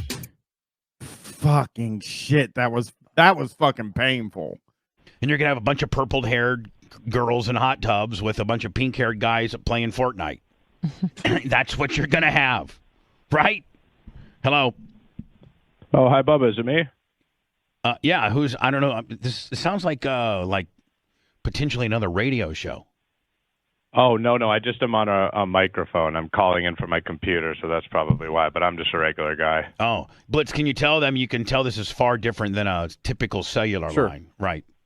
You're either a great caller that's going to really, really contribute to the show, or you're trying to blindside me somewhere with a Zoinksville Willie. One of the two. I've been doing this long enough that I think I can sniff this out.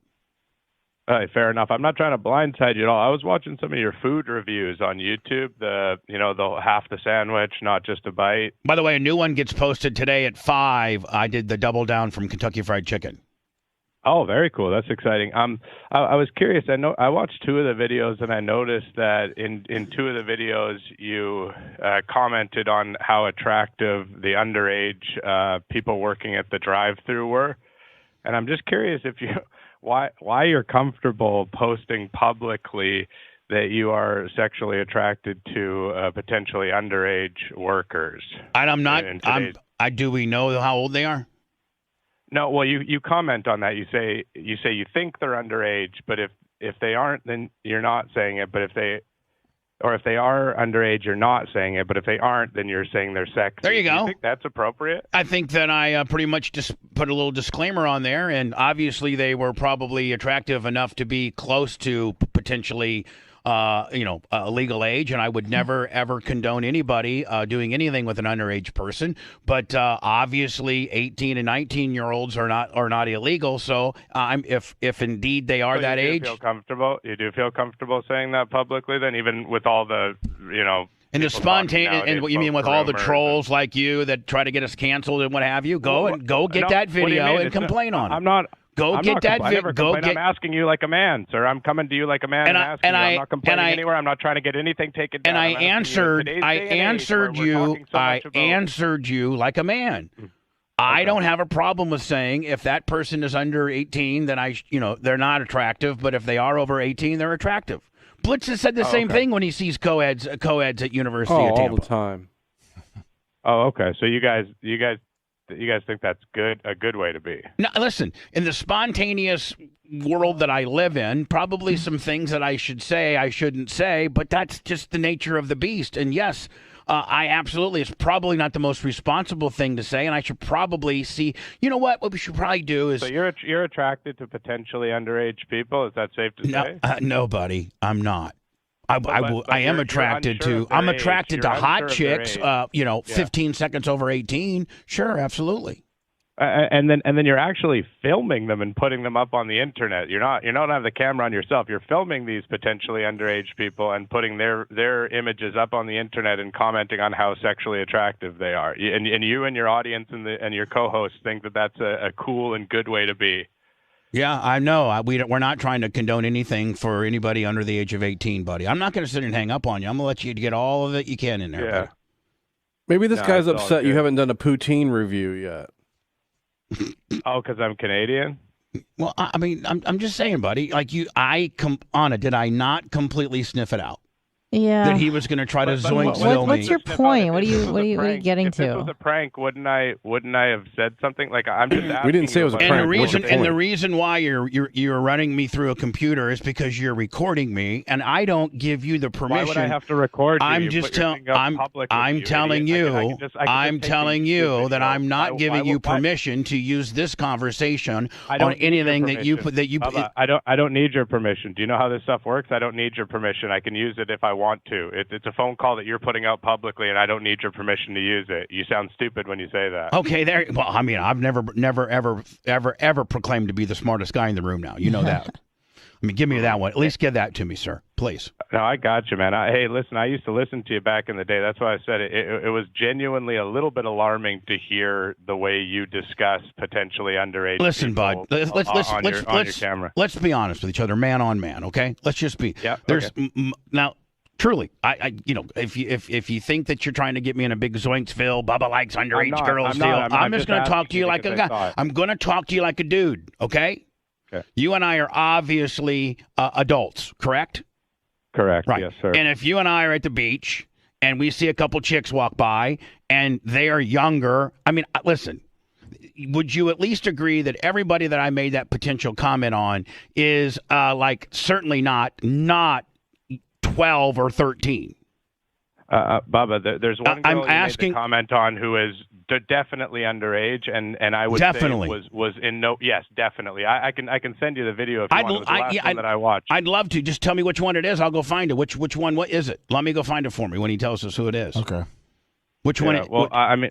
No, just tell us which is it. Is it the Bojangles one? Is it the Popeyes one? Is it which one is it? We can go find it. And I'll watch it. Yeah. I'll watch it live on the air here. And if indeed it's creep and I'm wrong, I'll take my lumps and take it down and then whatever.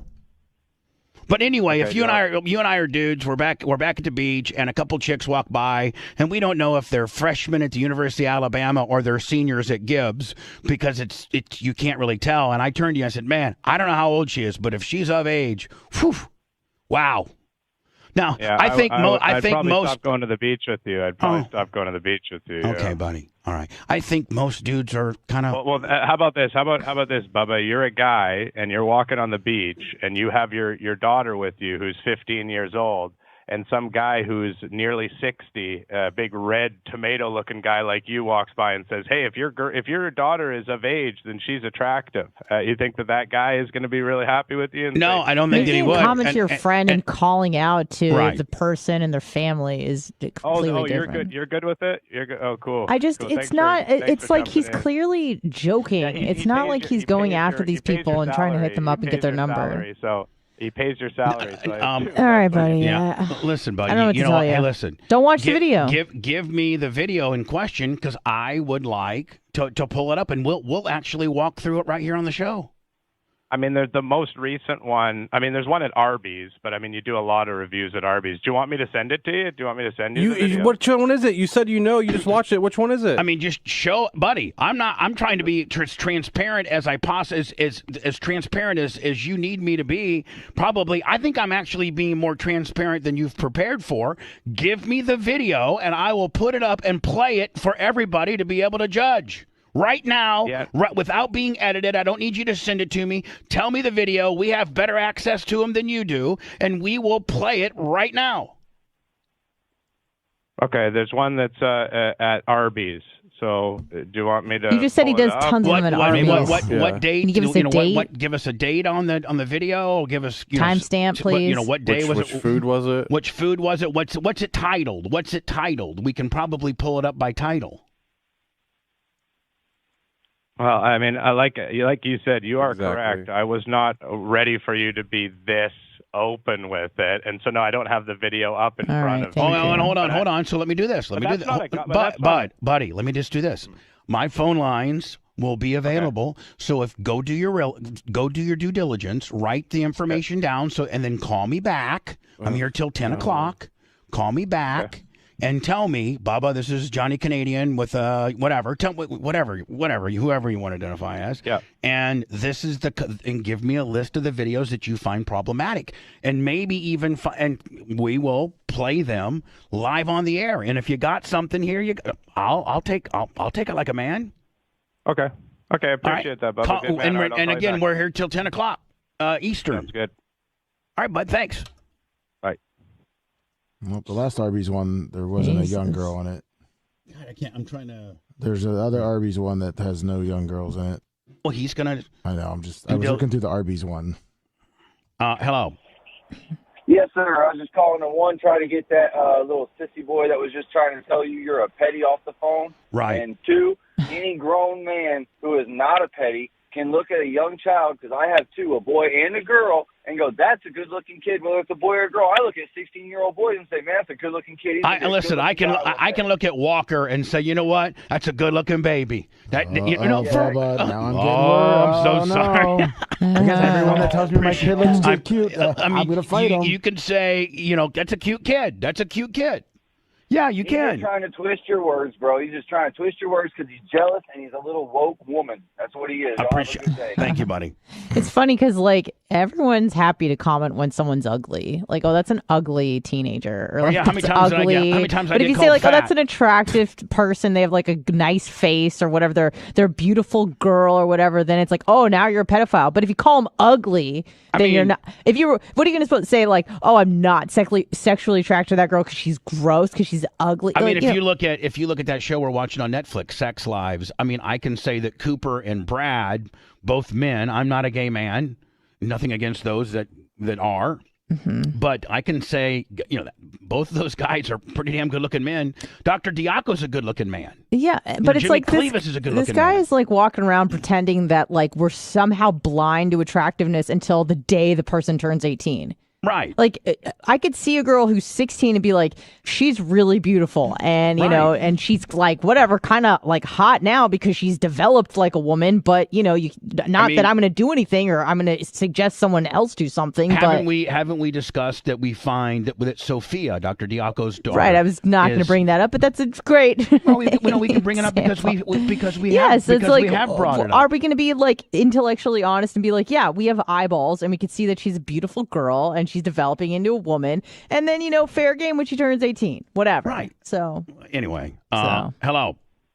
Hi, Bubba. It's me. I'm calling back, sir. Oh, all right, buddy. Go ahead. Give it to me. Now I will procedurally, because I'm running behind on breaks. In full transparency, after you give me the information, I'm going to go to break. Have Lummy pull them up. And then I don't know if you want to be standing by, if you want to be on the phone, and we go through this together. Or you want to your show, Bubba. So whatever you want. All right. Man. So what I'm going to do is I'm going to get the information from you, and then I'm going to politely say goodbye, and then I'm going to go into commercials, and then I'll come back and I'll go through these videos, and if you'd like to call back in after maybe I should. I think it'd even be better, maybe more transparent if I have you on the phone while we play these. Sure. How long's the break? 6 minutes and 20 seconds. So maybe you. Good Lord. Well, how about terrestrial? Are you still on terrestrial? All right, buddy. Give us the info. I have 7 terrestrial affiliates. Yes, I do, ranging from Charleston, South Carolina, to Phoenix, Arizona, to Melbourne, Florida, to Orlando, to Tampa, to Fort Walton Beach. But yes, we do have 7 terrestrial affiliates. So go ahead, give me the information there, bud. So it's Bubba cuts a promo on Bojangles. So you said Bojangles. So I think you kind of remember what I'm referring to, even maybe. But Bubba cuts a promo on Bojangles. You can start it at 8 minutes on the video. That's where you're filming you actually used her in the thumbnail of the video, which is absurd. All right, we're gonna go. We'll look at that one. Go ahead. Mm-hmm. No, that's the one that I'd like you to watch. Okay, that's the one. That's the one. It's where the girl is very, very clearly underage, and you're commenting not only on her attractiveness, you're actually saying how you want to track her down. Okay, we're gonna go ahead and go through all that, buddy, and we'll see just how much of a pedophile / creep I really truly am, as I have very much a history of that. And we'll go through that. And if you'd like to, while we're breaking this all down, call back and participate, or listen, or have an opinion, or something like that, then you're more than welcome to call back. Sure. All right, bud. See you later. Well, we look like we know what we're doing next, don't we? We'll do that. So this is the thumbnail. Yeah. Well, the guy says I used her image in my thumbnail. I did. I think that she is probably 18, and if not, pretty close to it.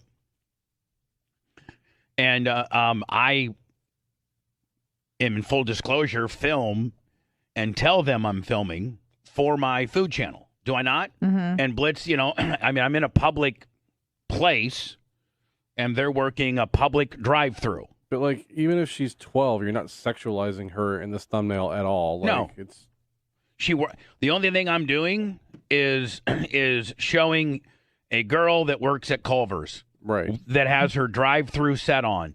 That's how she's being portrayed. That's how she's being depicted. Right? There's nothing. There's no sexual undertones or anything suggestive. This, and by the way, the guy said that I even used her in my thumbnail. Do I find that appropriate? And I didn't know. I wasn't familiar with this thumbnail, so I want to be completely transparent with everybody, and not hide behind anything. Like, completely show what this guy's talking about, the problems that this guy potentially has with this particular video. And he intimated that I, am into that I promote being into kids. Wasn't that his kind of his undertone? Yeah, underage females. Yeah. And Anna, wasn't that kind of like that's what he was trying to zoinksville me on? And I think I kind of called it out. Blitz, I've just been doing radio long enough. I know when somebody is trying to zoink you. Mm-hmm. And I don't think he was necessarily ready for the fact that I knew he was trying to zoinks me. And so, in full transparency, let's play the clip. Thank you. Exactly. You got it. Okay, here we go. Dub Beer Show after Thailand. Oh, it's a long one. So who knows how much of this we're going to get through. It looks like Opie's really cutting it up, though. I'm getting it over here. Okay. And boom. All right. You see Ope? Oh. No, I see a disheveled, older, elderly man. Yeah. Looks like he needs some help with directions on the sidewalk or some shit. He just can't find his doctor's office. Well, I'm looking at, this is the Beer Show with Opie and Matt. Change the name, by the way. Oh, so Matt is now, and Matt's the guy who owns Gebhardt's? Yeah, I don't know if he owns it. That's always been a real. No, I think he does. You think I don't he think? owns? Yeah, the way he like moves about through it, I think it's his. It's his bar. I don't know. What do you guys think in the chat? What do you guys think in the chat? We have people here who watch, so they would. I personally, Lou Bagger Freak says I think he does. It seems like he. You know what it is, man? I'll tell you what. Maybe manager and operator. That could be true as well. It does seem like it to me that he owns it, though. All right, so here we go. Let's get her started here. I can't really see the chat while I'm playing it because I only have one screen today. Bloody Kisses and Trans. I hate the title a lot. If this is about typo negative, it'll make me respect Opie because that's a typo negative album, Bloody Kisses. But it's probably about some beer called Bloody Kisses. Here we go. Look at that. We are live from Gebhardt's Beer Culture. Yes. What am I missing? What beer am I missing? Beer. What's going on, everybody? Well, the fucking drums are back, baby. He didn't say, he said, listen, we're changing the name of the show. We're not numbering the episodes anymore. But we're gonna make you guess. The drums are back, baby. And they're back, and also we're gonna loot all the ones we didn't put them on. We're gonna make it up for it by putting that. We're gonna stack those on top of each other, so it's just gonna be so much louder, even. That's an interesting comment from Double Neg. Says Opie looks bad. Okay, that's interesting. Oh, come on, you guys. I mean, that's an interesting. That's interesting. Yeah, people have said that. The shirt choice. Now I'm looking at Pat Biggs that said shirt choice. I am bothered by the low neckline on this shirt. He doesn't look good. He does look he very much looks unkempt. Indeed. You think so? shoot. You think he's having a tough time? People are making fun of his beer show. He's trying to take sides in the Anthony versus Bill Burr situation. Oh, I wonder whose side he takes. He did a 45-minute video that said my take on Anthony and Bill Burr. And then he did another clip of it that's 7 minutes long and it said Team Bill Burr. Yeah. Anything he can do. Welcome to like a live stream in the middle of the day on a Thursday. I like to say it might as well be Friday here in New York City. What's up, Matt? Hey, What? say hi to the gang. My gang. This is Matt. We fucking know this is Matt who owns So is that now? I have a question. Is this an entirely new direction? He was filming before. It's literally an entirely new direction because he's facing the camera a different direction now. Yeah. Well, So- Ollie and Robert aren't there. But thank God, fucking Robert's not here. Fuck. No man. Robert. No, No. maybe Ollie's holding the camera, but I don't think so. I think they've just got it set up now. It's just sitting there on a tripod or whatever. Now I'm just wondering though, because I think maybe they've got this shot right. Are they going to do it more like a show where they're just like, okay, let's frame this shot. We're like a talk show kind of. I like Opie it. would never do a show like an actual show. Let's see. I think it's getting closer to that. I think they're streaming now. I think this is a stream. That's why. Yeah. He's also the star of the beer show. That's right. And you were making spring rolls in the back. That's right. And we were cranking Pearl Jam, which I liked. Also right.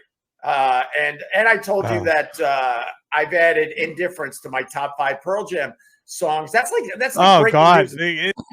he's a rock guy. Oh, like who's talking about that? Your top 5 Pearl Jam songs. I've added this to my top 5. I mean, it's so. I'm just moving stuff around in my top 5 Pearl Jam songs. Yeah. God. In the Pearl Jam world, people are always wondering what's Opie's top 5 I was Pearl making Jam fun of himself a songs. little. Yeah. Check the message boards. They're all talking about They it. are. Oh, it is. You're Yes, right. all It's the a message stream, boards. eh? It's a stream. Yeah. Whack Bag is talking about it. And So O&A Pests and Full Blown AIDS and all those message boards are talking about Opie's top 5 Pearl Jam songs. they got this isn't. So he is basically a band. This isn't a beer show. No, he's just like, you know what? Nobody was watching that shit. I wanted his production. Like, I like the production of the Yeah, beer that's what show. I'm saying. Like I liked his edits and his like sort of vision, like that. Remember the bit with Robert where it was like, hey, was he actually getting whatever? What was it, bubble tea? Yeah, I got to be honest about that. I'm really missing Robert right now. Don't fucking say that, man. Oh, if you're checking this out, can you bring Robert back? This Mike, I mean, making spring rolls, so that's something he's doing now. Matt, Mike. What's your top 5 Pearl Jam songs? Oh, here we I'm go. not going to be able to do that right off the cuff. Why not? Oh my God, great radio, sir. That's always what you want to happen when you ask somebody something. What's your favorite Pearl Jam song? This I don't isn't know a any beer. Pearl Jam song. Man, honestly, like I know people say this a lot, but like, fuck, man, the beer show used to be like the early episodes were fucking killer, like some of the best shit I've ever seen. But this new shit is just like I'm not in for it, man. The new direction and shit. I'm like a purist when it comes to the beer show. Oh, this is so slapdash. What? I almost want to hear his Bill Burr thing more than this, to tell you the truth. This is Oh, hang on. Okay, We're okay. gonna move forward here. We're gonna move a little forward here. Here we go. All right, let's see it. Oh, they're This drunk. is what I get when Opie pours, right? Now look what he gets when I pour. Hey, you want to play Who's the Alcoholic? Let's play. I had an answer. I actually have an answer for that. I think everyone wins there, brother. I think maybe. But I mean, as far as who looks more like one, I would say that one of you looks like the caricature of a wino. And I'm not gonna say who. Matt looks good.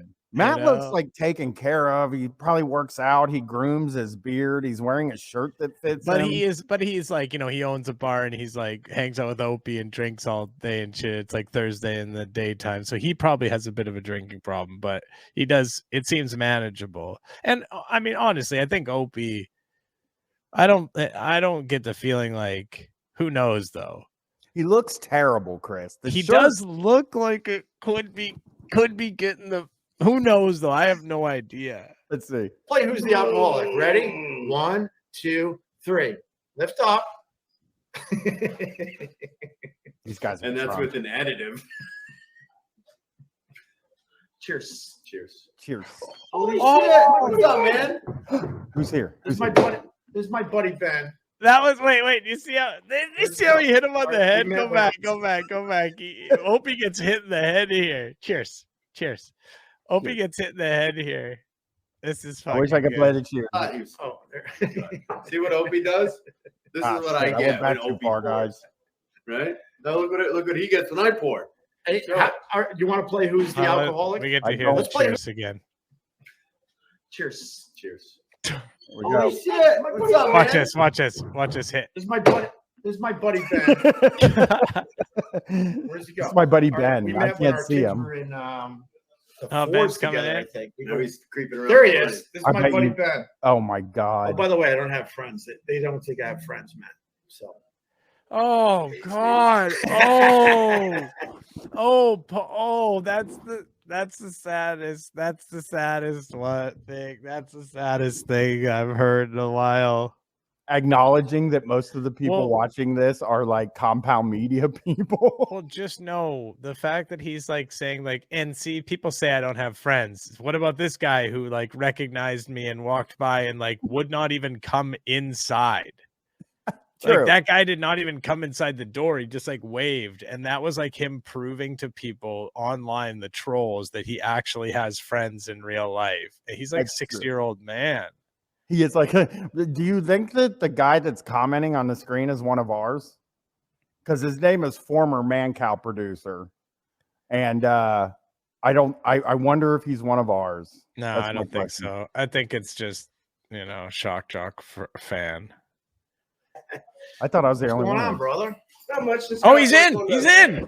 Oh. Ben. That's Ben. Ben seems like he is such a little runt of a guy. I think he could be cool though. He could be cool. He kind of reminds me of what's that, Jackie Earl Haley or whatever. Yes. Doesn't he have kind of Jack? Shock? Yeah. Let's see. We're going to Florida next week. What part of Florida? I don't like his hat. His hat gives me nerves, Chris. Yeah, I'm not a fan of the curve on it. And he's an American. This guy's a conservative, I think. Oh yeah. We're going to Orlando. We're going to just stay in the resort. It's got a bunch of pools. Are you doing Disney? I think we might do Universal for a day. Yes, Universal over Disney always. God, we're finding out about all of Opie's preferences. I mean, I'm Universal over Disney as well, personally. I'm thinking about going on Tuesday because I'm in California. Yes. Are you going to what are you going to, Disney or Universal? Universal. Yes. Universal over Disney always. Yes. These are my top 5 favorite theme parks. No, I do love Universal. It's sick. You should go there for sure, Brian. I'm not It's even so kidding you. expensive, Chris. Yeah, I know it is, but I will say to you that like when I went there, the lines are shitty, but if you go at a good time and you can look, they have like things that tell you how busy it's going to be. If you can get on the rides and shit, it is really cool. There's like the VR, like the virtual reality kind of set, like it's really, really fun if you like movies and shit. So I'm going to say something that I hate to say, and I would have actually probably never said it on Street Fight. Yeah. I spent $325 on a pair of shorts and a shirt today. So I'm a little bit like, maybe I shouldn't go to Universal Studios. What the hell? What the heck? Okay, I got something, Brian, though. What size did you say it was? What do you mean what size? The shirt. 2X. So Brian, when you come to Vancouver, did someone just fart? No, that was a motorcycle drove by. I have never farted on the air. I heard you guys heard that though, right? Okay. Anyways, when you come to Vancouver, I have a brand new, basically never worn Bape shirt that is similar to that one in color. So I know you will like it because it has a similar color, and it is a 2X, and it is all yours, my friend. It does not fit me, and I'm going to gift it to you for free. So you are going to get yourself, now you're going to have 3 Bape things for that price. That's a $99 t-shirt right there, everybody. I'll show you again. That's such a good deal, but I know it's an American because in Canada it costs way more than that for a Bape shirt. And then the shorts are like, if you guys saw the shorts that were $225, it was mind-blowing. And you know what it is? I'm going to explain this real quick because it makes me sound like a maniac. I just want to say, though, Ben Grimm, 13, subscribing as well. We should thank Ben Grimm for the sub. Thank you, Ben. The reason is I was here right before the pandemic in 2019, right at the end of 2019 in November. And I had like $25 in a bank account.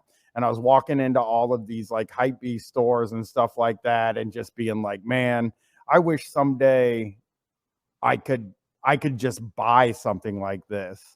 And I could today. So I did. And it made me feel really fucking good. Yeah, but I'm not getting back into the hype. I'm not going back in that direction. It truly, really was no bullshit. It was just this thing of like, I worked real hard. I fucking, I want to see, what was that message that was deleted? Oh, it's just a person doing something. Okay. Yeah, fuck that person. But Hollywood Bryan is not. It's not a heel turn. I'm just wearing a cool jacket. I'm wearing cool clothes. You can getting into the hype beast stuff is. Yeah, I mean, it's a rich man's game, obviously, especially in this economy. You can't really do it unless you're proper rich. But yeah, to get a nice thing for yourself, I know, to get a nice thing for yourself when you're on vacation like this, you worked hard and you deserve it. And I agree. Nothing wrong with that at all. Oh, Brooklyn Skulls. How dare you? Brian's on his second vacation in 3 months. My other vacation was at home and it was only 3 weeks long. This vacation's different. He said that. No, come on, that's a joke. Obviously, no one would ever accuse you of not working hard. You in this game of podcasting and creating and stuff, you work very, very hard. The chat is making me laugh so hard because it says, what is it? StockX Brian, which by the way, this was cheaper here than on StockX. This would have cost a ton more on StockX. Way more. I bought a ton of stuff on StockX back in the day when I couldn't afford it. All right, here we go. And I'm not farting on screen, Pat Bix. Okay. I'm not joking, Brooklyn Skulls. I was being serious. I know everyone always says it's very hard to tell if I'm joking. It's like a real problem in my life, personal life and stuff. I can always tell when you're joking. Okay. We're gonna maybe do a Harry Potter day. Yeah, you can't do that. Pinball machine. So that's nice. Oh, Matt decided that it's I don't know, 1980, and decided to get pinball machine up in here before. Oh, I just watched the pinball movie. Oh, did you? Was that any good? Yeah, it's actually pretty good. It's actually a nice fun little movie to watch, and it gives you like a lot of the actual history of pinball and shit, and it's pretty interesting. I watched a movie on a plane called Beyond the Candelabra. Oh yeah, it's a kind of a famous movie. Yeah, wasn't very good with Michael Douglas and what's his name? Terry Stevens. What did I see? Oh, I went and saw How to Blow Up a Pipeline. What's that? It's a movie about, it's like a caper kind of like heist style movie, but it's about these climate terrorists. That's what they call themselves. Who are trying to blow up a part of a pipeline in Texas. And it's very, very, it feels like it really is kind of, hey, encouraging people to do that, which is very cool. But so it's not just don't do that. No, where's Hollywood Doctor saying don't encourage people to blow stuff up? That might be against the TOS. Oh yeah, that's right. I shouldn't actually say that. I mean, I'm not encouraging it. I'm saying the movie might very well. I have to find it. I also it's not right. It's not Reichardt. Sorry, but Kelly Reichardt has a new movie out that I'm going to see. It's called Showing Up, and I'm going to watch it in theaters tomorrow. Actually, sorry, Brian, go ahead. Oh God, now everybody's making fun of me because you're watching the Pipeline movie, and I'm wearing $325 worth of shorts. Okay, well, I mean, I guess I'm more of a common man than you. You're not more of a common man than me. Every time I streamed with you for like a year, you were wearing a Bape hat. You're just like me. I don't know what you're talking about. I never worn a Bape hat in my life. The guys at the fucking warehouse would never have any of it, you know? Wearing a Bape hat. Come on. You did have like I did used to work at warehouses all the time and had, you know, jobs like that for most of my life, but you did too. My hat is just, everybody loves this hat. It's so good. It's like weird colors, you know. Oh, I love when it's weird colors. Well, the place I went said we get a lot of different colorways, and I was like, oh, I love colorways, you know. Yeah. You know what? I feel like it's the 1980s, so let's get. I got bartenders that call them ping pong machines. Ping pong machines. That's how far away we are from their. Oh, people play pinball. Oh, holy shit! We all got the nice. Look at that. This dude got bad energy. Yeah. No, they saw it. I don't like Ben. American flag hat. Going to Harry Potter. I mean, this guy. People didn't like Ben at all. Yeah, I don't like Ben. Doncic walking by. Look at Doncic. All right. Look at Doncic just walked by. Is he playing with the Knicks tonight? Oh, you're gonna meet Jake Hudson. You all right with this? Wait. So he was trying to say that was Luka Doncic. He's like a famous basketball player, but I just can you go back and see like? There's no way. No way. I don't think it's definitely not him. I think he's trying to make a joke. All right, here we go. It's the 1980s, so let's get. I got bartenders that call them ping pong machines. Ping pong machines. That's how far away we are like an from their 80s thing. validity. Oh, holy shit! We all got the nice. Look at Doncic walking by. Look at Doncic. All right. Look at Doncic just walked by. Is he playing with the Knicks tonight? Oh, you're gonna meet Jake Hudson. Wait, I don't think it was him. I don't. He looks short for a basketball player. He's on the Mavs. He plays for the Mavs, and he's 6'7". I think that guy wasn't 6'7". I don't think. You think he's lying? With the Knicks or against the Knicks? When was this? When was this put up? I think a week ago. Here, I'll give you another look here. He didn't look anything like Doncic. Anyways, I didn't see it. I can't see it. Yeah, it's hard to see. It's hard to see because the quality of the video is so bad. That's how far away we are from their validity. Oh, holy shit! We all got the nice. Look at Doncic walking by. Look at All right. This is as good as I can get it. And that guy's not 6'7". They haven't played since December. This is just Doncic. He's calling him. Why did he say this? Why is he saying this? It's making a joke, man. If he it doesn't always land when he makes a joke. Yeah, hell, it never does. But he keeps fucking making them anyways. That's what being a live streamer is all about, buddy. I don't Just like being a basketball player. You got to keep shooting your shot. If you're a 3-point shooter, it doesn't matter how many you miss. 100 in a row, you got to keep shooting. All right. Here we go. Look at Doncic just walked by. Is he playing with the Knicks tonight? Oh, it's his laptop. Yeah. You all right with this? Good call, Door Dog. What's up? Wait. Jake Hudson. What? What? What the fuck, man? Who is this guy? Why are they all like Jake Hudson? And also, look at the guy, Chris Cooper, just saying, "Shut up, Ben." people absolutely hate Ben. Ben is the fucking worst. If you guys hate Ben, you should meet Robert. Well, can we go? This intro for this guy is so fucked. Sorry to make you back up again, but like, this is like. It's like it's fucking Patton Oswalt. You know, it's like it's somebody that's like. All right, here we go. All right, here he goes. You all right with this? What's up? Jake Hudson. Is this where you shot the beer show? Yeah, some of them. What's happening? So hang on a second. So I was mistaken. Ben was just going like, huh, while Opie was saying this guy's name. Yeah. And he's now asking him, was this where I thought this is the beer show? So I guess when he did the live stream initially, he didn't call it the beer show. I want to say it's also funny that this Ben guy was walking by and Opie got him to come in. And then he gets in front of the camera for 1 minute. And then a guy in the chat is like, this dude's got bad energy. This guy's energy. Shut the fuck up, dude. He's just like, this guy's just like walking home. Now Opie's like, hey, do you want to come like some of my like super toxic fan base that hate my guts? Do you want to come like have them make fun of you for a bit? This is an IPA. India Pale Ale. And then beyond that, it all diverges into nonsense anymore. But typically it's a hoppy 7.5 or What so in the- percent. Wait. Go back. Somebody threatened Ben. Directly. Go back. You got to pause on it. It was only up there for a second. Okay. Here. Shut up, Ben. Chris You Cooper. can go slow, I think. I think you can change the thing, but you just press. Okay, here we go. All right.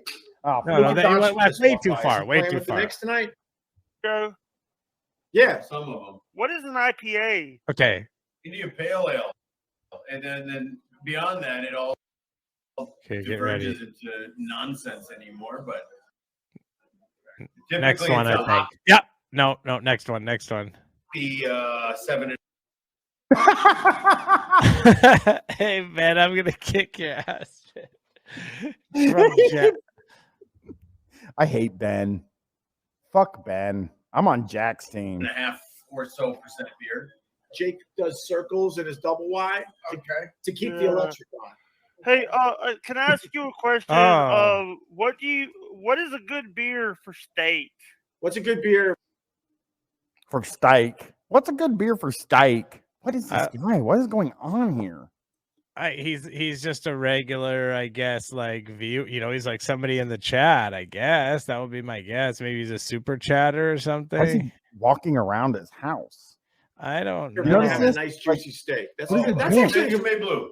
Chimay Blue. Chimay Blue, Grand Reserve. Whoa. Yep, I saw it. I'll go back. Oh. Here. You can Ask you a question. What is a good beer for steak? What's a good beer when you're having a nice juicy steak? That's Oh, good. That's Chimay actually Blue. Chimay Blue. Chimay Blue, Grand Reserve. This Or the red, guy. fine. Robert rules. That What is the person best said- beer to lick off of a naked Jessica Alba? Hey, you should ask Mancow. Scrub Original subscribing tier 1. Hey, welcome, Scrub Original. Thank you, Scrub Original. I appreciate it. I definitely go Chimay Blue with a steak that is still. Oh man, everybody except for Opie is just getting fucking destroyed. Does Jake Hudson drink beer out of his victims' skulls? Red. You got to go red with your steak. So Minash S, King of the Czars, has a great question. Does Jake Hudson drink beer out of victims' skulls? Jake Hudson, what are you doing? Skulls. Okay, what is that? Bubba's Army. That's another radio guy. That's bad. Oh, God, is that? Yeah, this does feel obviously mean. Yeah. I don't know Obviously, what's happening. it feels like in Portuguese. I'm not. Yeah, like I'm not sure. I think there's a chance that this guy just has like a speech impediment or something like that. He does seem fairly with it, and but it definitely seems kind of mean. That was awesome. He's spinning around. Like, I can't stop watching him spin. Look. It's in that. Yeah, what are you drinking there, Jake Hudson? Don't hide your beer. Koozies are for whips. Oh yeah. So is he maybe a because isn't that the drink of the? No, now Jake Hudson. There's a guy saying this guy's going to ask you to pay him. Okay. About Bud Light. Hang on a Bud second. Light. Brooklyn Skulls said, "Is this against the TOS, Chris?" I love Brooklyn Skulls like being sarcastic. Like I'm looking out for my fucking friend and like a source of income for him. That's all. I'm not like trying to be a fucking dickhead about something. You told me not to do Xanax. Let's see if we can find one more thing here real quick before we got to go. Because, you know, we got like 5 or 10 more minutes. We can goof around a little bit. Oh, hold on. I got it. We got to see this. Let me get Opie radio. There's another Opie thing that I think I want to see. Opie Said radio. nobody ever. Me, I say it. Okay. Yeah. He's got 8. I want to share this. I'm going to share my screen so you can see how many videos he has about Anthony. I'm not yeah, I mean, so here it goes. I'm not streaming tonight, Root Wizard. I'm watching a movie. I'm having dinner and then watching a movie. So here's Opie didn't know this happened to Anthony. Here we go. We'll watch this. We got Christopher. Christopher's got a microphone. You got a microphone and everything? Oh, yeah. I've been doing radio for many years and video and all that stuff. What's going on, Christopher? Who are you, man? Hey, I'm actually a friend of Corndiff. Cordiff. Oh, these Cardiff, Corndiff, Keydiff people. I'm just all right. What the fuck is what Cub soda? Who the hell is Cub soda? Yeah, I do support Bill Burr and that whole thing because logically, that's what you should do. What? Anthony is completely out of his mind. He's out of his mind. Well, what's the story? He's right. Anthony, in this sense, because Brian, we've talked about this. I don't think I mentioned it on. I don't think we've done a stream, right? No, we were going to play it, but I was nervous because Anthony, of course, has to say the F slur, and you know, I'm. Oh yeah, he says a bunch of slurs and stuff like that, and Brian's not. He doesn't want to have that on there, which is smart. TOS thing, but Brian doesn't get hassled about that. Anyways, yeah. But he really, if anyone knows the Jimmy character Doug Bell, it fucking sounds like Anthony is telling a Doug Bell story when he recounts the story of him getting kicked out of the club. Like it just does not sound like it could be real. He is so unaware. He has no self-awareness in it at all of how fucking pathetic he comes off sounding in his own story. It's fucked up. I want to say, because I was thinking about it after listening to him describe the story, and like I think like he was saying I was planning to make up with Bill Burr. Like, that's what he's saying. He's like, I wanted to squash the beef and stuff.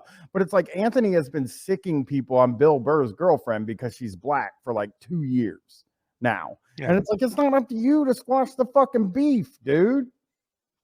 It's not the kind of beef that gets squashed. Yeah. You know what I mean? Like, if somebody does that to you, that's not the kind of thing where you're like, hey, man, I'm sorry, buddy. And then you have like a hearty handshake and you fucking call it a day. That's that's somebody that you don't. He should be happy that Bill Burr is not like trying to fucking, do something against the TOS. So he goes, Anthony goes to this thing and he's like, I'm going to make up with Bill Burr. Bill Burr's about to go on stage. So Bill Burr has his bodyguard who is, they're married and have 2 kids. I think I said girlfriend. I meant to say wife. Yeah. Bill Burr has a bodyguard, Club Soda Kenny, who used to be Opie's bodyguard. Well, and he's like from the show and shit too. Like he was always on the show. He was Andrew Dice Clay's originally, and like so he's Jimmy's still as well. And so yeah, and he worked on the show. Remember the rumor, or not the rumor, but remember when it was this is a Shocktober 1 thing that Opie hired him to do security because Howard Stern has Ronnie Mund Ronnie the limo driver, as his security. So Opie hired him to be like Howard Stern, and then something happened between those two. Probably couldn't afford to pay him anymore, so Bill Burr took him on. And he does security for a lot of people, because in the story he says like it's Amy Schumer's security as well. So he's doing security for like, I don't know, people that are kind of decent. Like he's doing security for now the non-racist creeps. Yeah, he's sort of moved into like the faction of those people that are non-racist. Yeah. So Club Soda Kenny runs up to Anthony and is like, "You got to leave, man." Anthony's like, he's drunk. And he's like, I'm going to make up with Bill Burr. And Club Soda Kenny just chest bumps him out of the place. Yeah. And it was so funny. Poochie asked if High Pitch Eric ever paid off the limo bills. If you can ever find High Pitch Eric is addicted to limos and you want to listen to some of the funniest shit. Yeah. That is really funny radio. Yeah. Let's see what a little more of Opie interjecting himself into something he's not involved in, but once Bill Burr on the stream, obviously. And the Bill Burr, there was a video, Anthony talking about what happened to him, I guess at the cellar. Yeah, I guess he went to the cellar after seeing his dear friend Jimmy perform. Yuck. Ew. That was so jealous. Oh, that was really horrible. Yeah. Where's Jimmy? Where's Jimmy when it comes to the Anthony Cumia versus Bill Burr thing? I'll tell you where he is. He has his taint. Jim Norton has his taint sitting exactly in the middle of the fence. What? Why is he wearing a glove? Just one glove? Yeah, you see it? That's where Jimmy is. Here we go. Jim Norton. Yes. Right. Why is he wearing one glove? One thick-looking glove. One like it looks like fucking Mickey Mouse's hands in that glove. There with his taint right on the fence. I said Mickey Mouse because I'm in Los Angeles, California, which is where Disneyland is, and that was the one before Disney World in Florida. You know, the original. I know that. Supporting. You didn't know that. You thought Florida was first. Anthony, a little bit. Yeah, because you were like, the East Coast was around before the West Coast. That was probably first. I don't know anything about California, sort of thing. It's supporting Bill a little bit because he doesn't want to piss off either guy.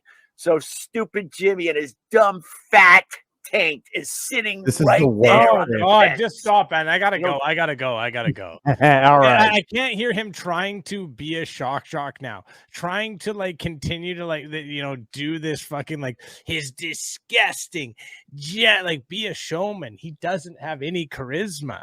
Yeah, he's bad. That was terrible. So beer show is done, by the way, too. That's not the beer show. That's bullshit. That's them doing a stream at a bar. Yeah, that was sad. It's like, dude, he's too lazy to do the fucking production. I'll bet you if you could talk to him, he would be like, the production was just taking too much time for me. I could talk to him. I could get his cell number. The beer show has fallen. We got to find a new thing to make fun of. Yes, disgrace mayor. I would like Robert to be there. Maybe Ollie. Ben can come back, but I don't think he's ever that. Like you said, that's the shittiest thing he did. He was like, "Hey, Ben, come in here," and then his chat was just yelling at Ben. I'm gonna beat the shit out of you, Ben. They're just like saying shit like that. He's like just walking by. I mean, he did have bad energy. They were right. The Ollie and Robert show. Maybe they can get together. All right, we'll watch one more thing and then get out of here. I think we even played this on October once or twice, or I watched it somewhere. This is called Soaping Up with the Grease. I think you're all gonna love this. Hi, welcome to Soaping Up with the Grease. Now, if I'm using this video camera I just got right, should be zooming out right about now. There we go. A full unobstructed view of the mass shippity. He just laid the pecs, eh? He just did a little pec bounce. Yeah, the way he's sitting is not a normal way to be sitting. Look, he looks like a baby. I guess how a baby would be sitting in the bath. You know what I mean? Like, it looks like a big giant baby. What? Unsafe Pizza said jump scare. Believe me, there's more. And now, a little music just to soak.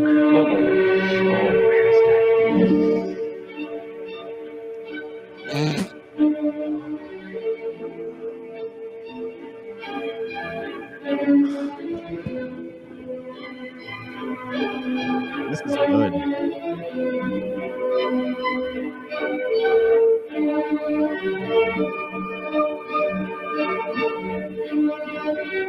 He's so happy.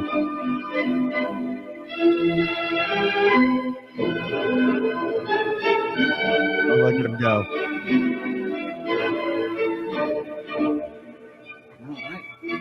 Let me swab off the doodads here. There we go. Should be rolling and recording. One thing I like to do for my funny little honey is stay squeaky clean, because I never know when she's going to be up for the slap, slap, slap of the doodads.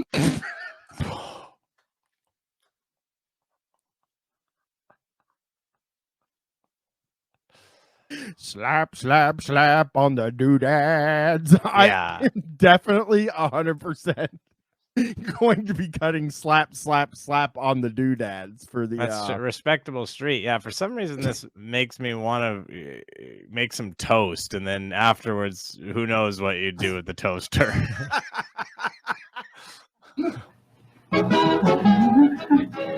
Oh, switch from the pit. No, that's too close. That's too close. Wait. He must be wearing something, eh? I'm trying to figure out. Like I think he's probably wearing like a little, bathing suit, a little whatever, banana hammock, I hope. I hope so, because he's done a real good job, I would say, of covering his doodads.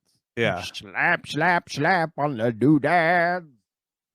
Oh man, no, I don't think he is. I don't think, because I got the whole side of his leg. I got the whole side of his leg back there, so I don't think he's wearing nothing. No,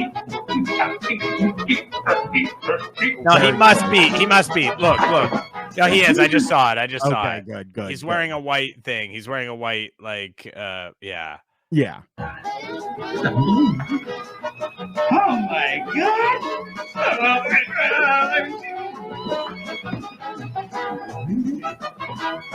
I, for some reason, believe he plays in the bathtub like this. You know? What? And let me turn off the tape. There we go. Uh-oh. I don't think people want to watch me shaving my chest. Grease, it's not off. Grease. Not off. Grease, buddy. Grease, you didn't turn it off. Private moment anyway. Ooh, I know there's not a lot of hair there, but you can't grow hair on steel. Oh, you can't grow hair on steel. Oh, that's nice. Ooh, that is nice. Oh, this is the worst thing. Yeah. This is such a fucking weird thing to make with your video camera. This is mind blowing. What is it for? I no fucking idea. I have seen this a couple times. I've seen soaping up with the grease. This is not on the radio. Just to be clear, this is not a radio bit, right? No, it could possibly be for a VHS. Yeah, could be. Get the Eldridge cleavage here. Here we are. Maybe just a couple of the loose follicles around the doodads. There we go. Oh my God, the damn thing's on. Erase that part. Erase that part. It's only you making it, man. Uh-oh. Of all the times to feel some volatility, I think those burritos I had last night are kicking in. With this, he does the burritos thing all the fucking time. He did say Eldridge cleavage, and you don't want him saying names like that in my opinion, you would hope that he would stay away from that.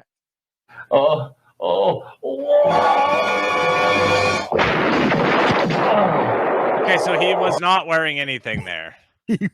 He was not. Yes, he was naked there. No bottoms there, definitely. Yeah.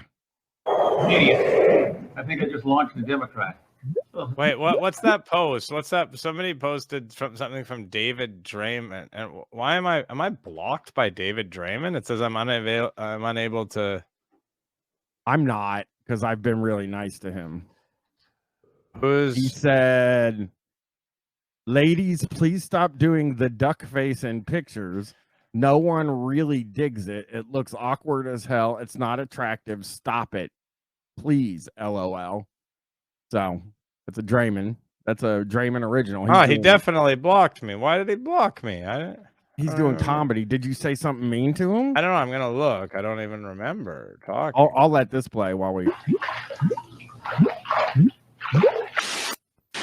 One thing a Diddy Bob and Daddy's got to do after he takes his hot sudsy is trim up not only hair, nose hair, ear hair, but the costal foliage. Yes, if you're a manly man, you can have quite the growth. So here's what I do. I never said anything to him.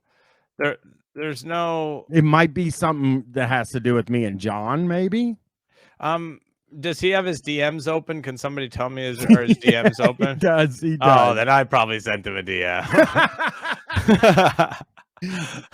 Me and Josiah have been working on him for like a year to get him on the show, on like the POD cast or something, because I think it would be very funny. Yeah, don't tell him that you know me. Then I will. Baby, I tell you what, nothing keeps your butt cleaner than a 762 DI 37.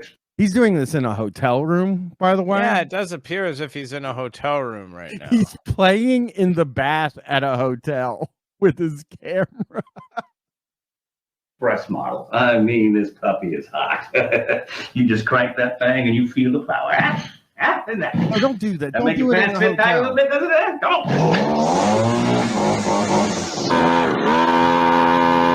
Hi, sorry. Hi, front desk. Sorry, the person next to me, I think, has like a fucking leaf blower or something in their room. It's just really struggling to sleep right now. I gotta wake up.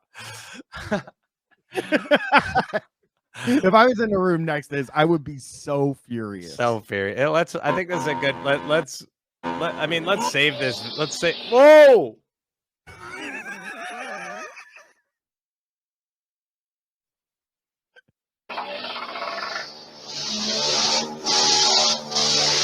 He's really doing that. Wait. Is that really his ass? I think so. He was really doing that. So I tell you what, you've seen some behind the scenes. Oh my God. You guys see the joke here? He's hard. What? Why is he hard? Like I get the joke he's going for, but for the joke to work, he's erect right now. He's hard. I don't know if you could show this on Twitter. Okay, let's. Oh wait, here, just a little bit more. Man, it is gonna be sweet. Hey, Grease, what time do you go on? I go on 6 o'clock every morning, Monday through Friday. 6 o'clock, buddy. You got 30 seconds to get on the air. 30 seconds, Holly, out of my way.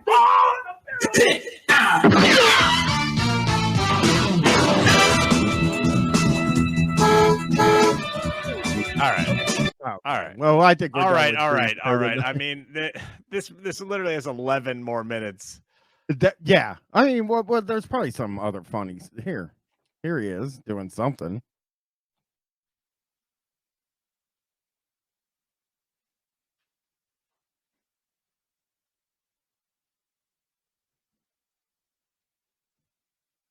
Is this guy gonna fucking show us anything, or are we just gonna sit here? Yeah. Oh fuck! I unshared. I am so stupid. Oh! Kind of a little bit. He's flubbing. Oh Yeah. fuck it. Honey, come in the living room. Brian's flubbing. That was a massive flub. You just sitting there? I was just like, when do I say something? Like, does he realize we're still streaming? Slap on the doodad. Oh. You like that? I'm a soy boy. No, I'll get an X-rated thought. no. While I I'm don't- praying. I don't like any of it, Bri. I don't like any of it. I don't like any of it. That's My a shirt- nice. What are we gonna do? I can't stop.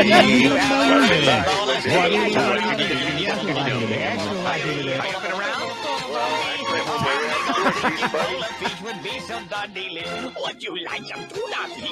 You can have some if you wish. Not a bagel or a dish. I am talking tuna fish. Yeah, people like the Greaseman, and I mean, they like the Greaseman. They like his politics, unfortunately, but you know, you don't get to pick the people who listen to your stuff. You know. All right. I will put the screen up here so people can see what we're sharing. Chris, you can help pick. And so we got more PM Magazine stuff. What's the one where the other guy has the hat on? Wait, where? Go down, go down, go down. down. Cowboy hat. Up. The guy with What? the cowboy hat. That's actually not another guy. That's No, beside him. Right here. I was going to Yeah. say. All right, here we go. A little bit of grease, buddy.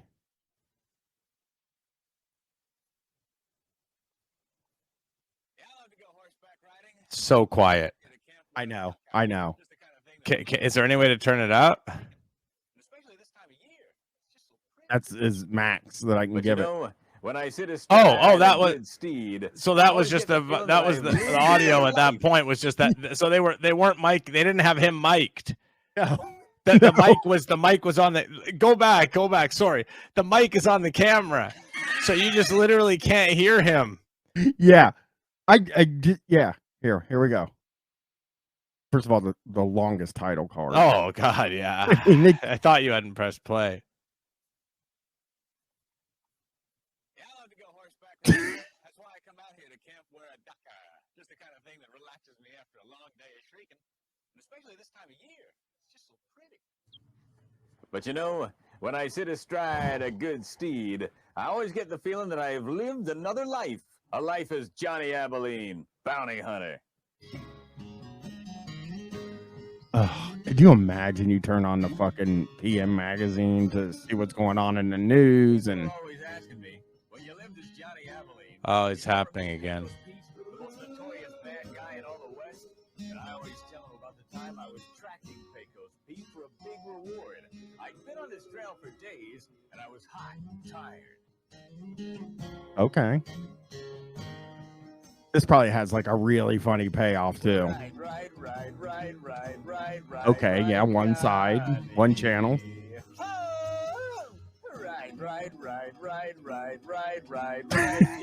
Thank you, Strong Batman. Why did they think this was okay to air? Like this is not like it's not a comedy. It's just like I dreamed of being a bounty hunter. And then he's like, riding on my horse, ride. Like he's not making he's not doing anything humorous. No. There's nothing about this is compelling. But that's his whole shtick was that, you know what I mean? Oh, can we watch the end of that? Sorry, I do need to see where that goes. But his whole shtick was just being silly and wacky with zero humor in it. Like, I mean, the tuna fish song, tuna fish, tuna.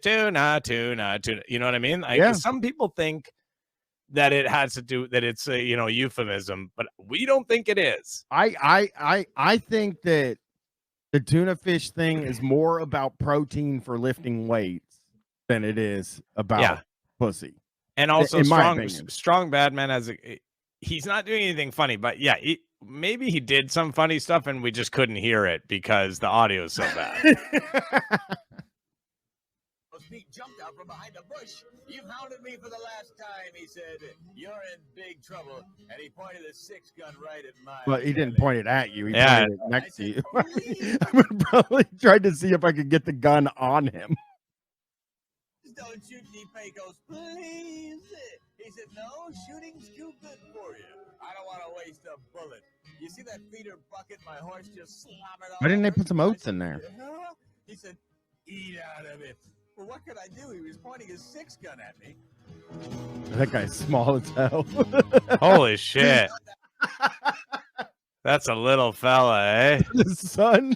He's got a big hat that sort of gives him a little bit more height. Yeah. Feeder bucket and I put my face in it. Oh, it was awful.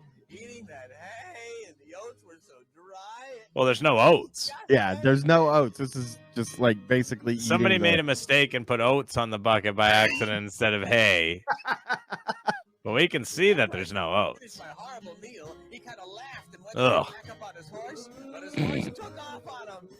He couldn't get back up because it's too small. Too small. He literally couldn't get on his horse. He's too small to get up there. I grabbed his gun and I chucked it away. And I took mine and pointed it right in his face. Okay, Peyton, I said, let's see how you like it. Take that feed bucket and eat out of it. Well, he stuck his face in it. I mean, what can he do? I was pointing my gun at him. Wait a minute. He chewed those lousy oats and dry hay, and I felt so good. Oh, I hope that's not the end. So, whenever people say to me, Grease, when you lived as Johnny Abilene, did you ever meet Pecos Pete? I always tell him, sure, we had lunch together. All right. Well, I mean, it's let me just say the end of it is better than I had originally thought because I didn't know. I don't know. I didn't actually Like, know are we supposed to know Pecos Pete? I don't think so, but like, oh, why what's does this? everybody ask if you met him unless he's a famous? How about this? One's Greaseman. T-shirt from DC 101. All right, coming up next, we got a lawman. Brace yourself for action. It's 12 minutes after 8 o'clock. We got a lawman coming up. It will be exceedingly brutal. One little lay. What a little day, what a little day, what a little yeah, I feel wacky today. Extra wacky today.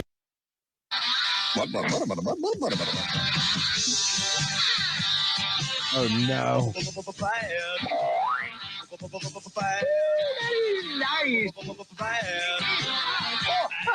Hey, Nino, Johnny Balke, Greaseman Nelly. All right, we got an action-packed day today. Radio's. Dirk said, chat, you have permission to be extra wacky today. This is crazy. This is the 8 o'clock hot about Greaseman and his wife, his then wife. I don't think he's probably still married. No, I think he is. Oh, really? It might not be the same woman, but I think he's married, judging because I follow his Facebook still. Which, by the way, you want to put here? Go to his Facebook. Pull up his Facebook right now. You can see a current photo of what he looks like now. It could be. I'm gonna do it. I'm gonna get it up here. That's how I found these videos because I follow him on Facebook and I saw he posted that he did a big dump of old videos. And is it gonna let me? Oh, okay. Yeah. I got it here. Yeah, Hootie Owl. Yeah.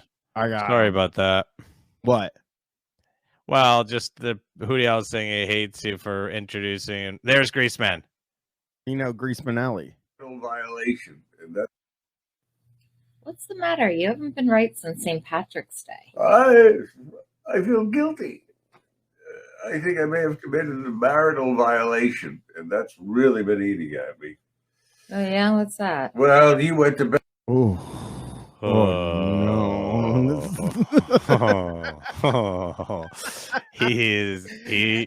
He's just relaxed. You know what I mean? He doesn't have to make internet videos.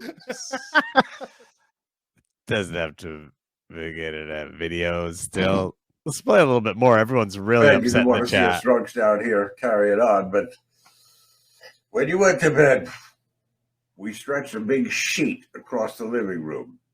All the girls got on one side, all the guys got on the other side. I don't know if there were any girls there. The Golden Boys. Come on, We cut a slit in the sheet. We were so drunk, we played this game. And all the guys, one at a time, put their accoutrement, put their hydraulics and doodads through the slit in the sheet. And all the It's women called had a to glory guess hole. Are you saying you did glory hole sex? You got to guess whose doodads they are. Hydraulics and doodads? Yeah, the That's doodads. cool. That's cool. He still uses fucking weird little words and stuff. That's cool. My hydraulics. dads and fuselage they were looking at. And we laughed and laughed, but now that I think about it, I can't believe I showed my stuff to someone other than you. I'm guessing you're seeing your. The strong bad man said, "I can't tell which is between hydraulics and doodad. Doodads are balls. Hydraulics is the hydraulics is your dick, and yeah. I don't think he's using his. I tell you the truth. I honestly don't think he's using his doodads or his hydraulics. I don't know. Yeah, blue chew. He could be on the blue chew. Sure. Oh, somebody wants to hear doodads on your chin. I don't know if I can. The ball hang must have been a dead giveaway. No. Senior ball hang wasn't a part of it. His poor wife is like he's like, hey, I think I got an idea. And then he tells her, and she's like, okay, really? Is there more to it that I'm missing? We went through the whole thing. Someone had a yellow pad. They wrote down doodads number 1, fuselage number 2, and everybody compared after it was over to try to say who knew their husbands or boyfriends' fuselage really well. Well, the reason I'm looking haggard is I couldn't keep it any longer. I went to confession. And confession, you're not even Catholic. Well, I'm Christian. We all. Oh, he's Christian. Hey. That's news that I had. That's cool. No idea. I can introduce you to a friend of mine who's also very Christian. His name's Eric. I wish him and Eric would do something together. That would be wonderful. Believe in the guy on the cross. So I went. I didn't know how to do it exactly, but I had to tell somebody. So I went in there. I said, Father, forgive me for I have sinned. I've never confessed anything in my life but this. I went to a party. I explained the sheet, the slit, the doodads, and the hydraulics going through there. And the priest said, "What is that? Was there any contact? Did you have any sort of?" I said, "No, Father, there was no contact." Well, it's not like you set out to be a sinner. You were drunk. You drank the devil's sweat, and you got yourself in a little trouble. But there was no contact, so you were naughty, not sinful, but naughty. So. If you can figure out how to say a Hail Mary, say 10 of them. And be on your way. And remember, drinking is trouble. I said, okay, Father, thanks. That's a tremendous relief. As a matter of fact, you should have been there. Your name came up 3 times. What? How come? Because the priest's penis, I think, is like he saw the priest's penis, Chris. But the priest would have had to have been there for. No, he should have come, but he didn't. They were guessing other people. People were guessing that it was his. That's all I can. But wouldn't they have known the people that were at the party before they put the sheet up? I mean, that's a good point. I think the Greaseman's not as sharp at shrieking, at sort of telling the stories that somebody was asking in the chat, why is he doing this? A great question, by the way. Why do any of them do this though? I think the reason, so he does have quite a following on Facebook. I will say that the posts have a lot of engagement. It's no joke. He's getting the engagement from old grease heads from back in the day who are probably his age or whatever now. He's just continuing to do his shtick. This is like what he used to do, and this is what he's still wants to do. Yeah, 51,000 views. No, I'm saying, like, you look at the post and people are interacting constantly and saying, like, oh, I miss you, Grease buddy. You brought me through so many hard times, and they're making references to the show. You probably wouldn't want to be the Greaseman should just, I guess he can't like leave it alone. He's kind of like Opie.